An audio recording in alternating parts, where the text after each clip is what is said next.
નમસ્કાર દર્શક મિત્રો, સ્વાગત છે આપનું આજના કાર્યક્રમમાં। હું છું આપની સાથે વિશાલ। મિત્રો, જાણીએ છીએ અત્યારે આમ ચોમાસાની ઋતુ ચાલી રહી છે અને ઘણી જગ્યાએ આપણે જોઈએ છીએ મુશળધાર વરસાદ વરસી રહ્યો છે, તો ક્યાંક બારે મેઘ ખાંગા થયા છે। પ્રકૃતિ આખી એક લીલીછમ ચાદર ઓઢીને આપણી નજરે ચડે છે। તો આ ઋતુ, ચોમાસાની ઋતુ જેમ પ્રકૃતિ માટે સારી છે અને પ્રકૃતિ માટે પણ ખૂબ ઉપયોગી છે, એવી જ રીતે આપણા માટે પણ ખૂબ આહલાદક છે અને ઉમંગદાયી પણ આ ઋતુ આપણા માટે છે। પણ સાથે સાથે જ આ ઋતુ ચોમાસાને આપણે કહી શકીએ કે એક રોગચાળાની માત્રા ચોમાસામાં પણ વધુ જોવા મળતી હોય છે અને એમાં પણ ક્યાંક રોગચાળામાં ખાસ કરીને જોવા જઈએ તો મચ્છરજન્ય જે રોગો છે એ આપણે એના દર્દીઓ અને એની અસરો પણ આપણને અત્યારે ખાસ વધારે પડતી જોવા મળતી હોય છે। ત્યારે આજના આ કાર્યક્રમમાં આજે આપણે ચર્ચા કરવી છે મચ્છરજન્ય રોગ, અને ખાસ કરીને ચોમાસામાં જે મચ્છરજન્ય રોગો થાય છે તો કઈ રીતના થાય છે, કેવા પ્રકારના રોગો થાય છે અને એનું નિદાન આપણે કઈ રીતના મેળવી શકીએ એ બાબતે આજે ચર્ચા કરવી છે। અને આજે ચર્ચા કરવા માટે આજે સ્ટુડિયોમાં ઉપસ્થિત છે ડૉક્ટર મુકેશ માહેશ્વરીજી, કે જેઓ પોતે કન્સલ્ટન્ટ અને પેથોલોજીસ્ટ છે। નમસ્કાર સર, સ્વાગત છે આપનું આજના કાર્યક્રમમાં, સ્ટુડિયોમાં આપના। દર્શક મિત્રો, આપને પણ હું જણાવીશ કે જો કોઈ પણને દર્શક મિત્રોને આપને પણ જણાવીશ કે આપને કોઈને મચ્છરજન્ય રોગ રિલેટેડ કોઈ પણ પ્રશ્ન હોય અથવા તો કોઈ પણ મૂંઝવણ થતી હોય અને કોઈ નિદાન કઈ રીતના મચ્છરજન્ય રોગનું કરવું, તો એની સચોટ માહિતી આપ કાર્યક્રમના માધ્યમથી મેળવી શકો છો। સ્ક્રીન ઉપર આપ જે નંબર જોઈ રહ્યા છો તેના ઉપર આપ સંપર્ક કરીને સચોટ માર્ગદર્શન આપણા મુકેશ સાહેબ પાસેથી આપ મેળવી શકો છો। તો ચર્ચાની શરૂઆત કરીએ।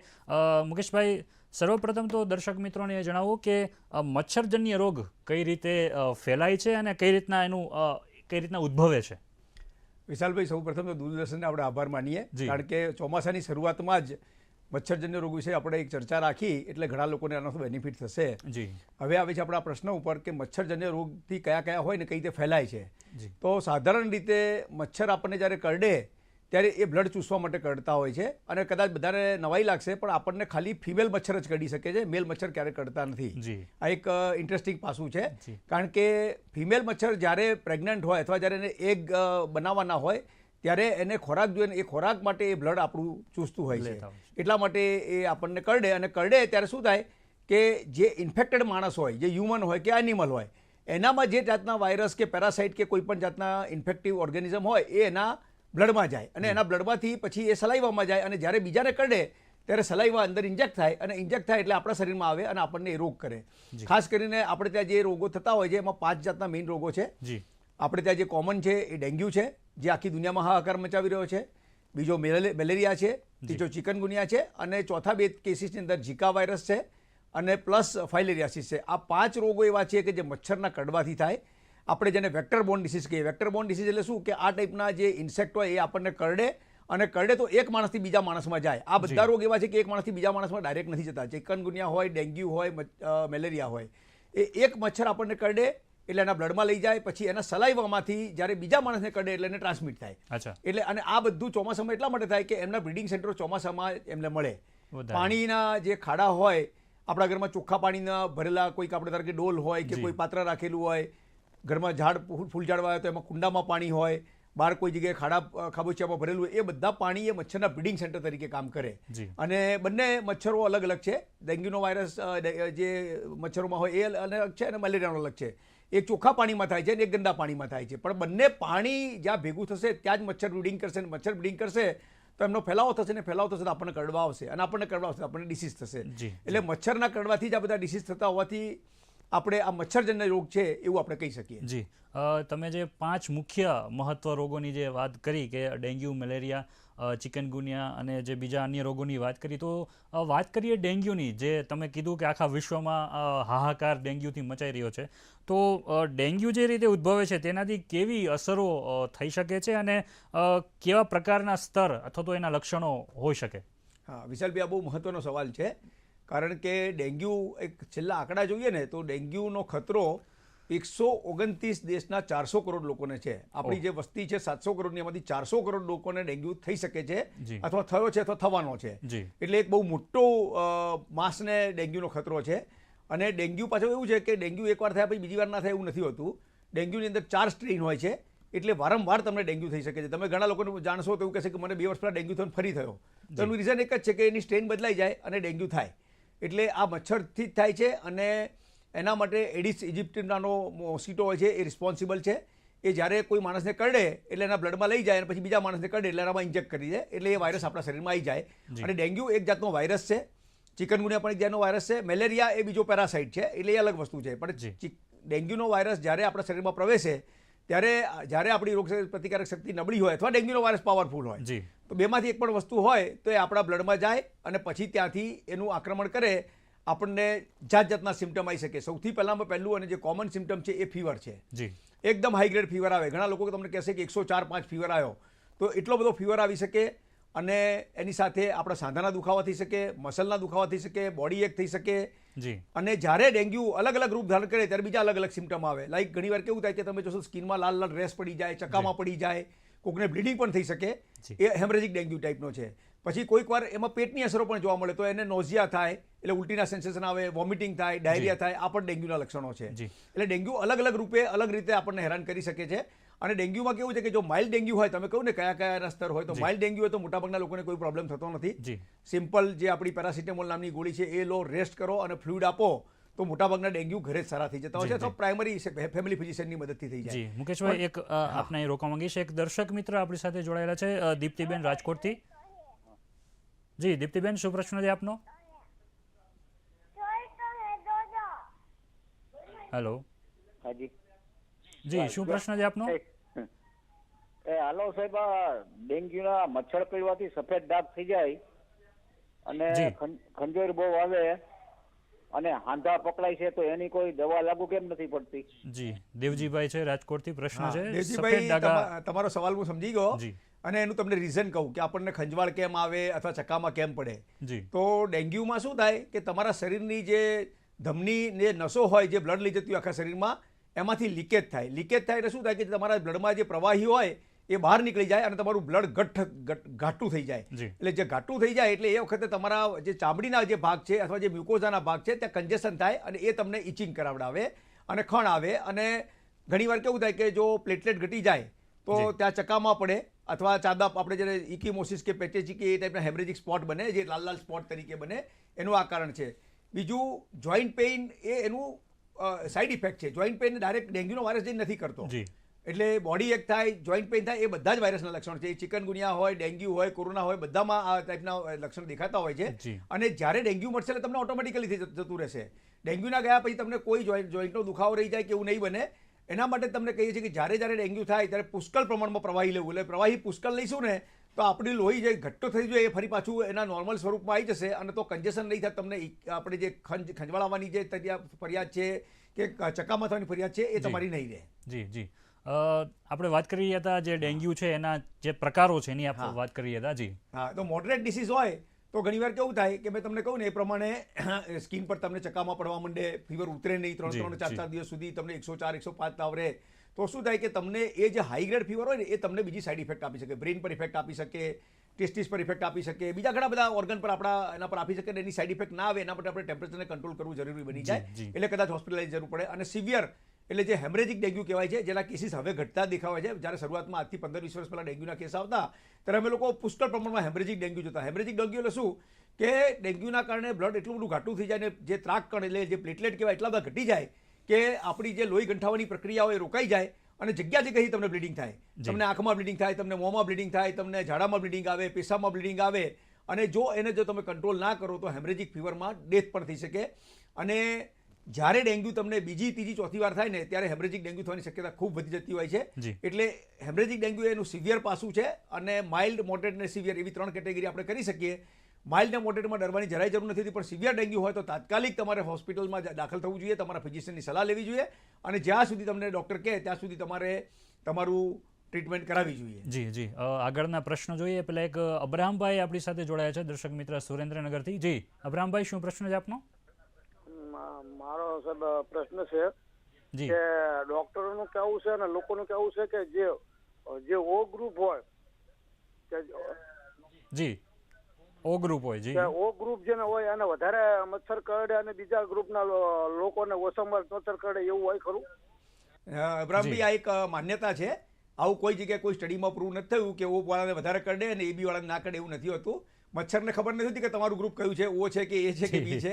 એ તો જ્યારે આવે ને મેં તમને કહું ને એ પ્રમાણે માદા મચ્છર જ આપણને કરડે છે, નર મચ્છર આપણને ક્યારે કરડતા નથી. કે નર મચ્છર પાસે જે ઇન્જેક્શન ટાઈપનું જે પ્રોબ કહેવાય કે સ્ટિલેટ કહેવાય એના શરીરમાં હોતો જ નથી, એટલે નથી કરી શકતો. આપણને ઘણી વાર કોઈને પ્રશ્ન થાય કે ભાઈ માદા મચ્છર જ કેમ કરડે, મેલ કેમ ના કરડે, નર કેમ ના કરડે?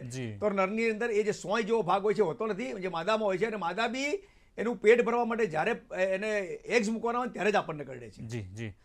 એટલે અબ્રામભાઈ, આપને પણ આ માધ્યમથી જણાવવા માંગીશ કે ખોટી અફવાઓથી દૂર રહીએ અને આપણી પાસે જે યથાયોગ્ય જે ડૉક્ટર હોય અથવા તો એમની સલાહ લઈને આપણે આગળ વધીએ. પ્રશ્નને આગળ વધારીએ. જેમ મચ્છરોની આપણે વાત કરી, તો મુકેશભાઈ, શું તફાવત છે ડેન્ગ્યુના મચ્છરમાં અને મેલેરિયાના મચ્છરમાં? એ તફાવત કઈ રીતના, જોકે આપણે સામાન્ય નરી આંખે તો નથી જોઈ શકતા, પણ તેમ છતાં શું એની અસરો થાય અને બંનેનો તફાવત શું છે? હા, આ બી બહુ એક સરસ સવાલ તમે કર્યો છે. કારણ કે મચ્છરમાં બી છે ને જાત જાતની વેરાયટી હોય છે. જે રીતે ફીવરમાં વેરાયટી હોય ને તે મચ્છરમાં પણ જાત જાતની વેરાયટી હોય છે. આપણને જે એનોફિલિસ મોસ્કીટો છે અને ક્યુલેક્સ મોસ્કીટો છે, આ બે મચ્છર કરવાથી આપણને મેલેરિયા થાય નોર્મલી. કેટલાક દુનિયાના ભાગ એવા છે કે જ્યાં એનોફિલિસ મચ્છર કરવાથી થાય, કેટલાક જે ક્યુલેક્સ કરવાથી થાય. કારણ કે અમેરિકામાં કોઈ મેલેરિયાના કેસ બહુ દેખાતા નથી, પણ થાય ને તો એ ક્યુલેક્સથી થાય છે અને આપણે ત્યાં એનોફિલિસથી થાય છે. અને એની સામે ડેન્ગ્યુ, ચિકનગુનિયા અને ઝીકા, આ 3 વાયરસ એવા છે કે જે એડિપ્સ એજિપ્ટી નામના મોસ્કીટોથી થાય છે. આટલો ફરક છે. બીજો એક ફરક એવો છે કે મોટાભાગના ડેન્ગ્યુના વાયરસ, જે ડેન્ગ્યુના મચ્છર હોય છે એ ચોખ્ખા પાણીમાં થતા હોય છે, અને જ્યારે કે મેલેરિયાના મચ્છર છે એ તમારા ગંદા પાણી હોય, ખાબોચિયા હોય, ગંદા તળાવ હોય, એ બધામાં થતા હોય છે. આ બંનેની વચ્ચે આટલો તફાવત છે. તો બંનેની અસરો સેમ છે કે એના લક્ષણો પણ કંઈ અલગ અલગ હોઈ શકે? હા, લક્ષણો અલગ અલગ હોય. મેલેરિયામાં નોર્મલી તમે જોશો ને તો મેલેરિયામાં જે મચ્છર કરડે એના પછી ત્રીજા ચોથા દિવસે તમને ચિલ્સ સાથે, એટલે ધ્રુજારી સાથે ફીવર આવે છે. અને ઘણી વાર કહેવાય, આપણે તમને ખબર હશે, ઘણી ગુજરાતીમાં કહેવાય એકાતરીયો તાવ. એકાતરીયો તાવ એટલે શું કહેવાય? વેક્સ નામનો મેલેરિયા જો તમને થાય ને તો દર ત્રીજા દિવસે તાવ આવે. બરાબર. એની સાયકલ છે પ્રમાણેની કે તમારા શરીરના જે શ્વેત કણો હોય એની અંદર એ ઘૂસે અને ઘૂસે ને તોડી નાખે, ને તોડે ત્યારે તમને ચિલ્સ સાથે ફીવર આવે. ફરી પાછો એ બહાર નીકળી અને બીજા શ્વેત કણોને પકડે. એટલે એ સાયકલ પતાવતા એને 3 દિવસ થાય, એટલે ફરી પાછો તાવ આવે 3 દિવસ પછી. એટલે એકાતરીયો તાવ આવે તમને અને ચિલ્સ સાથે આવે, ધ્રુજારી સાથે આવે તો સમજવાનું કે મેલેરિયા છે. મોટે ભાગે આવા ફીવર બીજા પણ હોય છે, પણ આ મોટે ભાગે મેલેરિયા છે. અને ડેન્ગ્યુમાં શું થાય કે સતત તમને ફીવર આવતો જ જાય, ખૂબ ફીવર આવે, બોડી એક થાય, તમને સાંધાનો દુખાવો થાય, તમને સ્કિન પર આપણને ખંજવાળ આવે, તમને ચકામા થાય, તો એ ડેન્ગ્યુના લક્ષણો છે. આપણી પાસે બીજા એક દર્શક જામનગરથી જોડાયેલા છે, તરલાબેન. જી તરલાબેન, શું પ્રશ્ન છે આપનો? હા, મારો પ્રશ્ન છે, સી વાયરસ મેલેરિયા પોઝિટિવ હોવા છતાં લેબ અંદર પકડાતો નથી, તો આ વાત સાચી છે? ના, એવું એ સાચી નથી. કારણ કે કેવું છે, તમે સમજો કઈ લેબોરેટરીમાં તમે ટેસ્ટ કરાવો છો, કઈ ટેકનોલોજી તમે વાપરી છે, કયા ડૉક્ટર જોયું છે, એના પર બહુ મહત્વનો આધાર રહે છે. જ્યારે તમે બ્લડ સેમ્પલ ફીવર હોય ને ત્યારે આપો અને જો તમારા શરીરમાં મેલેરિયા હશે તો એને પકડવાનો ચાન્સ ખૂબ રહેશે. આપણે જે સાધારણ કોઈ નાની લેબોરેટરીમાં કરાવીએ અને જ્યાં ફેસિલિટી ના હોય પ્રોપર જોવાની તો થઈ શકે. બાકી થિક સ્મિયર નામનું એક ટેસ્ટ હોય છે જેમાં અમે બ્લડની સ્મિયરને પર્ટિક્યુલરલી જોતા હોય છે. એમાં મેલેરિયાને પકડવાનો ચાન્સ ખૂબ વધારે હોય છે. એના સિવાય બીજા એન્ટીજન એન્ટીબોડી ટેસ્ટ પણ આવેલા છે મેલેરિયામાં, એ બધું ભેગું કરીને જોઈ શકાય. એટલે સિંગલ એક ટેસ્ટ કરાવો તો કદાચ નેગેટિવ એવું બની શકે જો ડૉક્ટરની પાસે અનુભવ ઓછો હોય અથવા ફેસિલિટી ઓછી હોય તો. પરંતુ જો તમે મેલેરિયા માટે બ્લડ કાઉન્ટ કરાવડાવો, એની સાથે એનું સ્મિયર કરાવડાવો, એની સાથે એન્ટીજન એન્ટીબોડી ટેસ્ટ કરાવડાવો તો તમારો મેલેરિયા પકડાશે. વાયવેક્સ હશે કે ફાલ્સીપેરમ હશે, કોઈ પણ હશે, પકડવાના ચાન્સ પૂરેપૂરા રહેશે. જી જી.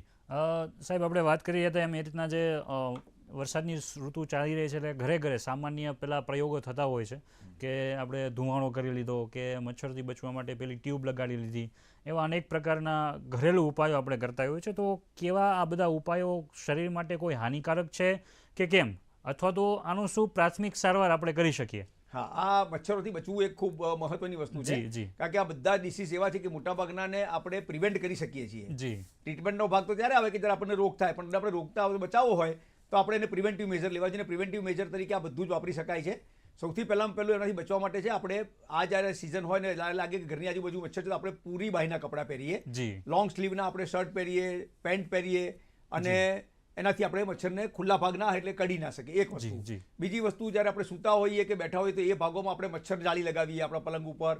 આપણી જે બારી બારણા હોય ત્યાં મોસ્કીટો નેટ લગાવીએ તો મોસ્કીટો તમારા ઘરમાં ના આવે. તમે જો તો સાંજના ટાઈમે મોસ્કીટો નોર્મલી ઘરમાં આવતા હોય છે તો એ ટાઈમે આપણે બારી દરવાજા બંધ રાખીએ તો એને આવતા પ્રિવેન્ટ કરી શકીએ. એટલે આપણે કરડતો એને આપણે બચવું જોઈએ. બીજું, ઘરની આજુબાજુ જે ગંદા પાણીના કે ચોખ્ખા પાણીના ખાડા ખાબોચિયા ભરાય એને તાત્કાલિક સાફ કરી દેવા જોઈએ. એની પર કેરોસીન કે કોઈ પણ જાતનું ઓઇલ નાખો તો ઓટોમેટિકલી એને સરફેસ ના મળે એટલે એ બ્લીડિંગ ના થાય. એટલે એક બહુ જરૂરી વસ્તુ છે. ખૂણા ખાતે તમારે કચરો પડેલો હોય, કુંડામાં પાણી ભરેલું હોય, એ બધી વસ્તુઓમાં થાય. બીજું, ઝાડપાન હોય ને તેની પર મચ્છર ખાસા બેસતા હોય છે એટલે એની પર દવાનો છંટકાવ કરવો જોઈએ. બીજું પાર્ટ હોય છે જે ગવર્મેન્ટ કે મ્યુનિસિપાલિટી કરતી હોય છે કે એ લોકો ફોગિંગ મશીન લાવતા હોય છે. એટલે ફોગિંગ મશીનમાં કેમિકલ હોય છે કે જેનાથી મચ્છર મરી જાય અથવા તમારા ઘર સુધી ના આવે. એટલે એક જરૂરી વસ્તુ છે. પછી બીજા બધા આવે છે રિપેલન્ટ. આપણે ઘણી બધી મોસ્કીટોની ક્રીમ આવે છે જે આપણે ખુલ્લા ભાગ પર લગાવીએ, ખાસ કરીને નાના છોકરાઓને, તો એને મચ્છર ના કરી શકે. આપણે કારણ કે મોટા શું જોતા હોય છે મચ્છરને ઘડી આપણે પકડી મારી પણ નાખતા હોય છે, પણ એના બદલે નાના છોકરાઓ છે, વડીલો છે, એ આપણે મોસ્કીટો રિપેલન્ટ ક્રીમ લગાવે તો એનાથી ફાયદો થાય. બીજું, આપણે પેલા જાતના તમને ખબર છે કે આપણે બધા કેમિકલ આવતા હોય છે જે આપણે ઇલેક્ટ્રિકમાં લગાવીએ તો એનાથી એક કેમિકલની સ્મેલ આવે, એનાથી પણ મચ્છર જતા રહે. તો આ બધા ઉપાયો કારગત છે અને એ તમારે કરવા જોઈએ. એનાથી મચ્છર તમારા ઘરમાં આવતા અટકે ને આયા હોય તો તમને કરડે નહીં. જી, પ્રાથમિક સારવાર વિશે આપણે વાત કરવી છે, પણ એ માટે એ પહેલા આપણી સાથે એક દર્શક જોડાયા છે લીંબડીથી, દીક્ષિતભાઈ. જી, શું પ્રશ્ન છે આપનો? હલો, નમસ્કાર. મારો પ્રશ્ન એ છે કે ઘણી વખત ઘણા લોકોને આ મચ્છરની અગરબત્તી અને આ ઓલઆઉટથી એલર્જી હોય છે, તો તેવા વ્યક્તિઓ કેવી રીતે આનાથી મચ્છરોથી બચી શકે? અને બીજો એ પ્રશ્ન કે આપણે કીધું કે મેલ મચ્છર ના કરે, તો મેલ મચ્છરનું કામ શું હોય છે? હા જી, ખૂબ સારા પ્રશ્ન છે. સવાલ તમે સારા ઇન્ટરેસ્ટિંગ સવાલ કર્યા છે. પહેલું તો તમે કહ્યું ને એ તમારું રીઝન બિલકુલ સાચું છે, કારણ કે આ બધા જ જે કેમિકલ આવે છે એની એલર્જી તમને થઈ શકે. જે રીતે ઘણા તમને જોયું પરફ્યુમની બી ઘણા લોકોને એલર્જી હોય છે. બેઝિકલી આ કેમિકલ જ છે. એ પછી આપણે પેલું કાચબાચા અગરબત્તી બાળીએ કે પછી કોઈ જાતના એ કરીએ તો એનાથી ઘણા લોકોને એલર્જી થતા હોય. લોકોએ વસ્તુ વાપરવી નહીં.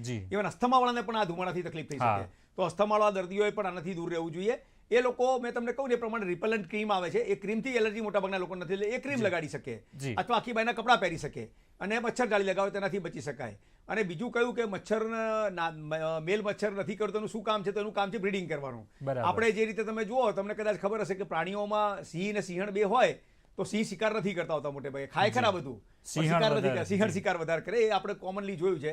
એ જ રીતે મેલ મચ્છરનું કામ છે માદા મચ્છર થકી એની પ્રજોત્પત્તિ કરવાની અને એની જનરેશનને આગળ ચલાવવાની. બાકી મેલ મચ્છર આપણને કરતા નથી. જી, પ્રશ્નને આપણે ચર્ચાને આગળ વધારીએ. જે આપણે જોઈ રહ્યા છીએ એ રીતના ચોમાસામાં, જો કે મચ્છરોની આપણે વાત કરી, ડેન્ગ્યુની પણ આપણે વાત કરી, તો કયા વયના જૂથમાં આ વધારે ડેન્ગ્યુની અસરો થઈ શકે, એની શક્યતાઓ વધારે હોઈ શકે? હા, એક તો છે ને નાના છોકરાઓ છે કે જે લોકોની ઇમ્યુન સિસ્ટમ ડેવલપ થઈ રહી છે, અને બીજા વૃદ્ધો છે જે લોકોની ઇમ્યુન સિસ્ટમ થોડી વીક થઈ છે. કોઈ પણ રોગ હોય, આપણો કોરોના હોય કે વાયરલ ડિસીઝ હોય કે બેક્ટેરિયા હોય, તમારી ઇમ્યુન સિસ્ટમ હંમેશા એને ફાઇટ કરવાની કોશિશ કરે છે. આપણને બંનેને મચ્છર કરડે તો બંનેને ડેન્ગ્યુ થાય જરૂરી નથી. કદાચ મારી ઇમ્યુન સિસ્ટમમાં ડેન્ગ્યુની વિરુદ્ધ એન્ટીબોડી હોય અથવા મારી ઇમ્યુન સિસ્ટમ પાવરફુલ તેને હાકી કાઢશે, અને કદાચ તમારી નબળી હશે તમને થઈ શકે, તો મારી નબળી હશે મને થઈ શકે. એટલે એક નાના બાળકો અને મોટી ઉંમરના લોકો, બીજા જે લોકો કોઈ પણ બીજા રોગથી પીડાય છે કે જેની ઇમ્યુન સિસ્ટમ કોઈ પણ રીતે વીક થઈ છે, રેડિયોથેરાપી લીધી હોય, કેમોથેરાપી લીધી હોય, એ બધાની ઇમ્યુન સિસ્ટમ વીક છે, તો એ લોકોને ચાન્સીસ વધારે. બાકી કોઈ પણ જૂથના અને કોઈ પણ હેલ્ધી વ્યક્તિને મેલેરિયા અને ડેન્ગ્યુ થઈ શકે છે. એ તમને કરડે નહીં એ જેનું ધ્યાન રાખો, પણ ગમે તે માણસને થઈ શકે છે. હા, જે લોકો સસેપ્ટેબલ હશે એમાં ડિસીઝની માત્રા વધી જશે. લાઈક ડેન્ગ્યુ કોકને માઇલ્ડ થશે જેની ઇમ્યુન સિસ્ટમ સારી હશે, અને જેની ઇમ્યુન સિસ્ટમ વીક હશે એને કદાચ સિવિયર ડેન્ગ્યુ થઈ શકે, વધારે થઈ શકે. જી, આપણે વાત કરીએ તો ડેન્ગ્યુથી જે પ્રાથમિક સારવાર લેવાની વાત છે, તો કઈ રીતના અત્યારે પહેલાં તો સૌપ્રથમ પ્રાથમિક સારવાર લેવી, અને જ્યાં પ્રાથમિક સારવાર લેવાય છે ત્યાં પણ શું તકેદારીઓ રાખવી એ દર્શક મિત્રોને આપ જણાવો. હા, એટલે ઘણીવાર કેવું થાય છે કે ડેન્ગ્યુના નામથી એક હાવ ઊભો થઈ જતો હોય કે ડેન્ગ્યુ થયો છે, ડેન્ગ્યુ થયો છે. તો એવું કોઈ ગભરાવાની જરૂર નથી. દરેક રોગના અલગ અલગ સ્ટેજીસ હોય છે ને અલગ અલગ ઉપાયો હોય છે. જ્યારે કે તમને 80% લોકોને જ્યારે માઇલ્ડ ડેન્ગ્યુ થતો હોય તો તમારે કંઈ હોસ્પિટલમાં દાખલ થઈ જવાની દોડાદોડ કરવાની જરૂર નથી હોતી. તમારા ડૉક્ટરને, ફેમિલી ફિઝિશિયનને મળો, એ તમારો ટેમ્પરેચર ચેક કરશે, તમારી બોડીની કેટલી બીજી બધી વસ્તુ જોશે, કદાચ જરૂર પડશે તો સાધારણ બ્લડ ટેસ્ટ પણ કરાવશે, અને પછી એને નક્કી કરવા દો. મોટા ભાગના વાયરલ ડિસીઝની અંદર 3 જ વસ્તુઓ અસરકારક હોય છે. પહેલું છે રેસ્ટ, બીજું છે પ્લેન્ટી ઓફ ફ્લુઇડ. તમારું જે વોટર ઇલેક્ટ્રોલાઇટ બેલેન્સ છે શરીરનું, એ મેન્ટેન કરવું ખૂબ જરૂરી છે, કારણ કે ડેન્ગ્યુમાં મેં તમને કહ્યું ને એ પ્રમાણે બ્લડ ઘાટું થઈ જાય છે. તો એને ઘાટું ના થવા દેવું, એટલે પૂરતા પ્રમાણમાં પ્રવાહી લેવું, કારણ કે એ પ્રવાહી તમારા શરીરની ધમની અને નસમાંથી બહાર જતું રહે તો તમને તકલીફ પડે, એટલે એ પ્રવાહી પૂરતા પ્રમાણમાં લઈએ એટલે બચી શકાય. એટલે રેસ્ટ, ફ્લુઇડ ઇલેક્ટ્રોલાઇટ બેલેન્સ તમારે મેન્ટેન કરવું, અને જરૂર પડે તો તાવ માટે તમારો તાવ જો 100-101 પર ક્રોસ કરે તો પેરાસિટામોલ નામની ગોળી ડોક્ટરની સલાહ પ્રમાણે રાઉન્ડ ધી ક્લોક લેવી. શરૂઆતના 2-3 દિવસ તમારે લેવી પડે, અને પછી જો તમને લાગે કે રિકવરી તમારી થઈ રહી છે તો પછી તમે એનો ગાળો વધારી શકો. 8 કલાક લે તો 12 કલાકે લઈ શકો, અથવા ટેમ્પરેચર તમે એક નક્કી કરો કે 100 ઉપર જશે તો જ લેવી છે, તમે એ રીતે મોનિટર કરી અને બચી શકો છો. જે લોકોને થોડો ડિસીઝની માત્રા મોડરેટ કે સિવિયર હોય એ લોકોને જ હોસ્પિટલાઇઝેશન જરૂર પડે છે, એટલે બાકીના લોકોએ ડૉક્ટરની સલાહ પ્રમાણે ઘરે રહીને સારવાર કરવી એ શક્ય છે, અને એ જ કરવી જોઈએ. જી. ડેન્ગ્યુની જ વાત ચાલી રહી છે, તો બીજા કોઈ એવા ડેન્ગ્યુના સહરોગ ખરા કે જેની સાથે સાથે ડેન્ગ્યુની પણ સાથે એની સાવચેતી રાખવી જરૂરી છે? હા, એટલે ડેન્ગ્યુ થાય એટલે શું થાય કે તમારા ઘણી વાર કેવું થાય કે હેમરેજિક ડેન્ગ્યુ હોય ને તો તમને બ્લડ તમારું જે ગંઠાવાની પ્રક્રિયા અટકી જાય અને પ્લેટલેટના કાઉન્ટ ઘટી જાય. ત્રાકકણ જે છે ને, નોર્મલી ત્રાકકણનું ફંક્શન શું છે કે આપણા શરીરમાં ક્યાંય બી બ્લીડિંગ થાય તો એને રોકવું. હવે એ કાઉન્ટ જો 1.5 લાખથી 4 લાખ હોય, એના બદલે ઘટતો 50,000 આવી જાય તો ત્યાં સુધી વાંધો નથી આવતો, પણ જ્યારે 30,000ની ઉપર જાય ને ત્યારે તમને બ્લીડિંગ થવાના ચાન્સીસ ખૂબ વધી જાય. હવે એ સમયે જો તમે એને મોનિટર પ્રોપરલી ના કરો અને જો કોઈ જગ્યાએ બ્લીડિંગ થઈ જાય તો તમને તકલીફ થાય, પેશાબમાં બ્લીડિંગ થાય, ઝાડામાં થાય, એ બધું પહોંચી વળાય. પણ જો બ્રેઇનમાં બ્લીડિંગ થઈ ગયું કોઈ વાર તમને કોઈ પણ કારણસર, તો તમારા માટે જીવલેણ સાબિત થઈ શકે, એટલે એનું ખૂબ ધ્યાન રાખવું પડે છે. બીજી કોઈક વાર છે ને ડેન્ગ્યુમાં જબરજસ્ત પેટમાં દુખાવો થતો હોય છે અને ડાયરિયા વોમિટિંગ પણ થઈ જતા હોય, તો ત્યારે એ આપણું તમારું વોટર ઇલેક્ટ્રોલાઇટ બેલેન્સ ના બગડી જાય એ ખૂબ જરૂરી છે. એટલે તમારે પૂરતા પ્રમાણમાં પ્રવાહી લેવું જોઈએ. એટલે આ 2 વસ્તુ છે. અને ડેન્ગ્યુ થયેલો હોય તો તમારી ઇમ્યુન સિસ્ટમ વીક થયેલી છે ત્યારે તમે બીજા કોઈ પણ જાતના રોગ હોય તો એને કંટ્રોલ કરવાની કોશિશ કરવી જોઈએ, લાઈક ડાયાબિટીસ છે, બ્લડ પ્રેશર છે. આ બધા જ એ શું છે કે કોમોર્બિડ કન્ડિશન કહેવાય. કોમોર્બિડ કન્ડિશન હોય તમારા શરીરમાં તમને ડિસીઝ થાય તો એની ડિસીઝની માત્રા ખૂબ વધારે થવાની શક્યતા રહે, અથવા જો ડિસીઝ સિવિયર થયો તો તમારા માટે જીવલેણ સાબિત થઈ શકે અથવા તમને મોર્બિડિટી આપી શકે. એટલે એની સાથે તમે જે કોમોર્બિડિટી જે બધી કીધી છે, ડાયાબિટીસ છે, તો એની સાથે ડેન્ગ્યુ ના થાય એની સાથે આ જે બધા રોગો છે એનું પણ વધારે પડતી નિયંત્રણ કરવું ખૂબ જરૂરી છે. અને ખાસ કરીને તમને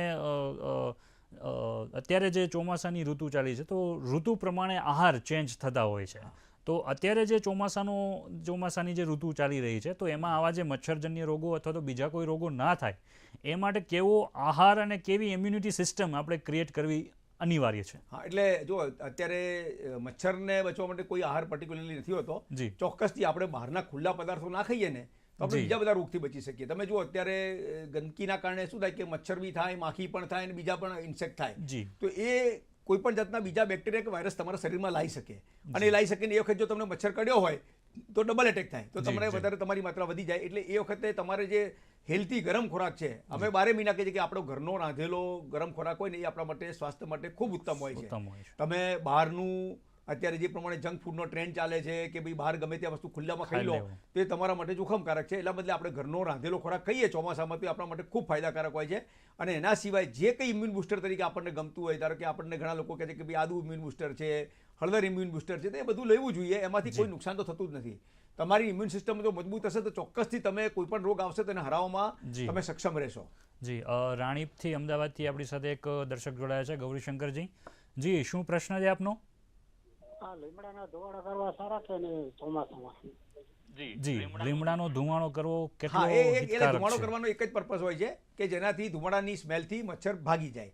જો તમને એવું લાગતું કે તમે લીમડાનો ધુમાડો કરો છો અને બીજા કોઈને ઘરમાં અસ્થમા નથી કે કોઈને તકલીફ નથી, તમે ચોક્કસ કરી શકો છો. એ ધુમાડો કરવાથી કે બીજો કોઈ પણ જાતનો ધુમાડો કરવાથી, ધૂપ કરવાથી મચ્છર જતો રહેશે તમારા ઘરમાંથી. એ વાત સાચી છે. જી, જે આપણા મચ્છરજન્ય રોગો છે તો ખાસ કરીને કેવા પ્રકારના ટેસ્ટ અત્યારે જે આપણે કરાવવા જોઈએ, કયા પ્રકારના ટેસ્ટ કરવા અનિવાર્ય છે? હા, હવે આ ટેસ્ટની વાત આવી એટલે હું તમને એક પહેલા શરૂઆતમાં કહી દઉં કે મોટાભાગના ટેસ્ટ ડૉક્ટરની સલાહ વગર ના કરાવવા જોઈએ. તમને જ્યારે તાવ આવે તો ડૉક્ટર નક્કી કરો કે તમને મેલેરિયા છે, તમને ડેન્ગ્યુ છે, તમને ચિકનગુનિયા છે. મેલેરિયાના ટેસ્ટ સાદા હોય છે અને સસ્તા પણ હોય છે, એટલે તમારે કદાચ 500, 600, 700 રૂપિયામાં તમારા ટેસ્ટ થઈ જાય. પણ ડેન્ગ્યુના ટેસ્ટ મોંઘા છે, ચિકનગુનિયાના ટેસ્ટ મોંઘા છે, અને એમાં નવી ટેકનોલોજી અને નવા જાતના ટેસ્ટ આવતા હોય છે. એટલે તમારે ડૉક્ટરની સલાહ વગર કરાવવા ના જોઈએ. અને જ્યારે ડૉક્ટર કહે ત્યારે તમે એકવાર ટેસ્ટ કરાવી આવો, એનાથી નિદાન થઈ જશે, નિદાન પછી સારવાર થશે. ચોક્કસથી જ્યારે ડેન્ગ્યુ તમારો સિવિયર હશે તો કદાચ ડૉક્ટર તમને દરરોજ અથવા દર 2 દિવસે તમને તમારા બ્લડ કાઉન્ટ કરાવવાનું કહેશે તો એ તમારે ફોલોઅપ કરવા જોઈએ. કારણ કે જ્યારે ત્રાકકણ એટલે પ્લેટલેટ ઘટી જાય ત્યારે એને મોનિટર કરવા ખૂબ જરૂરી હોય છે, કારણ કે એ તમારા માટે કોઈક વાર જીવલેણ સાબિત થઈ શકે છે. એટલે બ્લડ ટેસ્ટમાં નોર્મલ કાઉન્ટ હોય છે, બ્લડ કાઉન્ટ હોય છે, મેલેરિયા માટેના ટેસ્ટ હોય છે, ડેન્ગ્યુ માટેના ટેસ્ટ હોય છે, ચિકનગુનિયાના ટેસ્ટ હોય છે. જે પ્રમાણે સિમ્ટમ હશે એ પ્રમાણે તમને ડૉક્ટર એડવાઇસ કરશે અને એ પ્રમાણે તમારે ટેસ્ટ માટે જવું. પણ જાતે કે ભાઈ મને તાવ આવ્યો છે અને મારા બધા બ્લડ ટેસ્ટ કરી નાખો, એ તમારા માટે અને કોઈના માટે પણ હિતાવહ નથી. જી, આપણે અત્યાર સુધી જે વાત કરી ડેન્ગ્યુ મલેરિયાની, તો સાથે સાથે તમે ચિકનગુનિયાની પણ ઉલ્લેખ કરેલો વચમાં. તો ચિકનગુનિયાના લક્ષણો અને પ્રાથમિક સારવાર કઈ રીતના લઈ શકાય અને એની સાવચેતી તકેદારી કઈ રીતના લેવી? આપણે વાત કરીએ પ્રમાણે ચિકનગુનિયા બી જે મોસ્કીટોથી મેલેરિયા થાય છે એનાથી જ થાય છે. અને છેલ્લા કેટલાક વર્ષોમાં ચિકનગુનિયા આપણે ત્યાં ઘણા બધા પીક જોયા છે. આપણે 2007માં ચિકનગુનિયાનો એક મોટો પીક આવેલો, 2017માં આવ્યો તો ને ફરી પાછો થયો છે. નોર્મલી એવું મનાય છે કે ચિકનગુનિયા એકવાર થાય તો બીજી વાર ના થાય, પણ એ વાત હમણાં છેલ્લા કેટલાક વર્ષોથી ખોટી પડતી એવું લાગે છે કે ચિકનગુનિયાની જે ઇમ્યુનિટી છે 10-12-15 વર્ષ સુધી ચાલે છે અને ફરી વાર તમને ચિકનગુનિયા થાય છે. મે બી કદાચ ભવિષ્યમાં એવું બી આવે કે એની બીજી સ્ટ્રેન પણ હોય છે. ડેન્ગ્યુમાં તમને કહું 4 સ્ટ્રેન હોય છે, તો ચિકનગુનિયામાં બી કોઈ નવી સ્ટ્રેન હોઈ શકે છે. પણ ચિકનગુનિયા જ્યારે તમને થાય ને તો એનું પ્રારંભિક અને જે મેઇન લક્ષણ છે એ સાંધાનો દુખાવો છે. બરાબર. તમને સાંધાનો દુખાવો એટલો બધો થાય કે તમે ચાલી ના શકો, તમે બેસી ના શકો, તમે કોઈ જાતની મૂવમેન્ટ ના કરી શકો, એનું પ્રારંભિક લક્ષણ છે. બીજું છે તાવ. ડેન્ગ્યુની જેમ એમાં પણ તાવ પુષ્કળ પ્રમાણમાં તમને આવવાનો છે, બોડી એક થવાનો છે. ચિકનગુનિયાનું મોટામાં મોટી તકલીફ શું છે કે ચિકનગુનિયા થઈ ગયા પછી તમને 6, 8, 12 મહિના સુધી તમને તકલીફ મૂકતો જાય છે. તમારે તાવ કદાચ ઉતરી જશે, તમને સરસ પણ થઈ જશો, પણ તમારા જોઈન્ટનો જે દુખાવો છે ને એ તમને 4-6 મહિના સુધી હેરાન કર્યા કરશે. એના માટે કદાચ તમારે જરૂર પડે તો ફિઝિયોથેરાપી પણ લેવી પડે, એવું પણ બને. એટલે ચિકનગુનિયા એ ડેન્ગ્યુની જેમ જ પ્રેઝન્ટ થતો છે, પણ એમાં જોઈન્ટનો પેઇન મેઇન છે, પેલામાં સ્કિન રેસિસ અને ફીવર મેઇન છે. આટલો એટલે ચિકનગુનિયા કોઈ ચેપી રોગ તો નથી ને? એક પણ આમાંથી 3માંથી એક પણ ચેપી રોગ નથી. મેલેરિયા નહીં, ચિકનગુનિયા અને ડેન્ગ્યુ નહીં, આ બધા જ માણસથી માણસમાં ક્યારે ટ્રાન્સમિટ નથી થતા. જે રીતે આપણે કોરોનામાં જોયું કે એકમાંથી બીજામાં જતું, એ રીતે નથી થતા. મચ્છરના કરડવાથી જ આ 3 રોગ થાય છે. બંનેના મચ્છર અલગ અલગ છે, પણ કરડશે તો જ તમને થશે, બાકી એમને કોઈને ચિકનગુનિયા કે એ ના થઈ જાય. ઇવન બ્લડ ટ્રાન્સફ્યુઝન પરથી ના થાય. તમને ધારો કે ડેન્ગ્યુ થયો હોય અને તમારું બ્લડ મને ચડે તો મને ડેન્ગ્યુ નથી થવાનું. જી, તો ચિકનગુનિયા માટે કોઈ ખાસ પ્રકારના ટેસ્ટ કરાવવા જ અનિવાર્ય છે કે કઈ પ્રકારનું એનું નિદાન હોઈ શકે? હા, ચિકનગુનિયા માટે બ્લડ ટેસ્ટ છે, અવેલેબલ છે. અને એમાં હવે આપણે બધા લોકોને PCR ટેકનોલોજી ખબર છે અને PCR એના માટેનું સચોટ નિદાન છે. એના સિવાય બીજી સ્પોટ ટેસ્ટ પણ આવે છે, લેટરલ ફ્લો ટાઈપના મેથડ આવે છે અને બ્લડ કાઉન્ટ આવે છે. એટલે સાધારણ રીતે આપણે બ્લડ કાઉન્ટ કરાવવા જોઈએ. અને જો ડેન્ગ્યુ અને મેલેરિયા ના લાગતા હોય અથવા ના નેગેટિવ આવે તો એને ચિકનગુનિયાનો ટેસ્ટ કરાવવો જોઈએ. ચિકનગુનિયાનો ટેસ્ટ ચોક્કસથી થોડો મોંઘો છે, પરંતુ ફ્રીલી અવેલેબલ છે, એટલે ચિકનગુનિયાનું નિદાન શક્ય છે. હવે જી, છેલ્લે આપણે દર્શક મિત્રોને આપ શું સંદેશ પાઠવવા માંગશો? ચોમાસાની ઋતુ ચાલી રહી છે અને રોગ નિષ્ણાંતો પણ આપ છો જ, તો દર્શક મિત્રોને આપ શું સાવચેતી અથવા તો સંદેશ કહેવા માંગશો? અમે તો બધા કહેતા હોઈએ છીએ ને, આપણે કહેવત પણ છે, prevention is better than cure. એટલે તમને ચિકનગુનિયા, મેલેરિયા કે ડેન્ગ્યુ થઈ જાય પછી તમે ટ્રીટમેન્ટ લેવા દોડો, એના બદલે એ ના થાય એની સાવચેતી રાખો. અને એના માટે તમને કહેલું છે કે એ પ્રમાણે તમારા ઘરની આજુબાજુ પાણીનો ભરાવો ના થવા દેશો, સફાઈ રાખો, જેથી મચ્છર તમારા ઘરમાં ના આવે. મચ્છરને ઘરમાં આવતા માટે મચ્છર જાળી કે રિપેલન્ટ કે કોઈ પણ જાતના જે પ્રવાહી મળતા હોય એનો ઉપયોગ કરો. જો મચ્છર તમને કરડશે નહીં તો આમાંથી એક પણ રોગ થવાનો નથી, એટલે બચવું શક્ય છે. અને જો કદાચ થઈ જાય તો પછી તાત્કાલિક સારવાર લઈ લો. આમાંથી એક પણ રોગ તમને જીવલેણ મોટાભાગના કેસમાં સાબિત નથી થતો, એટલે બહુ ગભરાવાની જરૂર નથી. જી, ખૂબ ખૂબ આભાર મુકેશભાઈ આપનો. દર્શક મિત્રો, આપણે જાણ્યું એમ એ રીતના આપણે સાવચેત રહીશું તો મચ્છર કરડવાતા પહેલાં જ આપણે જ નિરોગી રહી શકશું અને આવા જે ડેન્ગ્યુ, મેલેરિયા જેવા જે રોગો છે એનાથી આપણે બચી શકશું. તો સાવચેત રહીએ અને સાવધાન રહીએ, એ જ આજે આપણે કહેવાનું. આ સાથે જ આ કાર્યક્રમની સમાપ્ત કરીએ છીએ. નમસ્કાર.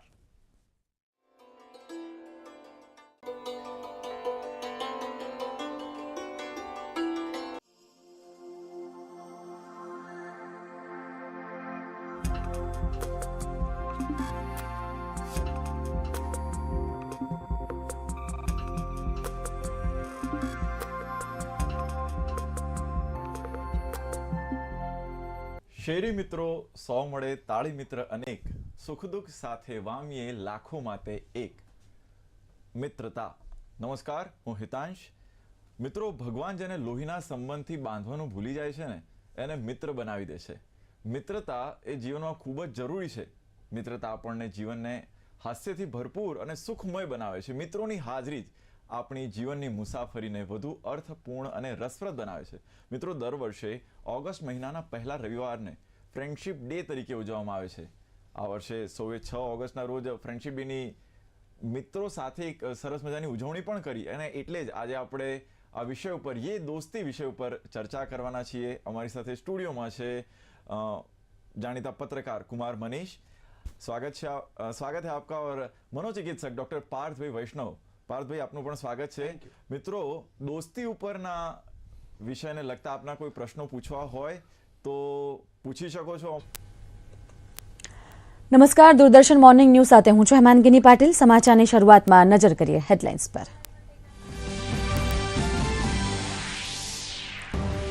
રાષ્ટ્રપતિ દ્રૌપદી મુર્મુ આજે પશ્ચિમ બંગાળના પ્રવાસે. મારું બંગાળ વ્યસન મુક્ત બંગાળ અભિયાનનો કરશે શુભારંભ.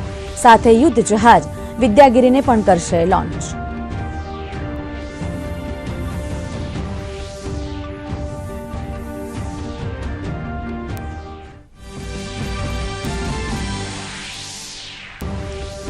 હિમાચલ પ્રદેશમાં પૂર અને ભૂસ્ખલન પ્રભાવિત ક્ષેત્રોમાં રાહત અને બચાવની કામગીરી યુદ્ધ સ્તરે ચાલુ. તો પંજાબમાં પૂરને કારણે સ્થિતિ વણસી. સાથે અનેક રાજ્યોમાં ભારે વરસાદની હવામાન વિભાગની આગાહી.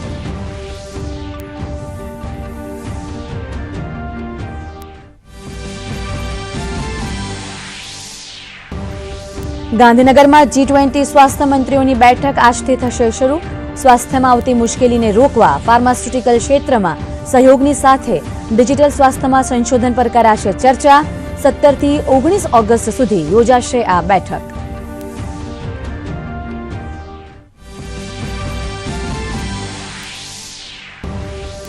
વારાણસીમાં યુથ 20 શિખર સંમેલનની આજથી થશે શરૂઆત. તો બેંગલુરુમાં ચાલી રહેલી G-20 ડિજિટલ આર્થિક કાર્યસમૂહની ડિજિટલ સાથે જોડાયેલા મુદ્દાઓ પર કરવામાં આવશે મંથન.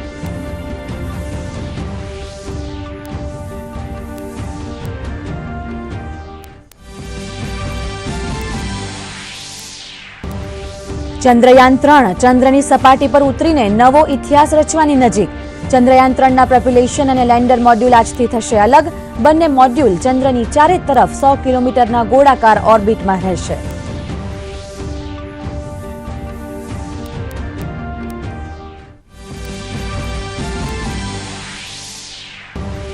પાકિસ્તાનના ફૈસલાબાદમાં અનેક ચર્ચોમાં તોડફોડ અને આગચંપી. ચર્ચમાં તોડફોડ કરવાના મામલે 100 થી વધુ લોકોની ધરપકડ. વડાપ્રધાન અનવર ઉલ હકે આરોપીઓને પકડવા આપ્યા આદેશ.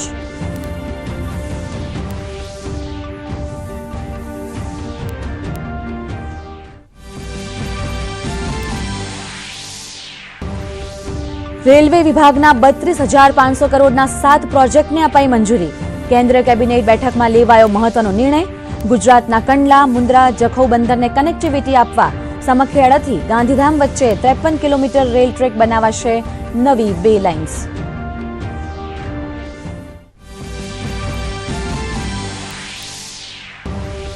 અને ભરૂચની જૂની મામલતદાર કચેરી સામે જર્જરિત ઇમારતનો એક ભાગ ધરાશાયી થતા એકનું મોત. નર્મદા એપાર્ટમેન્ટના બ્લોક નંબર 18નો કેટલોક ભાગ પડતા એક ઇજાગ્રસ્ત. ફાયર ટીમ દ્વારા ફસાયેલા લોકોને બહાર કઢાયા. સમાચાર વિસ્તારથી જોઈએ. રાષ્ટ્રપતિ દ્રૌપદી મુર્મુ આજે પશ્ચિમ બંગાળની મુલાકાતે જશે. રાષ્ટ્રપતિ પોતાની યાત્રા દરમિયાન કોલકાતાના રાજભવનમાં બ્રહ્માકુમારી દ્વારા આયોજિત નશા મુક્ત અભિયાન હેઠળ મારું બંગાળ વ્યસન મુક્ત બંગાળ અભિયાનનો શુભારંભ કરાવશે. આ સાથે જ રાષ્ટ્રપતિ ભારતીય નૌકાદળનું જહાજ 3024 વિદ્યાગીરીનું આજે શુભારંભ કરાવશે. વિદ્યાગીરી જહાજનું નામ કર્ણાટકના પર્વત શૃંખલાના નામ પરથી રાખવામાં આવ્યું છે. નવનિર્મિત વિદ્યાગીરી ભવિષ્યમાં સ્વદેશી રક્ષક ક્ષમતાને વધારે મજબૂતી પ્રદાન કરશે.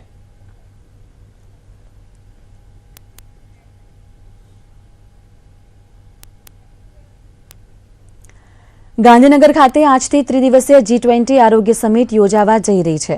વિશ્વના વિવિધ દેશોના આરોગ્ય મંત્રીઓ અને ભારતના આરોગ્ય મંત્રાલયના અધિકારીઓ અને મંત્રીઓ સહભાગી બની રહ્યા છે. આ અંગે કેન્દ્રીય આરોગ્ય મંત્રાલયના અગ્રસચિવ લવ અગ્રવાલે આ બેઠક અંગે માહિતી આપતા જણાવ્યું કે 17 ઓગસ્ટથી 19 ઓગસ્ટ સુધી આ બેઠક ચાલશે. નવા રોગો, સારવારના વિકલ્પો, આરોગ્ય સંશોધનો, ક્લાઇમેટ હેલ્થ, હ્યુમન હેલ્થ સહિતના વિષયો પર ચર્ચા થશે. ડિજિટલ હેલ્થ, કોવિડના સમયમાં થયેલી વૈશ્વિક સ્તરે કામગીરી વિશે પણ ચર્ચા હાથ ધરવામાં આવશે. વિશ્વના 12 દેશોમાં એડિશનલ મેડિસિન બાબતે વિશ્વ આરોગ્ય સંસ્થાનું એક પ્રદર્શન પણ યોજાશે. ઉપરાંત બેઠકમાં health challenge, global health, traditional medicine, health સિસ્ટમમાં ગ્લોબલ કોલેબોરેશન પાર્ટનરશિપ વધારવા ઉપર ચર્ચા હાથ ધરાશે. આ પ્રસંગે કેન્દ્રીય આરોગ્ય મંત્રી હેલ્થ સંદર્ભે એક વેબસાઇટનું પણ લોન્ચિંગ કરશે, જેમાં વિદેશથી આવતા લોકો પોતાની ભાષામાં વિગતો જાણી શકશે તેવી સુવિધા પણ આપવામાં આવશે. આ બેઠકમાં કુલ 29 દેશોના મંત્રીઓ ઉપસ્થિત રહેશે. रिलेटेड चैलेंज की वजह से बाहर नहीं आ पा रहे थे, तब भी हेल्थ की समस्या थी, उसको हम कैसे मैनेज करें, तब ई संजीवनी, टेलीमेडिसिन और नहीं तो हमने अपने आस के पड़ोस के डॉक्टर से फोन पे ही कुछ गाइडेंस लेके भी अपनी हेल्थ रिलेटेड चैलेंजेस को देखा। यानी कि टेक्नोलॉजी का इस्तेमाल, कैसे टेक्नोलॉजी को हम हेल्थ में इस्तेमाल करके अपने हेल्थ इंफ्रास्ट्रक्चर को इफिशिएंट बनाएं, कैसे इनोवेशन को अपने हेल्थ सिस्टम में लेके इंटीग्रेट करके हम यूनिवर्सल हेल्थ केयर को अचीव करें और क्वालिटी ऑफ सर्विस डिलीवरी कैसे अचीव करें, ये हम तीसरी प्रायोरिटी के रूप में लेकर आए थे। ભારતની G-20 અધ્યક્ષતાની હેઠળ આજે વારાણસીમાં યુથ 20 સંમેલનનું આયોજન થશે। આ 4 દિવસીય સંમેલનમાં 150થી વધુ પ્રતિનિધિઓ ભાગ લેવાની આશા વ્યક્ત કરાઈ રહી છે। આ શિખર સંમેલન સહયોગ અને નેટવર્કિંગની તકો પ્રદાન કરશે અને યુવાઓના વિકાસમાં ફાળો આપશે। બેઠકમાં 5 વિષયો પર ચર્ચા કરાશે, જેમાં કાર્યનું ભવિષ્ય, ઉદ્યોગ 4.0, નવીનતા અને 21મી સદીના કૌશલ્ય વિષય પર ચર્ચા થશે। પ્રધાનમંત્રી નરેન્દ્ર મોદીના નેતૃત્વમાં કેબિનેટની બેઠક યોજાઈ હતી, જેમાં લેવાયેલા મહત્વપૂર્ણ નિર્ણયોની પ્રેસ વાર્તા દ્વારા અનુરાગ ઠાકુરે માહિતી આપી હતી। તેમણે જણાવ્યું કે પ્રધાનમંત્રી ઈ બસ સેવાને મંજૂરી આપવામાં આવી છે, જે રૂપિયા 57,613 કરોડના ખર્ચે 10,000 નવી ઇલેક્ટ્રિક બસની સુવિધા શરૂ કરવામાં આવશે। આ યોજના 2035 સુધી ચાલશે। આ ઉપરાંત કેન્દ્રીય મંત્રી અશ્વિની વૈષ્ણવે જણાવ્યું કે વિશ્વકર્મા યોજનાને કેબિનેટમાં મંજૂરી આપવામાં આવી છે। આ યોજના કુશળ કારીગરો અને ગ્રામીણ અર્થવ્યવસ્થા માટે મહત્વની સાબિત થશે। આ યોજના અંતર્ગત 30 લાખ પરિવારને ફાયદો થશે। આ ઉપરાંત રેલવેના 7 નવા પ્રોજેક્ટને મંજૂરી આપવામાં આવી છે। રૂપિયા 32,500 કરોડના ખર્ચે શરૂ થનાર પ્રોજેક્ટથી 38 જિલ્લાને ફાયદો થશે।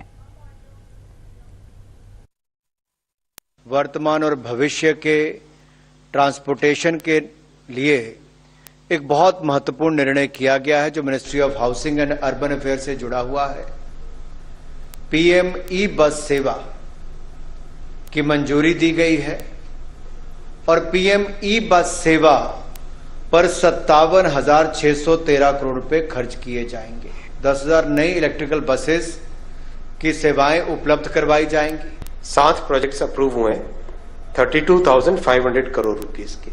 सातों के सातों प्रोजेक्ट्स बहुत ही इंपॉर्टेंट है। देश के 9 राज्यों में 35 डिस्ट्रिक्ट्स कवर करेंगे और टोटल इसकी लेंथ है 2,339 किलोमीटर्स। गांधीधाम सामाख्याली में अभी दोहरी लाइन है, उसका चौहरीकरण करने का प्रोजेक्ट अप्रूव हुआ है, जिसमें करीब 53 किलोमीटर लंबा ये सेक्शन है। और जो अगर हम रेलवे की भाषा में ट्रैक किलोमीटर की जब बात करते हैं तो 112 ट्रैक किलोमीटर करीब इसमें चौहरीकरण किया जाएगा। 1,572 करोड़ रुपए इसकी कीमत आंकी गई है। तो ये जो इंडस्ट्रियल क्लस्टर हैं, इनको इससे गति मिलेगी और जो गुजरात के विकास में एक एक्सेलरेंट का ये काम करेगी। હિમાચલ પ્રદેશમાં છેલ્લા કેટલાક દિવસોથી ભારે વરસાદ અને ભૂસ્ખલનથી પ્રભાવિત વિસ્તારોમાં યુદ્ધના ધોરણે રાહત અને બચાવનું કાર્ય ચાલી રહ્યું છે। મુખ્યમંત્રી સુખવિન્દરસિંહ સુખોએ ગઈકાલે અસરગ્રસ્ત વિસ્તારોનું હવાઈ સર્વેક્ષણ કર્યું હતું, જ્યારે પંજાબમાં પૂરના કારણે સ્થિતિ ફરીથી વણસી છે। કેટલાય ગામ પૂરના પાણીથી ઘેરાયેલા છે। હોશિયારપુર, કપૂરથલા, રૂપનગર અને ગુરુદાસપુર જિલ્લાના કેટલાય ગામોમાં સ્થિતિ વણસ્યા બાદ લોકોને સુરક્ષિત નીકાળવા માટે બીએસએફ, એનડીઆરએફની ટીમો વહીવટીતંત્રની મદદ કરી રહી છે। તો બીજી તરફ દેશના કેટલાય રાજ્યોમાં વરસાદનો જોર જારી છે। ઓડિશામાં આગલા 2 દિવસ સુધી ભારે વરસાદ પડવાની આગાહી કરાઈ છે। ઝારખંડ અને પશ્ચિમ બંગાળમાં ભારે વરસાદની સંભાવના છે। આ સાથે છત્તીસગઢ, મધ્યપ્રદેશ, આંધ્રપ્રદેશ અને તેલંગાણામાં પણ વરસાદની સંભાવના છે। ભારતનું મિશન ચંદ્રયાન 3 સતત ચર્ચામાં છે। દરરોજ આ સ્પેસ ક્રાફ્ટ સતત તેના પડાવ તરફ આગળ વધી રહ્યું છે। આજનો દિવસ ચંદ્રયાન 3 મિશન માટે મહત્વનો છે। આજે ચંદ્રયાનના પ્રોપ્યુલેશન અને લેન્ડર મોડ્યુલ અલગ થશે। હવે ચંદ્રયાનનો કોઈ ઓર્બિટ બદલવામાં આવશે નહીં। હાલ ચંદ્રયાન 153 બાય 163 કિલોમીટરની ઓર્બિટમાં ફરી રહ્યું છે। 16 ઓગસ્ટે ભારતનું ચંદ્રયાન 3 મિશન ચંદ્રની વધુ નજીક પહોંચી ગયું હતું। ચંદ્રયાન 3નું વિક્રમ લેન્ડર આગામી 23 ઓગસ્ટે ચંદ્રની સપાટી પર સોફ્ટ લેન્ડિંગ કરશે। લેન્ડર અને રોવર ચંદ્રના દક્ષિણ ધ્રુવ પર ઉતરશે અને 14 દિવસ સુધી પ્રયોગો કરશે। ઇસરોના બેંગલુરુ સ્થિત સેન્ટરમાં telemetric tracking and command network ISTRAC operation complex પરથી સતત ચંદ્રયાન 3 પર નજર રાખવામાં આવી રહી છે.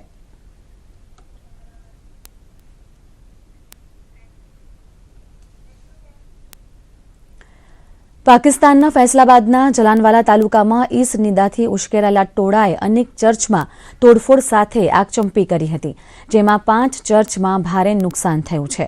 જે ચર્ચોમાં નુકસાન કરાયું છે તેમાંથી ઈશાનગરી વિસ્તારમાં આવેલા ચર્ચનો સમાવેશ થાય છે. આ મામલે 100થી વધુ લોકોની ધરપકડ કરવામાં આવી છે, જે બાદ ફૈસલાબાદમાં સ્થિતિ સંપૂર્ણ કાબૂમાં છે. પ્રાંતની સરકારે સમગ્ર ઘટનાની ઉચ્ચસ્તરીય તપાસ કરવાના આદેશ આપ્યા છે.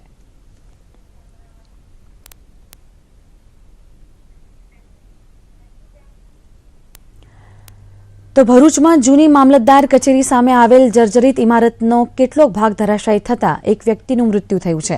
નર્મદા એપાર્ટમેન્ટના બ્લોક નંબર 18નો કેટલોક ભાગ મોડી રાતે ધરાશાયી થયો છે, જેમાં દટાતા એક વ્યક્તિ ઇજાગ્રસ્ત પણ થયો છે. આ એપાર્ટમેન્ટને વારંવાર નોટિસ અપાઈ હોવા છતાં ઇમારત ખાલી ન કરાતા પંકજ જસવંત ચૌહાણનું મૃત્યુ થયું છે. મોડી રાતે નગરપાલિકાની ફાયરની ટીમ દ્વારા અન્ય લોકોને બચાવી લેવામાં આવ્યા હતા. આ વિશે વધુ માહિતી આપશે અમારા સંવાદદાતા ભરત ચુડાસમા. જી ભરત, જે રીતે આ આખી ઘટના થઈ છે, જે રીતે એક વ્યક્તિના મૃત્યુ થયાના સમાચાર છે, કઈ રીતે તંત્ર ત્યાં અત્યારે કામ કરી રહ્યું છે, શું અપડેટ અત્યાર સુધીની? જી ચોક્કસથી જણાવી દઉં, ગત રોજ મધ્યરાત્રિ આ ઘટના બની હતી અને ભરૂચ શહેર એક પૌરાણિક જિલ્લો છે, એટલે ઘણી બધી જૂની ઇમારતો છે અને સતત પાલિકા દ્વારા આવી 354 થી વધુ ઇમારતોને નોટિસ આપવામાં આવી છે ખાલી કરવા માટે, પરંતુ કંઈક ને કંઈક કારણોસર આ ઇમારતો ખાલી થતી ન હોય અને ગઈકાલે આ ઘટના બની છે. નર્મદા એપાર્ટમેન્ટનો એક ભાગ ધરાશાયી થયો છે અને તમામ જે બિલ્ડિંગો છે ત્યાં વિસ્તારમાં તે બધી જર્જરિત છે અને પાલિકા દ્વારા નોટિસો આપવામાં આવી હતી અગાઉ, પરંતુ કોઈ ખાલી ન કરતા ગઈકાલે આ ઘટનામાં એક ઈસમનું મોત નીપજ્યું છે, જેનું નામ પંકજ જસવંત ચૌહાણ છે અને એક વ્યક્તિને ઈજાઓ પહોંચી છે. તમામ જે ઇમારતો છે તેને અત્યારે પાલિકા દ્વારા ફરીથી ખાલી કરવા માટેની વિનંતી કરવામાં આવી રહી છે અને ગઈકાલે પણ મોડી રાત્રે આ ઘટના બની, ત્યારબાદ તમામ જે ઇમારતમાં બચી ગયેલા લોકો છે તેમને પણ સલામત સ્થળે ખસેડી લેવામાં આવ્યા હતા. જી બિલકુલ ભરત, તમે અમને આના વિશે અપડેટ આપી રહ્યા છો. જો સંપૂર્ણ ઘટનાની વાત કરું કે પાલિકા દ્વારા આવી ઇમારતોને હંમેશા નોટિસ આપવામાં આવે છે, પણ શું કારણ છે જેના કારણે આ લોકો ખાલી નથી કરતા મકાન? ક્યાંક ને ક્યાંક એવું પણ બની શકે કે આ જે જર્જરિત ઇમારતો છે તેમાં ક્યાંક તો ભાડુઆત રહેતા હોય, ક્યાંક તો તેના જે મુખ્ય ઓનર છે તે બહાર બીજે રહેવા જતા રહ્યા હોય અને પોતે આ મકાનો જે છે તે ભાડેથી ચલાવી રહ્યા હોય અને ભાડુઆત જે છે તે મધ્યમ વર્ગના હોય, જેની પરિસ્થિતિ ન હોય બીજા મકાન લેવાની અથવા તો બીજા મકાનનો ભાડા પોસાય તેવી ન હોય, જેથી આ ઓછા ભાડાના મકાનોમાં લોકો રહે છે અને જેના કારણે આ ઇમારતો વહેલી ખાલી નથી થતી અને આવી ઘટનાઓ બને છે ત્યારે તંત્ર જાગી જાય છે. જી બિલકુલ ભરત, સમગ્ર માહિતી બદલ આપનો આભાર. તો આગળ વાત વધુ સમાચારની, તો અમરેલી જિલ્લાના શ્રી સરદાર વલ્લભભાઈ પટેલ ખેતીવાડી ઉત્પન્ન બજારમાં તલની રેકોર્ડ બ્રેક આવક થતાં માર્કેટ યાર્ડ છલકાયું છે. સાથે સાથે તલના ભાવ પણ અન્ય માર્કેટના પ્રમાણમાં વધુ મળતા હોવાથી ખેડૂતોમાં આનંદનો માહોલ જોવા મળી રહ્યો છે. ખાસ કરીને નિકાસકારો જ્યારથી ખરીદીમાં જોડાયા છે ત્યારથી ભાવ સતત વધી રહ્યા છે. તલ ઉપરાંત જિલ્લામાં કપાસ અને મગફળીનું વાવેતર પણ મોટા પ્રમાણમાં કરવામાં આવ્યું છે.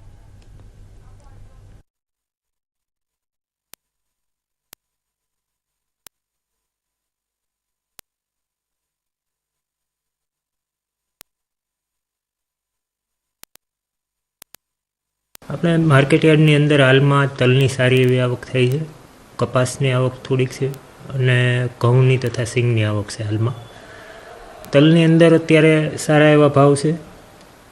હાલમાં તલના 1500થી લઈ 2500થી લઈને 3478 સુધીના ભાવ છે.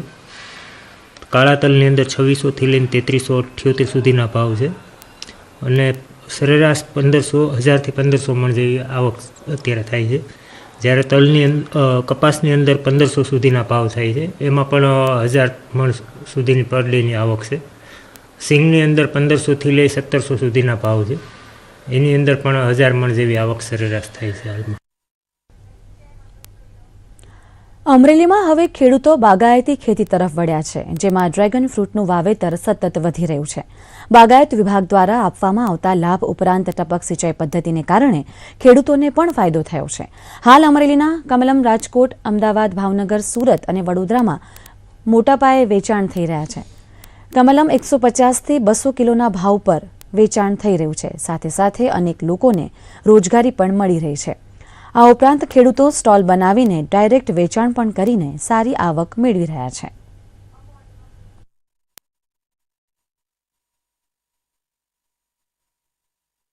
પાક હવે 3 ફાલ 4 ફાલ આવે ને અટાડે બીજો ફાલ ચાલુ છે અને હજી 2 ફાલ આવી છે.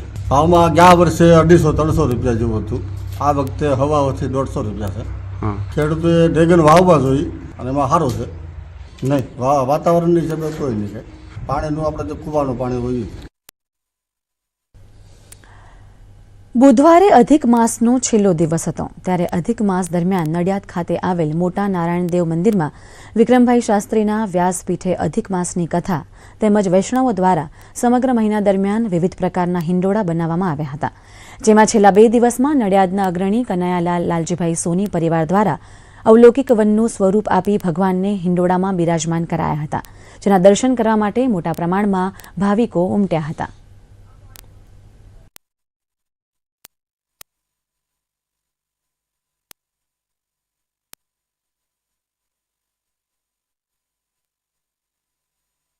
જે પરિવારજનોએ, જે વીર સુરવીરોએ, જે સ્વાતંત્ર્ય સેનાનીઓ જેમણે ત્યાગ, બલિદાન અને સંઘર્ષ કર્યો, એ સૌની યાદમાં પ્રત્યેક ગામમાં જે તે ગામના દેશ હિતમાં કામ કરનાર તત્કાલીન નાયકોને એક તકતીમાં એમનું નામ કંડરાય અને જે તે ગામની માટી લઈને આજની નવી પેઢી એ દરેક ગામથી તાલુકા કક્ષાએ અને તાલુકા કક્ષાએથી રાજ્ય કક્ષાએ આ માટી એકત્રિત કરવામાં આવશે.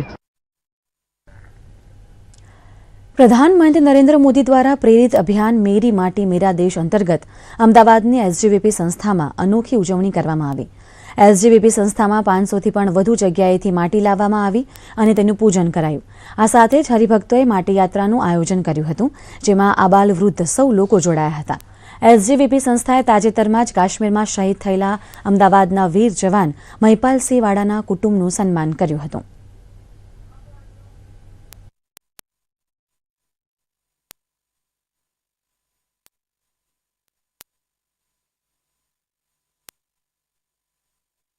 अनोखी एक पूजा माँ मातृभूमि वसुंधरा धरती देवीनी पूजानो कार्यक्रम योजायो.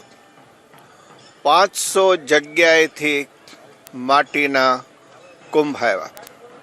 सुप्रसिद्ध तीर्थों अने शहीद तीर्थोनी माटी पण अहींया आवी અને અતિ ભવ્ય શોભાયાત્રા કાઢવામાં આવી અને આ મા ભારતીની માટીને વંદન કરવાનો એક અનોખો કાર્યક્રમ એસજીવીપીના પ્રાંગણમાં ઉજવાયો.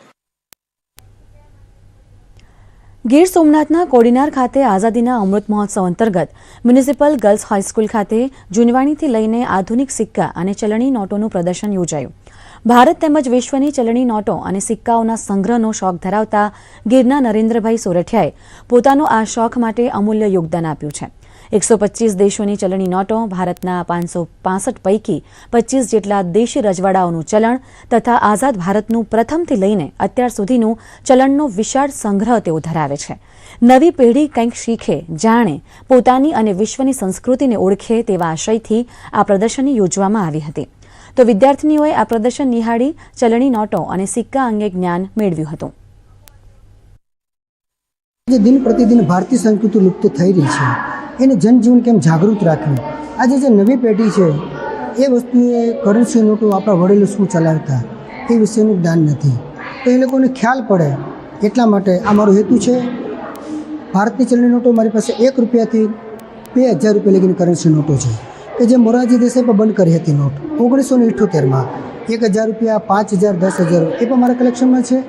અને નરેન્દ્રભાઈ મોદીએ પણ બંધ કરી 500 રૂપિયા અને 1000 એ પણ કલેક્શન છે. લોકોએ જોઈ ન હોત તેમને ખ્યાલ પડે. અમે અમેરિકા, પછી ઇંગ્લેન્ડ, સાઉથ આફ્રિકા એવા ઘણા દેશો જેના દેશના નામ અમને નહોતા આવડતા, એના દેશના ઘણા દેશોના અમે ચલણી નોટો, સિક્કાઓ વગેરે જોયા છે. પહેલાંના 565 જેટલા રજવાડા હતા અને તમે ત્યારેના અમે સાંભળ્યું તો હતું, ક્યારે જોઈ નહોતો. અમે ચાંદીના સિક્કા અને સોનાના સિક્કા આજે અમને લાઈવ જોવા મળ્યા છે અને આજે અમે 2.5 લાખથી વધુ સિક્કાઓ જોયા. જૂનાગઢમાં પોલીસકર્મી તરીકે ફરજ બજાવતા બ્રિજેશ લાવડિયાના સંદિગ્ધ આત્મહત્યા કેસમાં તપાસની જવાબદારી ડીવાયએસપી નીલમ ગોસ્વામીને સોંપવામાં આવી છે. નીલમ ગોસ્વામી તેમની ટીમ સાથે મૃતકના રહેણાંક સ્થળે આવ્યા હતા અને મૃતકના પરિવારજનોને રૂબરૂ મળી વિવિધ બાબતે જાણકારી મેળવી હતી.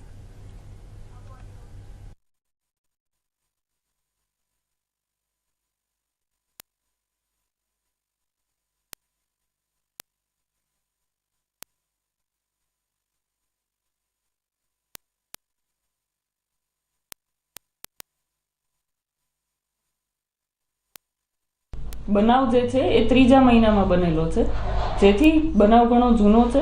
એટલે તપાસ સંભાળ્યા બાદ તેના ચેઇન ઓફ એવિડન્સીસ કલેક્ટ કરવા માટે અને જે કંઈ પણ આ બનાવની સત્ય હકીકત છે એની તપાસ માટે બનાવની શરૂઆત જ્યાંથી થઈ છે ત્યાંથી પીટીસી જૂનાગઢથી શરૂ કરીને અત્યારે હું જે ફરિયાદી છે મૃતક જે બ્રિજેશભાઈ લાવડિયા છે તેમના દીકરા રીતેશભાઈ તેનો આગળની તપાસ માટે, તેની પૂછપરછ અને એના વિશેષ નિવેદન માટે અને તેમાં જે કોઈ મોરબીને લગતા સાહેદો છે એ સાહેદોની તપાસ માટે હાલ અમે મોરબી આવેલા છીએ. અમારી માંગ એક જ છે કે જે પણ આ વસ્તુમાં સંકળાયેલા છે, જે પણ અમે નામ પણ દીધેલા છે, DYSP madam Kapadia, PSI Khachar, તેની ઉપર તેને જે પણ સજા થતી હોય તે આ મેડમ હમણાં નવા આવ્યા છે તપાસ માટે, તે અમને પૂરતું ન્યાય આપે એવી અમારી અપેક્ષા છે. છોટી કાશી નામે પ્રસિદ્ધ જામનગરમાં 300થી વધુ શિવ મંદિરો આવેલા છે. ત્યારે આજથી શરૂ થતા શ્રાવણ માસ પ્રસંગે શહેરના શિવ મંદિરોને ભવ્ય શણગાર કરવામાં આવ્યા છે. ત્યારે જામનગરના મહાદેવ હર મિત્ર મંડળ દ્વારા અંદાજે 50 લાખ રૂપિયાની કિંમતના સુવર્ણ અને રજતના ભગવાન આશુતોષની મહાઆરતી કરવામાં આવી હતી. આ તકે દાતાઓ, શહેરના આગેવાનો અને શિવ ભક્તો મોટી સંખ્યામાં ઉપસ્થિત રહ્યા હતા. સમગ્ર શ્રાવણ માસ દરમિયાન ભગવાન આશુતોષની પ્રતિમા અલગ અલગ ભક્તોના ઘરમાં સ્થાપન કરવામાં આવશે અને તેની પૂજા અર્ચના કરવામાં આવશે. જામનગરની અંદર 16 તારીખને અમાસ એટલે કે શ્રાવણ મહિનાનો પ્રારંભ, જેથી કરીને જામનગરની અંદર સનાતન ધર્મનો જે પ્રચાર થઈ રહ્યો છે એના માટે મહાદેવ મિત્ર મંડળ વર્ષોથી આ આશુતોષ મહાદેવજીએ અમારી સંસ્થામાં જે શિવરાત્રિમાં પાલખીમાં બિરાજમાન થયેલા મહાદેવ છે એની આજરોજ અમાસની અહીંયા પૂજા કરવામાં આવી હતી. જામનગરના નામી અનામી સંગઠનના સંસ્થાઓના હોદ્દેદારો ઉપસ્થિત હતા. યાત્રાધામ દ્વારકામાં પવિત્ર પરસોત્તમ માસની અમાસના દિવસે ગૌમાતા માટે ભવ્ય અન્નકૂટ મનોરથનું આયોજન રિદ્ધિ સિદ્ધિ ગણપતિ મંદિરે કરવામાં આવ્યું હતું. જેમાં ગૌમાતાને પ્રોટીનયુક્ત લાડવા, શાકભાજી, ફળ ફ્રૂટ, ગોળ સહિત વિવિધ સામગ્રીઓ પરોસવામાં આવી હતી. ઉપરાંત ગૌમાતાનું પૂજન, આરતી, મહાઆરતી જેવા કાર્યક્રમો રિદ્ધિ સિદ્ધિ યુવા ગૃહ દ્વારા રાખવામાં આવ્યા હતા. પ્રથમ આરતી ડીવાયએસપી સમીર સારડા તેમજ મહાઆરતી જિલ્લાના એએસપી રાઘવ જૈન દ્વારા કરવામાં આવી હતી.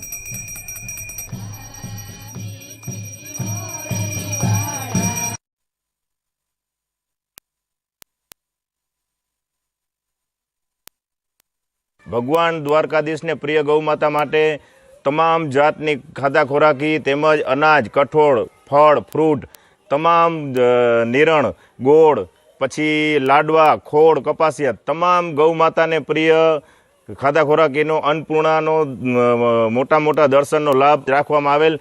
મહાઆરતી દ્વારકાના દેવભૂમિ દ્વારકા જિલ્લાના ડીવાયએસપી સાહેબ, એએસપી સાહેબના હાથે ઉતારવામાં આવી. ગૌમાતાની ભગવાન દ્વારકાધીશની આરતી ઉતારવામાં આવી અને પૂર્ણ એના હાથે કરવામાં આવી.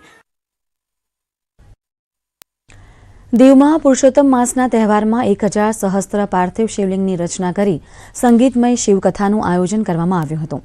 આ શુભ પ્રસંગે મહાકાલ લોક ઉંજેના હસ્તલેખન જ્યોતિષ વિષય નિષ્ણાત અને શિવકથાકાર પંડિત ગૌરવ દવેના મુખેથી લોકોએ સંગીતમય શિવકથાનો આનંદ માણ્યો હતો. એક સાથે 1000 પાર્થિવ શિવલિંગનું સામૂહિક નિર્માણ અને શિવલિંગનો અભિષેક કરી તેની પૂજા કરવાથી ભગવાન ભોલેનાથના આશીર્વાદ મળે છે. આ શુભ પ્રસંગે નિઃશુલ્ક સિદ્ધ રુદ્રાક્ષ વિતરણ પણ કરવામાં આવ્યા હતા અને મહાપ્રસાદનું આયોજન પણ કરવામાં આવ્યું હતું.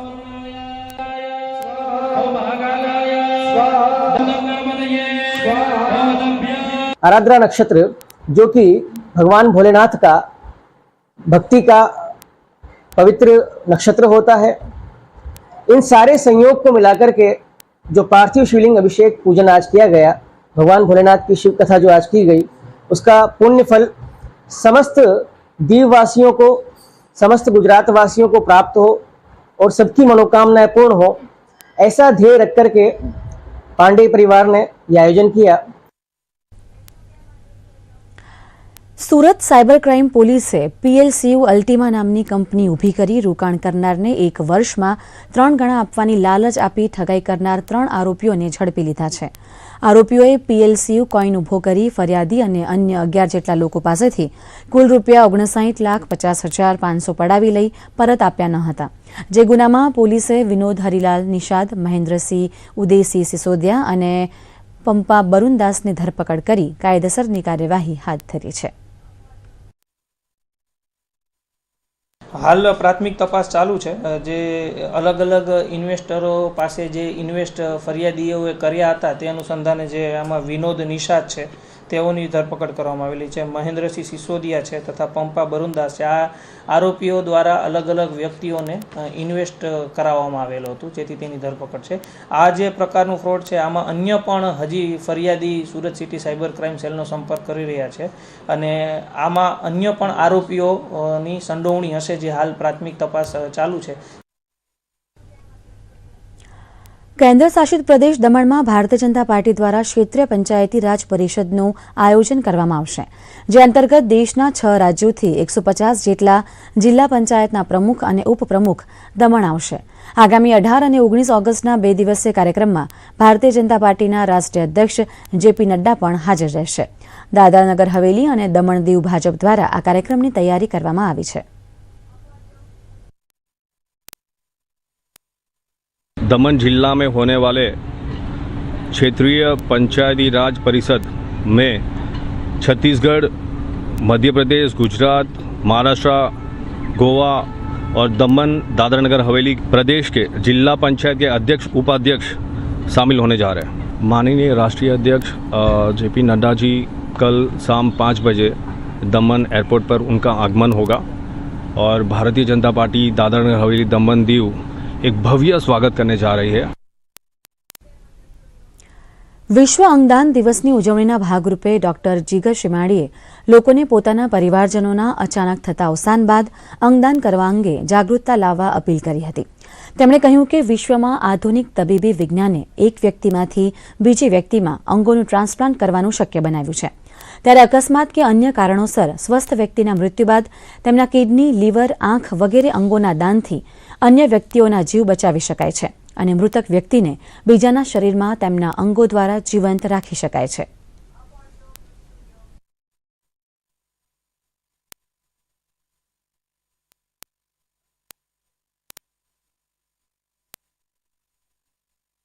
કેટલા એવા વ્યક્તિઓ કે જેમના કિડની, લીવર, હાર્ટ, પેન્ક્રિયાસ, લંગ જે ઓર્ગન કામ નથી કરતા, એમને ઓર્ગન ડોનેટ કરીને એમના જીવનમાં કેવું પરિવર્તન લાવી શકે.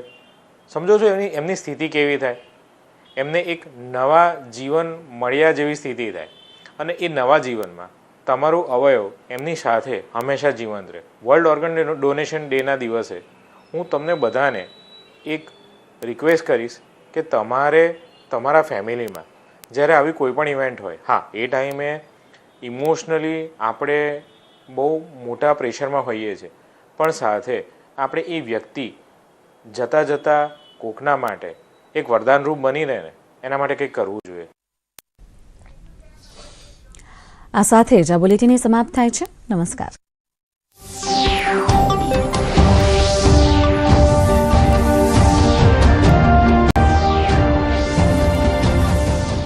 જે નંબર છે 268 53 814 અથવા 268 53 816 જે આપની સ્ક્રીન પર ફ્લેશ થાય છે, એના ઉપર આપ મિત્રતા, દોસ્તી ને લગતા પ્રશ્નો પૂછી શકો છો. શરૂઆત કરીશું પાર્થભાઈ, મનોચિકિત્સકની દ્રષ્ટિકોણથી મિત્રતા, દોસ્તી, યારી, ભાઈબંધી આપના માટે શું છે? મને એવું લાગે છે કે માણસ જે મગજ લઈને આ દુનિયામાં આવે છે, એક બાળક તરીકે જન્મે ત્યારે બધાના મગજ સરખા હોય છે. એના ઉપર જેનેટિક્સ સિવાય બીજી કોઈ અસર જ નથી હોતી. જેમ આ મગજ એટલે કે બાળક મોટું થતું જાય એક સ્ત્રી કે પુરુષ તરીકે એના મગજનું ડેવલપમેન્ટ એની આજુબાજુ આવતા લોકો દ્વારા થશે. So influence of the atmosphere, environment એ સખત ઇમ્પોર્ટન્ટ છે. આપણે માનીએ છીએ કે 5 થી 7 વર્ષની વયમાં એક બાળક ચમ્સ એટલે કે એક એવું ભાઈબંધ બનાવી લે છે, પછી છોકરી હોય કે છોકરો હોય કે એની જોડે કોરિલેટ કરવાનું ચાલુ કરે. આની વિશે સાયકોલોજી બહુ ઇન્ટરેસ્ટિંગ છે. આપણે જે ફેમિલીમાં જન્મીએ છીએ ક્યાંક જતાં આપણે એમની સાથે પૂર્વગ્રહ, ડિફરન્સ ઓફ ઓપિનિયન, પ્રેજુડિસીસ બધું ડેવલપ થવાનું ચાલુ થશે. મિત્રો આપણે એવી રીતે જ બનાવીએ છીએ કે જેમની હામાં ને આપણી હામાં એક સેમ ટોન હતો અને આપણા ન ગમતા ટોપિક્સ પણ ક્યાંક જતાં એમના ન ગમતા ટોપિક્સ હશે.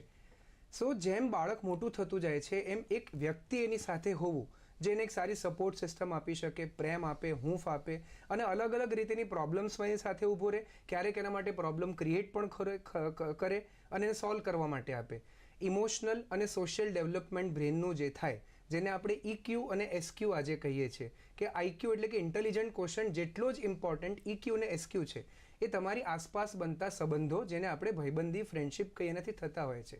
It is very much important કે આપણે સમજીએ કે મગજ માણસનું એ ઇમોશનલ બોન્ડિંગ અને કનેક્શન્સ પર જ બને છે. કારણ કે ધ્યાન ને સમાધિની મુદ્રામાં વ્યક્તિ 7, 8, 10 વર્ષની ઉંમરથી નથી જતો રહેતો. અને જ્યારે કોઈ પણ એમ કહે કે પોતાની સાથે સારામાં સારી ફ્રેન્ડશિપ રાખવી જોઈએ, એ જ લોકો પોતાની સાથે સારી ફ્રેન્ડશિપ રાખી શકે જેમને ફ્રેન્ડશિપ શબ્દ અને ક્રિયા તરીકે કરતાં આવડતું હોય. સો એક વ્યક્તિ, એક સિસ્ટમ તરીકે માણસ ડેવલપ્ડ ઇમોશનલી, સોશિયલી ત્યારે જ થઈ શકે જ્યારે કોઈક પ્રોપર સર્કલ્સમાં મિક્સ થઈ શકે, એ એવા લોકોને શોધે જે એના જેવા હોય, એ પોતાને ચેન્જ કરી શકે જેના કારણે અમુક લોકોમાં સેટલ થઈ શકે. ઓવરઓલ તમે જોવા જાઓ તો ફ્રેન્ડશિપ એક એવું રિલેશનશિપ છે, એક એવું ઇમોશન છે જેના કારણે આજે આપણે બેઠા છીએ, જેના કારણે હ્યુમન રેસ આગળ વધી રહી છે, જેના કારણે લાગણી અને ભાવ લોકોમાં હજી ટકી રહેલા છીએ. અને આગળ જતાં આ સંબંધ એ સૌથી ઇમ્પોર્ટન્ટ રહેશે કે આપણે લાગણી અને કોઈપણ જાતના હૃદયથી વસ્તુને વિચારી કે જોઈ શકીએ. પ્રેક્ટિકલ જો થઈ જઈશું તો આર્ટિફિશિયલ ઇન્ટેલિજન્સવાળા કમ્પ્યુટર અને એક બ્રેનવાળા હ્યુમનની અંદર ફરક જ નહીં રહે. આજે ઇમોશન્સ એટલે કે લાગણી જેનાથી ભાઈબંધી કરો છો એ જ તમને એક કમ્પ્यूटर अथवा मशीन થી जुदू કરી શકે છે. जी कुमार मनीष जी, बदलते वक्त के साथ दोस्ती की परिभाषा भी बदली. सोशल मीडिया के ज़माने में आपके नज़रिए से दोस्ती क्या है? फर्स्ट ऑफ ऑल अगर हम देखेंगे दोस्ती, जैसे सर ने बताया, डिस्कस किया उसके बारे में, एक तो है कि ये एक तरह का एक इमोशन है, एक तरह का एक जिसको हम संवेदना भी बोलते हैं, है ना. और एक तरह कि जब हम ग्रो होते हैं एक दूसरे के साथ तो उनके क्या चैलेंजेस हैं, उनके क्या हैप्पीनेस के मीडियम से उनसे कनेक्ट हो पाते हैं. बट जब सोशल मीडिया आ गया तो सडनली जो रिलेशनशिप, जो ऑफलाइन रिलेशनशिप था, सडनली हमने उसको ऑनलाइन लेके आ गया. और सबसे बड़ा जो डिफरेंस है जो ना ऑनलाइन रिलेशनशिप में या फ्रेंडशिप में, कि हम उन लोगों से उतना मिल नहीं पाते हैं जितना हम रियल लाइफ में अपने दोस्त लोगों से मिल पाते हैं. और हम कितना भी ये देख लें, सोशल मीडिया में का सबसे बड़ा जो चैलेंज है कि वो सिर्फ सोशल मीडिया एक कनेक्शन होता है. रियल लाइफ फ्रेंड्स वो रियल लाइफ फ्रेंड्स होते हैं, फ्लैश एंड ब्लड होते हैं, आप उनसे रेगुलरली मिलते हो.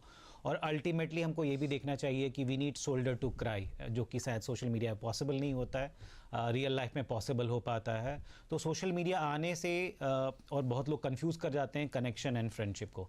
और मेरा ऐसा मानना है कि कनेक्शन सोशल मीडिया से हो सकता है. फ्रेंडशिप के लिए आपको इन पर्सन मिलना बहुत ज़रूरी होता है ताकि आप समझ सकते हैं कि आपकी क्या मनोदशा है, क्या है, और आपके फ्रेंड की क्या एस्पिरेशंस हैं, क्या होप्स हैं. और जब मिल बैठ के बात करते हैं तो वहाँ से वो जो बॉन्डिंग होती है वो बॉन्डिंग स्ट्रेंथ होती है. क्योंकि सोशल मीडिया पे ज़्यादातर हम लोग वही दिखाना चाहते हैं जो सामने वाले को पसंद आता है. रियल फ्रेंडशिप में शायद ऐसा पॉसिबल नहीं होता है. जी આપણી સાથે એક દર્શક મિત્ર જોડાયા છે જંબુસરથી. જી ગોરધનભાઈ, આપનો સવાલ જણાવો. હા સાહેબ, હવે એક દોસ્તી માટેની મિત્રની એક કહેવત છે કે મિત્ર એવો શોધવો ઢાલ સરીખો હોય, સુખમાં પાછળ પડી રહે, દુઃખમાં આગળ હોય. એટલે કોઈ મિત્ર આપણો હોય ને દુઃખમાં આપણો અર્જન્ટ ફોન કરે, કદાચ આપણે નવરા ના જવાય તો એ રિસાય છે. તો એ વાક્ય આજે આધુનિક સમયની અંદર કેટલું શક્ય છે એનો વિશે ડિફરન્સ કેટલો છે એ સાહેબ ડિટેલ જણાવો. જી, હું એમ માનું છું કે આજે આપણે બહુ એક વ્યસ્ત દુનિયામાં રહીએ છીએ. આપણી પાસે પોતાના માટે ટાઈમ નથી. ફેમિલી ને ફ્રેન્ડ્સ દૂરની વાત થતી જાય. ગમે ત્યારે જો તમે કોઈ વ્યક્તિના માંગેલા સમયે અને એ જ ઘડીએ તમે એને મદદ નથી કરી શકતા તો મિત્રતા ઓછી અથવા તૂટી નથી જતી. તમારી અંદરથી કેટલી ઈચ્છા હતી, પ્રબળ શક્તિ હતી અને જીજીવિષા હતી કે સામેના માણસને તમે ખરેખર મદદ કરવા માંગો છો. એટલે આગળ જતાં જો તમે એક સપોર્ટ સિસ્ટમ એટલે શું? સપોર્ટ સિસ્ટમ એટલે જ્યારે આધાર લઈ શકો, તમે પડી ના ભાંગો એના માટે હોય. Support system is not an emergency કે જ્યારે જરૂરત પડી અબ ઘડી ફોન કર્યો ને તું આમ હાજર ના થયો તો આપણી દોસ્તી હંમેશા માટે પૂરી થઈ ગઈ. હું એમ માનું છું કે કોઈક આવા મિત્રને તમે એની એ મોમેન્ટે ગેટ બેક નથી કરી શકતા, તો અત્યારના વ્યસ્ત સમયમાં અમુક સમયગાળાની અંદર એને તમે ગેટ બેક કરી અને તમારી સપોર્ટ સિસ્ટમ છે, તમે એક રીતે એને કોઈ પણ મદદ કરવા માંગો છો, એને પહોંચી શકો એ જરૂરી છે. સેકન્ડ, કે દરેક મિત્રો તમારી પાસે માત્ર પ્રોબ્લેમ સોલ્વ કરવા જ નથી આવતા. 99% તો લોકો માત્ર તમે એમને સાંભળો અને તમે એમને જજ ના કરો, ક્રિટિસાઇઝ ના કરો અને સલાહ ના આપો એના માટે આવે છે. આઈ થિંક કે ફેમિલી અને ફ્રેન્ડ્સમાં ત્યાં જ ફરક પડી જાય. વિથ નો ઓફેન્સીસ, ફેમિલી હંમેશા પોતાના ઘરના વ્યક્તિની પ્રોબ્લેમ સોલ્વ કરવા ઈચ્છે. તમે મધર પાસે જાઓ, ફાધર પાસે જાઓ, ભાઈ કે બહેન પાસે જાઓ, એ ઈચ્છે કે મારો દીકરો, મારો ભાઈ, મારી બહેન પ્રોબ્લેમમાં ના રહે, એને હું એવી મદદ કરી નાખું, એવી સલાહ આપી દઉં કે એમાંથી બહાર આવી જાય. ફ્રેન્ડ પ્રોબ્લેમને સાંભળશે અને નિખાલસતાથી એમ કહી પણ શકશે કે મારાથી તો આ પ્રોબ્લેમ સોલ્વ ના થાય, એટલે ચાલ આપણે બંને આ પ્રોબ્લેમમાં સાથે છીએ. ત્યાં કદાચ એક એવું તંતુ તમારો એ વ્યક્તિ સાથે બંધાય છે કે ઓકે, તો આ મને કોઈ સલાહ નથી આપી રહ્યો, આ મને કોઈક સોલ્યુશન નથી આપી રહ્યો. કારણ કે જો તમને કોઈક સોલ્યુશન આપે ને તમે એને પૂરું ના પાડી શકો તો તમને લઘુતા ગ્રંથિ થાય કે સાલું હું જ વીક છું આખી દુનિયામાં, કે સોલ્યુશન તો બધા પાસે હતું પણ હું પૂરું ના કરી શક્યો. ફ્રેન્ડને સોલ્યુશન નહીં, તમારા ફસાયેલા ફ્રેન્ડને તમે ન મળી શકો, સોલ્યુશન ના આપો, જ્યારે મળો ત્યારે એ રીતની તમે એને સપોર્ટ સિસ્ટમ, લાગણી અથવા એમ્પથી એટલે હું તારી પ્રોબ્લેમ સમજું છું, કદાચ મારી પાસે સોલ્યુશન નથી પણ હું તારી સાથે છું, આટલોક અહેસાસ અપાવી શકો તો તમારી કીધેલી કહાવત 100% સાચી. પણ જો પ્રોબ્લેમમાં ફ્રેન્ડની ભેગા ઊભા રહો અને એને તમે કહેવા માટે એક સૌથી મોટા ચેટ જીપીટી બની જાઓ કે દરેક પ્રોબ્લેમનું સોલ્યુશન તમારી પાસે છે જ એના માટે, તો એ તમારો મિત્ર નહીં રહે. કારણ કે કંટાળી જશે કે ભાઈ તો તું પરફેક્ટ માણસ છે, મને તારી જરૂરત નથી, મને તો ઇમ્પરફેક્ટ માણસ જોઈએ છે જે મારી પ્રોબ્લેમ મારી સાથે ઊભો રહે, મારું સોલ્યુશન કાઢીને આંગળી ના ચીંધે. વાહ. આપણી સાથે એક દર્શક મિત્ર ભરૂચથી જોડાયા છે. જી અનિલાબેન, આપનો સવાલ જણાવો. મારો સવાલ એવો છે કે આપણે આટલી બધી દોસ્તીની, ફ્રેન્ડશીપની બધી વ્યાખ્યાઓ આપણે જોઈએ છે, સાંભળીએ છીએ, વાંચીએ છીએ, તો એ સાચો મિત્ર એને ઓળખવો કેવી રીતે આપણે, અને એ ખરેખર સાચું છે? जी, मनीष जी वो कहना चाहते हैं कि सही मित्र ढूंढना है, तो इतनी सारी व्याख्याओं के बाद अगर सही मित्र ढूंढना है तो क्या करना चाहिए? सही मित्र ढूंढने के लिए सबसे पहले अनिला जी आपको खुद एक अच्छा ना मित्र बनना पड़ेगा. जब तक पहले आई थिंक हम लोग को अपने खुद से स्टार्ट करना पड़ेगा, और ढूंढने से शायद मुझे नहीं लगता कि मिल पाएंगे. उसमें क्या होता है कि आपको ये भी देखना पड़ेगा कि आपकी क्या सोच है, आप किस तरह का आपका खुद का अपना व्यक्तित्व है और आप किस तरह के लोगों से बात करना पसंद करते हैं. और जो फ्रेंडशिप है और ये मित्र है वो एक दिन में नहीं बनते, 2 दिन में नहीं बनते, सालों साल लगते हैं उसको बनने में, क्योंकि लोग कहते हैं कि ना वो खून से भी गाढ़ा रिश्ता होता है. और इसलिए आपको मैं बोलूँगा कि ज़्यादातर आप जितने लोगों से बात करें, समझिए उनके क्या चैलेंजेस हैं, क्या इश्यूज़ हैं, आप कैसे उनको रेसिप्रोकेट करते हैं. और सर ने बोला एम्पैथी बहुत बड़ी चीज़ है अभी के टाइम पे, क्योंकि हम सहानुभूति नहीं दिखा रहे, हम उनसे अपने अनुभूति कर रहे हैं उसको. तो मेरे लिए लगता है वो बहुत ज़रूरी है. और आप जितना ज़्यादा लोगों से सुनेंगे, उनसे बातें करेंगे, और ये धीरे धीरे परिपक्व होगा, वो एक दिन में नहीं हो सकता है. और बहुत बार एग्जाम्पल्स हमने भी देखे हैं कि फ्रेंड्स ना क्लास के अलग होता है, क्रीड के अलग होता है, कम्युनिटी के अलग होता है, रिलीजन से पड़े होता है. तो ज़रूरी है कि आप लोगों से मिलें, बात करें, समझें, और ये धीरे धीरे डेवलप होगा. मैं ये नहीं बोल सकता कि आपको ये पैरामीटर्स है और ये देखकर आप डिसाइड कर पाएंगे कि ये फ्रेंड होगा या नहीं होगा.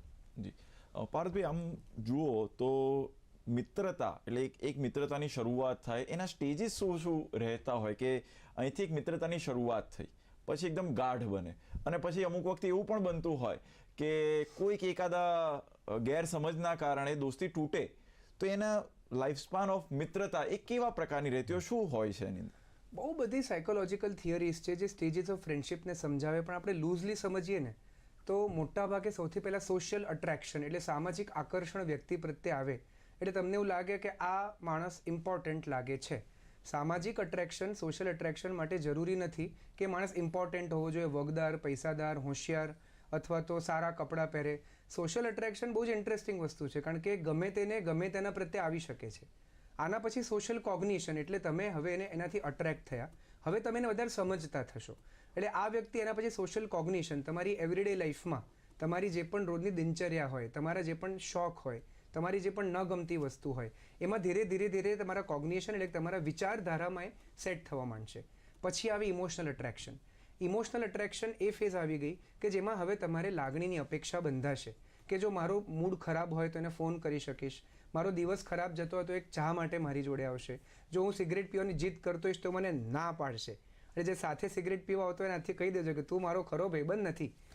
અને આગળ જતાં શું થાય કે કારણ કે લાગણીની એક પેલી દોરી બંધાઈ જાય ને, એટલે અપેક્ષા, એક્સપેક્ટેશન એ હ્યુમન બિહેવિયરનું સૌથી કોમન ટ્રેટ છે. એક્સપેક્ટેશન હોવા ખરાબ નથી, પણ પૂરા બધા જ થવા એ શક્ય નથી. પછી એ તમારું ફેમિલી હોય, તમારા લવ ઇન્ટરેસ્ટ હોય, વાઈફ હોય, ગર્લફ્રેન્ડ, બોયફ્રેન્ડ હોય, અથવા તો તમારો ફ્રેન્ડ કે તમારી ફ્રેન્ડ હોય, એક્સપેક્ટેશન પૂરા ક્યારેય ના થાય. મોટા ભાગની દોસ્તી એટલા માટે તૂટે કારણ કે વ્યક્તિને એમ લાગે મને એમ હતું કે તું મને આમ સપોર્ટ કરીશ, મદદ કરીશ, આમ સમજીશ. જો સામેનો વ્યક્તિ તમને કોઈક પોઈન્ટ ઉપર ના સમજી શક્યો તો તમારી દોસ્તી એટલી નબળી નથી.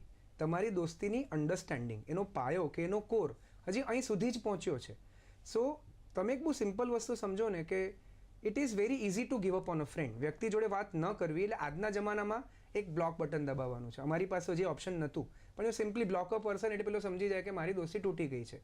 દોસ્તી કેળવવી એટલે કલાકોની ચેટ, કલાકોની સ્ટોરીઝ જોવાની, રિસ્પોન્ડ કરવાના, કેટલી વાર કોફી પર મળવાનું, કેટલાય કન્વર્ઝેશન્સ કહેવાના અને પોતાની પર્સનલ ઇન્ટ્રિકેટ લાઈફને એના સુધી પહોંચાડવાની, જે કેટલું અઘરું હોય છે.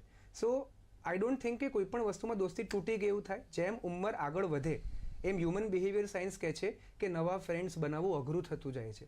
આજે સ્કૂલમાં હોઈએ ત્યારે હજારો છોકરાઓ સાથે ભણતા હોય, એમાંથી એક ફ્રેન્ડ બનાવવું સહેલું થતું જાય છે. કોલેજમાં એથી ઓછા થતા જાય, અઘરું થતું જાય છે. અમારા લેવલે, સાહેબના લેવલે કામ કરવાનું આવે ત્યારે હજી લોકો ઓછા થતા જાય.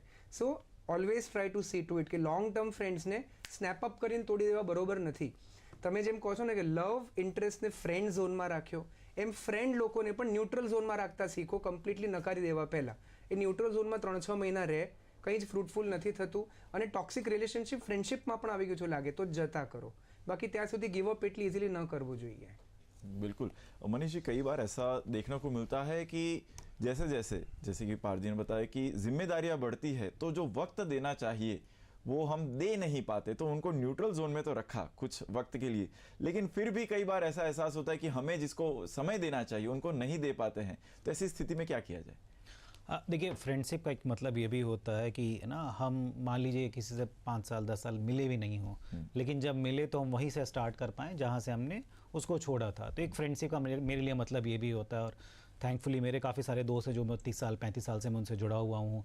और ये जो न्यूट्रल जोन वाला है काफ़ी अच्छा एक आइडिया है, बिकॉज टॉक्सिक चीज़ें रिलेशनशिप में आ गई हैं, फ्रेंडशिप में आ गई हैं, वो काफ़ी ज़्यादा इम्पैक्ट करता है. और उससे बचने के लिए मतलब क्योंकि हम लोग खुद अपने लाइफ में इतने व्यस्त हो गए हैं, अपना एक प्रोफेशनल कमिटमेंट होता है, एक घर का कमिटमेंट होता है और खुद का भी एक कमिटमेंट होता है, तो उसमें समय निकालना बहुत ज़्यादा डिफ़िकल्ट हो जाता है. बट मेरे लिए ये भी ज़रूरी है कि हम कभी कभी अपने लिए एक मी टाइम का भी स्पेस निकालें जिसमें वो अपने फैमिली से अलग हो, है ना, अपने प्रोफेशनल वर्क से अलग हो, ताकि हम जो सर बता रहे थे कि लिसनिंग कर पाएँ, चाहे वो अपने दोस्त से हम बातें शेयर कर पाएँ या हम अपने दोस्त की बातें शेयर कर पाएँ. और वो टाइम कहीं ना कहीं निकालना चाहिए, बिकॉज शायद वही हमको सेन बना के रखता है, बिकॉज लाइफ डिजिटल मीडिया के माध्यम से काफ़ी ज़्यादा डिफ़िकल्ट होता जा रहा है. और मैं एक और छोटा सा एग्जांपल भी देना चाहूँगा. अर्बन प्लानिंग के कॉन्टेक्स्ट में एक बहुत बड़े प्रोफेसर थे यूएसए में, उन्होंने एक स्टडी किया था. और उनमें स्टडी में क्या किया कि उन्होंने 2 स्ट्रीट लिया और एक स्ट्रीट पे बहुत ज़्यादा हैवी ट्रैफिक था, बहुत ज़्यादा हैवी ट्रैफिक का ग्रोथ था, और दूसरे ट्रैफिक में कम ट्रैफिक आता था. तो उन्होंने ये स्टडी किया कि जिस रोड पे कम ट्रैफिक था वहाँ पे फ्रेंडशिप ज़्यादा हो रहे थे, लोग एक दूसरे ज़्यादा मिल पा रहे थे. बट जिस स्ट्रीट पे बहुत ज़्यादा ट्रैफिक था, कार्स का आना जाना, हैवी व्हीकल्स का, वहाँ पे वो पॉइंट्स कनेक्ट्स नहीं रह गए थे. तो ये भी हमको समझना चाहिए, हम सिटी जो डेवलप कर रहे हैं, क्या हम उसको जो लोगों का मिलने का जो माहौल होना चाहिए, जो अपॉर्चुनिटीज़, वो हम क्रिएट कर पा रहे हैं कि नहीं कर पा रहे हैं. क्योंकि अल्टीमेटली हम नहीं कर पा रहे हैं तो लोग ऑनलाइन मिल रहे हैं, तो वो बहुत फिकल हो गया है, वो रिलेशनशिप फिकल हो गया, चाहे वो फ्रेंडशिप हो या रिलेशनशिप हो। तो सिटी के भी दायरे को हमको समझना चाहिए कि वो सिटी इस तरह के ह्यूमन इंटरैक्शन को कितना सपोर्ट कर रहा है। क्या वो पब्लिक पार्क क्रिएट कर पा रहे हैं, स्पॉट्स क्रिएट कर पा रहे हैं जहाँ पे लोग आएँ, एक दूसरे से मिले, चाय पिए, बातें करें या सिंपली बैठें। બિલકુલ. પાર્થભાઈ, ઘણી વખત એવું થતું હોય મહિલાઓના જીવનની અંદર, વિશેષ કરીને લગ્ન પછી એનું લોકેશન બદલાતું હોય, તો એ લોકેશન બદલાવાના લીધે એને ત્યાં એવી દોસ્તી ના મળે તો એ ડિપ્રેશનનો પણ અમુક વખતે ઝોન શરૂ થતો હોય. તો એવી સિચ્યુએશનને આપ કઈ રીતના જોતા હો છો? મહિલાઓને તો સલામ મારતા પહેલાં આપણે બધાએ શીખવું પડે, કારણ કે જે રીતે એ લોકો પોતાની આખી આઈડેન્ટિટી ચેન્જ કરી નાખે છે, પોતાનો સરનેમ, પોતાનું એડ્રેસ, પોતાના ફ્રેન્ડ સર્કલ, અને પછી પણ આપણે અપેક્ષા રાખીએ છીએ કે નવા ફેમિલી પ્રમાણે રહે, અને ના રહે તો પછી એનું ફેમિલી એ ખરાબ કહેવાય. આ જે આખો નોશન આપણા સમાજમાં છે, જે દિવસે ચેન્જ થશે ત્યારે પણ ઘણી મેન્ટલ હેલ્થ અને ઇમોશનલ હેલ્થ રિલેટેડ વસ્તુઓ ઘણી ચેન્જ કરી શકાશે. તમે જે કહો છો એ અમારી ભાષામાં એડજસ્ટમેન્ટ પ્રોબ્લેમ્સ જેને કહેવાય, કે એક નવી જગ્યાએ જતા રહ્યા પોતાનું બધું જ જૂનું છોડીને, તો એ ફેમિલીમાં એડજસ્ટ ન થઈ શકવું એના કલ્ચર પ્રમાણે, અને મોસ્ટ ઇમ્પોર્ટન્ટ ઓફ ઓલ કે એક સપોર્ટ સિસ્ટમ, એક સોશિયલ સર્કલ જતું રહે. અને મેં જેમ કીધું એમ કે જેમ વધતી ઉંમર હોય ને નવા મિત્રો બનાવવા અઘરા હોય, બધાને ઇક્વલી અપ્લાય કરે છે. કારણ કે આગળ જતાં જો 25, 27, 30 વર્ષે કોઈક પરણે છે અને માની લો વડોદરાનું માણસ અમદાવાદ આવે છે, અમદાવાદનું માણસ સાવરકુંડલા જાય છે, અથવા કોઈક મુંબઈ કે કોઈક US કેનેડા પણ આજકાલ તો જતા રહે છે, તો ઇટ્સ વેરી ડિફિકલ્ટ કે આવી પરિસ્થિતિમાં એક સ્ત્રી પોતાનું સર્કલ પાછું બનાવી શકે. એમાં પણ બનાવવા જાય તો એના કેરેક્ટર પર આંગળી ઉઠે કે આને તો ચારે બાજુ જઈને લોકો જોડે હળવું મળવું છે, એને પોતાના પરિવારની ગંભીરતા નથી. સો પહેલાં તો આ બહુ જ એક જેમ્ડ અપ નોશનમાંથી બધાએ બહાર આવવું પડશે. આઈ થિંક કે આની શરૂઆત અહીંયા આ કેસમાં ખાસ ઘરેથી થાય કે એક ફ્રેન્ડલી એટમોસ્ફિયર મળે. જે નવો વ્યક્તિ એનો પાર્ટનર બનેલો છે એ કહે કે હું લાઈફ ટાઈમનો તો તારો કદાચ બેસ્ટ ફ્રેન્ડ બની શકું તો સારું છે, ના એ બનું, પણ અત્યારે હું તારો સારો ફ્રેન્ડ છું અને હું કોશિશ કરીશ કે હું તને સાંભળું, હું તને સમજું, અને આગળ જતાં એ પોતાના સર્કલ્સમાં એને મિક્સ કરે. જો વિમેન વર્કિંગ હોય અને જતી હોય તો એ પોતાની રીતે ત્યાં પોતાના સર્કલ્સ ડેવલપ કરે. આજે એક ટેમ્પરરી ફેઝ 6-12 મહિનાનો આવે એ સ્ત્રીઓ માટે બહુ જ અઘરો હોય છે. એટલે we have to give them a good support system. આપણે જોવું જ પડે કે એ લોકોને આપણે અલગ અલગ રીતે સોશિયલી ઇન્ટિગ્રેટ કરી, ઇમોશનલી બોન્ડ કરાવી, મેન્ટલી ઇમોશનલી ફિટ અને વધારે વાયબલ રાખી શકીએ છીએ. પણ it was a very nice question that you asked. Manish ji, ये ह्यूमन की दोस्ती की तो हमने बात की, लेकिन अगर हम दो देशों की दोस्ती की बात की जाए तो उसको आप, जैसे कि कई बार ऐसा होता है कि हेट्रेड या फिर युद्ध, ऐसी भी स्थिति होती है जो हम देख रहे हैं वर्तमान के अंदर, तो उन दो देशों के बीच में दोस्ती का एलिमेंट किस तरह से अपना रोल परफॉर्म करता है? एक्चुअली मैं काफ़ी फेलो रहा हूँ, studies fellow, US state fellow, और मेरे काफ़ी सारे फ्रेंड पाकिस्तान, बांग्लादेश, अफ़गानिस्तान में हैं. और सबसे बड़ा ट्रेजेडी ये था कि मैं आज तक उनसे कभी साउथ एशियन कंट्रीज़ में नहीं मिला. मैं जाके किसी यूरोप के कंट्री में उनसे मिला, और जब मैं उनसे मिला तो पता चला कि मतलब वी बोथ आर सेम. तो एक तो था कि उनके पास भी बहुत सारे एप्रीहेंशन थे, हमारे पास भी बहुत सारे एप्रीहेंशन थे. हमने बहुत सारे उनको स्टीरियोटाइप करके रखा, वो भी हमारे बारे में स्टीरियोटाइप करके रख चुके हैं. तो जब हम एक दूसरे से मिले तो समझ में आया कि नहीं भाई, उनके जो कल्चर है हमारे कल्चर है मोर और लेस बहुत ज़्यादा मिलते जुलते हैं. और थैंकफुली मतलब वहाँ से एक स्टार्ट किया, तभी हम लोग काफ़ी अच्छे दोस्त हैं. तो एक जो चीज़ था कि खान पान सेम था, उनके जो चैलेंजेस हैं as a youth, as a young person, वो हमारे भी चैलेंजेस हैं. तो ऐसा नहीं है कि वो ना एक अलग डायमेंशन में रह रहे हैं, हम अलग डायमेंशन में रह रहे हैं. मोर और लेस हम सब उसी डायमेंशन में हैं.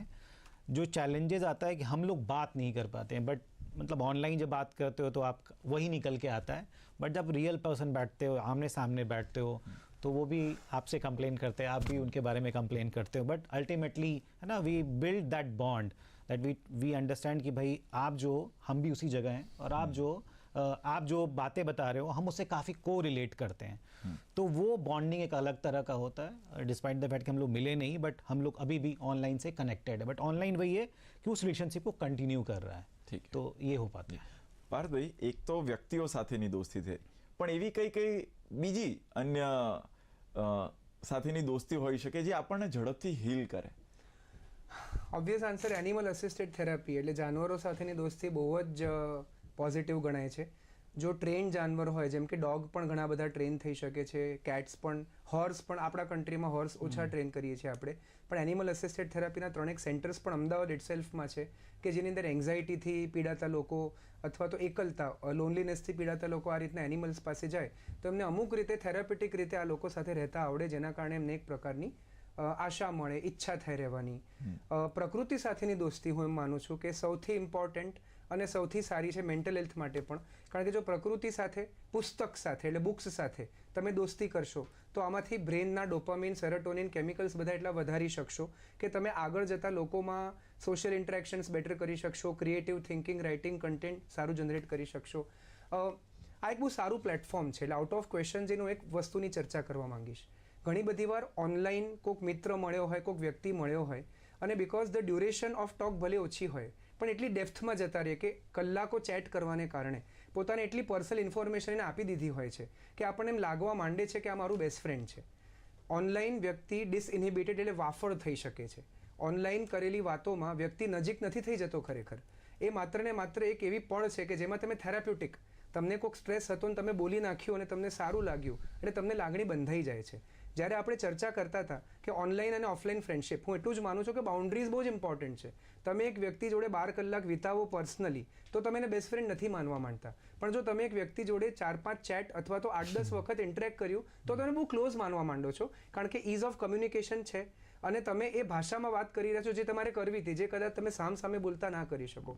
ઓનલાઈન ફ્રેન્ડ્સ બનાવવા ખરાબ નથી પણ ઓનલાઈન ફ્રેન્ડ્સ બનાવો તો બાઉન્ડ્રીઝ કેટલી હોય, એમને કેટલી જલ્દી આપણે ઓફલાઈન મળી લેવું જોઈએ, એમના વિશે હકીકત જાણી લેવી જોઈએ, એમનું ફેક અકાઉન્ટ છે કે સાચું અકાઉન્ટ છે સમજી લેવું જોઈએ, એમની ઓનલાઈન પ્રોફાઇલ કરતાં એમની રિયલ લાઈફ પર્સનાલિટીમાં કેટલો ગેપ છે. કારણ કે બધાને હોય, કોઈ પોતાની રિયલ લાઈફ પર્સનાલિટી ઓનલાઈન પ્રોફાઇલમાં મૂકતું જ નથી. એટલે જો તમે પિક્ચર્સ અથવા એમની વાતો, એમની ફિલોસોફી, એમની પ્રોફાઇલથી આકર્ષ્યા હો અને તમે ઓનલાઈન ફ્રેન્ડશિપ સમજી અને હાર્ટબ્રેકમાં જતા રહો કે અરે મારી જોડે તો ચીટિંગ થઈ ગઈ, આ વ્યક્તિ તો હતો જ નહીં, તો આઈ ગેસ એ બાउंड्रीज हशे तो तुम्हें चीट नहीं था. जी मनीष जी, एक हमारे यहाँ पे कहते हैं ना, एक लड़का और लड़की कभी दोस्त नहीं हो सकते, क्या ये बात सही है? नहीं, ये बात तो सही नहीं है. अगेन डिपेंड करता है, अगेन क्योंकि हमारा समाज इस तरह है कि उसको एक अलग परिप्रेक्ष्य में देखते हैं. बट बहुत सारे रिलेशनशिप होते हैं, प्लेटोनिक रिलेशनशिप होते हैं, फ्रेंडशिप होते हैं, जो डिपेंड करता है कि आप कैसे एडजस्ट करते हो. और क्योंकि अगर हम समाज के आईने से देखेंगे तो ना हमेशा वो अलग तरीके से देखा जाता है. बट मैं कहता है कि अपोजिट जेंडर में भी है ना एक रिलेशनशिप होता है ना, जिसको कि हमको अलग तरीके से नहीं देखना चाहिए. और इसलिए भी ज़रूरी है बिकॉज वो समटाइम्स शायद वो सामने अपने फैमिली मेम्बर्स या हस्बैंड या ना वाइफ से वो ओपननेस नहीं हो पाता है. But you need someone else who really understands you, who really is willing to invest into you as a friend, है ना. और काफ़ी बार हमने भी देखा है कि वो उस तरह के रिलेशनशिप को लोग समझ नहीं पाते हैं, but it's a very rewarding experience. પાર્થભાઈ, બિલકુલ આપનો ટેક શું છે? મને આના ઉપર બોલવું જ છે. જો કોઈ વ્યક્તિ રોમેન્ટિકલી ઇન્ટરેસ્ટેડ હોય સામેના વ્યક્તિમાં અને એની ફ્રેન્ડશિપમાં પડ્યો હોય રિલેશનશિપને આગળ લઈ જવા માટે, આવા કેસીસની અંદર લડકા ઓર લડકી દોસ્ત નહીં હો सकते એ વસ્તુ આવે છે. બાકી આ વાત સાવ જ વાહિયાત છે. જેન્ડર, કાસ્ટ, રિલિજન, જોગ્રાફી આનાથી ફ્રેન્ડશિપ નક્કી થતી જ નથી. પણ જો પહેલેથી એવો ઇન્ટરેસ્ટ હતો કે જો રોમેન્ટિકલી આગળ વધવા માટે પહેલા પગલામાં દોસ્તી કરવી જ પડશે તો આ સંબંધોમાં કોમ્પ્લિકેશન ઓલવેઝ થતા હોય છે. એટલે ઇટ ઇઝ વેરી ક્લિયર કે ફ્રેન્ડશિપના એક તબક્કા ક્લોઝનેસ ઉપર પહોંચ્યા તો અપોઝિટ જેન્ડર અથવા અપોઝિટ ઓરિએન્ટેશન, સેમ ઓરિએન્ટેશનવાળા લોકો એકબીજા સાથે વાત કરે.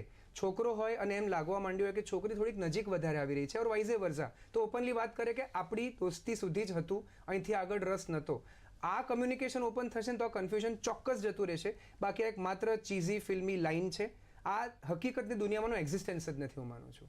બિલકુલ પાર્થભાઈ, મનીષભાઈ, ખૂબ મજા પડી. આ દોસ્તી સાથેની ઘણી વખત એવું થાય કે આપણે, એટલે અત્યારના યુથ માટે પણ જે મિત્રતાના સ્ટેજ હોય એને સમજવા પણ એ ખૂબ જરૂરી હોય. ઘણી વખત એક થાય કે સેલ્ફલેસ કમિટમેન્ટ એ ખરી મિત્રતા છે. મિત્રો, ખૂબ ખૂબ આભાર પાર્થભાઈ આપનો, મનીષભાઈ આપનો અમારા શોની અંદર ચર્ચા કરવા બદલ. તો દોસ્તો, આપના પણ મિત્રો સાથેના કોઈ યાદગાર પ્રસંગ હોય અથવા એવી કોઈ વાત હોય તો આપ અમને અમારી યુટ્યુબ જે ચેનલ છે એની ઉપર આ શો આપ જોઈ શકો છો. એની અંદર કમેન્ટની અંદર આપના આવા કોઈ પ્રસંગો અથવા વાતચીતને જણાવો. તો દોસ્તી માટે એટલું જ કહે કે એકલતાનું ઔષધ શોધાય તો ઠીક છે, બાકી તો મિત્ર જેવો બીજો કોઈ મલમ નથી. અમારી વિશેષ ચર્ચામાં આજે બસ આટલું જ. ફરી મળીશું આવા જ ઇન્ટરેસ્ટિંગ ટોપિક સાથે. ત્યાં સુધી રજા આપશો. નમસ્કાર.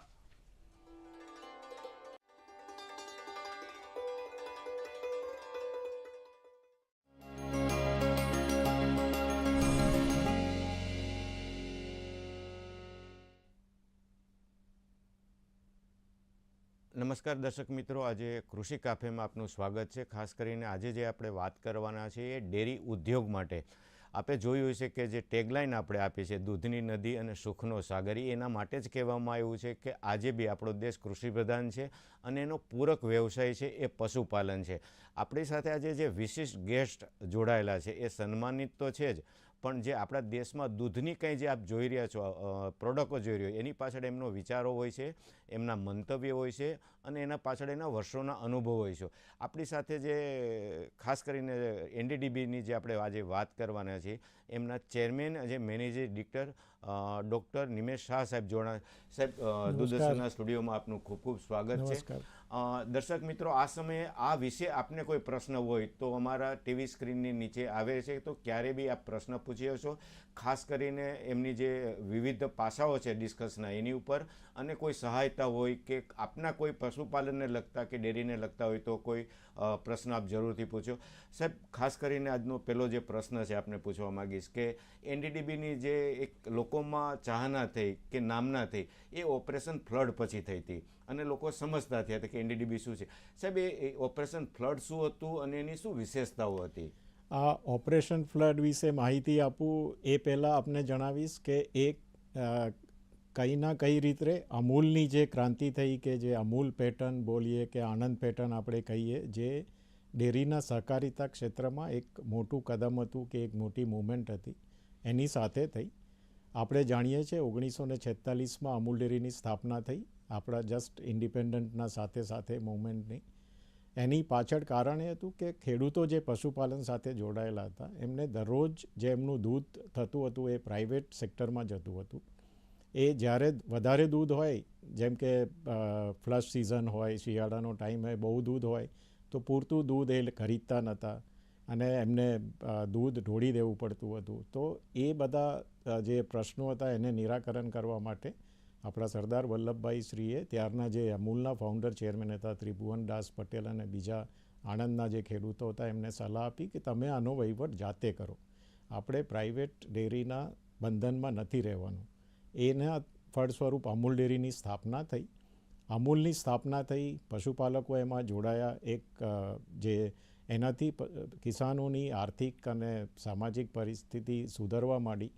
1964માં જ્યારે ત્યારના વડાપ્રધાન આપણા દિવંગત શ્રી લાલ બહાદુર શાસ્ત્રીજી આણંદમાં પધાર્યા, તો એમને વિચાર આવ્યો કે હું એક રાત અહીંયા આણંદના નજીક ગામમાં વિતાવું, પશુપાલકો સાથે ચર્ચા કરું. એમને ચર્ચા કરીને એમને પણ ધ્યાનમાં આવ્યું કે અહીંયા આ જિલ્લામાં જે પશુપાલકોની સામાજિક આર્થિક સ્થિતિ ઘણી સારી છે અને એને આપણે જો બીજા બધા જિલ્લાઓમાં કે આખા દેશમાં જો કરવી હોય તો કેવી રીતે થઈ શકે. તો ત્યાં સુધીમાં ત્રિભુવનદાસજી જે ચેરમેન હતા, એમની સાથે ડૉક્ટર કુરિયન ત્યારે અમૂલમાં જોડાયેલા હતા જનરલ મેનેજર તરીકે. તો એમને ડૉક્ટર કુરિયનને વાત કરી અને ત્યારે પછી 1964માં આ વાત પછી 1965માં નેશનલ ડેરી ડેવલપમેન્ટ બોર્ડની સ્થાપના થઈ. મુખ્ય ઉદ્દેશ એ હતો કે જે અમૂલ ડેરી જે આણંદ ત્યારે જે ખેડા જિલ્લો હતો એ જિલ્લામાં કામ કરી રહી છે, એ જ પેટર્નથી આપણે આખા દેશમાં આને આવી સહકારિતા ક્ષેત્રનું ડેરીનું માળખું કેવી રીતે બનાવવું, અને એનું પછી અમે 1965માં કામ ચાલુ કર્યું. 1970થી લઈને 1996 સુધીમાં અમે ઓપરેશન ફ્લડ પ્રોગ્રામ 3 અલગ અલગ ફેઝમાં ચલાવ્યો અને લગભગ 180 એવી અમૂલ જેવી અમે જિલ્લા લેવલની ત્યાં સહકારી ડેરીની સ્થાપના કરી. એ શરૂઆતમાં અમને પણ તકલીફ હતી. એના શું ફાયદા થયા એ જણાવું તો જસ્ટ જ્યારે આપણે 1950-1960ની વાત કરીએ, આપણા દેશમાં ફક્ત 20 મિલિયન મેટ્રિક ટન એટલે 2 કરોડ મેટ્રિક ટન જેવું દૂધનું ઉત્પાદન થતું હતું. આપણી રિક્વાયરમેન્ટ બહુ વધારે હતી.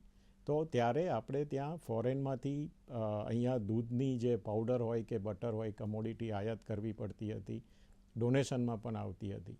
તો અમે ઓપરેશન ફ્લડ ચલાવવા માટે શરૂઆતમાં એક બહુ યુનિક માર્ગ અપનાવ્યો. આ જે બહારથી જે કમોડિટીઝ આવતી હતી પાવડર અને બટર, એને અમે મોનેટાઇઝ કર્યું. એટલે જે પહેલાં ડેરીને ફ્રીમાં આપવામાં આવતી હતી એને અમે પૈસાથી આપી.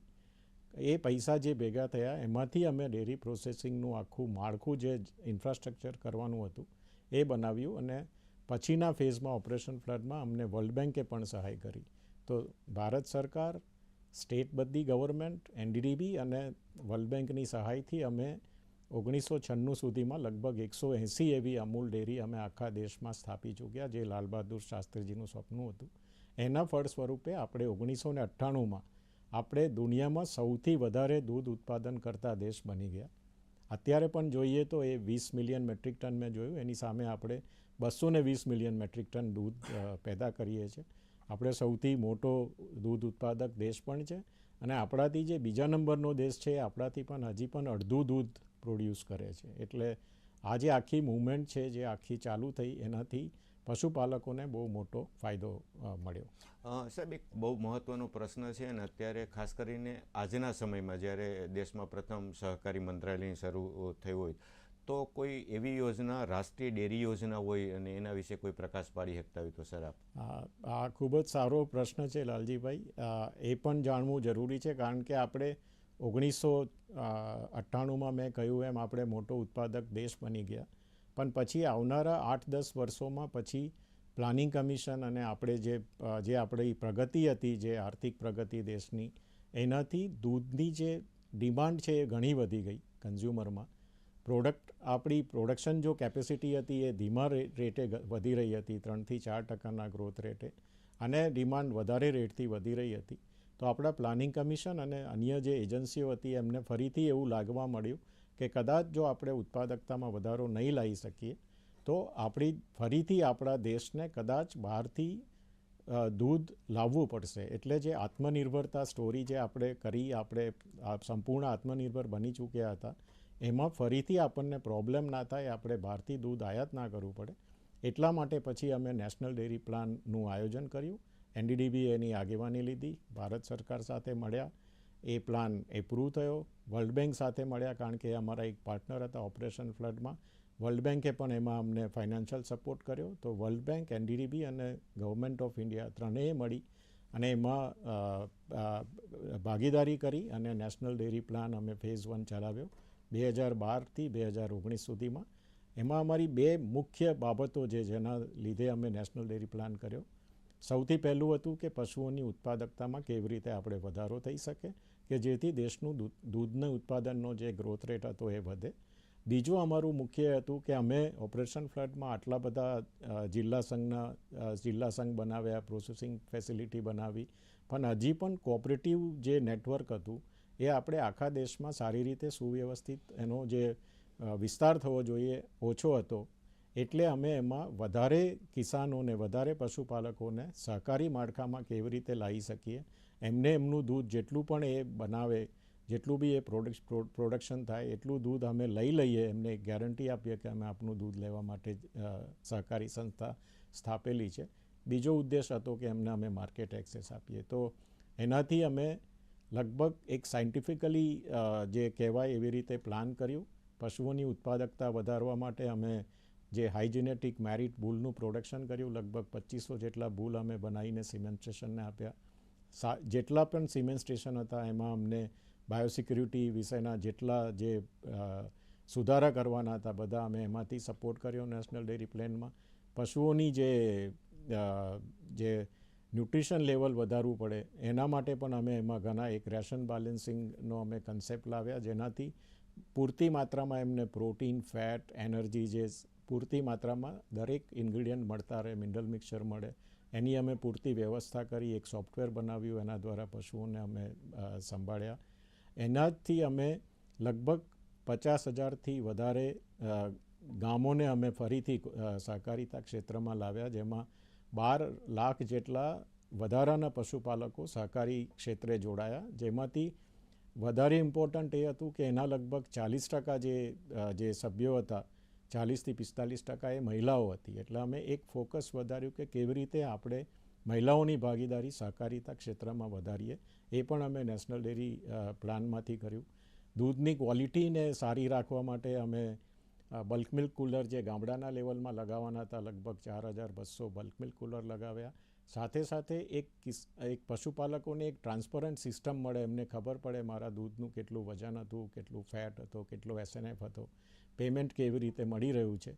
એ કરવા માટે થઈને અમે લગભગ 12,000 થી 13,000 ગામોમાં અમે ઓટોમેટિક મિલ્ક કલેક્શન યુનિટ લગાવ્યા, તો આ બધું કરવાથી અમને જે અમે 7 વર્ષ પ્લાન ચલાવ્યો એનાથી આપણા દેશમાં જે ડિમાન્ડ જે પ્લાનિંગ કમિશન દ્વારા પ્રોજેક્ટ કરવામાં આવી હતી અને એવો જે એક ડર હતો કે કદાચ આપણે ફરીથી દૂધ કદાચ ઇમ્પોર્ટ કરવું પડશે, એને અમે સારી રીતે અમે સોલ્વ કરી શક્યા. આજે પણ આપણું દૂધનું ઉત્પાદન એટલું સારું છે, આપણે 6% ગ્રોથ રેટથી વધી રહ્યા છે પ્રોડક્શનમાં, ડિમાન્ડની સાથે સાથે કદમ મિલાવીને. અને ભારત સરકારની અમુક જે સ્કીમ સાથે આવી છે, જેમ કે રાષ્ટ્રીય ગોકુલ મિશન યોજના અત્યારે ચાલી રહી છે, અને એવી ઘણી બધી સ્કીમ જે ચાલે છે, એનાથી ઉત્પાદક જેટલા પણ પશુપાલક મિત્રો છે સારી રીતે એ લોકો આ વ્યવસાય સાથે સંકળાયેલે રહે અને એમને સારામાં સારી એનાથી આવક થાય, અને એવા અમે પ્રયત્નો ચાલુ રાખ્યા છે.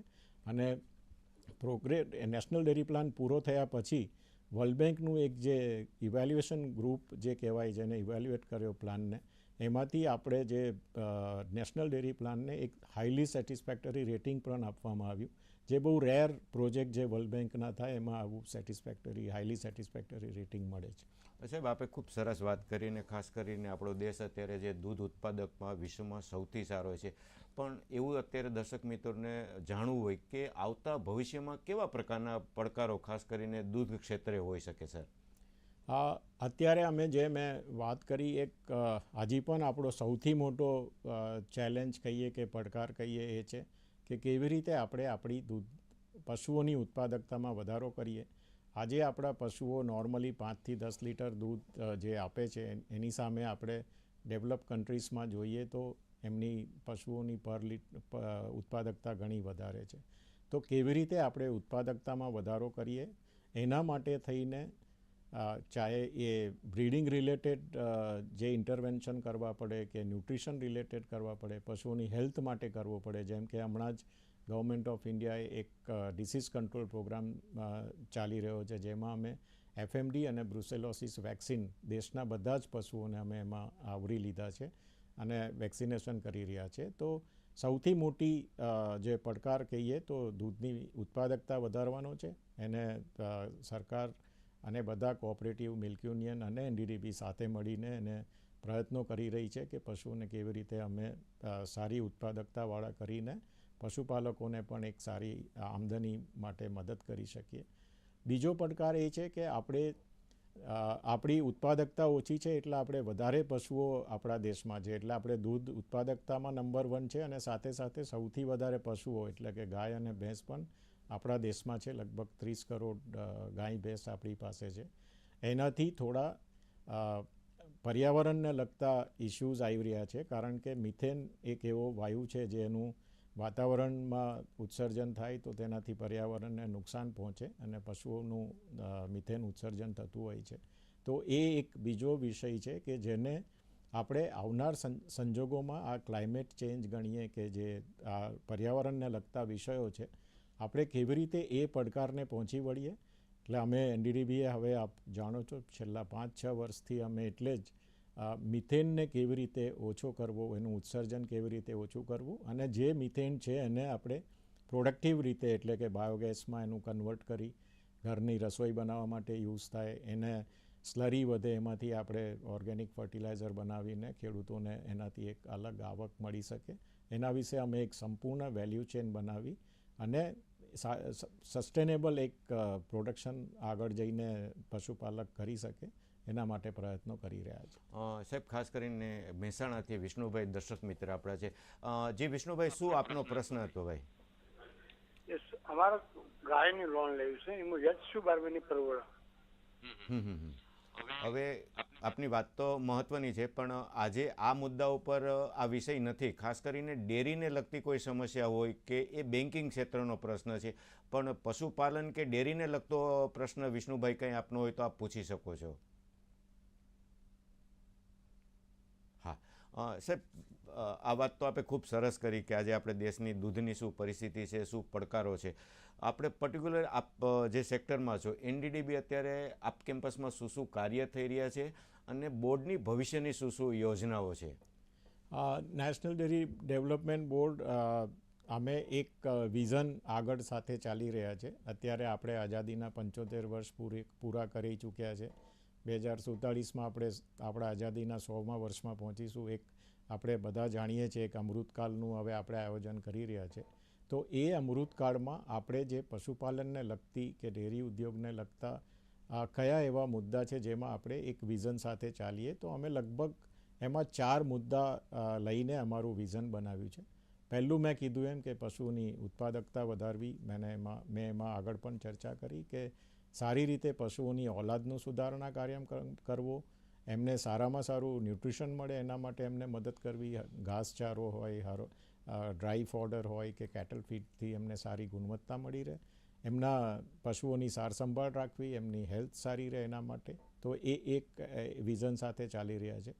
બીજું અમારું વિઝન જે મેં કીધું એ છે કે હવે આપણે સારી રીતે દૂધ પણ પ્રોડ્યુસ કરી રહ્યા છે અને જરૂર છે કે આપણે જો હવે પશુપાલકને જો દૂધના સારા ભાવ આપવા હશે તો આપણે અહીંયાથી લોકલથી એક ગ્લોબલમાં જવું પડશે. એટલે કે એક્સપોર્ટ જે એક એરિયા એવો છે જે અત્યાર સુધી આપણે ટેપ નથી કર્યો, બહુ ઓછું એક્સપોર્ટ માર્કેટમાં આપણું ઇન્ડિયાનું શેર છે અત્યારે, કારણ કે આપણી પોતાની ડિમાન્ડ એટલી વધારે છે.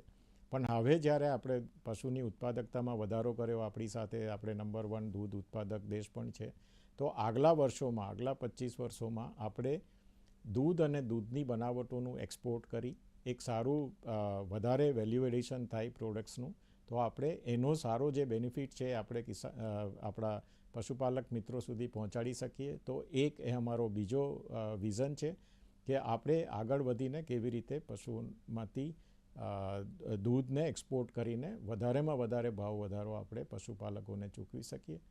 ત્રીજું જે અમારું વિઝન છે, જેમ મેં કીધું એમ, એ છે સસ્ટેનેબલ લાઇવસ્ટોકનું, કે આગળ જઈને પશુપાલકનો જે વ્યવસાય છે એ આગળ જઈને કેવી રીતે સસ્ટેનેબલ રહે, પશુપાલકો એની સાથે જોડાયેલા રહે અને સાથે સાથે પર્યાવરણને પણ નુકસાન ના પહોંચે. એના ઉપર અમે ઘણું આગળ કામ કરી રહ્યા છે. તો જે અત્યારે નેટ ઝીરો આપણે કાર્બનની વાત કરીએ છીએ, ફાર્મિંગ કેવી રીતે કરવું, પશુઓને આપણે એના ફાર્મ જે છે અને કિસાનોને કેવી રીતે સમજાવવા કે તમે નેટ ઝીરો કરીને તમારા ફાર્મને કેવી રીતે તમે પર્યાવરણની રીતે સસ્ટેનેબલ બનાવી શકો, એના ઉપર અમારું કામ ચાલે છે કે જેથી કરીને આપણે આપણી આવનારી પેઢીને પણ જે પર્યાવરણલક્ષી જે મુદ્દાઓ છે એનાથી આપણે બચાવી શકીએ. અને છેલ્લું અમારું જે વિઝન છે એ છે કે ડેરીની સાથે સાથે ડેરીની એક આખી અમે મૂલ્ય શૃંખલા કહીએ કે વેલ્યુ ચેન છે, આપણે બનાવી ચૂક્યા છે. એ જ વેલ્યુ ચેનનો ઉપયોગ કરીને શું આપણે પશુપાલકની આજીવિકા વધારી શકીએ બીજા વ્યવસાય દ્વારા. તો સૌથી જેમ સારો છે એ છે આપણે મધમાખીનો વ્યવસાય, લગભગ સેમ મૂલ્ય શૃંખલા સાથે સંકળાયેલી છે. બીજું મેં જેમ કીધું એમ કે છાણમાંથી આપણે ગોબરમાંથી આપણે એને ઘરમાં એક નાનો બાયોગેસ આપીને એને ઘરમાં એ યુઝ કરે મિથેનને, તો સસ્ટેનેબલ પણ થઈ જાય, મિથેનનું ઉત્સર્જન ના થાય અને એના ઘરમાં જે 1 સિલિન્ડર દર મહિને વપરાતો હોય એની બચત થઈ શકે, તો એની એક આવકમાં વધારો થાય. પ્લસ જે સ્લરી થઈ ગઈ એમાંથી ઓર્ગેનિક ફર્ટિલાઇઝર બનાવીએ તો આપણી ખેતી માટે પણ એ સારો એક સોર્સ બની જાય ફર્ટિલાઇઝરનો, જેથી આપણે બહારના જે કેમિકલ ફર્ટિલાઇઝર લાવીએ છીએ એનું ઇમ્પોર્ટ ઓછું કરવું પડે. તો આ એક બીજી એવી ઘણી બધી છે, ફ્રૂટ્સ વેજીટેબલ છે, એવી ઘણી બધી એવી મૂલ્ય શૃંખલાઓ છે જે જો પશુપાલકો જો બીજા એવો વ્યવસાય અપનાવે તો એનડીડીબી એમાં એ આખી મૂલ્ય શૃંખલા દૂધની જ એમાં લગાવી અને કિસાનોને એમાં મદદ કરી શકે, એના માટે અમારા પ્રયત્નો ચાલુ છે. સર, ખાસ કરીને આપ એનડીડીબીના ચેરમેન છો, તો વર્તમાન સ્થિતિની જો વાત કરીએ તો ભવિષ્યનું જે વિઝન છે કે મિશન છે કે મેન્ડેટ છે એ શું હોઈ શકે આપની નજરમાં સર? હા, મેં કીધું એમ અમારું વિઝન હંમેશા કિસાન કે પશુપાલકને સેન્ટરમાં રાખીને બનેલું છે. અમે સહકારિતા એક જે સ્ટ્રેટેજી છે અમારા એક્ટમાં વણાયેલી છે કે અમે કોઈ પણ કામ કરીશું સહકારિતા ક્ષેત્રે કરીશું. તો અમારો એ અત્યારે પણ અમે એવું વિચારીએ છીએ કે આજે જે દૂધનું ઓર્ગેનાઇઝ માર્કેટ છે, એટલે કે જે દૂધ જે પશુપાલક એમના પોતાના ઉપયોગ પછી જે માર્કેટમાં આવે છે એમાંથી હજુ પણ ઓર્ગેનાઇઝ સેક્ટર, ચાહે આપણે કોઓપરેટિવ ડેરીની વાત કરીએ, સહકારિતા ડેરી જેમ કે અમૂલ છે કે નંદિની છે કે પંજાબમાં મિલ્કફેડ છે, અથવા તો તમે પ્રાઇવેટ મોટા પ્લેયરની પણ વાત કરીએ તો બધું મળીને લગભગ 30 થી 35% શેર આપણે ઓર્ગેનાઇઝ પ્લેયરનો છે. તો હજુ પણ એક મોટો હિસ્સો બજારનો એક અનઓર્ગેનાઇઝ સેક્ટરમાં છે. તો કેવી રીતે આપણે પશુપાલકોને ઓર્ગેનાઇઝ ટ્રેડ તરફ વાળીએ, કન્ઝ્યુમરને પણ ઓર્ગેનાઇઝ ટ્રેડ તરફ જાય તો પશુપાલકોને એની સારી એમની ઉપજની સારી એક કિંમત મળે, એ અમારું મોટું વિઝન છે. સાથે સાથે દૂધની સાથે સાથે જેમ મેં આગળ પણ કીધું એમ બીજી જે એવી પ્રોડક્ટ છે જે એગ્રીકલ્ચર સાથે સંકળાયેલી છે તેમને પણ એનાથી એક એડિશનલ જો આમદનીમાં વધારો થઈ શકે તો અમે એ પણ એક વિઝન તરીકે જોઈ રહ્યા છીએ. સર, ખાસ કરીને અત્યારે વિશ્વની અંદર એઆઈ અને ડિજિટલાઇઝની બહુ ખૂબ ચર્ચાઓ થઈ રહી છે. તો ડેરી સેક્ટરમાં એમનો શું પ્રભાવ હોય છે અથવા તો શું એના ફાયદા છે? ડેરી સેક્ટર આ ક્ષેત્રનો શું ફાયદો લે સર? ડેરી ક્ષેત્રમાં મેં આગળ પણ વાત કરી, પશુપાલકને અગર આપણે સહકારિતા ક્ષેત્ર સાથે જોડી રાખવા માટે સૌથી અગત્યનું જે મુદ્દો છે એ છે ટ્રસ્ટ કે ભરોસો, અને બીજું છે ટ્રાન્સપરન્સી. એટલે કે આપણે જે કંઈ કામ કરી રહ્યા છે એ પશુપાલકને ખબર છે કે મને આજે મેં આટલું દૂધ આપ્યું તો મને કેમ આટલા પૈસા મળ્યા. તો ડિજિટાઇઝેશન જે છે એનો સૌથી મોટો ઉપયોગ અમે કરી રહ્યા છે કે કેવી રીતે પશુપાલકને આપણે ભરોસો ancestral and indigenous knowledges of health and the world around us, constantly evolving, in balance with self, in harmony with nature. But how can we harness its potential to help us address the health challenges of our busy lives? To turn the promise of health for all into a reality for all. To deliver people-centered health services that are respectful of cultures and traditions. By sharing our knowledge and experiences of traditional practices, we can understand, acknowledge, and advance its role in building a fairer, safer, and healthier future. Respecting the wisdom passed down from generations and embracing science, technology, and innovative thinking. Blending traditional and conventional, underpinned by robust evidence, innovation, new technologies, and sustainability. Imagine if we combine the best of the modern and the best of the ancient to support harmony with self, societies, and nature. It can be done. Together, we can embrace the potential of traditional medicine and create a healthier, more sustainable, and balanced world.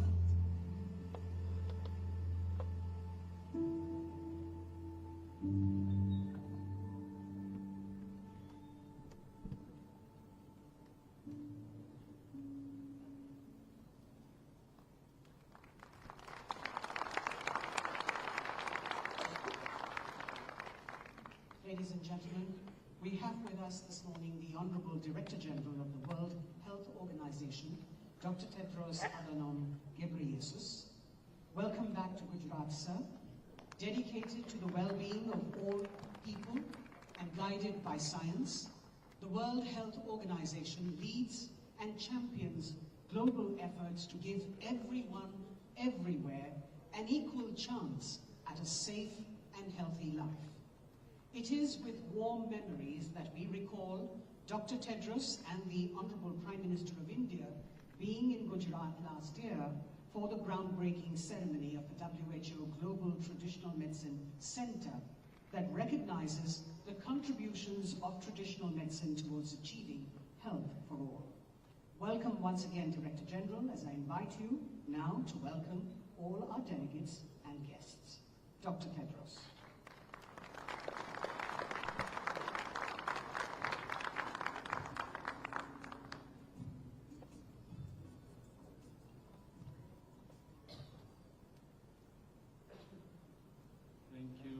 Thank you, Madam Master of Ceremony.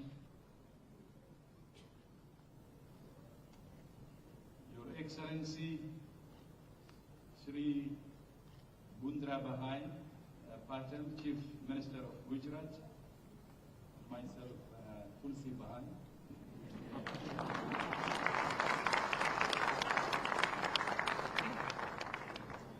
And Your Excellency, Sri Sirbananda Sonowal, Minister of Ayush, Your Excellency Sri Mansukh Mandavia, Minister of Health, Excellencies, my dear colleagues, artists, dear colleagues and friends.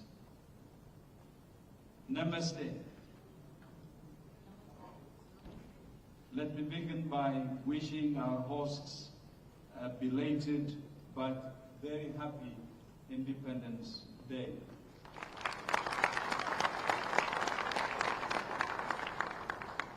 It's an honor to be with you here in Gandhinagar for the first WHO Traditional Medicine Global Summit. I thank Prime Minister Modi and the government and people of India and Gujarat for their hospitality and for their leadership in traditional medicine as part of their commitment to universal health coverage through the Ayushman Bharat scheme. Yesterday, I had the privilege to visit a health and wellness center here in Gujarat, which provides primary healthcare services to almost 5,000 people in 1,000 households. I was so impressed with the way India is using telemedicine to provide consultations remotely, expanding the delivery of services and saving patients time and money in traveling. This is what Health for All looks like.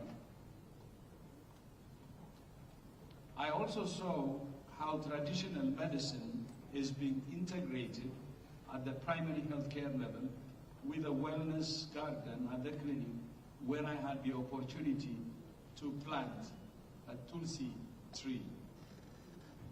One of the great strengths of traditional medicine is the understanding of the intimate links between the health of humans and our environment. That's why WHO is committed to supporting countries to unlock the potential of traditional medicine through Global Traditional Medicine Center in Jamnagar, which I had the honor to launch with His Excellency Prime Minister Modi last year.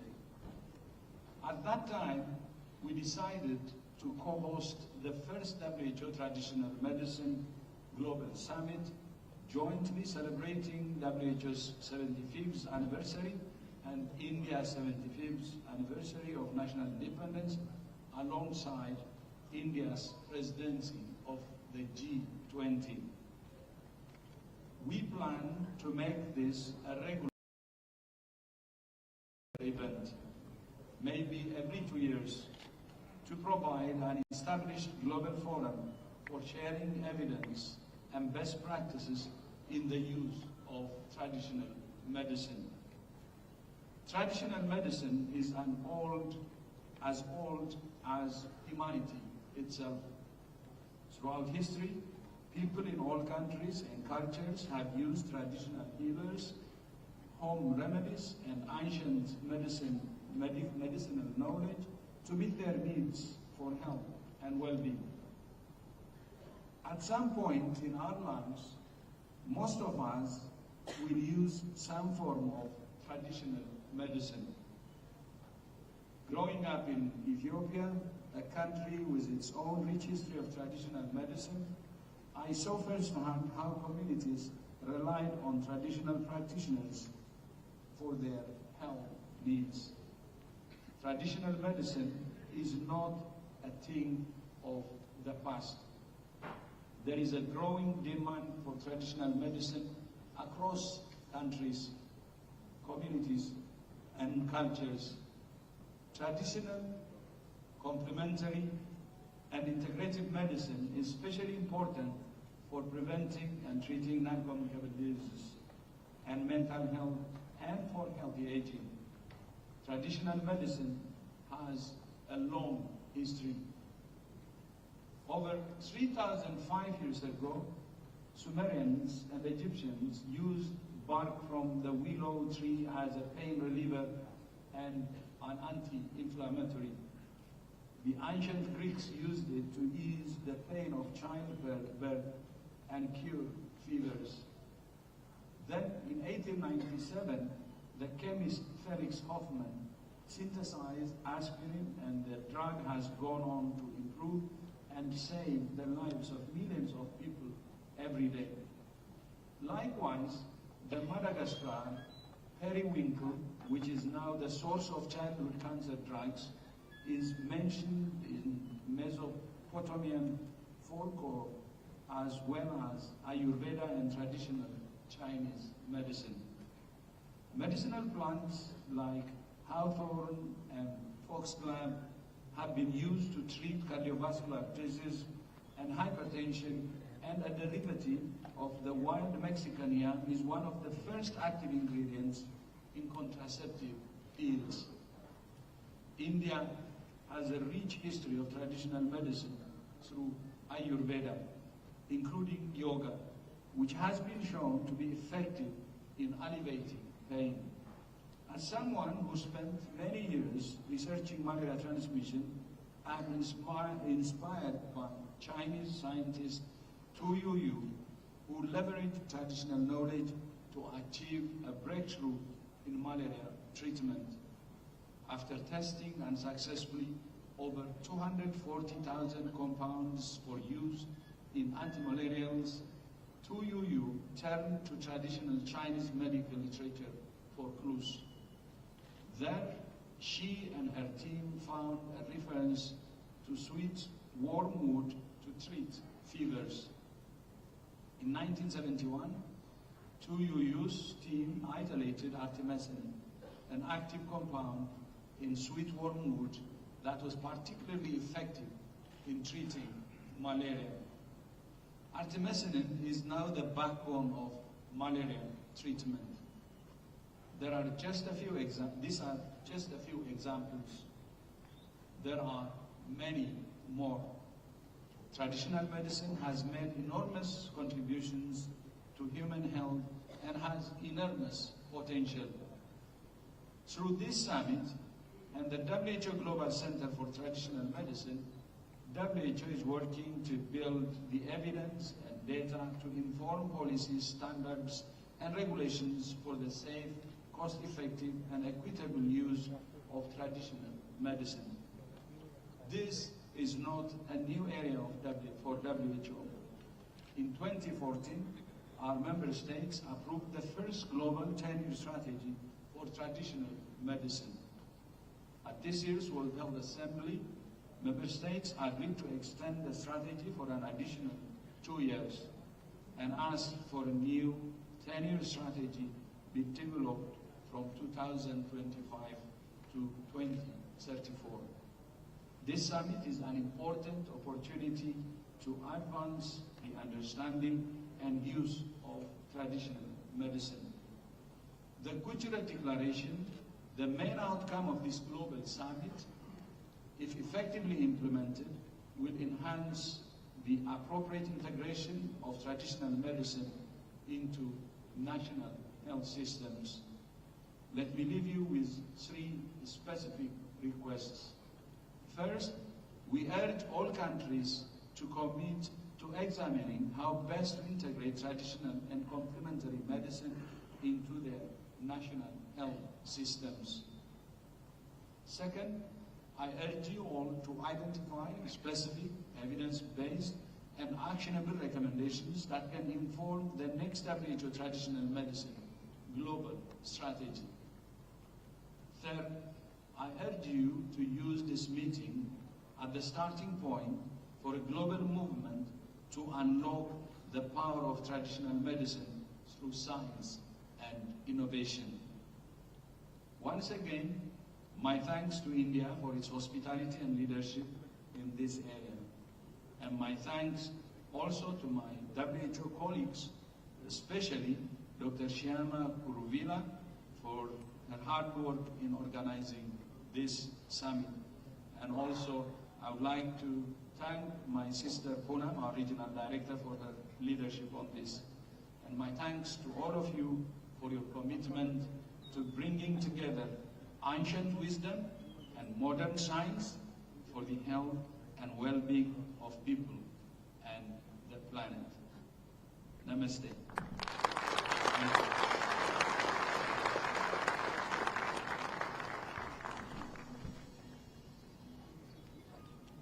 Thank you so much, Dr. Tedros. Ladies and gentlemen, the Honourable Union Minister of Ayush, Government of India, Shri Sarbananda Sonowal, is with us. He's a member of the Upper House of Parliament, the Rajya Sabha, representing Assam, and has until 2021 served as the Chief Minister of Assam. He's taken various initiatives and measures for the promotion and propagation of traditional systems of medicine at the national and international levels. A keen sports enthusiast, Shri Sonowal is an avid practitioner of yoga and Ayurveda. I'd like to now request him to please welcome our delegates and give the introductory remarks.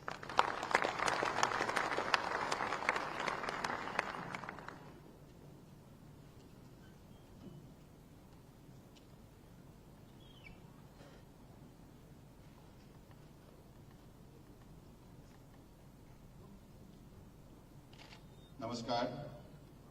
Good morning to you all. Honorable Director General of WHO,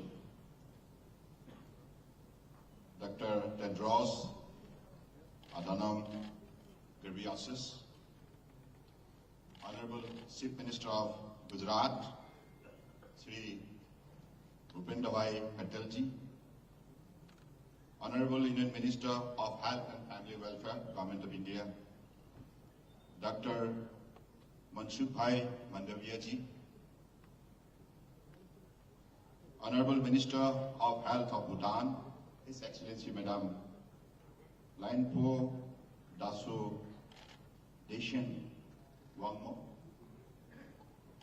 Honorable National Director of Traditional Medicine of Bolivia, Madam Vivian Hinojosa, Honorable Minister of State for Ayush, Women and Child Development, Government of India, Dr. Munjapara Mahindabhai Kalubhaiji, Honorable Minister of Gujarat, Sri Rishikesh Patelji, Honorable Regional Director of WHO, Southeast Asia, Dr. Poonam Khatrapal Singhji, Honorable Regional Director of WHO Europe, Dr. Hans Klus, respected dignitaries, ladies and gentlemen.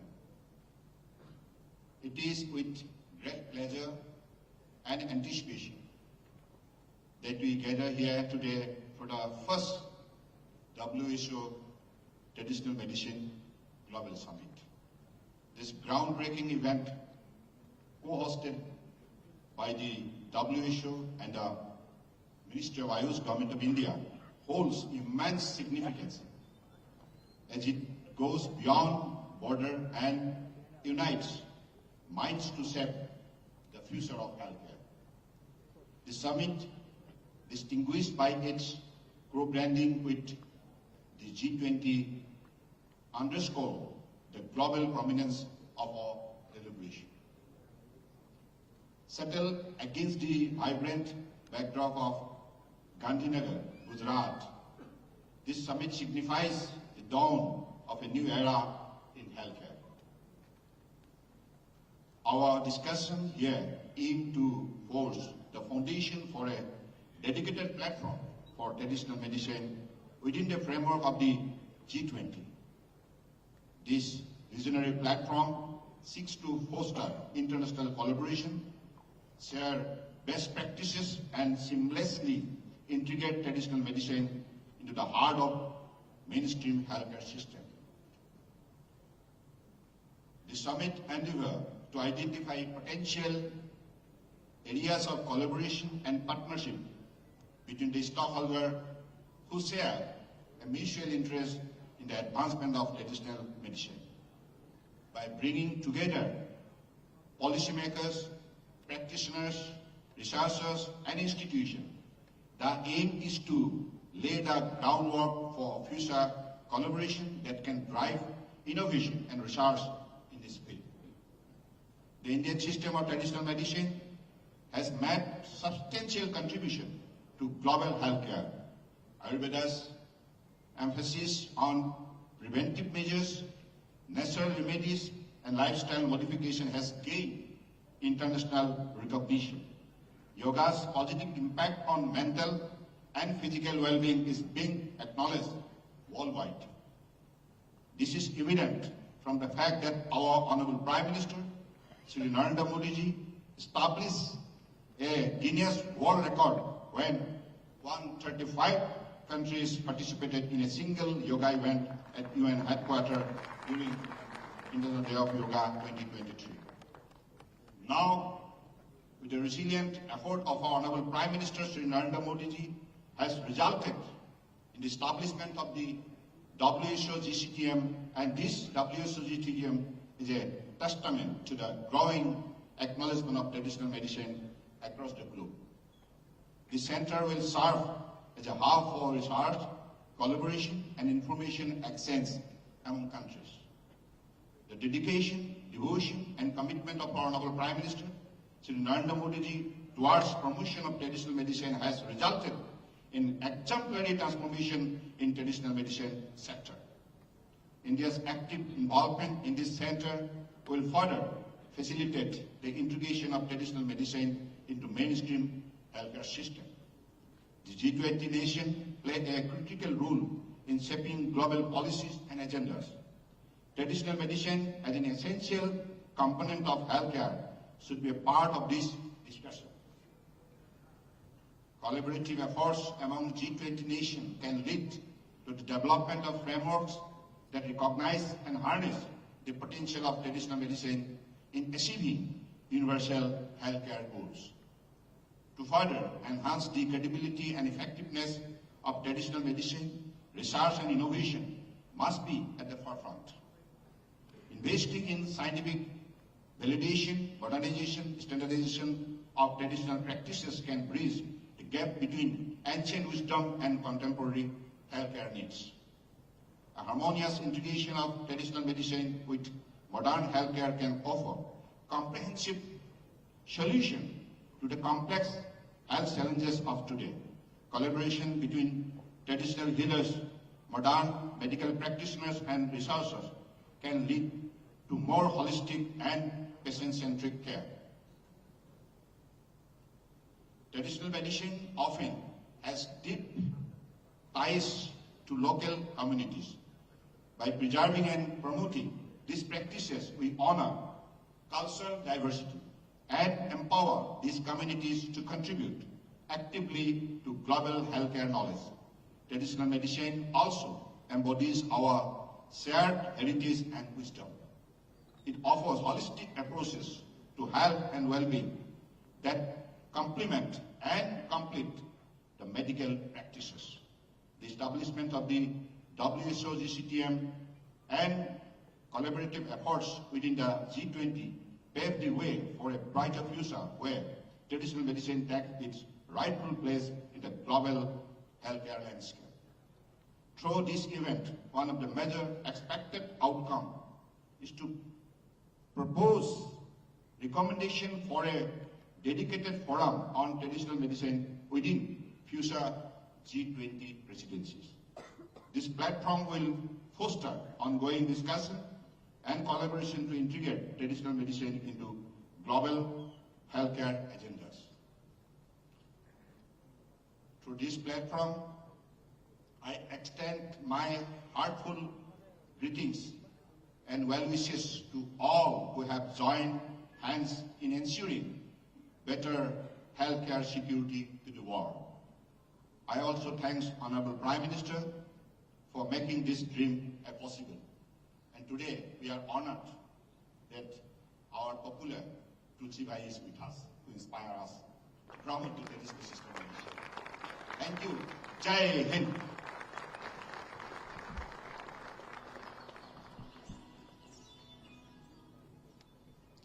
Thank you, Minister Sir. Traditional medicine is a fact of life for millions of people around the globe. Let's let's hear some voices and messages that have been sent to this summit. We would like to now share with you a short film that brings us views of indigenous peoples, traditional medicine practitioners, and beneficiaries.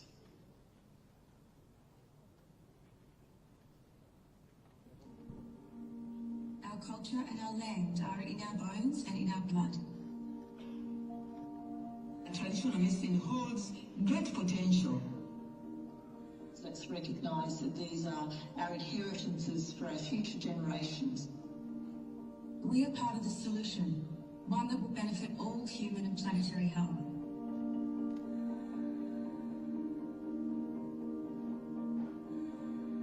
It is very hard to be healthy on a land that's screaming out for help. Humanity cannot be well when we're not caring for what looks after us, and that's our planet Earth. For Indigenous peoples globally, our concepts of health are holistic. Our health is also dependent on the health of our family, our community, and our land. So much so that it cannot be separated. We kind of lost the connection we had with nature and with different ways to approach health. It's not like you have to choose medicine over natural ways of approaching health. I think it's important that we redress the balance so that it's not all one thing or the other, but actually that we can find a beautiful middle ground. Medicine comes from a culture, from a geography, from a place, from a people, from a need, from a climate. Traditional medicine matter to the people of Africa because this is our culture, this is our future. I think it's important that we realise that conventional and traditional medicine can go hand in hand. Today there's more reliance on Western medicine, and what we do need to have a really strong forward-looking, progressive way of being able to recognise the medicines of millennia.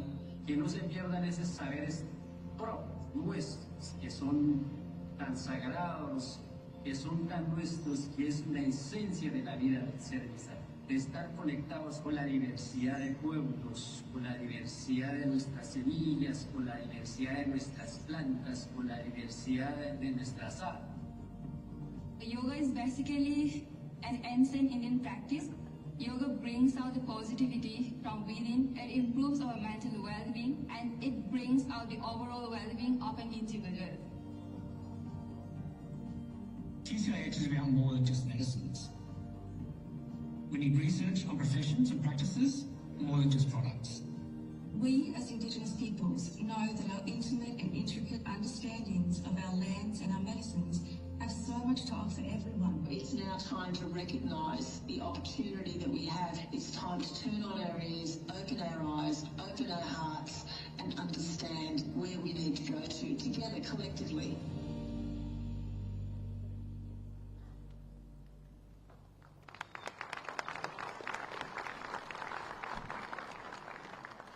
Ladies and gentlemen, the World Health Organization's Global Summit on Traditional Medicine will help chart a roadmap to scale up scientific advances in traditional medicine systems and practices. It will focus on the key themes of research, evidence and learning, policy, data and regulation, clinical practice, innovation and digital health, biodiversity and conservation, and equitable sharing of benefits. We are delighted to have many esteemed guests from around the world join us this morning. We welcome warmly the numerous eminent scientists, leading experts, renowned academicians and practitioners of traditional medicine who join us today. Thank you for being with us and sharing your deep knowledge for the benefit of the world. May I now invite Dr. Bruce Aylward, the Assistant Director General, and Dr. Shama Kuruvilla, Senior Strategic Advisor from the WHO Universal Health Coverage and Life Course Division, to please share with us the highlights of the Global Summit's agenda. Dr. Aylward drives the organization's agenda to make UHC and primary healthcare available to all. He oversees WHO's work on health systems, immunization and reproductive, maternal and child health, and traditional complementary integrative medicine. Dr. Shama Kuruvilla, as the WHO lead for the Global Traditional Medicine Center and Summit, has been working closely with WHO colleagues and participants from all regions of the world on the summit agenda that we will collectively take forward on this occasion. Dr. Aylward and Dr. Kuruvilla.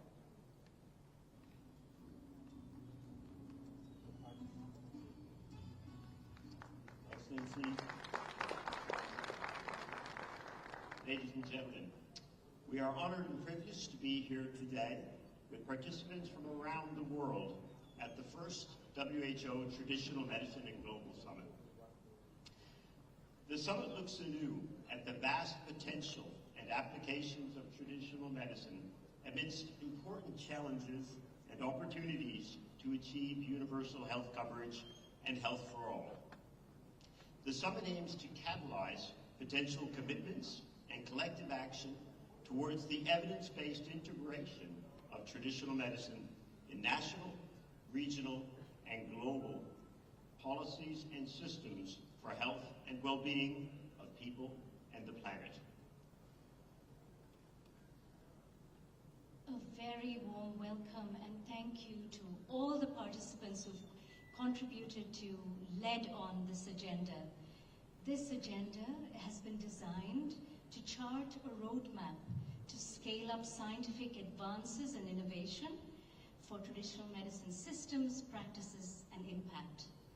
Our stage in Plenary 1 will be set with a session on planetary health and well-being, recognizing and respecting the contributions of indigenous knowledges and resources, and also the modern traditional medicine professions and systems.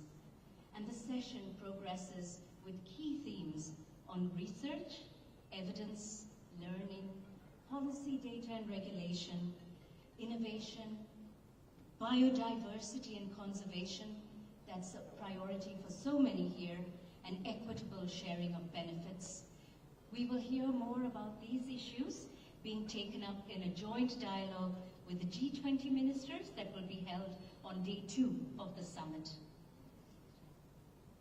A stronger evidence base, which is WHO's priority as the lead technical agency of the United Nations on health, will enable countries to develop appropriate mechanisms and policy guidance for regulating, ensuring quality, and the safe and effective use and equitable access to traditional medicine, and supporting the development of traditional medicine systems, practitioners, and products according to national contexts, national needs for people's health and well-being. Ladies and gentlemen, what happens in this hall is just one part, of course, of the summit. We have the exhibition hall, as you know, at the Traditional Medicine Summit, which is a regional and global showcase of traditional medicine around the world.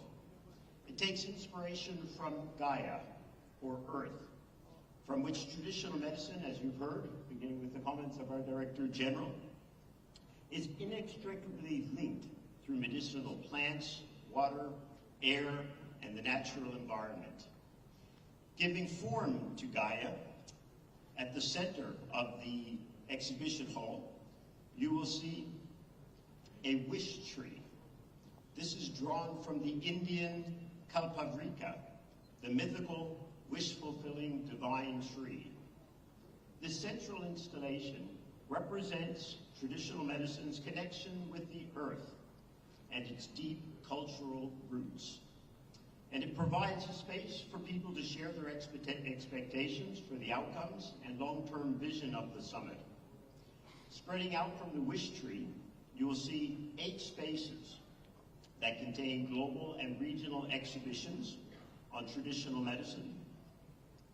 These spaces include exhibits for each of the 6 WHO regions, from Africa, the Americas, the Eastern Mediterranean, Europe, Southeast Asia, and the Western Pacific, as well as the traditional complementary and integrative medicine unit of WHO headquarters and the WHO Digital Health and Innovation Department. Additionally, there is an exhibition space for the Government of India, the host of our summit. Thank you again. and its Ministry of Ayush. Within each exhibit, there are 4 zones that include areas for engagement and practice, interactive information, product display and demonstration, and digital information.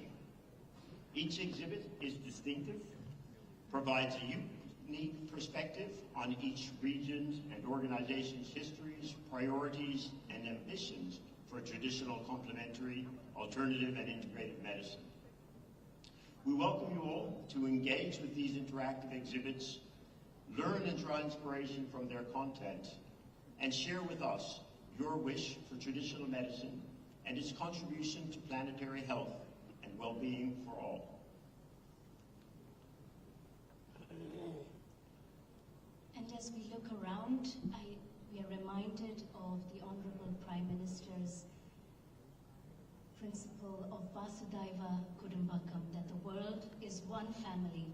And as we learn from every region, every country, what has worked in your context, in your cultures, and what can be shared globally for planetary health and well-being, I think we will take inspiration from that saying, Vasudhaiva Kudumbakam, the world is one family. And thank you for being part of ours today.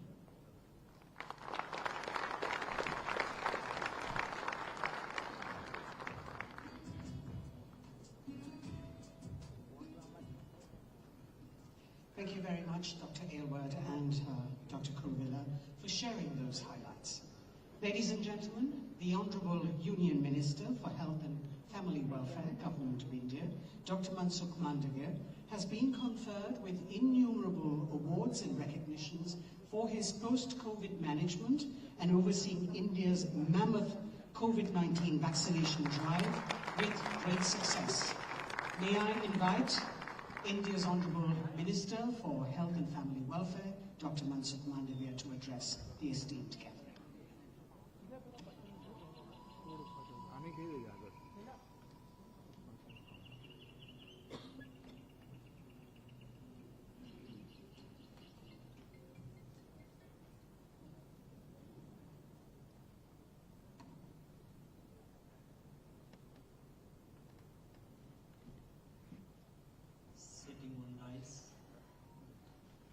Chief Minister of Gujarat, Dr. Tedros, Director General, World Health Organization, my colleague Minister, Sarvanand Sonwalji, Union Minister of Ayush and Port Shipping and Waterways, Excellency Ms. Leon Podash-Dechen Wangno, Minister of Health, Bhutan, Dr. Mahendra Bhai Munjapura, MOS Ayush, Poonam Khetrapalji, Regional Director WHO, Hrishikesh Bhai Patel, Honorable Health Minister of Gujarat, Vivian Vinod Josa, representative from Bolivia, distinguished delegates. Good morning, everyone. With great pleasure, I extend a heartfelt welcome to all the distinguished ministers and esteemed delegations in the enchanting land of Gujarat for the momentous occasion of the first WHO Traditional Medicine Global Summit at Gandhinagar. Gandhinagar city was named in honor of Mahatma Gandhi, also known as the father of nation. Gujarat is also the land of legend like Sardar Vallabhbhai Patel, known as the Iron Man of India, due to his commitment to national integration in the newly independent country. The Statue of Unity, the world's tallest statue, located on the bank of Narmada River of Gujarat, stands as a tribute to Sardar Vallabhbhai Patel for his contribution to nation building. Gujarat is certainly as a place like no other when attracting throngs of tourists with its nature's splendor and wonder of history, culture, and architecture brilliance. It is a destination that should not be missed by the connoisseur of culture and art. I believe this global summit will provide a unique opportunity for us to engage in dialogue, exchange of ideas, foster collaboration, and establish international partnership to advance the agenda of traditional medicine and to work together toward promoting and leveraging the potential of traditional healthier practices worldwide. Traditional medicine have played a significant role in promoting health at personal and community levels for many countries. Even in today's era, there are huge demands for pharmaceuticals and cosmetic products that have a natural or herbal basis and landmark drugs delivered from traditional medicine. The industries of traditional medicine is huge and rapidly expanding. WHO has received reports from 170 member states regarding the use of traditional medicine. These states have expressed need for evidence and data in order to shape policies, establish standards, regulates the safe, cost-effective, and fair application of traditional medicine. Therefore, this global summit on traditional medicine can be the platform to mobilize political commitment and evidence-based action on traditional medicine, which is the first port of call for millions of people worldwide to address their health and well-being needs. I believe that in the next 2 days, the first global summit on traditional medicine under the theme towards health and well-being for all will facilitate the exchange of best practices and game-changing evidence, data, and innovation aligned with science and nature. We acknowledge that WHO has established the Global Center for Traditional Medicine in Jamnagar, Gujarat. India is acknowledged and knowledge hub with a mission to catalyze ancient wisdom and modern science for the health and well-being of people and the planet. The WHO Traditional Medicine Center scale up WHO's existing capacity in traditional medicine and supplement the core WHO's functions of governance, norms, and country support carried out across the 6 regional officers and headquarters. By incorporating the knowledge of traditional medicines into our research and innovation, we can effectively work toward achieving health-related sustainable development goals, truly embracing the One Earth, One Family, One Future approach. Thank you very much.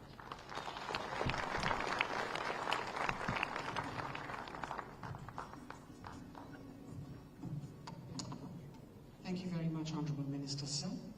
Ladies and gentlemen, we now share with you a short video message from Dr. Ngozi Onkoja Iweola, the Director General of the World Trade Organization.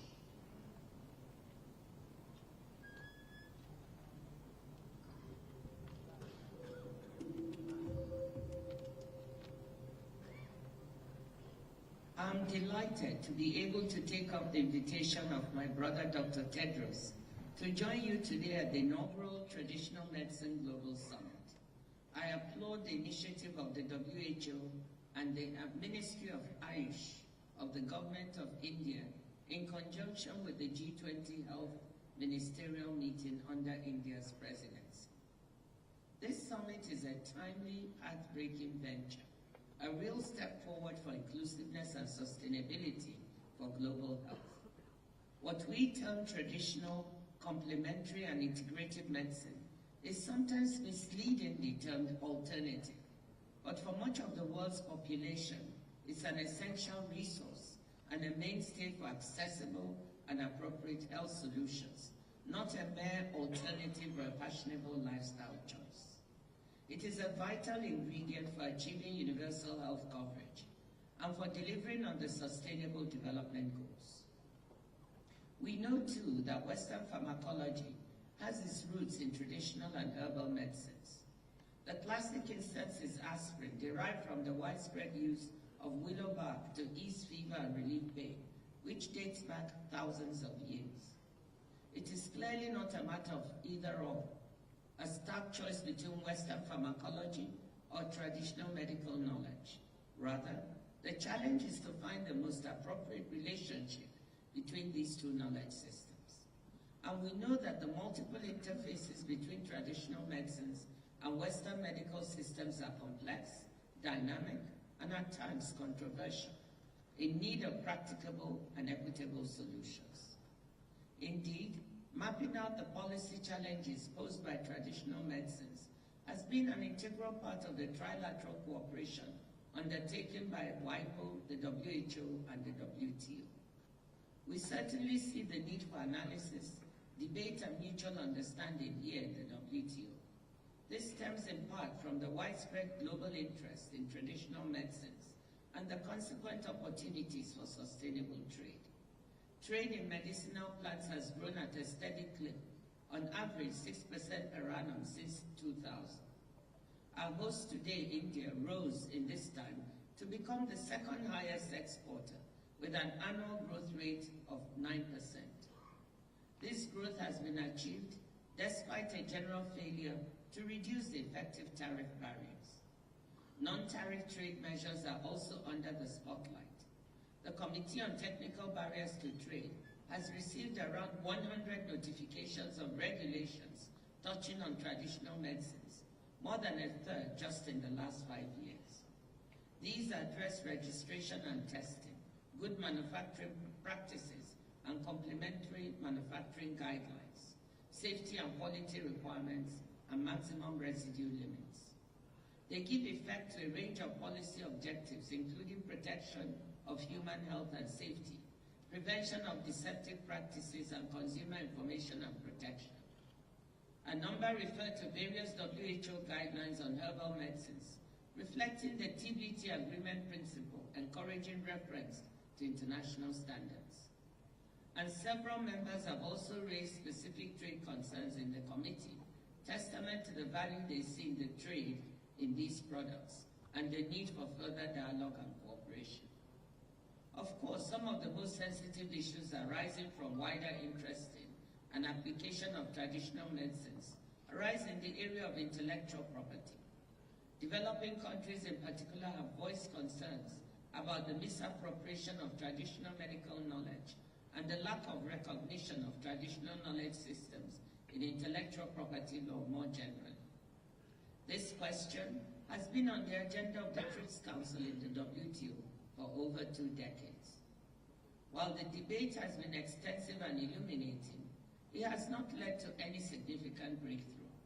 I note, however, that our colleagues in the World Intellectual Property Organization, WIPO, will be convening a diplomatic conference early next year to deal with one of the most intensively debated questions, that of a possible obligation on the part of patent applicants to disclose the origin or source of genetics resources and associated traditional knowledge used in an invention. This may well be a significant turning point in this long-running debate. And I know that, again, our co-host today, the government of India, is playing an active and engaged role in this process. I'm sure that the present summit will go far in advancing wider understanding of the significance of traditional medicines and the need for a concerted and inclusive response to the issues raised. And I'm glad to see the proposal for successive summits in other regions of the world. I wish you every success in this invaluable program of work. Thank you and good luck. Thank you, Dr. Iliola. I'd like to now invite to speak the Regional Director, World Health Organization, Southeast Asia region, Dr. Poonam Khetarpal Singh, who has devoted more than 5 decades to strengthening public health as a leader and manager at national and international levels. Dr. Singh leads a region home to a quarter of the world's population and has been championing traditional medicines in the area. Dr. Singh.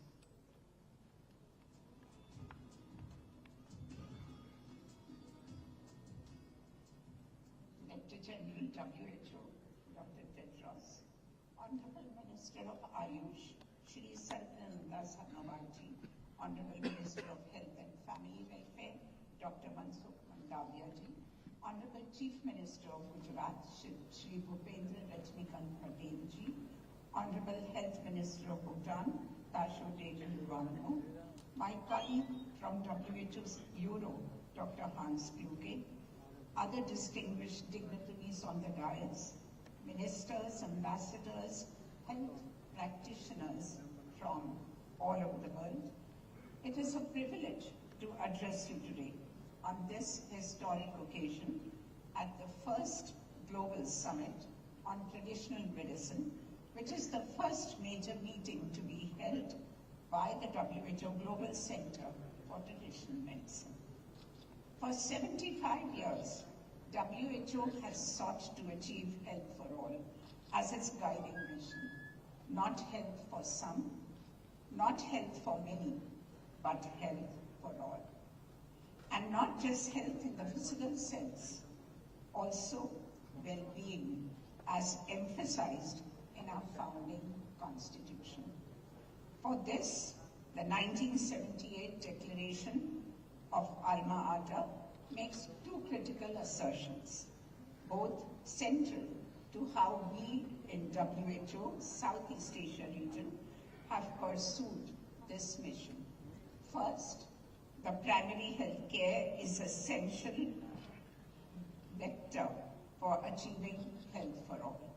And second, that primary health care must be based on scientific and socially adaptable methods and technologies. In other words, that safe and effective traditional medicine has a very clear and a very critical place within our core objective. Today, all countries of the region have developed and implemented a national policy for traditional medicine. 9 countries have established formal training and education systems for traditional medicine practitioners, and 6 countries have co-located traditional medicine services within their health systems. 5 countries have national essential medicine policies on traditional medicine, and the same number of countries provide financial protection for traditional medicine services. We saw a living example of this in Gujarat yesterday when we visited with the Director General of WHO a health and well-being center. We look forward to accelerating this agenda in alignment with our region-wide push to reorient health systems towards quality, affordable, accessible, and comprehensive primary health care by leveraging the full power of the new Global Center for Traditional Medicine, hosted and supported by India. And we also look forward to contributing to the outcomes of this summit, which will help finalize the next WHO Traditional Medicine Strategy 2025 to 2034, which will be presented to the 78th World Health Assembly in 2025 in Geneva. Together, at this meeting and beyond, let us build strong evidence for the most impactful outcomes. Let us drive true inclusion for the greatest equity. Let us explore new technologies and innovations delivering ancient wisdom with modern tools. Let us nurture concrete commitment for increased collaboration. Let us act on both Astana and Alma Ata, accelerating a person-centered, holistic approach to health and well-being for a biodiverse planet and a healthier, more equitable and sustainable future for all.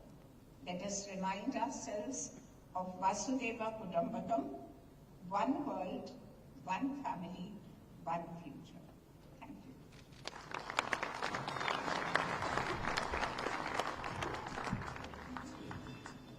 Thank you, Dr. Singh. I'd like to now invite the Regional Director, World Health Organization for the European region, Dr. Hans Kluge, a public health expert with more than 25 years of experience spanning 3 continents, to address the congregation. Dr. Kluge led the development of a new WHO European region vision on health systems for prosperity and solidarity, drove work on a regional study on universal health coverage and financial protection, and prioritized a focus on service delivery, including integrated and primary health care. Dr. Kluge.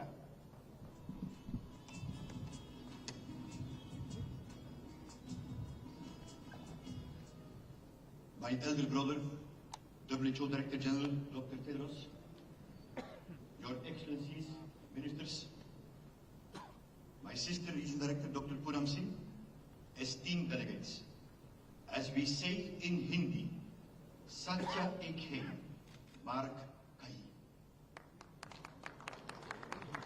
Truth is one, the paths are many.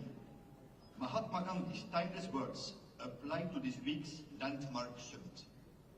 From all corners of the world, we gather here to reiterate a truth. Health is a human right for all, and the paths to health are varied yet convergent. Truly, unity in diversity, the very essence of traditional complementary and integrative medicine, and the very essence of our gracious host, India, marking a special jubilee of its independence. Congratulations. India has produced many of the world's finest minds in science and medicine, contributing to so much to our world, along with traditions embedded in the Vedas and, of course, yoga, a practice celebrated now annually by the United Nations, initiated by His Excellency Prime Minister Modi. What a joy for me personally to be back this week in the WHO Southeast Asia region, a region that has been truly a school for health for me.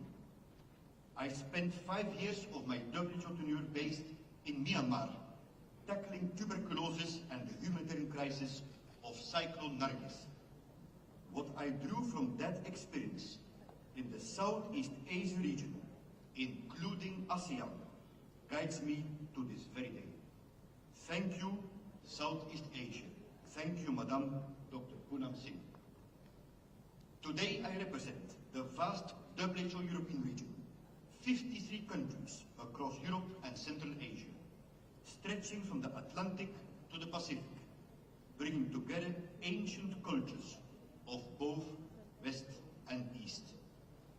In our European region, we have some 160,000, mostly private health practitioners, who offer traditional medicine delivered increasingly in collaboration with conventional medical practitioners.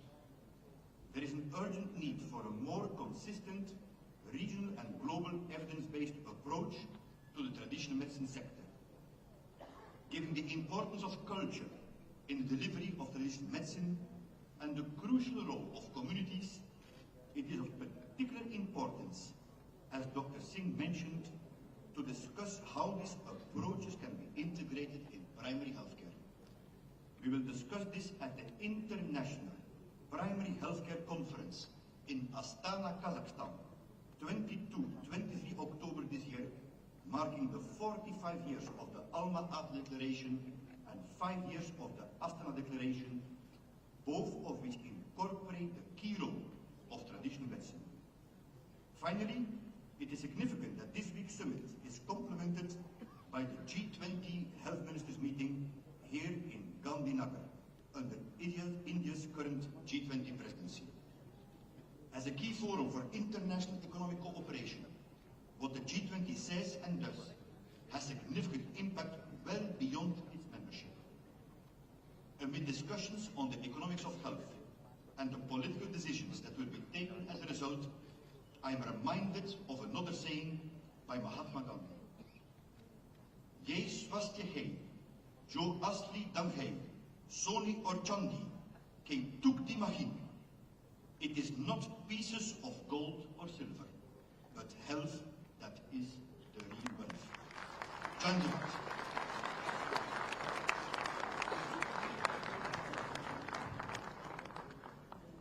Thank you, Dr. Kluger.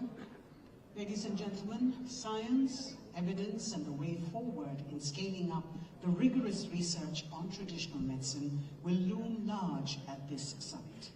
It is the science that will realize the full potential of traditional medicine for health and well-being to turn ancient knowledge into game-changing interventions.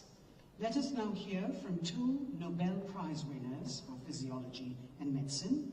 We begin with Professor Harold Varmus, a Nobel laureate for his research on the genetic basis of cancer.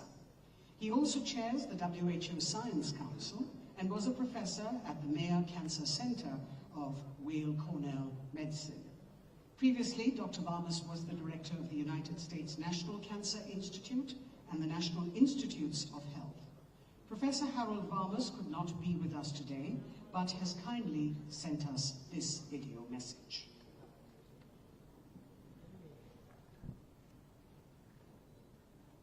My name is Harold Varmus, and I serve as the chair of the WHO Science Council.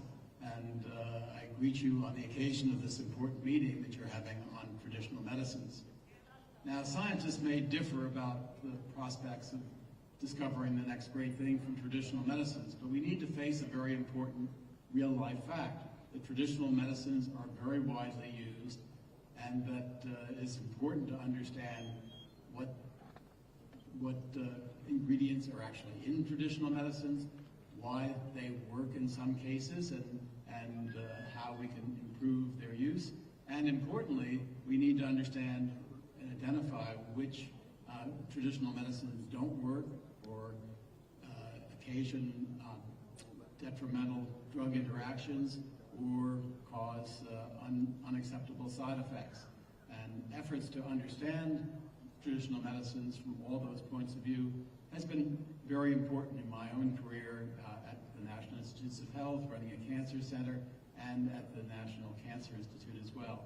So I applaud your efforts in trying to understand these medications, understanding their composition, looking for the occasion when they are effective, trying to understand the nature of placebo effects that occur in their use, and in general trying to protect the public from misuse or unwarranted expenses for purchasing such medications. This is a complex field, and I applaud you for undertaking the study that brings fundamental science to bear on the use of these historical therapeutics. Thank you very much. Professor Du Yuyu from China is a scientist who headed Project 523 to discover a cure for chloroquine-resistant malaria, and she did so by turning to traditional Chinese medical literature for clues. In the literature, she and her team found a reference to sweet wormwood to treat intermittent fevers. In 1971, Professor Yuyu's team isolated artemisinin, an active compound in sweet wormwood that was particularly effective in treating malaria. Artemisinin is now recommended by the WHO as the first and second line of treatment for malaria. Professor Yuyu was awarded the Nobel Prize in Medicine for her work on malaria that saved millions of lives.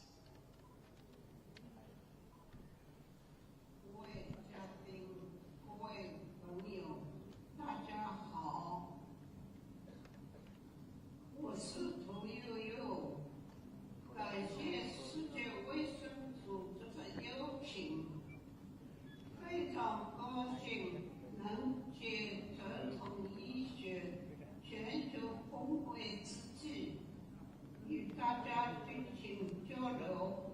传统医学是人类在几千年文明传承中创造和积累的宝贵财富。中医药学是传统医学的杰出代表。中国政府历来高度重视中医药学发展。习近平主席强调，坚持中西医并重，推动中医药与西药相互补充、协调发展，是中国卫生与健康事业的显著优势。中国政府不仅主动动用中医药来增进人民群众的健康福祉，还积极同国际社会分享这一宝贵财富，以中医药为抓手，助力共建人类健康共同体，造福世界民众。好药青蒿素的发现便是其中的一个例子。还有就是中医药抗击新冠疫情也是很好的例证。青蒿素是在中国传统草药青蒿中提取出的一种有效成分。青蒿素是发现之日起，不仅帮助中国完全消除了疟疾，还通过多种方式跨越四海，挽救了全球，特别是发展中国家数百万患者的生命，为全球疟疾防治、富有人类健康做出了应有贡献。这是中国的贡献，是中医药的贡献。青蒿素的成功启示我们，是要将传统医学是蕴含的古老智慧与现代科学技术相结合，传承精华，收进创新，就有巨大的潜力来解决当今世界所面临的健康挑战。我相信，通过对传统医学的深入挖掘和传承创新，我们可以更好地应对全球健康问题和公共卫生挑战。期待在本次峰会上，各国专家学者能够广泛交流和分享经验，推动共建人类卫生健康共同体，为人类健康事业做出更加积极的贡献。谢谢大家。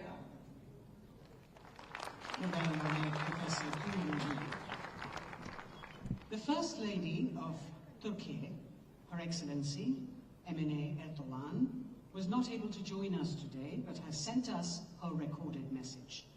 Madam Erdogan has been actively involved in social activities since her youth in Turkey and is a strong champion of traditional, complementary and integrated medicine, convening meetings in Europe and beyond.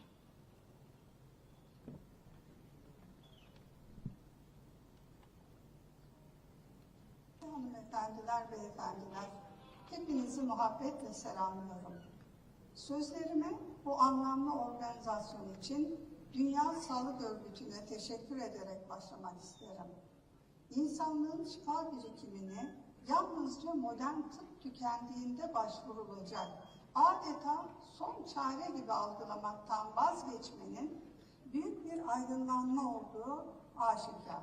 Bin yılların doğal reçetelerini zamanın testinden geçmiş bir miras olarak gelecek nesillere aktarmanın kutlu bir görev olduğu kanaatindeyim. Her medeniyetin tedaviye dair köklü bir deneyimi ve başarı hikayesi bulunuyor. Hastalıklar nasıl yaşanan coğrafyaya özgü olabiliyorsa, yitik şifayı yine aynı iklim ve toprakta yetişen doğal ürünlerde bulmakta kolaylaşıyor. Dolayısıyla yerel bilgilere kulak vermek, reçetelerine başvurmak şifa arayışını kısaltabiliyor. Bu nedenlerle farklı kültürlerin deneyimlerinden istifadeyi amaçlayan geleneksel ve tamamlayıcı tıp kongresinin hayırlara vesile olacağına yürekten inanıyorum. Saygıdeğer konuklar, insanlık sağlıklı yaşamın yalnızca hayat tarzını değiştirmekle doğaya dönüşle mümkün olduğunu gün geçtikçe daha iyi kavruyor. Oysa şifa halinin yeryüzünün ve vücudumuzun iklimiyle uyumlu yaşanarak sürdürülebileceği çok erken çağlarda keşfedilmiştir. Geleneksel tıbbın deva aramaktan önce sağlığı korumayı hedeflemesi de bundandır. Günümüzde de hekimlerimiz hastalıkların en önemli sebebinin doğal beslenmeden uzaklaşmak ve fiziksel aktivite eksikliği olduğu konusunda uyarıyorlar. Dünya Sağlık Örgütü'nün verilerine göre ölümlerin %70'i bulaşıcı olmayan hastalıklardan kaynaklanıyor. Kardiyovasküler hastalıklar başta gelirken kanser, solunum yolu hastalıkları ve diyabet üst sıralarda yer buluyor. Bu bakış açısının sonucu olarak Türkiye'de sağlığın korunmasına çok önem veriyorum. Öncelikle genç nesillere dengeli beslenme ve spor alışkanlıkları kazandıracak projeleri destekliyorum. Tarımsal üretimde kimyasal gübre ve ilaçlardan ziyade doğal yöntemlerin kullanımını teşvik ediyorum. Yerel türleri ve biyoçeşitliliği korumayı amaçladığımız Ata Tohum Projesi gibi kapsamlı kampanyaları himaye ediyorum. Değerli katılımcılar, yine Dünya Sağlık Örgütü verilerine göre geleneksel tıbba başvurma oranı %80'leri buluyor. Türkiye'de bu talebi göz ardı etmek yerine 15 geleneksel ve alternatif tıp uygulaması Sağlık Bakanlığı kapsamına alındı. Sonuçların bilimsel gelişmeler ışığında değerlendirilmesi amacıyla bir enstitü kuruldu. Üniversitelerimizde araştırma ve uygulama merkezleri hayata geçirildi. Böylelikle binlerce hekimimize bu alanda eğitim imkanı sağlandı. Anadolu tıbbını düzenlediğimiz 2 uluslararası kongre vasıtasıyla kanıta dayalı yöntemlerle dünyaya tanıtmayı hedefledik. İlkini 2018 yılında düzenlediğimiz himaye etmekten onur duyduğum GETAT Kongresi'ne 38 ülkeden bilim insanları 304 bildiriyle katılmıştı. Kongreler vesilesiyle bir araya gelen araştırmacılar, geleneksel tıbbı günümüze taşıdıkça etkileyici verilerin elde etmelerinin mutluluğunu yaşıyoruz. Hastalık yerine şifayı merkeze alan yaklaşım benimsendikçe daha sağlıklı nesiller yetiştirmenin mümkün olacağı kanaatindeyim. Her birey kendi kendisinin koruyucu hekimi olmaya başladıkça sağlığa ayrılan kaynaklar insanlığın yararına başka alanlara kaydırılabilecektir. Dolayısıyla tabiat eczanesinin reçetelerine keşif yolculuğuna dönüşen kongrenin sonuçlarını merakla bekliyorum. Sözlerime son verirken sizleri bir kez daha muhabbetle selamlıyorum. Kalın sağlıcakla. Thank you, Your Excellency, Emily Kahan. Ladies and gentlemen, I'd like to now invite our special guest, the National Director of Ancestral Traditional Medicine from Bolivia, Ms. Vivian Tatiana Cancho Hinojosa, here representing today the women of the world engaged in practice of traditional medicine and indigenous knowledges. She has been galvanizing the movement for traditional medicine among citizens and influencing governments across the continents. A strong voice for ancient medicinal practices. Ms. Vivian Tatiana Cancho Hinojosa. Sumapunche kachuntuko ikunapa, hatuna pai kuituku ikangunapa, noga sulti Vivian Camacho, Hagai Bolivia, Koya Suyumanta Hamusani. Greetings to you all. I am from the Quechua Nation, from the plurinational state of Bolivia. Greetings to all the authorities that are joining us here in the front, but also to all of you that have gathered together for advocacy for ancestral traditional medicine. Here we are representing the different colors of the world. This beautiful flag represents the rainbow. We all belong to Earth, no matter how color, no matter with what language. We all belong to Mother Earth. We all belong to healthy water, healthy food, healthy air. We all belong to the generation that has dreamed that we would be alive today. We have survived the genocide, exterminium. We have survived the thief of our territories, but we are alive because of ancient wise people. They have healed with their hands, midwives. They have received us with love and tender care and wisdom alive from millennia. Spiritual guides of our peoples, they have healed our souls, our bodies. We are remembering now that we are the seeds that they have left for us, but also we are the flowers of past dreams. They have seeded their lives so we can be alive today. So it's very necessary for us to remember that we all belong to Mother Earth, that we all belong to each other, that traditional ancestral medicine has to do not only with our beautiful biodiversity, but also with our spiritual sacred places. So I say with these sacred ones, to the sacred places that is receiving us today, from the sacred Andean mountains, that I have come to remember that the strength, the spirit, sacred spirits of the air, of the fire, of the earth, of the water, are guiding us, are guarding us. That's why we remember, if we want to talk health of people, if we want to talk health for everyone, we need to talk health of Mother Earth. We need to talk that ecosystems, biodiversity are sacred and are our brothers and sisters, not only humankind, but also spiritual world, but also our sacred places and everything that is alive with us. So thank you all for being here, because you represent the most beautiful dreams of past generations. Each of us, each of you represent a historical being that is willing to transform history. That's why we're alive for. Thank you, Mother Earth. Thank you all. Thank you. Hayaya, wisdom of the word alive. Thank you. Thank you, Madam Hinojosa. I'd like now to invite from Bhutan the Honorable Minister for Health, Ms. Limpo Dasho Deshen Wangmo, to address the Assembly. Ms. Wangmo has been passionately and relentlessly working for health in all policies to ensure health and well-being of the people.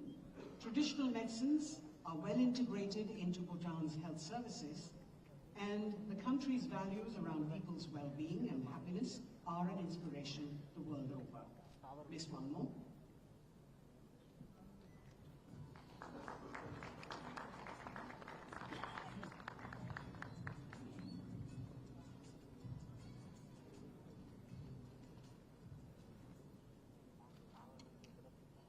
Namaskar. Thank you, Vivian, for that very lovely message that we all belong to one planet. And I know Dr. Tedros have been actively promoting this idea that we are all one and we must work together to achieve what we want to achieve, that is health for all. So with that, honorable ministers, Director General, WHO, Dr. Tedros, Excellencies, distinguished guests, ladies and gentlemen.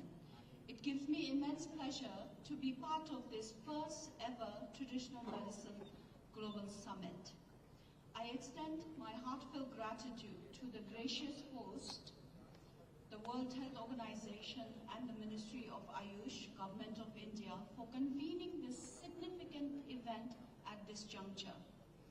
Traditional medicine is a testament to the deep connection between the human and the nature, and the profound understanding of the intricate balance that sustains life on this planet. I thank the Honorable Prime Minister, Shri Narendramodi, and Dr. Tedros, the Tulsi Bai of Gujarat, for their leadership in recognizing the vital role that traditional medicine provides in providing people-centric, inclusive health services for all. Bhutan, as you all know, is a small country between India and China, and it is known for its rich cultural heritage, breathtaking landscapes, and our unique philosophy of gross national happiness. And at the core of this vibrant culture lies the traditional medicine system, which has been an integral part of the Bhutanese way of life for centuries. Traditional medicine in Bhutan, known as the Soy Rigpa, which translates to the science of healing, is a holistic approach to health that encompasses the physical, mental, and the spiritual well-being of the individual. It combines the element of herbal medicine, lifestyle, and spiritual practice to treat the body, mind, and the soul. It is this belief that the three elements of the body, mind, and the soul are deeply interconnected to our environment, and any disturbance in that equilibrium can manifest into physical illness.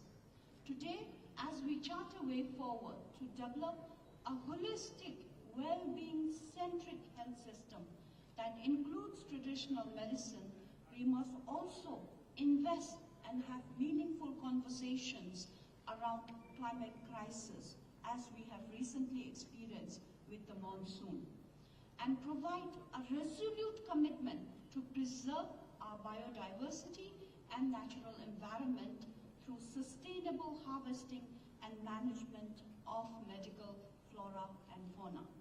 Distinguished delegates, in Bhutan, traditional medicine, Soy Rigpa, is not just a system of healing, but a vital building block of our health system.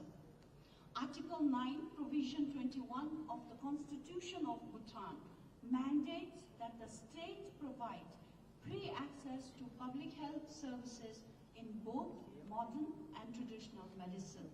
Thus, in Bhutan, traditional medicine services are formally delivered in our public health through the network of hospitals and primary healthcare system, side by side with the allopathic services under the same roof.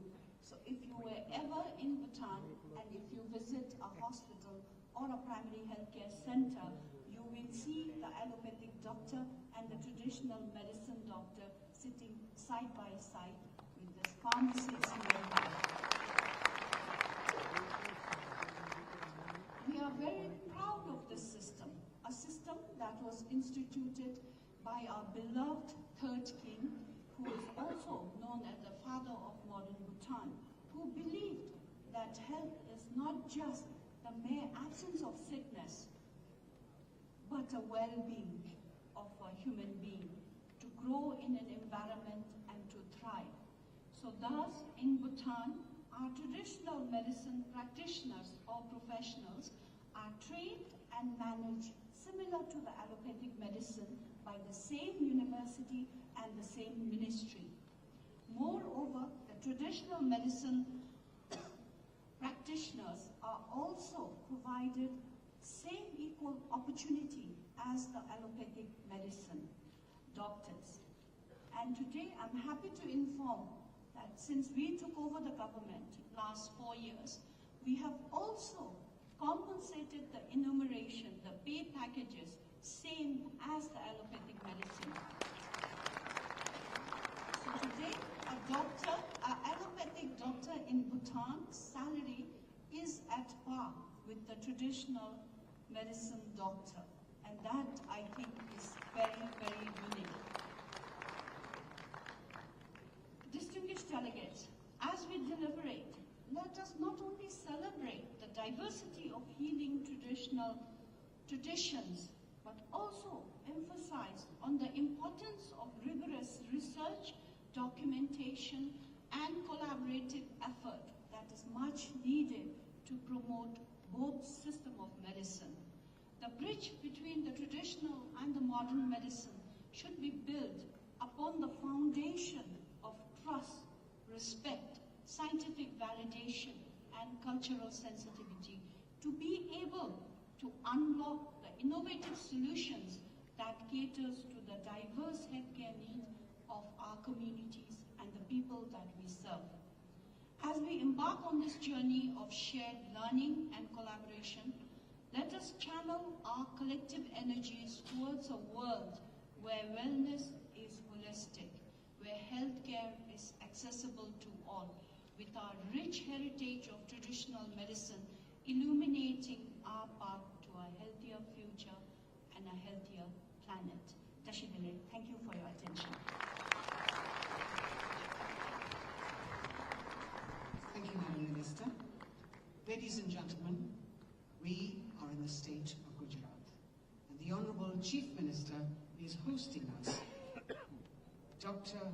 Patel, Mr. Bhupendra Bhai Patel, trained as a civil engineer by profession, has vast experience in administration and is well known for his impressive decision-making power and unique persuasive abilities.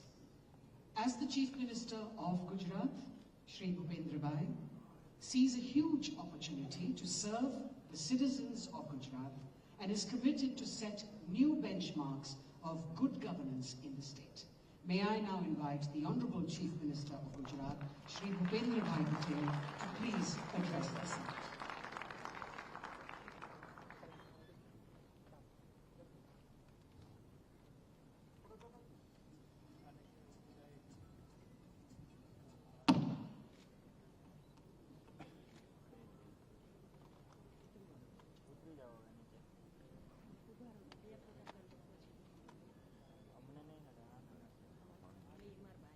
राज्य के पाटनगर में केंद्रीय आयुष मंत्रालय द्वारा आयोजित WHO traditional medicine global summit और advantage health care India summit के शुभारंभ अवसर पर हमारे बीच मंच पर उपस्थित केंद्रीय स्वास्थ्य मंत्री डॉक्टर मनसुख भाई मांडविया जी, केंद्रीय आयुष मंत्री श्री सर्बानंद सोनेवाल जी, WHO के director general Shri doctor Tedros, केंद्रीय आयुष राज्य मंत्री श्री डॉक्टर महेंद्र भाई मुशपरा, मेरे साथी मंत्री ऋषिकेश भाई पटेल, भूटान के स्वास्थ्य मंत्री लेवंथो दाशो डिशेन वांगमो, WHO के regional director Shri doctor Hans फ्लोक, south east region director Shri doctor Poonam Khetrapal Singh, AYUSH सचिव श्री डॉक्टर वैद्य राजेश कोटेचा, उपस्थित अधिकारीगण, देश विदेश से पधारे हुए आप सभी आमंत्रित महानुभाव, प्रेस मीडिया के मित्रों, सभी को मेरा नमस्कार।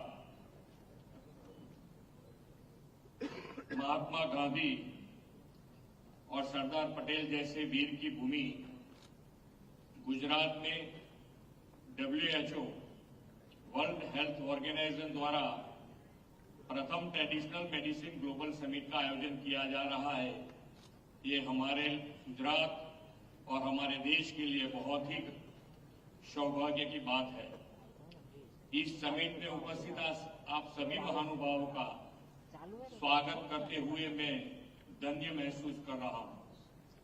विश्व नेता और हमारे परम आदरणीय प्रधानमंत्री श्री नरेंद्र भाई मोदी हमेशा ही वसुधैव कुटुंबकम के सूत्र के साथ विश्व के स्वास्थ्य और कल्याण की बात करते हैं। कोरोना के कारण जब पूरी दुनिया में हलचल मच गई थी, तब हमारे लोकप्रिय प्रधानमंत्री श्री नरेंद्र भाई के मन में आयुष सेक्टर को विकसित करने का विचार आया।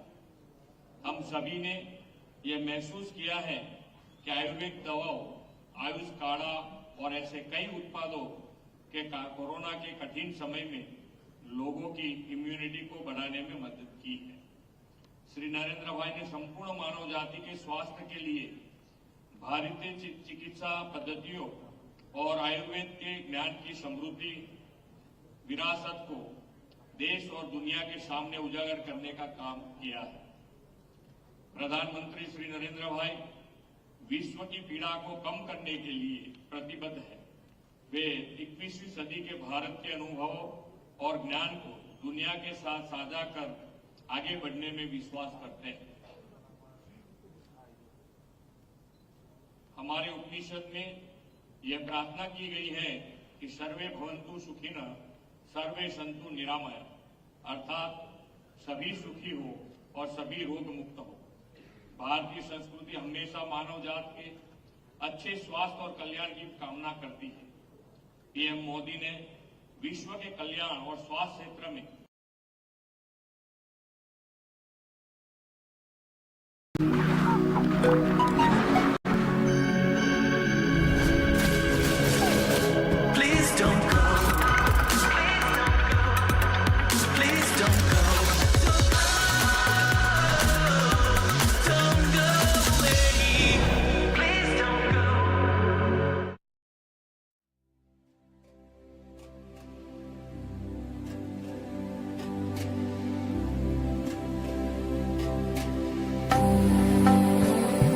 You are listening to Mahakatha Meditation Mantras, the world's most loved source for healing. 300 થી લઈને 3478 સુધીના ભાવ છે. કાળા તલની અંદર 2600 થી લઈને 3378 સુધીના ભાવ છે અને સરેરાશ 1500 1000 થી 1500 મણ જેવી આવક અત્યારે થાય છે. જ્યારે તલની કપાસની અંદર 1500 સુધીના ભાવ થાય છે, એમાં પણ 1000 મણ સુધીની પર ડેની આવક છે. સિંગની અંદર 1500 થી લઈ 1700 સુધીના ભાવ છે, એની અંદર પણ 1000 મણ જેવી આવક સરેરાશ થાય છે હાલમાં. અમરેલીમાં હવે ખેડૂતો બાગાયતી ખેતી તરફ વળ્યા છે, જેમાં ડ્રેગન ફ્રૂટ એટલે કમલમનું વાવેતર સતત વધી રહ્યું છે. બાગાયત વિભાગ દ્વારા આપવામાં આવતા લાભ ઉપરાંત ટપક સિંચાઈ પદ્ધતિને કારણે ખેડૂતોને પણ ફાયદો થયો છે. હાલ અમરેલીના કમલમનું ફ્રૂટ રાજકોટ, અમદાવાદ, ભાવનગર, સુરત અને વડોદરામાં મોટા પાયે વેચાણ થઈ રહ્યું છે. કમલમ 150 થી 200 કિલોના ભાવ પર વેચાઈ રહ્યું છે. સાથે સાથે અનેક લોકોને રોજગારી પણ મળી રહી છે. આ ઉપરાંત ખેડૂતો સ્ટોલ બનાવીને ડાયરેક્ટ વેચાણ પણ કરીને સારી આવક મેળવી રહ્યા છે. પાક હવે 3 ફળ 4 ફળ હવે ને અટોડે બીજો ફળ. सांसद में एक अधिनियम द्वारा बनाए गए आयुर्वेद शिक्षा और अनुसंधान संस्थान आज विश्व स्तर की हेल्थ केयर संस्था के रूप में उभरने की ओर अग्रसर है। ITIA में 14 विभाग, 3 अनुसंधान प्रयोगशालाएं और 3 क्लिनिकल प्रयोगशालाएं हैं। पारंपरिक चिकित्सा के अनुसंधान कार्य में यह एक अग्रिम स्थान के रूप में उभर रहा है। यह आयुष क्षेत्र में राष्ट्रीय महत्व के संस्थान का दर्जा पाने वाला पहला संस्था है। अपग्रेड स्टेटस के साथ ITIR के आयुर्वेद शिक्षा के मानक को अपग्रेड करने की स्वायत्ता होगी, क्योंकि यह आधुनिक और अंतर्राष्ट्रीय मानकों के अनुसार अभ्यासक्रम को लागू करेगा। आयुष के क्षेत्र में इन्वेस्टमेंट और इनोवेशन की संभावना असीमित है। वर्ष 2014 से पहले देश में आयुष सेक्टर $3 अरब से भी कम था। आज यह $18 अरब से अभी ज्यादा हो गया है। आने वाले वर्षों में यह वृद्धि और बढ़ेगी, क्योंकि दुनिया भर में आयुष उत्पादों की मांग बढ़ रही है।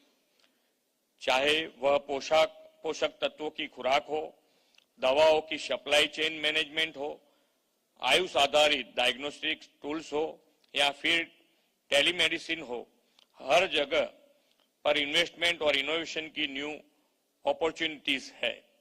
भारत ने आयुष, आयुर्वेद, योग, यूनानी, सिद्ध और होम्योपैथिक सेवाओं को विश्व मंच पर ले जाने के लिए आयुष वीजा और आयुष मार्ग की घोषणा की है।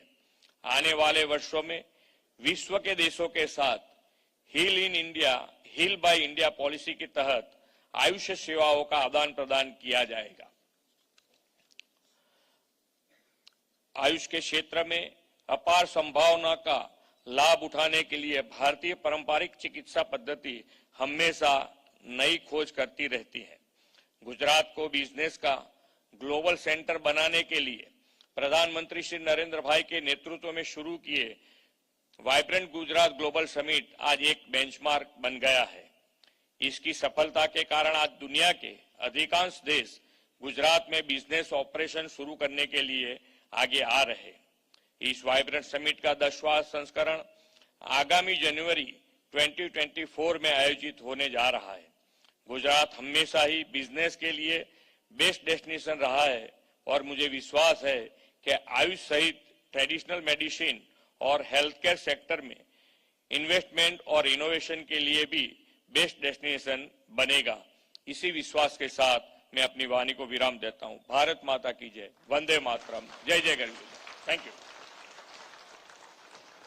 Thank you, Honourable Chief Minister, sir, for your warm welcome, inspirational thoughts and the support on the ground. May I now call upon the Secretary, Ministry of Ayush, Shri Rajesh Kotecha, to propose the vote of thanks. Shri Kotecha is an Indian Ayurveda physician who received the Padma Shri, one of the highest civilian awards in India, for medicine in 2015. Secretary in the Ministry of Ayush in the Government of India since 2017. Previously, he was the Vice Chancellor of the Gujarat Ayurveda University. He's been the driving force from the Government of India to establish the WHO Traditional Medicine Centre and co-host this global summit. Mr. Kotecha. Thank you. I know that we have overstepped the schedule of this inaugural, so I will take very little time, sir. First of all, today with immense honor and enthusiasm, I stand before you at the inaugural of first WHO Traditional Medicine Global Summit towards health and well-being for all. At this occasion, I sincerely convey my gratitude and regards to His Excellency DGWHO, Honorable CM of Gujarat, Honorable Minister of Ayush, Honorable Minister of Ayush, State Ayush, Honorable Minister of Health from Bhutan, Honorable Minister of Health from Gujarat, the DG of Alternative Traditional Medicine from Bolivia, the Director, Regional Director of CIRO, the Director of Eurozone, Shama Kuruvilaji, Mr. Bruce, and Minister of Ayush from the state of UP, other high dignitaries, Health Minister from Nepal and other countries. I welcome you all, and I also sincerely thank and compliment for participating in this event. Also, I extend my deepest gratitude to the World Health Organization for orchestrating this transformative summit and the commitment and foresight of the WHO team, particularly the Honorable DG, in convening the global experts, leaders and advocates to deliberate on pressing health matters are truly commendable.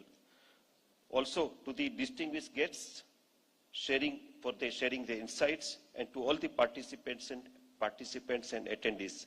Also, many thanks to our partner organizations and collaborators. A heartfelt thank to the host city, dedicated staff and volunteers and Government of Gujarat for extending all support. Lastly, I would like to inform you all that Central Council for Research in Ayurveda Sciences, CCRAS of Ministry of Ayush, is conducting a voluntary survey with an aim to explore research opportunities and networking. I request everyone to be a part of this survey, as this database will further boost research, networking and future collaborations in traditional medicine. Thank you Thank you all, and let us move forward united, translating shared insights into actions that propel us towards a world where every individual enjoys complete health and well-being. Thanks a lot.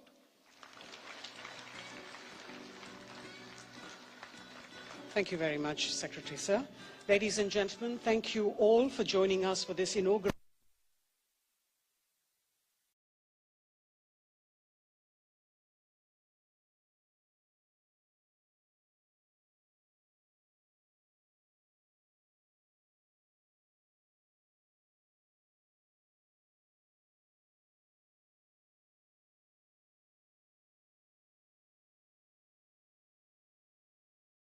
માંગ એક જ છે કે જે પણ આ વસ્તુમાં સંકળાયેલા છે, જે પણ અમે નામ પણ દીધેલા છે, DYSP madam Kapadia, PSI Khachar, તેની ઉપર તેને જે પણ સજા થતી હોય તે આ મેડમ હમણાં નવા આવ્યા છે તપાસ માટે, તે અમને પૂરતું ન્યાય આપે એવી મારી અપેક્ષા છે. બુધવારે અધિક માસનો છેલ્લો દિવસ હતો ત્યારે અધિક માસ દરમિયાન નડિયાદ ખાતે આવેલ મોટા નારાયણદેવ મંદિરમાં વિક્રમભાઈ શાસ્ત્રીના વ્યાસપીઠે અધિક માસની કથા તેમજ વૈષ્ણવો દ્વારા સમગ્ર મહિના દરમિયાન વિવિધ પ્રકારના હિંડોળા બનાવવામાં આવ્યા હતા, જેમાં છેલ્લા 2 દિવસમાં નડિયાદના અગ્રણી કનૈયાલાલ લાલજીભાઈ સોની પરિવાર દ્વારા અવલૌકિક વનનું સ્વરૂપ આપી ભગવાનને હિંડોળામાં બિરાજમાન કરાયા હતા, જેના દર્શન કરવા માટે મોટા પ્રમાણમાં ભાવિકો ઉમટ્યા હતા.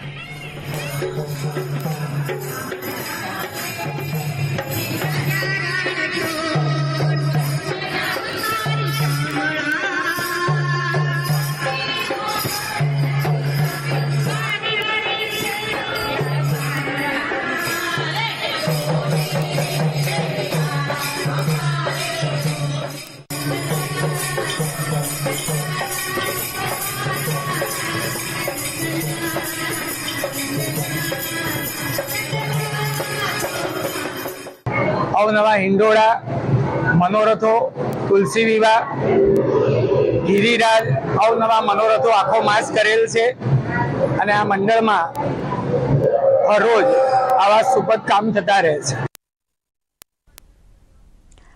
છોટી કાશી નામે પ્રસિદ્ધ જામનગરમાં 300થી વધુ શિવ મંદિરો આવેલા છે, ત્યારે આજથી શરૂ થતા શ્રાવણ માસ પ્રસંગે શહેરના શિવ મંદિરોને ભવ્ય શણગાર કરવામાં આવ્યા છે.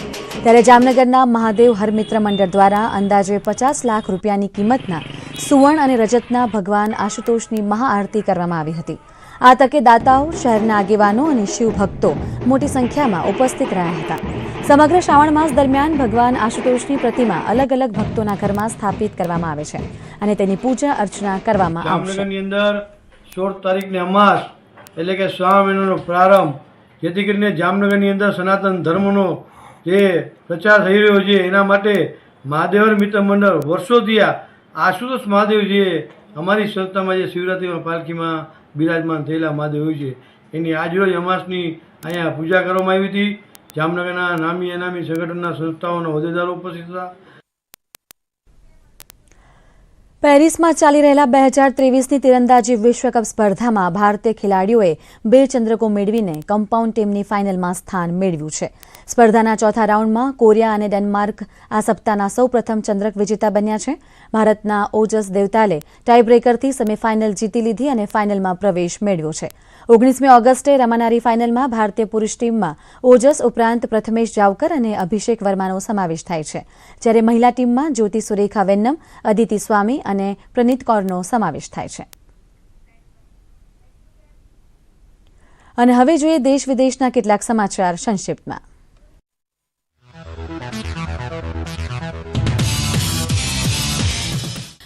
ઉધમપુરના જમ્મુ શ્રીનગર હાઈવે પર તીર્થયાત્રીઓને લઈ જતી મિની બસ પલટી. આ અકસ્માતમાં 13 લોકો ઘાયલ. ઘાયલોમાં એકની હાલત ગંભીર. તમામ ઘાયલો જીએનસી ઉધમપુર હોસ્પિટલમાં સારવાર હેઠળ. જમ્મુ કાશ્મીર પૂંછ જિલ્લામાં કાલથી શરૂ થશે બુઢા અમરનાથ યાત્રા. આ યાત્રા 18 થી 27 ઓગસ્ટ દરમિયાન થશે. આ યાત્રા 10 દિવસ ચાલશે. યાત્રા માટેનો પહેલો જથ્થો જમ્મુના ભગવતીનગરથી આધાર શિબિરથી થશે રવાના. જમ્મુ કાશ્મીરના રાજૌરીમાં આજે વહેલી સવારે 3:39 વાગે ભૂકંપના ઝટકા અનુભવાયા. રાષ્ટ્રીય ભૂકંપ વિજ્ઞાન કેન્દ્રના જણાવ્યા અનુસાર ભૂકંપની તીવ્રતા 3.6 હતી. ન્યૂયોર્ક શહેરમાં ચાઇનીઝ એપ્લિકેશન ટિકટોક પર પ્રતિબંધ. મેયરના પ્રવક્તાએ જણાવ્યું કે એપ શહેરના ટેકનિકલ નેટવર્કની સુરક્ષા પર ખતરો ઉભો કરે છે. શહેરની એજન્સીઓને 30 દિવસમાં એપ્લિકેશન હટાવવા જણાવાયું. ફીફા મહિલા વિશ્વકપમાં ફાઇનલમાં પહોંચી ઇંગ્લેન્ડની ટીમ. રવિવારે ફાઇનલ મેચમાં ઇંગ્લેન્ડનો મુકાબલો પ્રથમ વખત ફાઇનલમાં પહોંચેલી ટીમ સ્પેન સાથે. સની દેઓલ અને અમીષા પટેલની ફિલ્મ ગદર 2એ સ્વતંત્રતા દિવસના દિવસે 55 કરોડની કરી કમાણી. આ સાથે ભારતીય સિનેમાના ઇતિહાસમાં 15 ઓગસ્ટના દિવસે સૌથી વધુ કમાણી કરનારી ફિલ્મ બની. ગદર 2ની કુલ કમાણી 300 કરોડને પાર. આ સાથે જ આ બુલેટિન સમાપ્ત થાય છે. નમસ્કાર.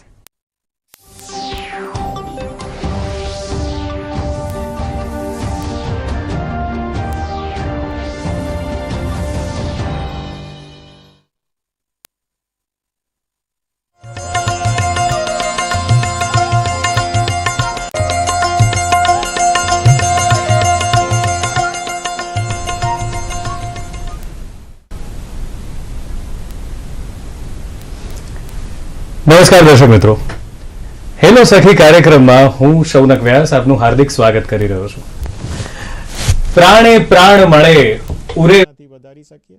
પશુપાલકને એક ટ્રાન્સપરન્ટ સિસ્ટમનો આપણે ઉપયોગ કરી શકીએ. એના માટે આપણે જોયું હશે ગામડાઓમાં હવે અમે ઓટોમેટિક મિલ્ક કલેક્શન યુનિટ લગાવેલા છે. પશુપાલકનું દૂધ આવે તો એનું વજન કેટલું છે, એનું કેટલું એનો ફેટ હશે, એસએનએફ હશે, જેના ઉપર અમે પેમેન્ટ આપીએ છીએ. એ તરત જ એને ત્યાં પણ ડિસ્પ્લે થઈ શકે અને 30 સેકન્ડમાં એના મોબાઈલમાં એક SMS આવી જાય કે આજે આપણે આટલું દૂધ આપ્યું છે, જેનું તમને આટલા પૈસા મળશે. તો એ જે એક ટ્રાન્સપરન્ટ સિસ્ટમ અમે કરી શક્યા છે, એ ફક્ત ને ફક્ત ડિજિટાઇઝેશનથી પોસિબલ છે. એની સાથે સાથે અમે હવે એને બેન્કિંગ સિસ્ટમ સાથે જોડી રહ્યા છે. ક્યાંક આપણે આજે દેશમાં જનધન યોજનાથી કે એમ પણ આપણે જોઈએ ડિજિટાઇઝેશનનો ઉપયોગ આપણે UPI અને એમ પણ જોઈ રહ્યા છે. ખાતા ખુલી ગયા છે. પહેલાં જે પ્રોબ્લેમ હતો એ રહ્યો નથી. તો કેવી રીતે આપણે પશુપાલકના પૈસા સીધા બેંક એકાઉન્ટમાં જમા થાય એ પણ અમે AMCSના ઉપયોગથી સીધા પશુપાલકના ખાતામાં પૈસા જમા કરવા માટે ઉપયોગ કરી રહ્યા છે. સાથે સાથે અમે NDDBએ એક ERP સિસ્ટમ વિકસાવી છે. તો જે ડેરી પ્રોસેસિંગ યુનિટના અગર લેવલમાં એમને ERPની જરૂર હોય તો અમે ડેવલપ કરેલી છે. અમે એમને ફ્રી આપીએ છીએ. એમને થોડું હાર્ડવેર ખરીદે અને થોડો સોફ્ટવેરમાં અમે મદદ કરીએ છીએ. અને એ લોકો બધા જ એમના ઓપરેશન, ચાહે પ્રોક્યોરમેન્ટ રિલેટેડ હોય, પ્રોસેસિંગના હોય, માર્કેટિંગના હોય, ERPની સિસ્ટમથી એનો ઉપયોગ કરી શકે. એ પણ ચાલી રહ્યું છે. પશુઓના લેવલમાં પણ અમે એક ડિજિટલ બેલ્ટની ઉપર કામ ચાલી રહ્યું છે. તો એ બેલ્ટ પશુને પહેરાવવાથી જેમ આપણી હેલ્થ આપણે મોનિટર કરીએ છીએ એક વોચ પહેરવાથી, એવી જ રીતે બેલ્ટ પશુના ગળામાં રાખવાથી એની મૂવમેન્ટ ઉપરથી, એના બોડીના ટેમ્પરેચર ઉપરથી અમને ઘણો બધો એડવાન્સમાં પશુની આવનાર બીમારી વિશે કે પશુની આવનાર કોઈ પણ મૂવમેન્ટ વિશે અમને તરત માહિતી મળી રહે. પશુને ક્યારે રાઇટ ટાઈમમાં આર્ટિફિશિયલ ઇન્સેમિનેશન કે AI કરવું જોઈએ, પ્રેગ્નન્સી ડિટેક્શન ક્યારે કરવું જોઈએ, એના માટે અમે ડિજિટાઇઝેશનનો પૂરો ઉપયોગ કરી રહ્યા છીએ. એ સિવાય જેમ આપણે આધારની જે આપણા માટે આધાર સિસ્ટમ છે, NDDBએ એક પશુઓ માટે એક ઇનાફ આધાર સિસ્ટમ ચાલુ કરી છે. જેમાં એક પશુનો એક યુનિક ID નંબર લઈ એમના કાનમાં એક ટેગ મારી લઈએ છીએ, જેનાથી પશુને લગતી અને એના ઓનરને લગતી બધી જ માહિતી અમારા સેન્ટ્રલ સર્વરમાં ઇન્ટેક્ટ હોય છે. પશુપાલક જ્યારે એની માહિતી જોઈએ ત્યારે કરી શકે છે. લગભગ જેમ મેં 30,000 આપણા જે પશુ છે મેં કીધું, એમાંથી 27 કરોડ એનિમલ અત્યારે ઓલરેડી અમારા પોર્ટલમાં આવી ગયા છે.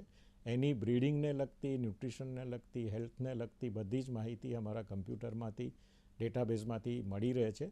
અને ગવર્મેન્ટ ઓફ ઇન્ડિયાએ પણ હવે પોલિસી લેવલ આના ઉપયોગ થઈ શકે એટલા માટે એક નેશનલ ડિજિટલ લાઇવસ્ટોક મિશનની યોજના બનાવી છે. અને અમારું પોર્ટલ હવે ગવર્મેન્ટ ઓફ ઇન્ડિયામાં પણ કામ કરવા જઈ રહ્યા છે.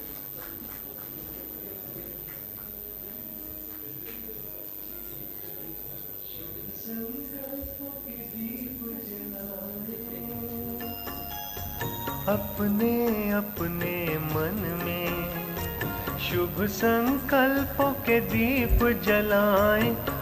माननीय राष्ट्रपति जी से जग उजियारा होगा प्रेम से. सुख ही सुख कण कण में शुभ माननीय राष्ट्रपति जी से इस कलश के द्वारा भी इस पूरे कार्यक्रम की शुभारंभ करते हुए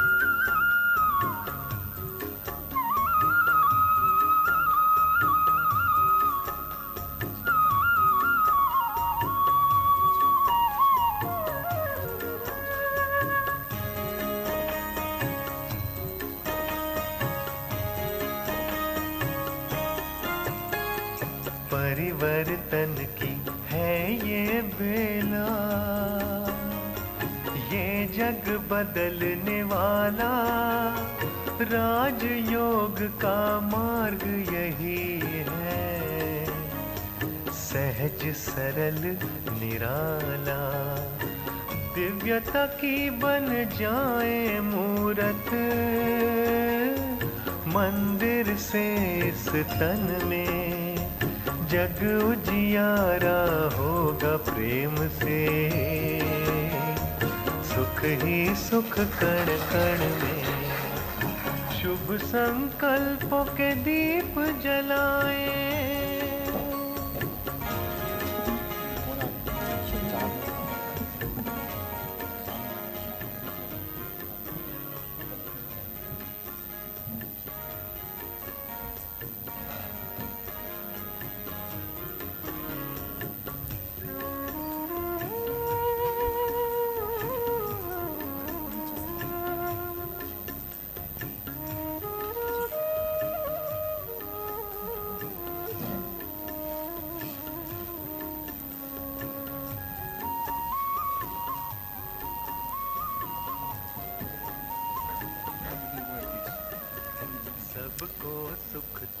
इस कार्यक्रम को आगे बढ़ाते हुए मैं इनवाइट करना चाहूँगी आदरणीय शिवानी बहन जी को to speak few words of wisdom.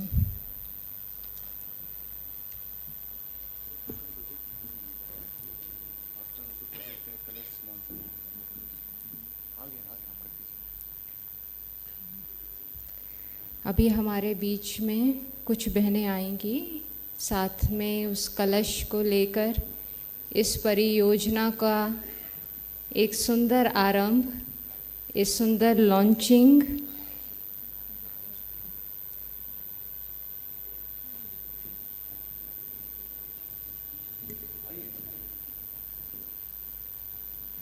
जन जन तक ये कार्यक्रम पहुंचेगा।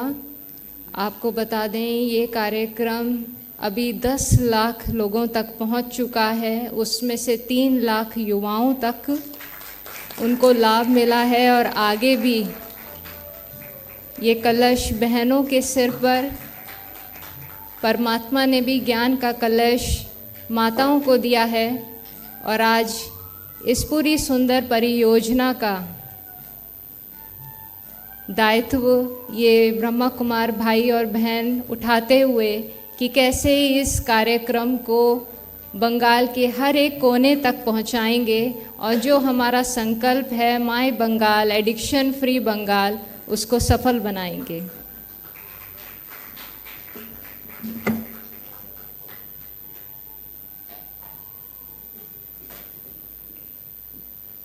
Now I would like to invite Brahma Kumari Shivani Bhan to speak few words of wisdom.